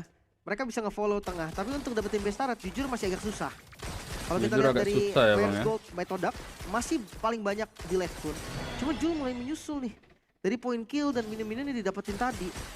So Lordnya akan coba untuk langsung dieksekusi oleh mereka. Ya, sengit banget ya ini ya untuk bisa memperebutkan tiket ke babak playoff. Lord lagi-lagi hanya menjadi nafas tambahan buat TL Academy ID karena masih mereka bisa clear juga. Dan nampaknya wave minionnya seperti yang Lim bilang nggak nyampe juga untuk masuk ke area dari high ground sehingga mundur lagi nih, ngedelay lagi anak-anak dari Cosmic Frogs masuk. Semakin late game, memang damage dari S17 akan semakin sakit. Tapi kalau ngeliat dari Liquid Academy, mereka punya 2 badan loh, badan yang strong banget. Ada Alice, ada Baxia di depan, belum lagi kita ngebahas soal Firza yang nanti bisa jadi support. Firza. Dan kita bahas soal magical damage cukup dari Nongki. Untuk fisikalnya ketutup sama Jul. Kompleksi dibilang lebih oke untuk tim Liquid Academy. Cosmic Frog mereka harus lebih naikin tempo aja sih. Ya masalahnya cuma di positioning Jul. Kalau sampai offside selesai. Oh itu dia. Yang harus dijaga ya stackingnya yang kali ini juga tadi udah bisa ditabung. Cukup mencekam. Karena nggak ada screening hero juga dari teman-teman dari TL Academy ID. Mungkin ada Daniel, tapi dia lebih berhati-hati banget buat ngejaga posisinya. Ngecek karya blind spot yang diisi sama anak-anak Cosmic Frogs. Mereka benar-benar nunggu reaksinya, respon dari Cosmic Frogs dulu deh kayaknya. Nggak ada yang mau buka duluan. Oke ini, ya harusnya Liquid yang buka ya. Karena dia punya banyak setuper. Kalau misalkan dari Cosmic Frog yang buka, paling ngandelin Arsya. Arsya ada flicker sih. Cuma ngeliat dari teman-teman Liquid juga yang ready flicker semua, kayaknya bukan menjadi sesuatu yang bagus deh. Sekalinya langsung dibuka gitu kan, cloud shifting. Kayaknya bakal bisa kabur semua. Makanya benar-benar buy moment aja. Dilematis sekali nampaknya untuk perebutan di Lord. Menit 15, 20 detik lagi ini kurang waktunya. Belum ada permainan laning jauh karena memang gak ada hero-nya juga dari TL Academy ID. Masih menantikan momen-momen yang bisa mereka maksimalkan. Di area top lane ada show off, cuman mereka benar-benar fokus juga untuk memaintain area top lane. Dengan adanya Adois dan ya ini dia Lord yang belum ada satupun ya, berarti tim Liquid Academy ID bisa pegang. Iya ya, ini padahal bisa di split nih. Kalau gameplaynya udah kelihatan kan dari Liquid Academy, mereka nempel terus pokoknya berlima. Tapi kali ini Lord akan dipercepat sepertinya ngelihat Cici yang tadi masih ada di atas. Dan lihat siapa yang akan dapat. Alright, sudah mulai. Ini dia penentuannya. Bakal di-follow lagi oleh teman-teman dari Cosmic Frogs. Ada satu buat delay momen Daniel dapat bro ya. Yang bisa dimaksimalkan oleh seorang Daniel. Ngeri juga bro. Lord kali ini diamankan oleh anak-anak dari TL Academy ID. Masih belum ada yang tumbang. Hanya jiwa beli serangan dan mundur. Menjadi jawaban yang cukup bijak untuk anak-anak Cosmic Frogs. Wow, komit ya. Mereka paksa tadi untuk dapetin Lordnya. Golden Hour memang sedikit tadi mengganggu walaupun gak connect ke arah left kun. Tapi positioningnya jadi hancur. Tapi tetap aja, gak ada korban. Sekarang masih 5 lawan 5. Apalagi kalau ngeliat dari spell, sebenarnya Cosmic Frog lebih untung. Kisisi masih ada, Drian masih ada, Adois bahkan masih ada. Dan si mampu kan Lord ini mendobrak pertahanan Cosmic. Nah, dengan adanya high ground defensive, Lord langsung mengetok pintu rumah yang dimiliki oleh Cosmic Frogs. Mengarah dengan adanya satu serangan Golden Hour, tapi nampaknya Firza terlalu depan yang membuat akhirnya nyawanya terancam. Lord masih bisa diatasi dan tidak ada pertukaran dari hilangnya seorang Firza. Yap, dia tadi masuk Golden Hour langsung ya, walaupun gak berhasil connect ke banyak target. Tapi ya seenggaknya bikin Lordnya nabrak. Belum lagi dari tumbangnya Firza ini berdampak banget. Sekarang bisa clear Lord, bisa majuin lagi minionnya, Visionnya juga akan lebih unggul. Dari segi item 2 damage ternyata untuk Adois, War X, dan juga ada Hunter Strike ya. Seperti biasa, cooldown reduction-nya udah mentok, udah 40%. Satu lagi Malefic Roar, itu dia penetrasi yang akhirnya bisa ngejebolin nanti nih, entah itu dari Super Gens, Daniel, dua-duanya bakal rontok lah. Nah, satu item terakhir Winter ternyata. Akan gue udah ganti sih, Winter, Imo, Rose Gold lah. 3 item itu yang akan siap dimainkan. Defensif ya, dan ya ini udah ada Wishing Lantern juga bakal harus diperhatikan berarti ya positioning dari high ground defense Cosmic Frogs yang bakal ngasih setup ke teamfight selanjutnya. Karena kayaknya ini bakal jadi 80 detik menuju Lord yang gak terlalu produktif. Karena tipikal dari mereka benar-benar nungguin teamfight di area objektif. Cuman wave mininya emang bagus di Cosmic Frog sih. Kayak bener-bener ditata banget juga. Buat dimakan kah Drian? Sebenarnya bukan targetnya cocok, tapi mereka coba. Alright, itu dia. Masuk Drian Kitty. Kitty terkena continuous damage yang biasa kalau Nonki, tapi ya gertakan belaka aja karena mereka nggak mau ngambil resiko kayaknya. Dan wave minion ternyata handle baik dari mid lane. Pokoknya harus menangin laning jauh. Tapi ya mereka harus sadar kalau ini udah pasti berlima lah dari Liquid Academy, mereka nggak bakal ada yang sendiri gitu kan di far lane. Apalagi ngelihat Jul nih yang nembak minion ya udah nggak mungkin Jul sendirian. Udah pasti tabrak dan dibuka. Langsung ya menerima beberapa gerakan damage yang membuat Daniel terkikis, tapi nampaknya kali ini ada teamfight yang tercipta di area top lane sana yang membuat akhirnya ada immortality yang terbawa dalam tubuh dari seorang Daniel. Pecah begitu saja 3 pemain double kill bahkan triple kill. Buset, maniak bang. Satu momen saja untuk anak-anak dari Cosmic Frogs dan kini tidak ada yang mulai ada defensif di area high ground yang dimiliki oleh TL Academy ID. Oh no, 30 detik lagi Cosmic Frog. Mereka langsung kedorong lewat tengah, tidak pakai ngintip lah guys. lama dan berarti mereka akan masuk ke dalam match point. Oh my god, itu dia. Waduh bang, 3-0 kah bang? Ada penghuninya yang Tinggal end doang loh. Mampu untuk melambung lebih tinggi 2-0 di game yang kedua. Ini balas dendam yang akan terjadi kah? Karena memang mereka pernah bertanding sebelumnya. Pernah bertanding dan mereka dikalahkan ya bang ya. Sekarang balas dendam bang. Soalnya yang kalah nggak lolos playoff ya. Kan Lilia Gloom susah kenanya sama Harit. Ini lumayan bikin nangis Super Gens juga, jadi penasaran banget sama gimana nantinya Super Gens Let's bisa go, brother. Manage wave plus rotasi ya di Broken Walls ini. Perebutan objektif netral yang sempat down di 2 game untuk sosok Daniel, apakah bisa dipulihkan sehingga akhirnya ada 1 poin yang bisa dibawa oleh TL Academy ID, atau ternyata 3-0 menjadi revenge yang manis untuk anak-anak dari Cosmic Frogs. So without any further ado, let's get jump again to the line of down. Kayaknya kali ini emang harus paksa deh Turtle. Soalnya sayang banget kan kalau udah pakai Alice, tapi nggak ada udah dapet pakai Suyo, nggak dapetin Turtle. Adois. Gue lagi gacha lagi belum dapet. Udah berapa? Habis berapa? Habis deh.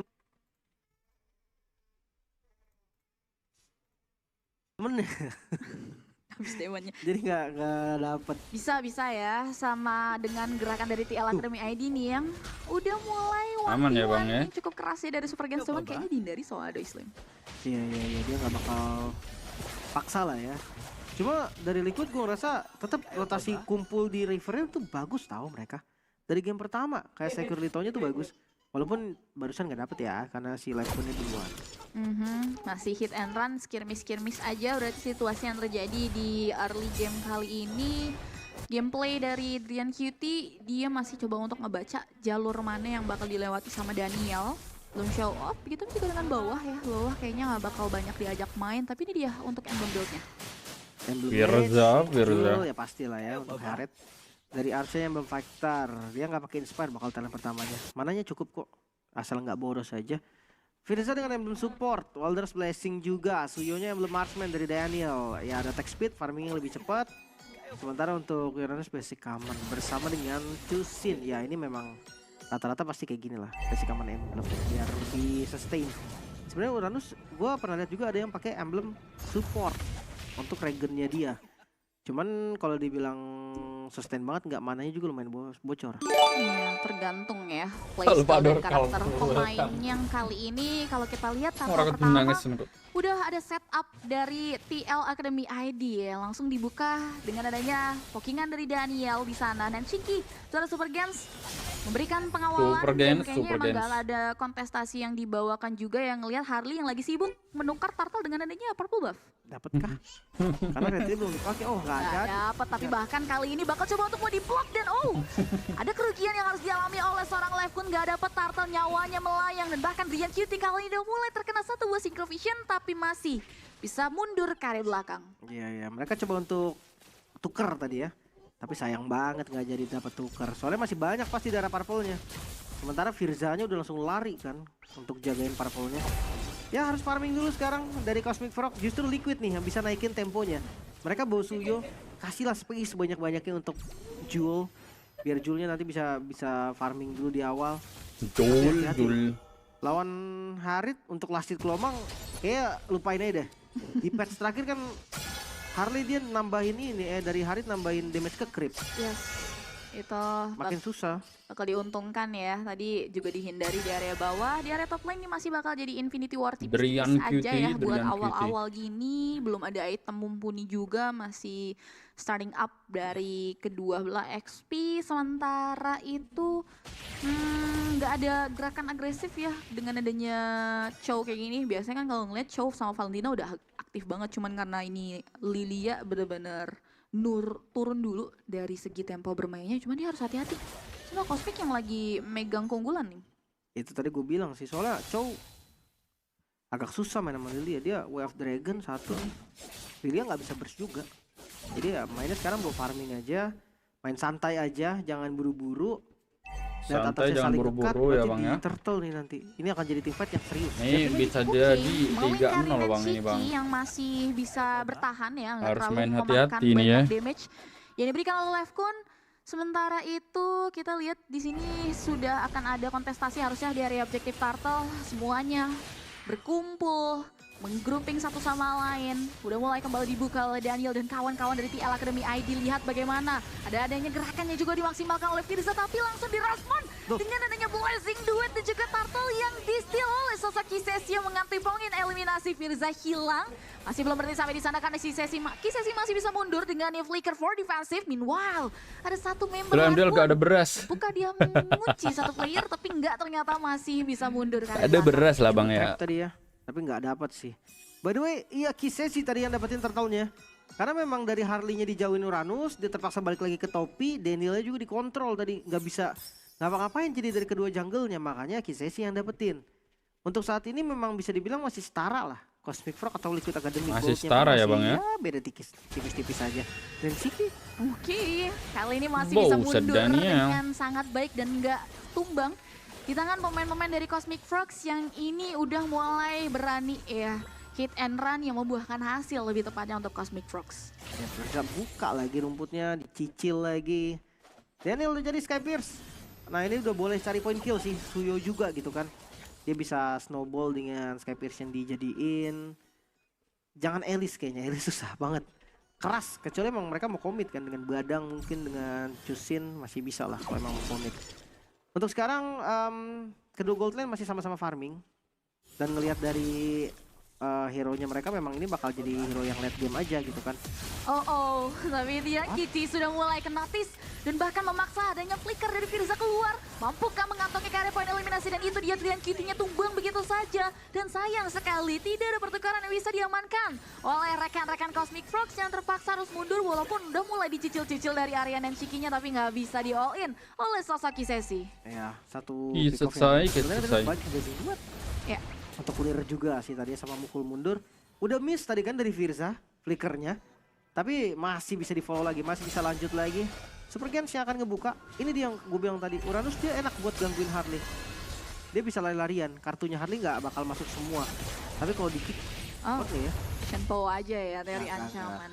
Kirain gitu kan, Wave Dragon kan. Nggak mau ya, bukan target yang pas ya ini dari bukan target yang pas ya Bang ya. Super Gens, karena kalau kita lihat dia udah mulai zoning out, cukup tangguh juga untuk membuka jalan di Turtle yang kini di lead lagi sama TL Academy ID. Kalau ngeliat posisi dari jungler matchup-nya Lefkun, dia lebih milih untuk nuker dan nggak mau team fight di area Turtle dari tadi. Ini ada orange buff juga nih. Karena lumayan banyak jujurnya. Atasnya mungkin bisa dicicil juga, tapi masih ada protection sih dari ini Tarot, nggak bakal yang di commit juga. Gold, ya Goldnya juga nggak beda jauh. Ini under 1000 masih dari dua-duanya. Ya, seperti biasa tipis sekali ya ini dari 7 menit berjalan. Hanya di 300 aja. Turtle ditukar sama Orange plus Turret. Masih so-so. Sementara dari item build-nya masih di Genius One ya. Masih coba greeding dari AKUN. Dikit lagi udah jadi lightning ya. Ini 2 core item. Adois. Wah, by one. Oke, one free one situation yang langsung membuat harinya AKUN yang memenangkan pertandingan kali tersebut. Tapi Super Gas datang yang di waktu nggak begitu tepat yang membuat akhirnya AKUN nggak bisa selamat dari backupan Super Gens di area top lane. Meanwhile di area bawah, Adois Formosa El Contoli oleh teman-teman dari Cosmic Frogs. Dia kalau retri sih memang ngelihat dari.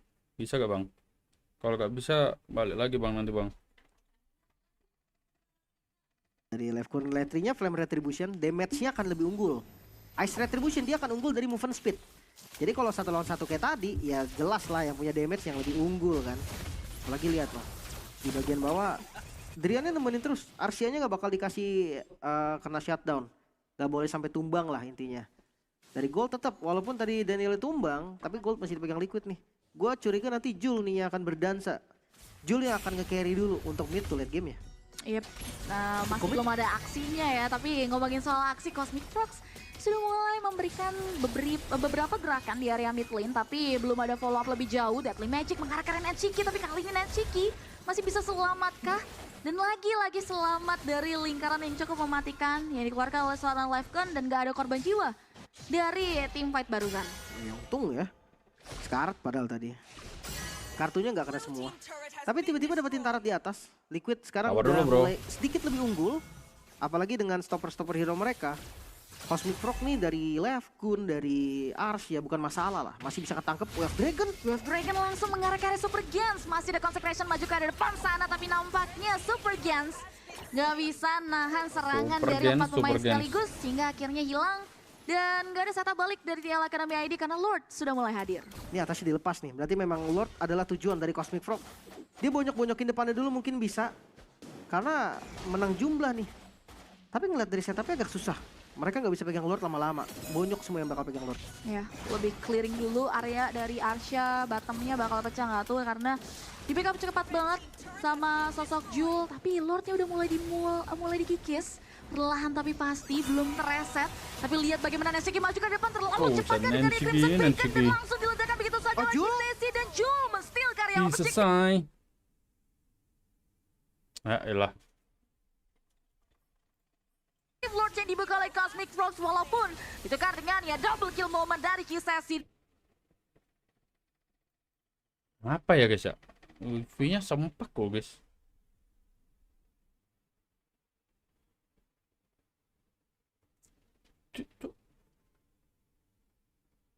Drian Cutie tumbang dan apakah ini menjadi warded karena Super Gens juga berada di area kedua Super depan sana bakal coba Gens. mulai difokuskan begitu saja oleh Cosmic Frogs tapi masih bisa selamat. Itu dia dari patch update ya, Harith damage-nya akan lebih ditambahkan tadi.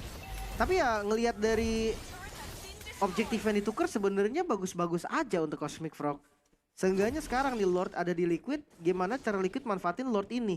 5 member mereka udah spawn. Kalau Lord ini bisa dapetin inner turret atau bahkan ngilangin semua turret luar dari Cosmic Frog, berarti untung jelas Lordnya. Cuma kalau enggak, ya berarti Liquid rugi. Soalnya tadi ya lagi-lagi dia yang pegang goldnya. Ya, taruhannya mungkin outer mid lane juga yang ini masih belum tersentuh. Tidak ada pengawalan dari Lord yang diambil cukup dramatis oleh Jul.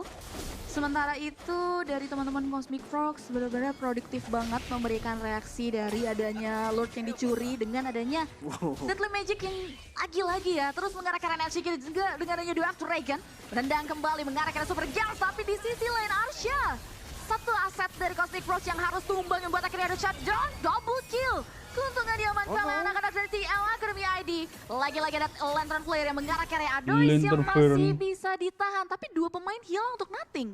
Ya mereka paksa untuk clear tengah sih lebih tepatnya. Masih ada pasif loh di top lane-nya. Super Gens aman banget ya bang ya. Tinggal 30 detik lagi soalnya. Tapi akhirnya tengahnya akan tetap kebongkar. Jadi 2 nyawa yang tadi keluar cukup terbilang sia-sia. Sekarang 3000 gold nih. Makanya tadi gue bilang kan tergantung Lord ini bisa dimanfaatkan atau enggak, dan ternyata bisa. Sekarang momentum ada di mereka. Oke, di area bawah pun kita lihat Ados nggak mampu untuk bisa menahan damage dealt yang keluar dari seorang Daniel. Yang membuat akhirnya ada 1 pemain lagi terculik dan Cosmic Frogs mereka harus mengalami kerugian kembali. Mantep sih. Dari swing goldnya kerasa nih. Soalnya dari yang sama nih under 1000 gold buat keduanya sekarang naik 4000.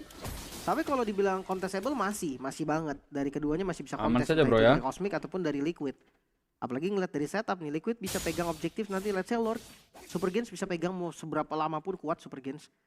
Atau untuk last hit, mereka ada Daniel, Suyu, Soul Saver, Retribution, itu bakal enak untuk secure objektif. Yang pasti, Retri salah dong, yang kecil dari kena Retri. Gak apa-apa, aman aja. Masih aman. Trinity udah jadi untuk Cloud ya, lumayan lama sebetulnya. Menit 12 berarti baru jadi. Ya lumayan kebatasin juga ya dari tadi buat contribute-nya harusnya ketutup sama momen-momen penculikan yang bisa dibawakan dan juga gameplay yang berani. Dan Shiki mau dia di ulti berapa kali sama Lefkun pun dia selalu punya decision yang nge-cover tamannya juga ke depan. Crimson Bacon pun kayaknya dia jabanin buat maju ke depan. Ya, kayaknya nggak boleh sampai telat deh. Kalau mau target Nongki harus dari awal. Biar dia udah sekarat dulu atau buang spell duluan. Karena kalau enggak, ia akan bisa selamat-selamat juga. Sekarang Lord ada di bagian atas, bawahnya udah rapih nih. Liquid mereka lebih konsisten dari game sebelumnya. Landing jauhnya udah aman, sekarang setup Lord juga akan lebih mudah untuk mereka. Alright, dari Lord kali ini terbuka lebar, sementara dari Cosmic Fox mereka nggak tinggal diam, memantau dari arah kejauhan sambil menerka-nerka setup balik apa yang bakal fit sama. Jangan lupa like-nya bro ya, biar sinyalnya tidak nge-lag bro. Tolong memancing anak-anak kodok keluar dari rumputnya. Wave minion manajemennya bagus banget TL di area bottom lane sana. Tapi bakal coba di-follow oleh teman-teman dari Cosmic Fox dengan adanya satu backupan flicker ke depan, tapi Retribution Arshanya tumbang bro. cukup bisa memantaskan objektif untuk jatuh ke anak-anak dari TL Academy ID. Beserta dengan ada Arsha yang tumbang untuk Nothing. Wow, ini tadi dialihkan ya. Karena Firza tadi datang di belakang dia. Dia coba untuk ngegunting bareng. Sekarang Lordnya langsung keluar tanpa adanya Arsha. Mampukah Cosmic Frog untuk defense Lord ini? Yap, dengan high ground defensive yang mereka miliki, Lord kesekian kalinya jatuh di tangan TL Academy ID. Dengan adanya backupan, Grand Cutie bakal coba untuk nahan terlebih dahulu, tapi itu dia masih bisa ditembus. Dengan pertahanan yang cukup kuat juga, melalui penyerangan TL Academy ID, Lordnya mulai dikikis tengah, tapi kayaknya dari TL mereka bakal coba untuk disiplin, mundur lagi secara teratur setelah sukses ngancurin 2 base turret di area high ground defensive yang dimiliki oleh teman-teman Cosmic Frog. Wah, itu decision yang bagus sih. Karena ngelihat dari setup-setupnya Liquid sekarang terus bertambah juga goldnya mereka. Tersisa 1 base turret lagi, apakah top lane-nya akan dipaksakan juga masih super minion? Yap, bakal dikawal. Julia udah mulai standby in position, begitupun juga dengan Firza dan juga teman-teman dari Cosmic Frog yang bakal coba untuk memblokkan dengannya Blazing Blast dan juga Kisses yang mampu untuk memberikan serangan setup. 2 pemain TL Academy ID tumbang begitu saja ditukar. Ngeri juga bang ya. Dengan yang sosok romer dari Cosmic Frogs. 2 member dan keduanya ini jadi poin vertikal sih. Liquid mereka langsung kehilangan 2000 gold mereka tadi, turun sedikit aja, masih di mereka untuk goldnya. Yang pasti sekarang visionnya mulai dikuasai, mapnya mulai dibuka semua oleh Cosmic Frog. Dan dengan keunggulan jumlah nih, jangan sampai Cosmic Frog dapat kill lagi. Karena kalau misalkan dapat lagi, Liquid mereka akan susah loh recovernya. Ya, 1 outer mid lane turret kali ini pun bisa ditembus dengan adanya momen tersebut. Tapi Lefkun agak sedikit kewalahan ya, jadi lebih baik mundur dulu aja sebelum ya, harus tumbang di tangan seorang Daniel. Ya masih bisa mundur ya untungnya ya. Super Gens masih tetap jadi masalah. Firza 2 kali gue ngeliat tadi kayak flicker dari fish break-nya masih kurang pas. Makanya ada beberapa momen tadi gak kena stun lawan ya. Cuma ya oke lah, reset lagi sekarang.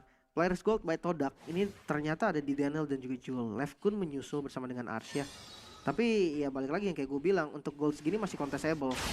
Mereka masih bisa lawan lah, entah itu dari Cosmic Frog atau kayak Liquid juga masih bisa setup. Karena mereka yang lagi unggul gold sekarang.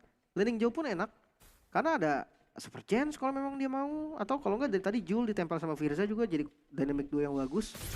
Karena udah menit segini ya Jul dia udah bisa makan siapa aja. Satu zaman force kill 1 orang sih gue rasa cukup. Jul lumayan nahan playstyle dia Arsha sih dari tadi yang belum terlihat ya. Masih 0-25 permainan landing jauh yang diharapkan juga dengan banyaknya hero. Kocil. Ini ditahan kayak yang kita lihat. Conceal play di area top lane sana langsung ngebawa 2 pemain. Untung responnya cepet banget. Jadi gak ada gerakan tambahan tapi itu jadi informasi karena Lord udah mulai hadir. Kan gak ada conceal berarti. Atasnya akan di-clear dulu nih. Sementara di bawah Lordnya kayaknya langsung bakal di-commit. Belum ada vision yang kebuka. Cukupkah waktunya? Enggak ternyata. Cosmic Frog mereka lebih milih untuk mundur. Ya, membaca lagi ya, karena keberadaan Gila, udah dari menit Academy 17 aja, ID di guys, ya. sini langsung reaksi dengan adanya serangan yang mereka coba untuk buka. Memancing lagi nampaknya jadi satu momen yang mau dimaksimalkan oleh TL Academy ID di game yang ketiga kali ini. Tapi nampaknya Adois membuka pergerakan untuk Cosmic Frog kali depan sana yang membuat Julnya tumbang begitu saja. Blessing duet yang dikombokan dengan Winter Crown dari seorang Arsha membantu rekan-rekan Cosmic Frog untuk bisa maju ke depan sana. Jul tumbang untuk nothing. Dan Lord kali ini terbuka untuk siapa? Cosmic Frog bakal coba untuk all in atau enggak? Yep, karena spellnya mereka udah terbuang semua ya. Dan minion mereka juga kurang rapi. Tanpa adanya Jul mungkin setup bisa dilakukan. Tapi hati-hati. Kalau mereka salah move, Soul Saver Retribution itu bisa banget untuk pegang. Super Jets masih bisa buka. Firza juga masih bisa buka. Dan sepertinya kontes akan dipaksakan. Alright, kontes di area objektif Lord. Kali ini udah mulai kembali dipertontonkan oleh kedua belah tim. Bakal coba untuk mulai di follow up lagi kah? Karena Super Gens sudah mulai coba untuk membani. Tapi Daniel terkunci oleh Daniel. Swordnya bisa di-talk over oleh teman-teman dari Cosmic Frost. Dan bahkan Firza langsung tewas seketika. Dan tidak ada pertukaran lagi yang bisa diamankan oleh TL Academy ID. Inikah momennya? Karena udah mulai kelihatan nih. Cahaya-cahaya yang mungkin menyinari Cosmic. Dengan Liquid Academy yang semuanya unggul. Tapi satu momen lagi-lagi. Ini membuat mereka jadi kacau. Sekarang temponya pindah. Anginnya ada di Cosmic Frog. Dengan Lord yang sebenarnya bukan Lord Evolve berarti. Karena mereka nggak sempat reset Lordnya tadi. Tapi it's okay, nggak ada masalah. Mereka bisa tetap kawal Lord ini. Seenggaknya untuk ngancurin best start 1 atau 2 best start ini udah bakal jadi keunggulan. Ngancurin best start 1 ya bang ya. Damage nya udah swing ya. Di lead sama 2 damager dari Cosmic Frogs. Kisesi serta Arsha yang akan berkolaborasi juga dengan adanya bukan momen yang dari tadi terjadi dari Adois yang bakal di-follow oleh Adrian Cutie dan Lord bakal di slow push di area bawah sana. Sementara Floater Wind Minion lainnya udah mulai masuk dari Cosmic Frost untuk masuk ke 2 base turret. Cuman ini keduluan gak sih? Kecepatan gak sih dua landingnya, Lip? Ya sebenarnya slow push aja bawa untuk produksi super minion terus. Jadi atasnya akan terus di-clear. Mungkin kalau tengah bisa ditahan sedikit sebetulnya ya. Kalau mau 3 lane. Tapi nggak 3 lane juga nggak ada masalah. Pokoknya hati-hati, Jul kena Deadly Magic setengah ini hilang. Jangan sampai dia salah move kena Deadly Magic. Dia nggak akan. Waalaikumsalam Bim, welcome. Ya, sorotan mata Lefkun nih akan mengunci karya siapa karena Adrian Cutie sang opener udah mulai ngasih teori-teori ancaman ke arah depan sana. Sementara dari anak-anak TL Academy ID kali ini menyambut Lord adanya serangan, tapi nampaknya Cosmic Frost gak mau tinggal diam. Mereka bakal coba untuk mulai menghancurkan setup defensif yang dimiliki TL Academy ID yang ternyata membuat akhirnya Adois tumbang begitu saja. Tidak ada pertukaran tapi Super Gens dicicil-cicil oleh Arsha masih bisa bertahan. Hanya mengarah ke 2 base saja yang runtuh. Ya, kehilangan Adois tapi seenggaknya mereka sekarang imbang. Karena best turret di bagian mid dan di bagian bawah ini udah hilang. Sisa yang atas sama. Atasnya juga sama-sama landing jauh. Berarti nggak ada super minion di atas. Siapa yang bisa kontrol dari landingnya lebih bagus, itu yang akan menangin setup nanti di Lord. Ini Lordnya sudah evolve. Masuk kembali di menit 20. Lagi-lagi late game nih. Untuk keduanya gue rasa dari game pertama dan game kedua, late game-nya sama-sama punya celah. Sama-sama punya celah ya bang. Nggak boleh ada celah sekarang. Atau mereka harus say goodbye dari MDL ID. Nah itu dia ya, week terakhir minggu penentuan akan semakin mendebarkan karena kembali akan berkutat di perebutan 1 objektif Lord yang sudah mulai muncul. Lordnya dikikis agak telat tadi habis bangun, buset. Tidur mulu Bim. Terdengar ada satu buah enak kali hidup Bim. mengunci. Firza mengunci karena Kisesi tapi dibaliknya begitu saja. Lordnya masih belum bisa di-cancel tapi blessing dua dari seorang Arsha dibuka dan jangan lupa selalu tidur siang ya Bim ya. Karena itu adalah hal yang bagus untuk kehidupan. Buyar seketika dan bahkan anak-anak dari TL Academy aja harus menerima dengan serangannya tidak begitu baik walaupun dibalikin dengan dia Adrian Cutie yang harus tumbang tapi pertukarannya nggak begitu adil karena 3 member dari TL Academy ID hilang. Sementara Lord Evolve kali ini akan masuk ke area garis tengah lane mereka. Oh no, Adois juga masih kuat ternyata. Sepertinya ini bisa menjadi akhir. Cosmic Frog mereka bangkit dan sekarang gitu, Lord akan mereka kawal dan endgame di depan mata. Wow, ini dia great missions dari sang kodok yang akan melompat lebih jauh lagi karena Lord Evolve-nya sudah mulai memasuki area teras ini bagi kuda putih TL Academy ID. There's nothing they can do karena shutdown, wipe out dan ini dia sweet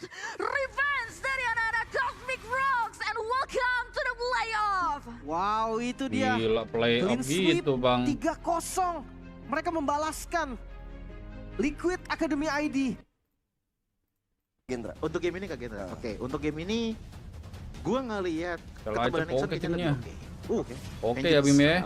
Alright, kalau begitu teman-teman, kita akan mengajak kalian untuk melihat game yang pertama antara Kak Gendra berhadapan dengan Ixon. Game pertama yang bisa menentukan nasib dari salah satu kedua tim ini, siapa yang akan lolos ke babak playoff. Yes, ini dia game pertama kita. Ixon TRB melawan Kak Gendra Esports dengan ZYY yang menggunakan Freya. Nah, gimana nih gold per minute nih? Penasaran gue. Ya, so far sih memang nggak pernah kelihatan ya. Dengan menggunakan Gold Lane Fighter. But it's okay. Ini bakal menjadi yang menarik karena mau nggak mau di ujung tanduk seperti ini mereka harus mengeluarkan semua kemampuan mereka, mau tidak mau. Pasti. Cuman ngelihat dari draft yang dijalankan ya, ini jelas sih lihat bagaimana Esmeralda juga udah mulai bisa nge-pressure ke lapu-lapu. Tapi nggak bisa dipungkiri, Ixon TRB, oke lawannya kayak Suyo, Halid untuk ngepok bener-bener sakit banget. Main laning dan minnya bener-bener cepet banget. Tapi Hilda di lain sisi, nah ini yang bikin kadang-kadang rada-rada bete nih bagi Cusin. Ya, masalahnya kalau dilihat dari Gangrim juga nggak terlalu yang agresif banget ketika harus berhadapan dengan Geminer karena jarak yang ditentukan sama Geminer dari Void Crystalnya yang mengganggu pergerakan dari dia. Dan Hilda akhirnya ada yang ngebalancing dari Khalidnya.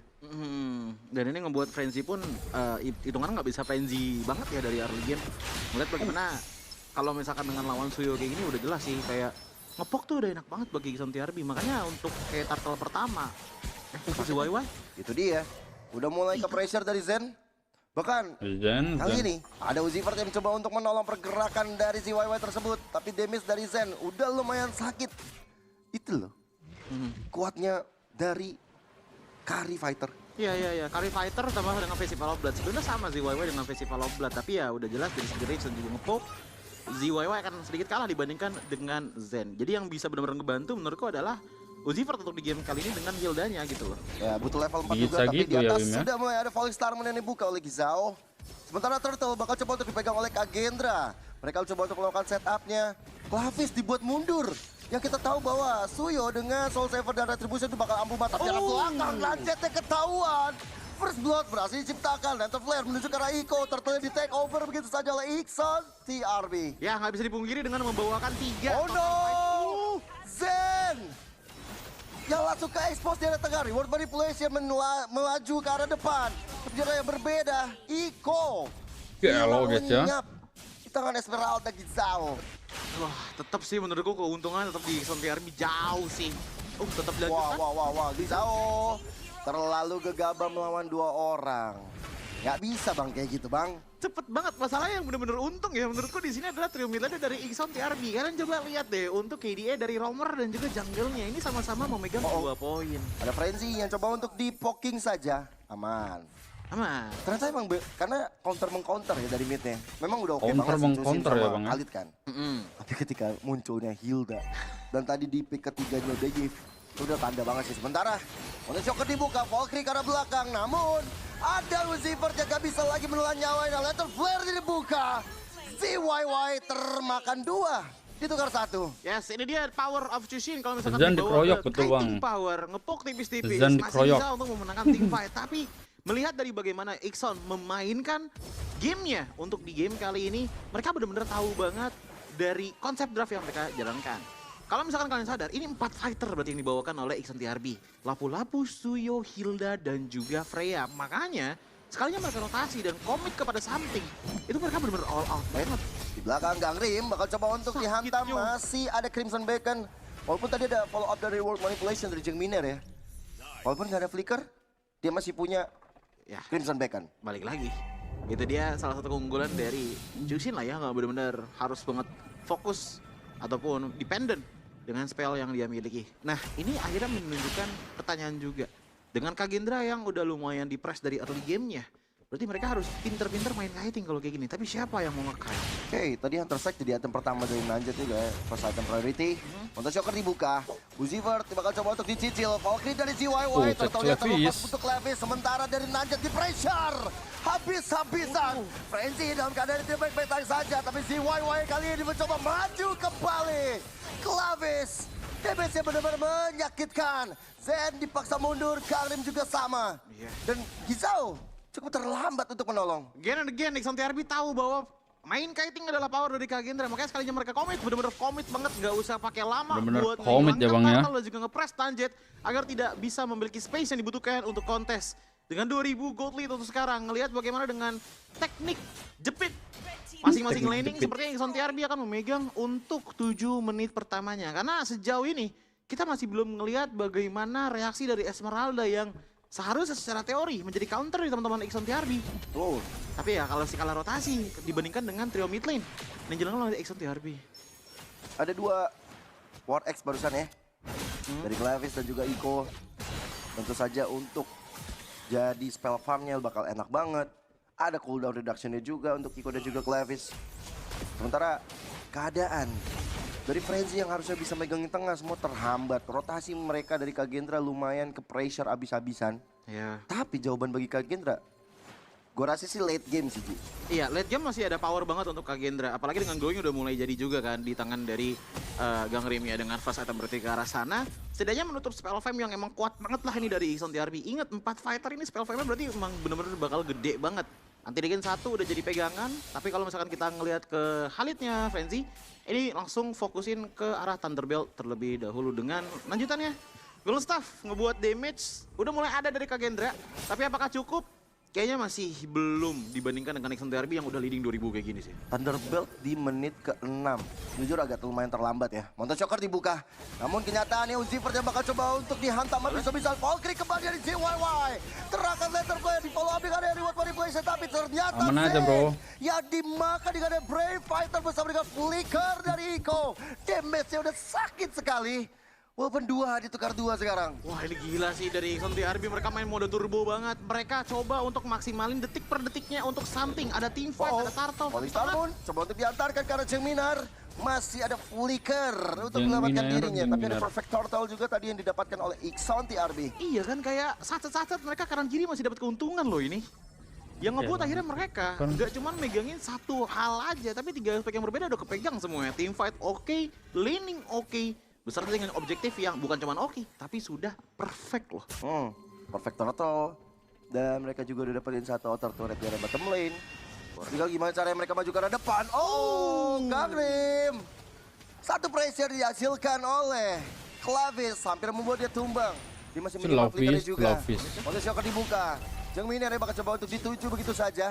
Namun Uziver dan juga Frenzy ini dia bakal coba untuk dilumar Decisive defensive. Dan masih ada follow up dari Lanjut juga untuk menolong sosok roamernya. Frenzy masih aman. Yap, dengan adanya 1 follow up tadi dari ZYY, namun sayangnya agak sedikit miss. Ngebuat akhirnya tim tidak jadi tapi tengah. Polistar pun di arah belakang. Gizao tahu targetnya dan Jengminer ditumbangkan. Lenyap sudah di tangan dari EXP Lane dari Kagendra. 1 poin yang berharga untuk mereka. Wah ini dia nih impact dari Gizao yang udah mulai kelihatan rasanya. Banyak banget team fight dan juga sudah mulai banyak rotasi yang dilakukan oleh teman-teman dari Kagendra ngebuat akhirnya goldnya sedikit berkurang. Dari Ixon TRB yang dari leading 2200 sekarang jadi di angka 1600, 1700 saja. Mereka sudah coba untuk melakukan push dikit-dikit dari arah top dan juga di arah bottom lane ya. Dan ini ngebuat Ixon TRB di posisi yang lumayan kurang enak. Karena kalau misalkan mereka gak coba untuk aktifin mode turbo lagi, mereka bisa lama-lama ke kiting untuk masuk late game loh ya. Ini Ixon jujur nih, kalau misalnya dia tadi ketika dapetin turtle, hantem ke arah Gizao terus-terusan, mungkin beda cerita. Lihat si Wawan mulai bonyok di tangan Gizao. Diserap semua darah-darah putihnya. Masuk ke dalam selendang dari Esmeralda. Ya, makanya itu tadi gue bilang kan, untuk Gizao udah mulai jadi kunci sini kayaknya. Karena begitu 3 turtle hilang ya, udah lumayan hilang banyak juga loh dari Ixon TRB. 2000 jadi 1000 sekarang. Hampir setengahnya, tipis-tipis turning point kayaknya bakal dibuka sama Kagendra dengan catatan Frenzy yang harus kerja sama Gizao untuk main front to back ke arah Ixon TRB menurutku. Kita lihat ya bagaimana nanti Hildanya Uziver tadi nyebelin soalnya. Bener. Dan Jengminer juga harus jaga posisi sih. Ya Esmeralda dari Gizao ini yang bakal menjadi musuh terbesarnya dia. Pasti sih. Karena reward manipulation dan absorbnya kan. Iya, itu dia makanya ngeliat dari Gizao udah mulai kayak pede aja kan, udah maju duluan aja gitu loh. Makanya, Skypierce juga dipegang sama Gangrim bakal lebih agresif lagi. Lord yang hadir udah setengah HP-nya. Bakal coba untuk dipegang oleh Ixon. Gizao bakal coba untuk merusuh ke arah belakang. Tapi di arah depannya di tempat berbeda. Ada letter terangkat, Ziwayo dalam masalah, tapi Uziford masih bisa untuk mendapat satu poin kali berharga untuk Ixon TRB. Bahkan sekarang Nanjet yang harus diusir mundur dengan Seikhlasnya. Yap, dari segi poking damage kita ngelihat bagaimana Ixon masih benar-benar punya poking damage yang benar-benar bagus banget. Dari Miner yang berkali-kali mengeluarkan void class dan juga void bakal diserbu, Nanjet bakal dilenyapkan oleh Clevis. Lantern Flare terangkat, jiwa raga Miner. Ada tambahan pundi-pundi dari Skypierce. Clevis masih bisa mundur untuk sekarang. Yap, dengan posisi seperti ini otomatis dengan kerugian dari Kagendra yang lumayan terasa. Ngelihat bagaimana tadi ada Frenzy yang hilang, sekarang Nanji juga menghilang, mengingat adanya Lord berjalan di arah bottom lane. Ini buat adanya push momentum yang mungkin bisa dimaksimalkan hingga menghancurkan inner turret di arah bottom lane dari Kagendra Esports. Ya, harusnya bisa dihancurin sih. Tersisa 3 yang coba untuk cover di arah bottom lane. Ya. Tapi ada satu lane yang dipegang sama Gizao ini cukup baik. Atasnya? Atasnya dia amanin. Jadi nggak langsung 2 lane yang digempur atau 3 lane yang digempur sama Ixon. Tapi ya kalau diperhatikan ya sebenarnya Ixon untung. Tapi kalau misalkan dibilang untung banget menurut gua nggak juga sih, karena Kagendra lagi coba cari cara buat narik game ini ke late game dikit loh. Jujur itu suara apa? Lord itu. Kaget saya. Iya. Emang agak merinding ya. Mohon maaf nih, saya takutan orangnya. Iya, gak apa-apa, tenang, ada gue kok. Minder, lebih ke minder. Aman saja ya Bang ya. Ya biasanya soalnya Lord pertama tuh kan inner turret hancur ya kan. Tapi gak apa-apa, mereka tetap dapat advantage juga. Mereka dapat 3.000 gold sekarang plusnya dibanding Kagendra. Ya. Masih ada harapan juga untuk Ixon. Bahkan harapannya emang kelihatannya di Gizao ya, dimana dia menang leading gold sekarang tapi dipaksain loh sama Ixon. Ya mereka mau inner turret, mereka mau coba untuk nge-press terus-terusan. Tambah lagi pundi-pundi gold untuk Ixon ya. Dan waktu adalah bom bagi Ixon kalau mereka terlalu lama bermain ke arah late game. Iya, karena ngelihat dari karinya sekarang ya emang gander banget sih, beda 2000 sama Freya. Tapi pok lagi. Bakal coba untuk di Stardust Dance saja oleh Gizao. Tapi Uzivert masih too mundurin strong dulu ya, untuk Bang, ya. melakukan defensif. Ya, otomatis di posisi kayak gini Kagendra coba buat narik ulur dulu kepada Ixon TRB. Cuman untuk di posisi kayak gini Ixon TRB kebalikannya, justru mereka bisa main trapping menurut gua pribadi. Ngelihat dengan bagaimana resource jungle yang masih ada, ya fightin aja di situ dari Ixon, leading 3000 kok.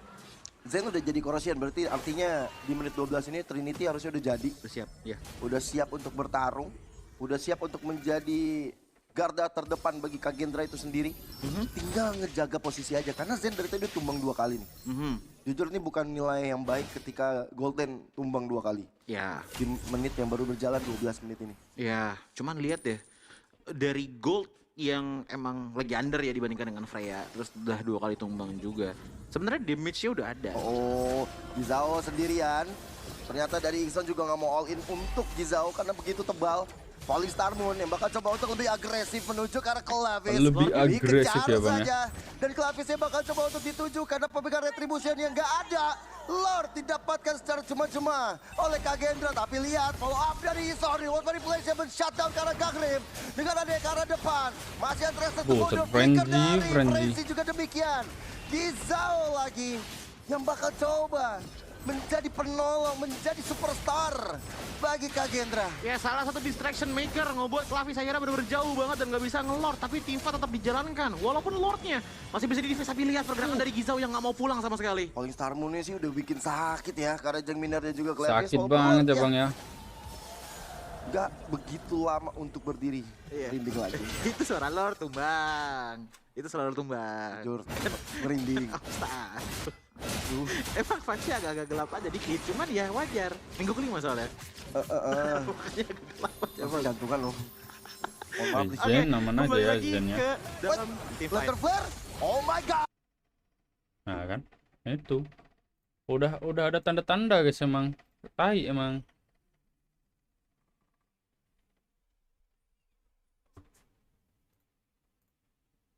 Uzivert yang sendirian. Langsung coba untuk dikomit oleh teman-teman dari Kagendra dan harganya itu cukup mahal. Iya, karena hal-hal seperti ini loh yang akhirnya bisa nge-feed up ke Zen-nya sendiri. Kalau misalkan kita ngeliat players gold by Todak, Clavis GYY tetap paling tinggi. Bahkan Zen bener-bener jauh banget di bawah dibandingkan sama Gangrim dan juga Gizao gitu kan.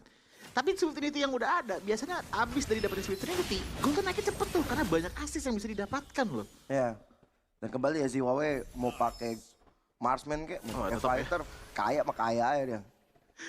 Emang kalau misalkan lihat dari KDA sih sebenarnya Clavis lebih banyak killnya gitu kan. Tapi berkat dengan assist dan juga space farmnya, dia tetap kaya banget menurutku untuk di game kali ini. Makanya ngeliat itemnya itu bener-bener tinggal satu lagi. Ini bisa dua sih. Bisa ke Malefic Roar, atau kalau nggak mau fokus banget ke damage dan menghasilkan ke arah Blade of Despair. Karena dari defensif udah oke lah. Enter Flare, coba mengangkat ke arah Uzi first. Kalau tadi ada Mountain Shocker juga dilakukan oleh Nanjet untuk membuka letak keberadaan dari teman-teman Ixon. Dan ngelihat dengan bagaimana Ixon yang sebenarnya masih leading ya. Menurutku tinggal satu sih. Ini main trapping mereka enak kok ini. Dari pegang Ixon.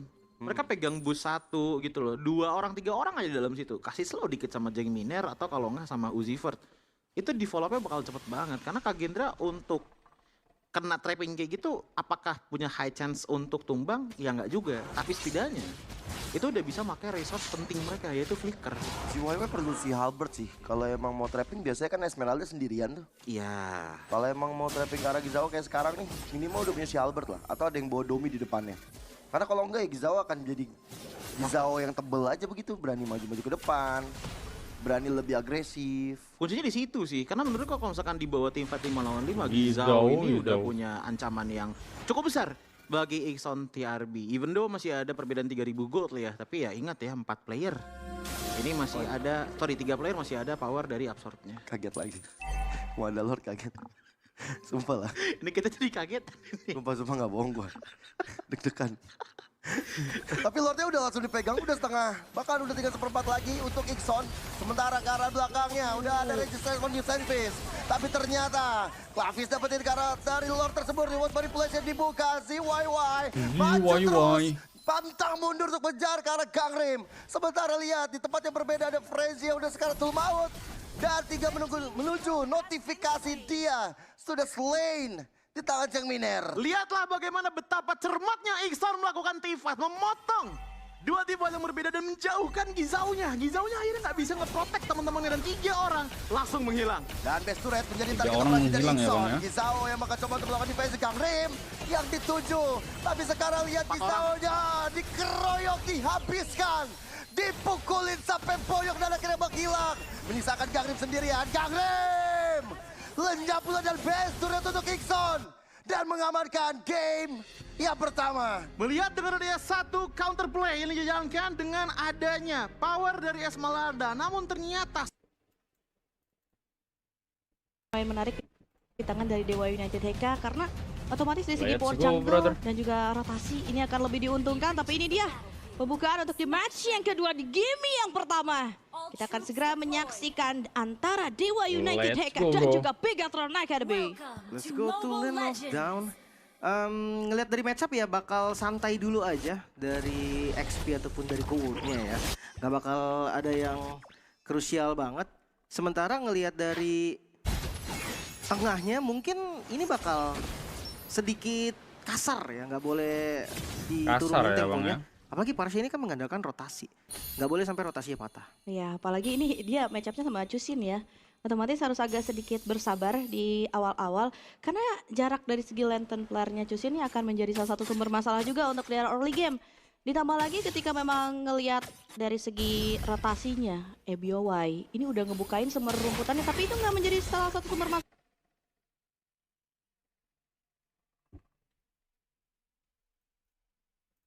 Emang Pokima ya guys ya sinyalnya ya. Salah, karena ada Andi juga yang siap memberikan full of damage. Tapi sepertinya Andi akan mulai tetelan dengan banyaknya sumbangsi damage yang dihantarkan. Sehingga membuat Andi harus mundur sedikit demi sedikit. Iya dan nggak ngebuang spell bahkan. Jadi lumayan lah, lumayan berani dari lumayan juga berani ya Bang. Nggak mau ngasih dari tengahnya kalah. Karena memang kunci rotasi awal tuh di river. Gimana caranya rivernya ini dipegang. Sementara untuk emblem basic common untuk win key ya. Gue ngeliat dari Uranus juga sebenarnya bisa pakai support kalau mau, tapi biar boy. Oke, Ciarboy akan mulai menjadi target Andi. Masih tertahan, ada Nonton keluar yang sudah mulai dibuka. Tapi untungnya Dewa United Heka belum ada yang berhasil untuk diambil di tangan dari Bigetron Academy. Oke, emblem fighter untuk Restless ya. Freya memang harusnya pasti pakai emblem fighter. Dia paling enak juga. FOB juga ada killing spree di sana. Untungnya carry juga sama. FOB dan emblem fighter ini bikin sustain landing carry-nya juga lumayan kuat. Tapi ya kalau untuk di awal banget kayaknya Freya akan tetap lebih unggul deh. Carry-nya akan lebih main safety aja. Dan lompatan gak kena barusan Sanera. Kayaknya udah harus jadi target sih, dia udah 4. Iya, malah sekarang Andinya yang lebih leluasa untuk buka rumput dan wow, flicker mahal sekali dibuka ketika ada turn roll yang pertama yang hadir. Jadi ya, bakal dikontes sepertinya karena udah berkumpul dari Dewa United. Oke, bahkan sepertinya serangan sudah mulai dilakukan. Ada Ngeri ya, Bang, ya. yang berhasil diambil di tangan dari Sanera Philus. Menjadi korban bahkan Restless Vengeance sudah bikin double kill. Dari Allianz berhasil didapatkan dan membuka satu turn roll di tangan dari Bigetron Academy.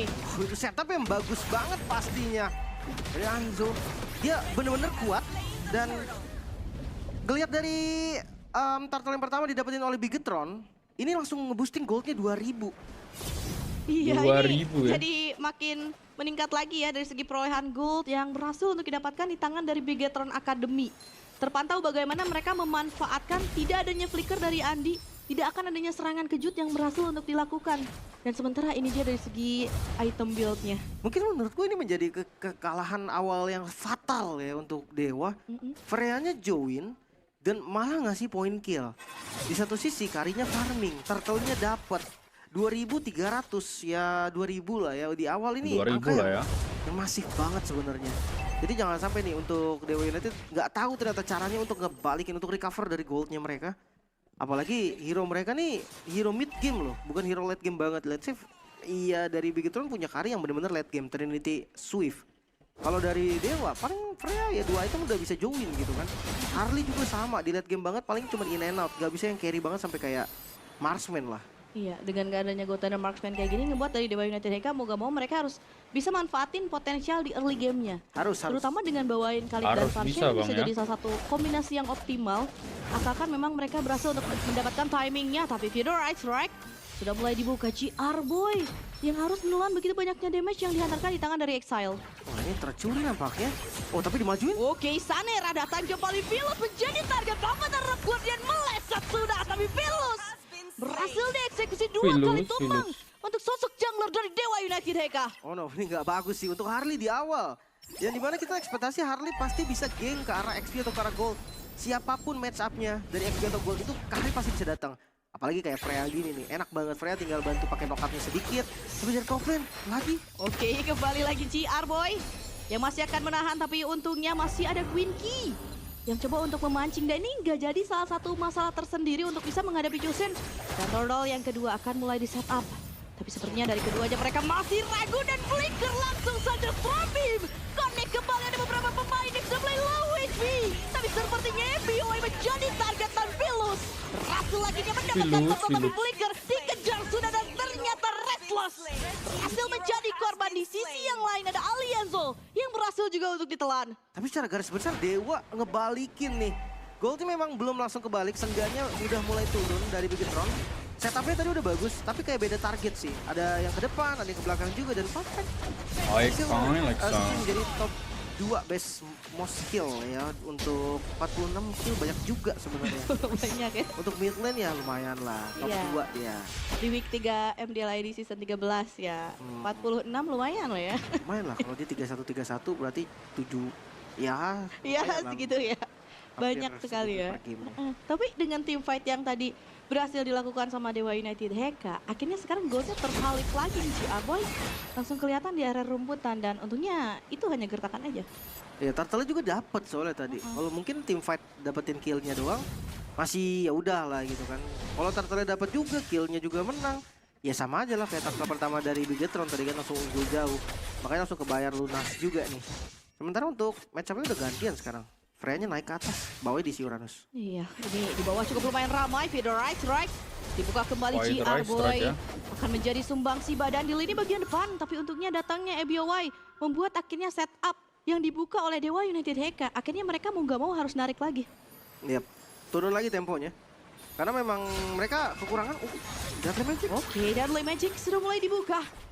Dan targetnya kali ini ke arah EBOY. Untungnya masih bisa untuk dihindari dan sebenarnya dari segi sumbangsi damage Deadly Magic ini belum terlalu terasa sakit. Ya, kalau memang di awal mesti buang retri sih.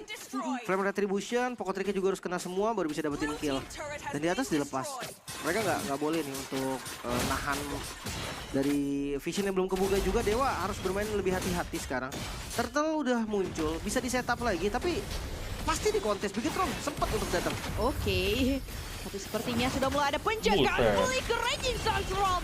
Terbuka kembali tapi sepertinya Restless maju terlalu depan low edge. Restlessnya tuh menggo.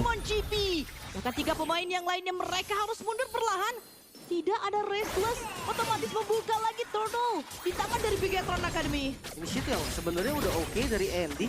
Tapi sayang banget gak ada follow up damage yang pasti tadi. Lagi on the way juga dari Restless. Sementara dari Virusnya juga fokusnya ke Turtle tadi. Jadi ya menurut gua beda target. Yang satu mau Turtle, yang satu mau kill. Akhirnya ya nggak ada yang dapat keduanya. Sementara sekarang dengan Turtle yang dapetin, bawahnya dikasih pressure lagi. Wah, all in kembali. Masih ada hantaman tapi lagi, Bang. Akhirnya berhasil menelan juga 1 korban. Dan bahkan Pilus di sisi yang berlawanan berhasil Pilus dieksekusi. Garuda. 3 kali tumbang untuk Pilus ini keadaan yang berat sekali. Dan gak ada poin kill. Jadi yang jadi masalah. Ekspektasi kita Harley assassin, dia harus bisa dapetin kill seenggaknya di awal untuk bantu snowball powernya. Tapi sekarang nggak ada sama sekali. Untuk farming Harley ini bukan tipikal yang cepat, kayak dia pegang laning jauh bisa. Tapi masalahnya kan untuk clear wave-nya juga lumayan lama, dia butuh waktu. Dan kalau kita balik, late game-nya juga nggak sekuat Kari. Makanya nih sekarang udah saatnya Dewa mungkin trapping dulu kali ya. Karena belum dapetin apapun yang maksimal. Iya, ini juga dari segi item build-nya sudah cukup lumayan mumpuni juga ya. Ada concentrate energy juga di tangan dari Sanera. Di right, langsung dibuka kembali dan ini jadi salah satu high ground defense banget buat Dewa United HK. Mereka buat hindarin serangan-serangan yang dilakukan oleh Bigetron Academy. Posisinya Sky Pierce dari Boy. Oke, ini menandakan kalau carry-nya akan ada 2 nanti. Dari si Marksman ataupun dari si mid lane. Ditambah dari Dewa United HK juga power spike mereka harusnya udah dapet nih. Dimana item kedua dari Harley-nya udah dapet, terus kayak dari Freya-nya juga udah hampir selesai ini dengan Warwick udah selesai bahkan sekarang. Nah makanya gue bilang tadi harus naikin sedikit temponya. Kalau nunggu lebih lama lagi, mereka akan semakin sulit nih ketika udah pada jadi juga dari Bigetron Academy. Tapi wow, dikejar kembali Sanera datang. Sanera. Memberikan satu bola tapi Dudley Magic. Pilus Garuda makanan keripik. Mengincar ke EBOY. Berhasil dieksekusi tapi Pilus yang harus menjadi korban nanti akan mulai dikejar dan Speedy Light Wheel. Yang begitu menyakitkan akhirnya berhasil mengambil 1 pemain tambahan. Tadi sakit banget sih karena udah Swift Trinity juga. Dan gue ngerasa Vilus yang akhirnya bertukar ya, ini nggak worth it sih. Mungkin nggak ada opsi lain juga, tadi posisinya mereka lumayan terdesak. Dan sekarang momennya di mana Lord memang muncul dan dia kayaknya nggak bisa deh untuk melawan setupnya. Storm Beam, connect kembali Flicker. Sudah mulai dibuka Exil. Akan coba untuk berlari cukup lumayan jauh tapi Gwinky yang berhasil dieksekusi. Mau gak mau harus berkorban Gwinky agar exile-nya selamat. Dan itu pun Lord tetap didapetin Bigetron. Jadi ya korban dari Gwinky ini nggak untung sama sekali gitu kan. Ini bukan pertukaran, ini cuma kerugian aja. Di bagian bawah juga tadi didorong. Restless sadar belum bisa untuk team fight sekarang. Pilus Garuda makanan keripik. Kacang bim semakin tinggi melambung ke 5.600 bahkan ini taruh juga bahkan dicoba. Oke, akan mulai dicoba tim fight kembali. Bigetron Academy mereka berhasil lagi menghancurkan 1 turret di arah bagian mid dan Lordnya akan mulai dikawal. Ini jadi salah satu ancaman besar sekali untuk Dewa United HK di menit yang ke-10. Apalagi high ground mereka juga cuman di Parsha aja nih. Parsha ketangkep sama dengan selesai. Tapi untuk pasifnya nggak kena-kena Lord. Dibuka kembali untuk bisa memberikan pertahanan. Buset. Masuk kembali Violet dan Guayam. Berhasil digunakan untuk double kill. Berhasil di-secure di tangan dari Sanera. Satu lagi dilempar dengan Lantern Flare dan Gwinky. Berhasil menjadi korban 2 pemain lagi yang mendapatkan tidak henti-hentinya serangan dari Bigetron Academy. Berhasil mendapatkan game yang pertama. 11 menit. Waktu yang cepat sekali. Let's go bro.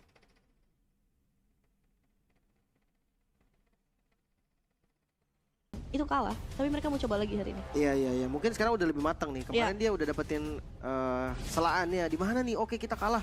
Gusion jungle mungkin karena apa yang udah mereka temukan sekarang dan udah mereka Let's go abang gue ya. mungkin atau mereka antisipasi. Tapi yang pasti Gusion jungle ya assassin, burst damage. Ancaman buat Cloud. Game kedua ancaman bro. juga untuk Lilia karena bakal mudah Bigetron untuk versus Dewa United Eka. Tapi apakah ini akan menjadi game yang kedua yang berhasil didapatkan di tangan dari Bigetron Academy? Atau Dewa United Heka akan bangkit dengan penggunaan Guinevere Jungler yang akhirnya diambil di tangan dari Philus? Oke. Mungkin dari early harus lebih kasar ya Bigetron. Karena late game insurance-nya Dewa United ini akan bahaya banget. Ada Cloud juga. Hati-hati, jangan sampai temponya ke bawah. Yap, ini dia game yang kedua. Sandra BTR versus Sonic tanggal 30 ini ya Mas Don, apakah Sandra bakal juara di MDL? Waduh. Karena mengawali bisa aja sih, soalnya Bigetron tahu sendiri lah. Maksudnya Gusion biasanya bermunculannya di mid ya, sempat beberapa kali. Sekarang udah mulai geser ke jungler lagi. Mungkin konsepnya mirip Harley ya, cuman bukan in and out kalau dari Gusion. Dia susah untuk outnya. Wes, wah nggak mau flicker? Jar boy, langsung first blood. Tanpa adanya flickernya masih ditahan. Iya, mungkin tahan buat di turtle kali ya. Slow dari Hylos tambah Angry Gloom dari Lilia, itu sih memang mimpi buruk. Tapi nggak berhenti loh, mereka tabrak jungle-nya sekarang. Iya, kayaknya permainan dari Dewa United Heka, mereka sudah mulai cukup lumayan aktif untuk di arah awal, tapi sepertinya Alianzo datang, Philus harus menghindar dan Nandi. Ya elah, sinyalnya kintil banget ya guys ya. Kocak lah guys. Menjadi korban mau tidak mau untuk bisa menyelamatkan Philus. Ya untung dari XP-nya mau hadir flicker. Oh, flicker lagi terdengar. Exile tentunya masih bisa menghindar.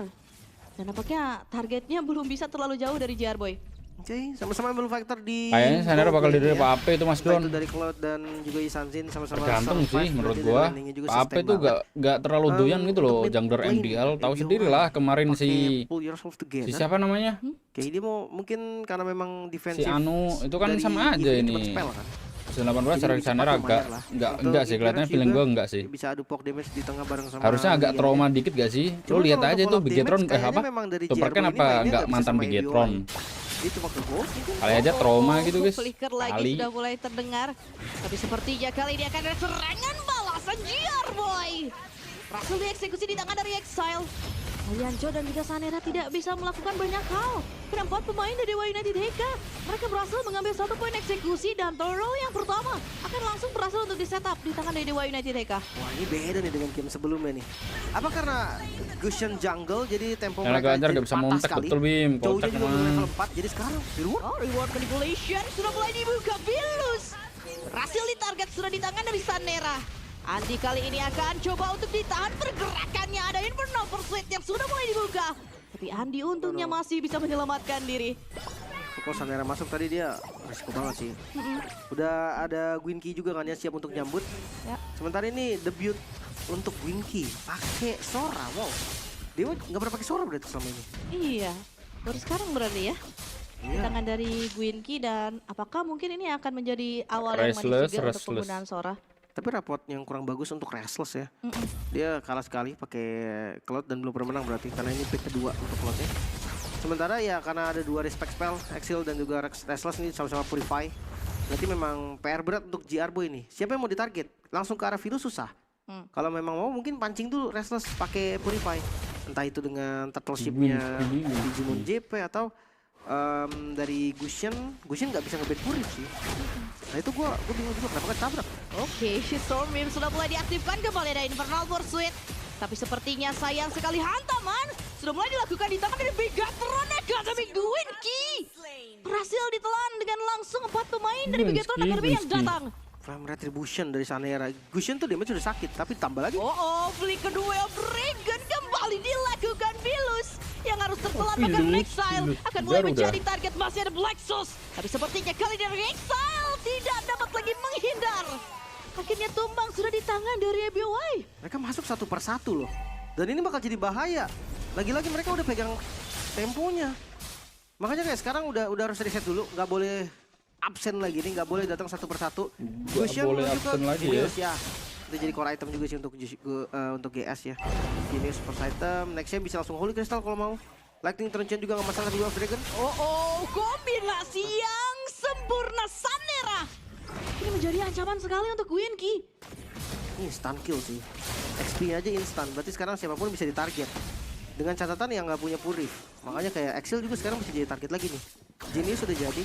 Dengan Flame Retribution juga yang jangan berperang yang tidak jadi Masdondon. Lebih baik beli bibit karena bibit akan menghasilkan buah segar. Tidak semuanya. Karena Flame Retribution ini menurut gue sekarang jadi itu si siapa namanya Zunes kurang bibit apa tinggi. itu? Dan juga cooldownnya itu lebih dari bibit gitu. itu stok bit ajaib semuanya itu dipakai itu. Menyerang tuh pakai gitu loh, nggak usah takut. Belum lagi BRI sekuritas dan lain-lainnya. Tinggal reset aja. Malah jadi saham gini dapat. Kayak tadi dari Sanera. Zunes kurang bibit apa bro? Ya. Tadi malah dapat dua-duanya. Lebih fresh malah gitu. Gak MDL tiba-tiba MPL anjir. Lagi nih goldnya makin meningkat lagi nih buat Bigetron Academy. Kayaknya mungkin early aggressive yang dibawain sama Dewa United HK. Ya emang di awalnya pengaruh ketika mereka berhasil dapetin roll yang pertama. Namun untuk selanjutnya ini dengan lincahnya rotasi dari Sanera. Ini ngebuat dari Dewa United HK mereka kewalahan loh karena burstnya udah gak ketahan ini. Iya udah mulai susah ya untuk dibalikin juga. Mungkin korbanin satu. Berarti kayak Gwinky-nya maju. Terus dia kena Wave Dragon. Tapi sisanya jadi bebas. Menurut gua gak masalah. Soalnya udah ada hero burst kayak gini udah pastilah satu. Udah pasti tumbang dari top lane. Virus terlihat sendirian tanpa ada backup. Bigetron Academy berhasil mengambil sang jungler yang begitu mahal. Dan gerakannya sekarang ke arah top lane. Ini bener-bener tempo cepat dari Bigetron. Tanaman bibit. Mereka nggak kasih kendor sama sekali bahkan top lane. Oke, Gwinky akan dipotong jalannya. RRQ pressure di RRQ tuh gak kayak ini guys. Lo harus benar-benar punya pengalaman yang gede. Karena Lianzo menjadi korban. Sebetulnya kayak dari boleh tuh lo baru MDL terus tiba-tiba naik banget itu jarang bisa gitu loh. Kecuali season dulu, wah itu bisa. Kalau season sekarang tahu sendiri lah pressure-nya kayak apa bro. Ini sih real ya lagi-lagi. Dominasi dari Bigetron Academy, mereka dapetin turret, mereka dapetin kill-nya. Bahkan di sisi lain, kill-nya pun diunggulin tadi sama Bigetron. Tengahnya juga kebongkar. Satu laning yang bisa diungguli sama Dewa United cuma ada di bagian bottom lane. Tapi tetap sih, turtle yang kebuka sekarang ini bukan jadi momen yang pas kalau memang dari Dewa United mau coba kontes. Sanera. Bakal ada kesempatan ya untuk bisa kontes di arah turtle-nya. Bigetron Academy mereka begitu mempersempit gerakan dari Dewa United DK. Semua ruangnya ditutup, apalagi dari GR Boy yang selalu bisa flanking ke belakang loh dengan flickernya langsung tendang. Ya dan damage dari Fusionnya ini nggak bisa dilupain loh, Sanera. Flame Retribution juga, nah kan Genius Lightning mirip sama Harley yang gue bilang tadi. Ini Van Hylos pun bisa di burst loh, hati-hati. Wah dari Andi masih coba untuk dikejar, akan coba di target duel Dragon langsung ke arah Andi. Tapi untungnya masih ada follow up yang diadakan dengan point track William. Membuat Kenny dari GR Boy tertelan di tangan dari Restless. Tapi di bagian belakang ada Gwinky yang berhasil untuk ditarget, bahkan Nandi yang kali ini tertarget double kill berhasil diambil walaupun Sanera berhasil akhirnya untuk dieksekusi di Digimon GP sendirian saja. Dan untungnya tidak dilanjutkan lagi perlawanan oleh Digimon GP. Ini terbuka dengan bebas. Lagi-lagi bisa didapetin apapun yang diinginkan oleh Bigetron Academy bisa mereka dapetin. Memang dari Sanera tadi ada shutdown yang bikin goldnya sekarang mulai sedikit turun dari Bigetron. Tapi masih tetap jauh nih untuk Dewa United. 4.000 di momen yang memang sekarang Lordnya juga mau muncul. Respawn time dari Sanera juga masih aman. Dan pilihan dari Dewa nggak banyak, mereka harus berkumpul nih. Kalau dia sendiri di laning jauh atau dimanapun itu dan ketahuan sama Bigetron, itu instant kill bener-bener. Sanera nggak ada yang bisa stopin sekarang. Iya ya, walaupun emang sebetulnya dari Andi ya. Masalahnya ini dari Bigetron Academy, target mereka ini nggak pilih-pilih. Siapa aja yang ada di depan mata, mereka ambil, terutama dari GR Boy. Oke, Andinya aja yang ada buat bukain sebuah rumputan, ya udah Andinya aja tendang dan pull up yang diberikan sama Dewa United DK, akhirnya jadinya gagal kan tadi. Iya, sementara dari Bigetron Academy ya berbanding terbalik. Mereka cukup gitu kan, siapapun yang ditendang sama GR Boy itu bisa di burst. Let's say Sanera damage-nya kurang. Masih ada bantuan loh sebenarnya dari Digimon GP. Dari tadi tuh belum join dia. Bayangkan kalau dia join sekarang.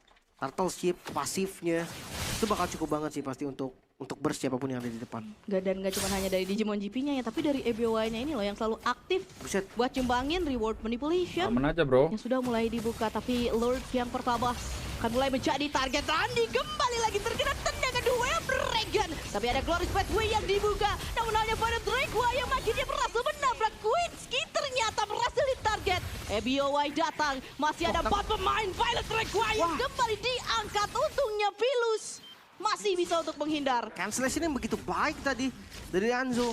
Dia benar-benar bisa tahu nih timing ketika Gwynnya lompat, sempat untuk dipegang. Tapi nggak ada field requiem juga by the way. Cuma GP kayaknya nggak kuat deh, dia harus mundur dulu. Nggak bisa nih untuk komit karena Lord. Memang dari jumlah unggul, masih di mid-nya ke-trigger. Oke. Dewa United, mereka nggak punya holy defense di area mid. Hati-hati kalau Lord ini jatuh ke tangan Bigetron. Dan itu ntar jalan ke mid, itu bakal bahaya. Iya, kali ini juga dari Bigetron Academy mereka nggak mau terlalu memaksakan ya. Ketika ada beberapa pemain mereka yang low HP, mereka coba cari momentumnya lagi. Dan dengan akhirnya diulur cukup lumayan lama ini di arah Lord, akhirnya ngebuat tadi oleh defense di mid-nya udah bisa ke-trigger. Sekarang lanjut lagi. Oke, Reward Manipulation sudah mulai dibuka. Ada Andi yang membuka dari segi Glorious Pathway, mengusir semua pemain dari Bigetron Academy. Dan belum ada team fight lanjutan yang dilaksanakan. Hati-hati loh, dibuka. Oke, GR Boy datang ke by the way, Dragon, tapi Andi berhasil ditelan. Sanera. Berhasil mendapatkan Lord, bahkan double kill, diambil dari Digimon GB, triple kill. Akhirnya berhasil menjadi sebuah ancaman besar untuk Dewa United Heka. Ini konsisten banget sih dari Bigetron Academy. Mereka ambil Lordnya, mereka ambil poin killnya, dan hati-hati, midnya nggak ada pasif. Wow, one strike push akan mulai dilakukan, hanya ada exile. Tapi sepertinya akan mulai dipaksakan dengan satu wave ini yang berjalan. Dan sepertinya ini akan menjadi sebuah akhir kemenangan di tangan dari Bigetron Academy. Tapi sayangnya Dewa United Heka, mereka harus merelakan game yang kedua. Wow, 10 menit sekarang, nggak sampai 11. Lebih cepat dari game sebelum. Tapi emang bener sih guys, ini Bigetron ngeri banget ini rosternya. Ini datanya nih di tangan dari Dewa United plus match up dong. Satu pick terakhirnya Cici langsung. Di match up ya. Ini bisa ngikat siapapun loh di depan. Kiri kanan fighter. Goalnya damage oke sih sebenarnya. Nggak ada frontlaner pasti, tapi seenggaknya ada 3 player nih, 3 hero dari Bigetron kuat di depan. Freya, Cici, dan juga Khalid. Mau nggak mau dia akan maju soalnya. Oke. Tapi apakah dengan pick seperti ini akan mempermudah jalannya dari Bigetron Academy untuk bisa masuk ke babak playoff dengan 3-0? Atau asa dari Dewa United Heka masih belum padam untuk di game yang ketiga? Game penentuan di Best of 5 Series yang akan segera kita saksikan. Siapakah tim yang akan berhasil masuk ke babak playoff pertama? Antara Dewa nih ngejar dulu kayak 1 poin atau clean sweep banget nih. Begitu kayak jalannya terlalu mulus nggak sih kalau dia sampai clean sweep lagi. Tapi ya ini pembuktiannya lah. Mampukah Dewa untuk ngejar atau udah Bigetron clean sweep? Ya, ini akan menjadi pembuktian untuk di game yang ketiga. Apalagi akhirnya kita ngelihat lagi ada Benedetta ya yang diambil. Terutama untuk mainin landing nanti cukup lumayan mudah.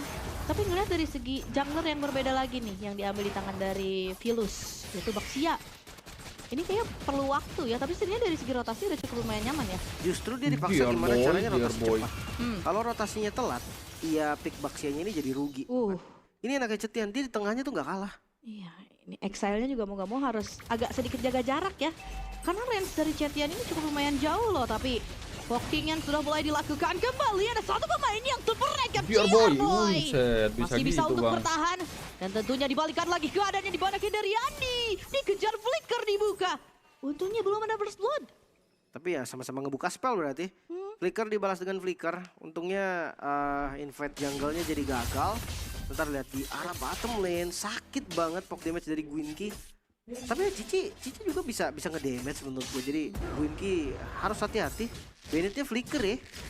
Gue kirain Puri, restless. Tapi flicker nih menarik. Dia bisa pasif dan juga flicker. Range-nya jadi lebih jauh.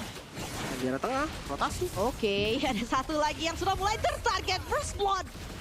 GR Boy akhirnya tidak ada flicker, tidak bisa kemana-mana lagi.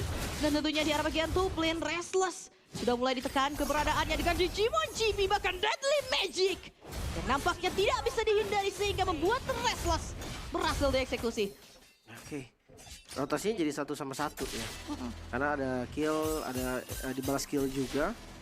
Tapi, ternyata ini bukan debut untuk Gwynki. Dia udah pernah pakai sekali dari Bennett-nya. Andinya dibonyokin, mereka nggak mau kalah nih untuk setup targetnya pertama. Andi. Turtle-nya akan mulai di setup, tapi Philus Retribution yang on point dan sepertinya tidak akan ada teamfight lanjutan dari Dewa United DK. Mereka hanya berpuas dengan satu troll yang berhasil untuk mereka ambil. Saneranya nggak ada retri juga tadi, masih cooldown soalnya. Sama ketika dia maju pun bakal jadi masalah kalau gagal. Ini debut untuk Alianzo. Pakai Cici. Pasti tadi ditanya tuh. Lawan Bennett mau pakai apaan? Cici. Oh ya udah gas. Oh, digas lagi juga. Tadinya terus tetap menghilang bahkan GR boy. Menjadi pertukaran, tapi tentunya serangan-serangan sudah mulai dilakukan dari Fury of the Phoenix, bahkan Electrifier. Wow! Masuk kembali, membuat sang mid laner BOY yang harus berhasil menjadi korban di tangan dari Dewa United DK. Gwinski. Bennett pasti lebih cepat daripada Cici. Karena dia area kan. Clear-nya lebih gampang, tapi buset di Jimon maju sendiri. Mancing retri aja sih. Biar cepat digunakan juga ya. Biar nggak, dia tahu nggak bakal di-commit juga. Jadi ngebuang retrinya Baxia lumayan. Retri Baxia tuh jadi damage tahu. Ya. Karena kan dia retri Vilus. Darah dia banyak. Jadi ketika dipakai ke lawan tuh sakit. Makanya kalau kalian tiba-tiba ngeliat damage Baxia sakit banget biasanya di retri itu. Iya, makanya butuh banget triggernya ya. Buat nge-trigger tadi juga dari pergerakan Digimon GP. Ditambah lagi nih, kayaknya sekarang dari Dewa United DK, walaupun emang dari awal mereka agak sedikit sulit ya dengan range yang dihasilkan sama EBOY, tapi perlahan tapi pasti mereka udah mulai dapetin ritmenya nih. Kelihatan tadi dari segi pergerakan Gwinki juga di mid, dia nggak tanggung-tanggung loh, masuk langsung, masih ada turret. Iya. Masih ada turret ya. Udah dapat timingnya, udah dapat momennya. Iya, Bennett juga gitu kan, gampang keluar masuk dari turret, jadi ya nggak ada masalah untuk dev turret. Untuk item pertama Restless sudah jadi nih, Hunter Strike dia nggak pakai sepatu. Sementara dari mungkin Digimon GP dulu, karena dia pakai Corrosion dia gold lane sih. Kalau dia di XP biasanya langsung golden. Dan spellnya juga biasanya Vengeance ya, kalau di XP. Tapi Vengeance, sekarang ada di gold lane, jadi konsepnya sedikit berbeda. Tapi yang pasti Turtle kedua nggak bakal dikasih free. Oke, Fury of the Phoenix sudah mulai dibuka, Restless menjadi korban. Satu serangan lagi Excel. Akhirnya berhasil didapatkan, tapi sepertinya double kill dari Sanera. Mengancam semua pemain dari Dewa United DK. Vilus tidak dapat lagi bertahan dan hanya menyisakan Gwinki di tengah-tengah pertempuran di area Turtle. Lagi loh, mereka team fight di Turtle, unggul untuk dapetin Turtle dan point killnya juga. Ini snowball dari Bigetron ini bakal bahaya. Ingat, Harley itu hero mid game dan mereka bawa kiri kanannya fighter. Di mid game ini waktunya dari Bigetron Academy bisa bersinar. Jadi jangan kasih satu display lagi yang bikin goldnya dari Bigetron ini lebih naik lagi. Iya, mau nggak mau mereka benar-benar harus galak sedari awal. Karena kalau misalkan dibawa ke mid to late game, ini ada Yishunshin yang mungkin saja bisa menjadi salah satu asuransi damage terbesar di tangan dari Dewa United DK. Ditambah lagi bawahnya jalan, atasnya juga udah mulai bisa di-push tadi di tangan dari Digimon GP. Dapat satu turret unggul, turtle-nya juga dapat. Dan sekarang ingat, Baxia itu powernya makin lama makin turun ya. Dia semakin lama akan bergerak jadi roamer aja dan buset semuanya loh di gas. Walaupun nggak terlalu berasa memang kalau ke Andi sih. Susah juga, keras. Iya. Karena sekarang juga dari Bigetron Academy ya, mereka udah mulai mainin di bawahnya, atasnya juga masih aman aja di tangan dari Digimon GP. Dan sepertinya akan ada gerakan lebih lanjut ke arah bagian bottom lane, di mana dari Alianzo masih mampu untuk menghindari dan CR Boy. Akhirnya sudah mulai datang untuk memberikan misi penyelamatan, tapi Restless diam-diam ini sedikit demi sedikit coba ngasih damage ke Alianzo. Iya. Ini di match upin sih. Dari jauhnya dipegang sama Freya, Freya farming terus-terusan. Ya, Gwinski guys, ini Gwinki ya. Dan gue nggak ngerasa Gwinki ini kuat loh untuk ngelawan Freya-nya. Mungkin untuk nge-clear bisa, tapi untuk nge-damage ke Freya kayaknya susah. Karena ya ini Freya Golden dari all the farming, itemnya juga jadi. Sama dari emblemnya juga kan fighter, jadi galak banget. Ya, jadi bakal lebih susah lagi ya buat dieksekusi pasti. Ini juga bagian bawahnya kayak tadi mau dicoba dilihat-lihat aja ya sama Vilus. Dan sepertinya dengan tempo yang kali ini agak sedikit menurun di tangan dari Bigetron Academy, mereka mau nunggu dari segi kedatangan trollnya. Oh, flicker dibuka. Dan sepertinya mau nggak mau harus dihindari nih sama Gwinki. Iya. BOY. Informasi yang mahal, Gwinki udah nggak ada flicker. Nextnya bisa dikejar lagi. Tadi Deadly Magic-nya pas. Walaupun an eye for eye juga pas. Makanya tadi gue sempat notice di awal. Bennett ini susah karena damage dari Deadly Magic. Dia bisa immune. Dan Turtle terakhir. Ini akan dikontes dari keduanya. Oke, Andi datang kembali tapi GR Boy datang. Dan ternyata Deadly Magic sudah mulai merasuki dalam tubuh dari Vilus. GR Boy berhasil ditelan sehingga akhirnya satu korban berhasil didapatkan. Tapi sepertinya kayaknya Alianzo coba untuk memberikan sumbangsi damage dan tidak ada lagi balasan yang bisa diambil di tangan dari Bigetron Academy. Sama-sama masih punya retri nih, walaupun kuantitas unggul dari Dewa United, tapi hati-hati spell mereka udah pada kebuka. Oh, datang lagi dan ternyata Vilus tidak dapat bertahan. Tidak ada pertahanan lagi dan merasa kali ini mereka diobrak-abrik oleh Bigetron Academy. Dan membuat akhirnya kali ini Gwinky masih bisa untuk berlari dan ternyata kali ini double kill tadi dari Digimon GB bahkan Exile yang hampir saja tumbang. Wah, tangannya kebuka. Wah, ini Exile mau coba untuk nahan di tengahnya tapi sayangnya nggak bisa untuk ditahan turretnya. Hey, Lord Turtle-nya pun masih ada, belum berubah menjadi Lord.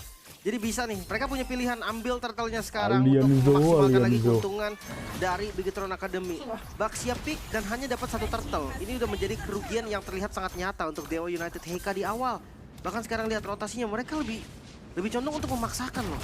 Baxia Shield Unity juga sudah mulai menabrak Alianzo menjadi target dan masih bisa dihindari dengan Curtain Call. Ya, dia spellnya bukan Vengeance ya, inget ya, ini Cici yang berbeda. Dia pakai Purify. Jadi nggak bakal bisa diinitiate oleh Chow. Apalagi initiate-nya cuma Chow nih. Let's say Venusnya nabrak, kena stun. Ya udah, itu satu-satunya stun yang bakal connect. Karena kalau Andi masuk, semua akan bisa lari lah. Semuanya akan punya timing buat kabur. Dan itu menjadi kegagalan lagi. Oh, Andi menjadi target lagi dengan Deadly Magic dan hampir saja tumbang. Tapi setidaknya kayak dari Bigetron Academy mereka berhasil memanfaatkan mid dan juga atasnya satu lagi hilang. Bukan Digimon di GP. Pasif turretnya juga udah hilang. Hati-hati loh. Takut kejadian kayak sebelumnya terjadi lagi. Iya. Karena nggak ada pasif dari base turret, berarti ya mereka bisa lurus juga lewat atas. Dan goldnya juga masih belum terlalu jauh. 3.000-an aja. Apakah rotasi lagi berani ternyata? GR boy. Masih coba untuk menahan serangan yang dilakukan tapi Vilus ini kayaknya nggak bisa terlalu buka badan. Bahkan Deadly Magic mencoba kali ini mengincar ke Gwinky. Sepertinya Gwinky masih bisa untuk selamat tapi serangannya masih berlanjut. Vilus kembali lagi berhasil dieksekusi. Dan kali ini Exile coba untuk menyumbang si damage. Esports ID tapi lokal jadi sayangnya pada itu tidak berlangsung lama. Ya ini gitu ya, makan Bim, ya? depannya juga jadi opsi karena mereka bawa Freya. Sama ya, memang Bennett bisa kabur dari Sanera nantinya. Cuman tetap aja sih, kehilangan 1 dari Decisive. Oh, Raging Central sudah mulai di pop up tapi Andi kembali lagi harus menjadi pemain yang terkena Deadly Magic. Pop up udah nggak ada, semua jungle ini sudah mulai diinvasi di tangan dari Bigetron Academy. Bahkan ini snowball power yang akhirnya berhasil untuk mereka konsistensikan. Ini 5.000 gold berarti kurang lebih diunggulin sama Bigetron. Mereka 3 game loh, megang terus game ya. Bahkan dengan tank jungle Dewa yang tadi gue pikir dia bakal pegang kendali early sampai mid, nggak juga. No, Vilusnya kena pok aja hilang setengah. Aman aja bro. Ya lumayan banget, ini udah pasti pakai regen atau recall. Udah pasti kalah jumlah juga. Sekarang Lord di setup. Oke, Lordnya akan mulai di setup. Tapi sepertinya harus dihindari. Fury of the Phoenix sudah mulai connect. Vilus akan mulai menjadi target oleh Digimon GB. Tapi sepertinya Vilus masih coba untuk menghindar dan Nandi menjadi korban. Vilus masih selamat. Tapi sepertinya Bigetron Academy mereka memaksakan kembali dan Digimon GB yang harus menjadi korban. Digimon Di GB. siang perlawanan kali ini Vilus yang terus Digimon tetap idol gua menghilang. guys Tapi itu kali guys. ini Restless menjadi korban dan double kill dari Sanera. Apakah Bigetron Academy mereka tidak akan berhasil mendapatkan Lordnya? Karena mereka akan coba melakukan split push. Lagi kah? Karena nggak ada pasif juga, cuman nggak komit sih. Harley-nya udah lari ke Lord, berarti memang pilihan mereka adalah Lord dulu. Tapi yang pasti dari 5.000 gold, walaupun Digimon GP-nya tadi tumbang, nggak ada masalah karena goldnya tetap di mereka. Bahkan sekarang dengan Lord yang diambil mungkin jadi 6.000 gold. Dan hati-hati nih, nggak ada pasif dari Bestarat, itu dia kuncinya. Pancing pasif sebelum Lord-nya muncul. 37.000 gold sekarang dari Bigetron Academy-nya. Bikin mereka ya susah untuk dibalikin nih. Ditambah ya high ground dari Dewa United juga sebenarnya nggak terlalu kuat. Mereka mengandalkan Kimi. Mungkin satu lane bisa dipegang sama Bennett. Tapi dengan perbedaan gold yang lumayan jauh, gue ragu nih Bennettnya bisa selamat atau Bennettnya berani misahin diri dan ngangkat panjang. Iya, ini bawahnya juga sudah mulai runtuh satu persatu ya dari segi turret yang dimiliki oleh Dewa United HK. Lordnya menjadi sumber masalah. Dan sekarang juga sudah mulai berjalan di arah bagian top lane. Tinggal kita lihat eksekusinya seperti apa dari Bigetron Academy karena Lord udah nabrak di top lane. Oke, Lordnya masih berjalan, tapi Restless terkena satu Deadly Magic MBOI. Berhasil untuk diculik, tapi Restless berhasil untuk ditelan kembali. Bahkan Vilus menjadi orang terdepan. Tapi Lordnya masih coba untuk ditahan. Dan Bigatron Academy mereka akan memaksakan di arah bagian mid Masuk enggak, lane-nya. Bang? Sepertinya kali ini Digimon GP masih coba untuk menghantarkan damage. Bahkan kali ini Philus harus mundur secara perlahan dan masih bisa untuk di-defense. Konsisten banget sih, mereka nggak buru-buru. Mereka ngelihat oke, ini nggak ada poin untuk mereka maju lagi. Mereka mundur, disiplin. Dan kehilangan Bang, ya. restless tadi sebelum tim fight dimulai bahkan. Ini salah satu agresivitas dari Sanera juga yang on point. Dan keunggulan mereka bertambah sekarang 7.000 di menit 12. Memang bukan game cepat seperti sebelumnya, tapi pressure mereka Ada Ketora juga LS Bang, waduh. Dewa United, mereka nggak banyak cara sebenarnya. Itu untuk setiap cara hari gue kondisi update mereka. Bim, lu lihat itu, wah henti-hentinya ngeri ya. banget itu. Ini players gold by Todak juga ada di Digimon Ngeri-ngerinya. Masalahnya ini tiga Oh teratasnya sih mah ngasih teman-teman dari Tora Bigatron itu. Academy. Iya. Sama-sama ngeri sih Paling kocak. yang ngejar cuma Axel Kimi yang dimana Sama-sama golnya ngeri sih. 8.400. Untuk kejar ke Alianzo aja Lo lumayan masalah yang jauh satu masih. udah fix gak lolos. Apalagi kita ngomongin sama iya di Digimon GP, Restless gold lane-nya masih 7.000, bedanya 2.000 lebih sama 2 member yang ada di Bigatron. Makanya kayak apapun yang dilakukan sama Restless kayak kurang damage. Soalnya memang iya itemnya bedanya jauh banget. Tapi ya akan tenang dulu sih, dia akan tunggu Lord dulu muncul sekarang. Jadi kayak jaga zonanya masing-masing aja. Ya, nggak bisa terlalu untuk memaksakan juga ya dari Bigatron Academy. Walaupun emang mereka berada di kondisi yang unggul cukup lumayan jauh. Ini map awareness-nya berhasil Cukup untuk lumayan mereka jauh ya, jalankan Bang, ya. loh dari tadi. Top lane, mid lane, bottom lane-nya jalan semua sesuai rencana. Disiplin dan rapi sih lebih tepatnya. Apalagi ngeliat dari teman-teman Dewanya juga di awal rotasi mereka tuh bisa dipatahin. Dimulai dari mungkin Gwinki yang ketekan di landingnya. Atau Bentar, dari Win. Axel juga yang dari tengahnya nggak pernah full darahnya, selalu kena poke damage. Itu yang bikin rotasi mereka terhambat. Dan sekarang Lord tinggal menunggu detik aja. Bahkan sebelum Lord muncul udah ada poke damage lagi dikasih ke arah Gwinki. Gwinki-nya mundur lagi. Mau nggak mau sekarang lepas. Pilihan ya tadi yang gue bilang winning condition dari Dewa United kan sebenarnya mulai ketutup. Walaupun memang nggak 0%, mereka tetap akan bisa mungkin cari misplay, tapi mereka coba kontes. Wah, ini bakal sangat berbahaya sekali. Philus mulai menabrak dengan Baxia Shield Unity masih bisa untuk dihindari dan Alianzo, oh my god, flicker sudah mulai dibuka, bahkan kan di tendangan yang begitu jauh di Digimon GP datang kembali Andi menjadi korban dan Restless berhasil ditarget. Exile flicker tidak ada gunanya sehingga membuat Exile berhasil dikorbankan. Bahkan Philus kali ini tertahan sendirian dan Philus akhirnya menghilangkannya, menyisakan kali ini Philus, Garuda. akan mulai dilakukan dan ternyata Deadly Magic yang sudah mulai masuk. Bigatron Academy berhasil masuk ke babak Oke sih, 3-0 guys. Thank you guys. Ini dia tim pertama. Dadah. Besok lagi bro, besok bro. Sampai jumpa di jam 12 siang ya guys ya. Bye-bye. Gak jadi masalah untuk mereka.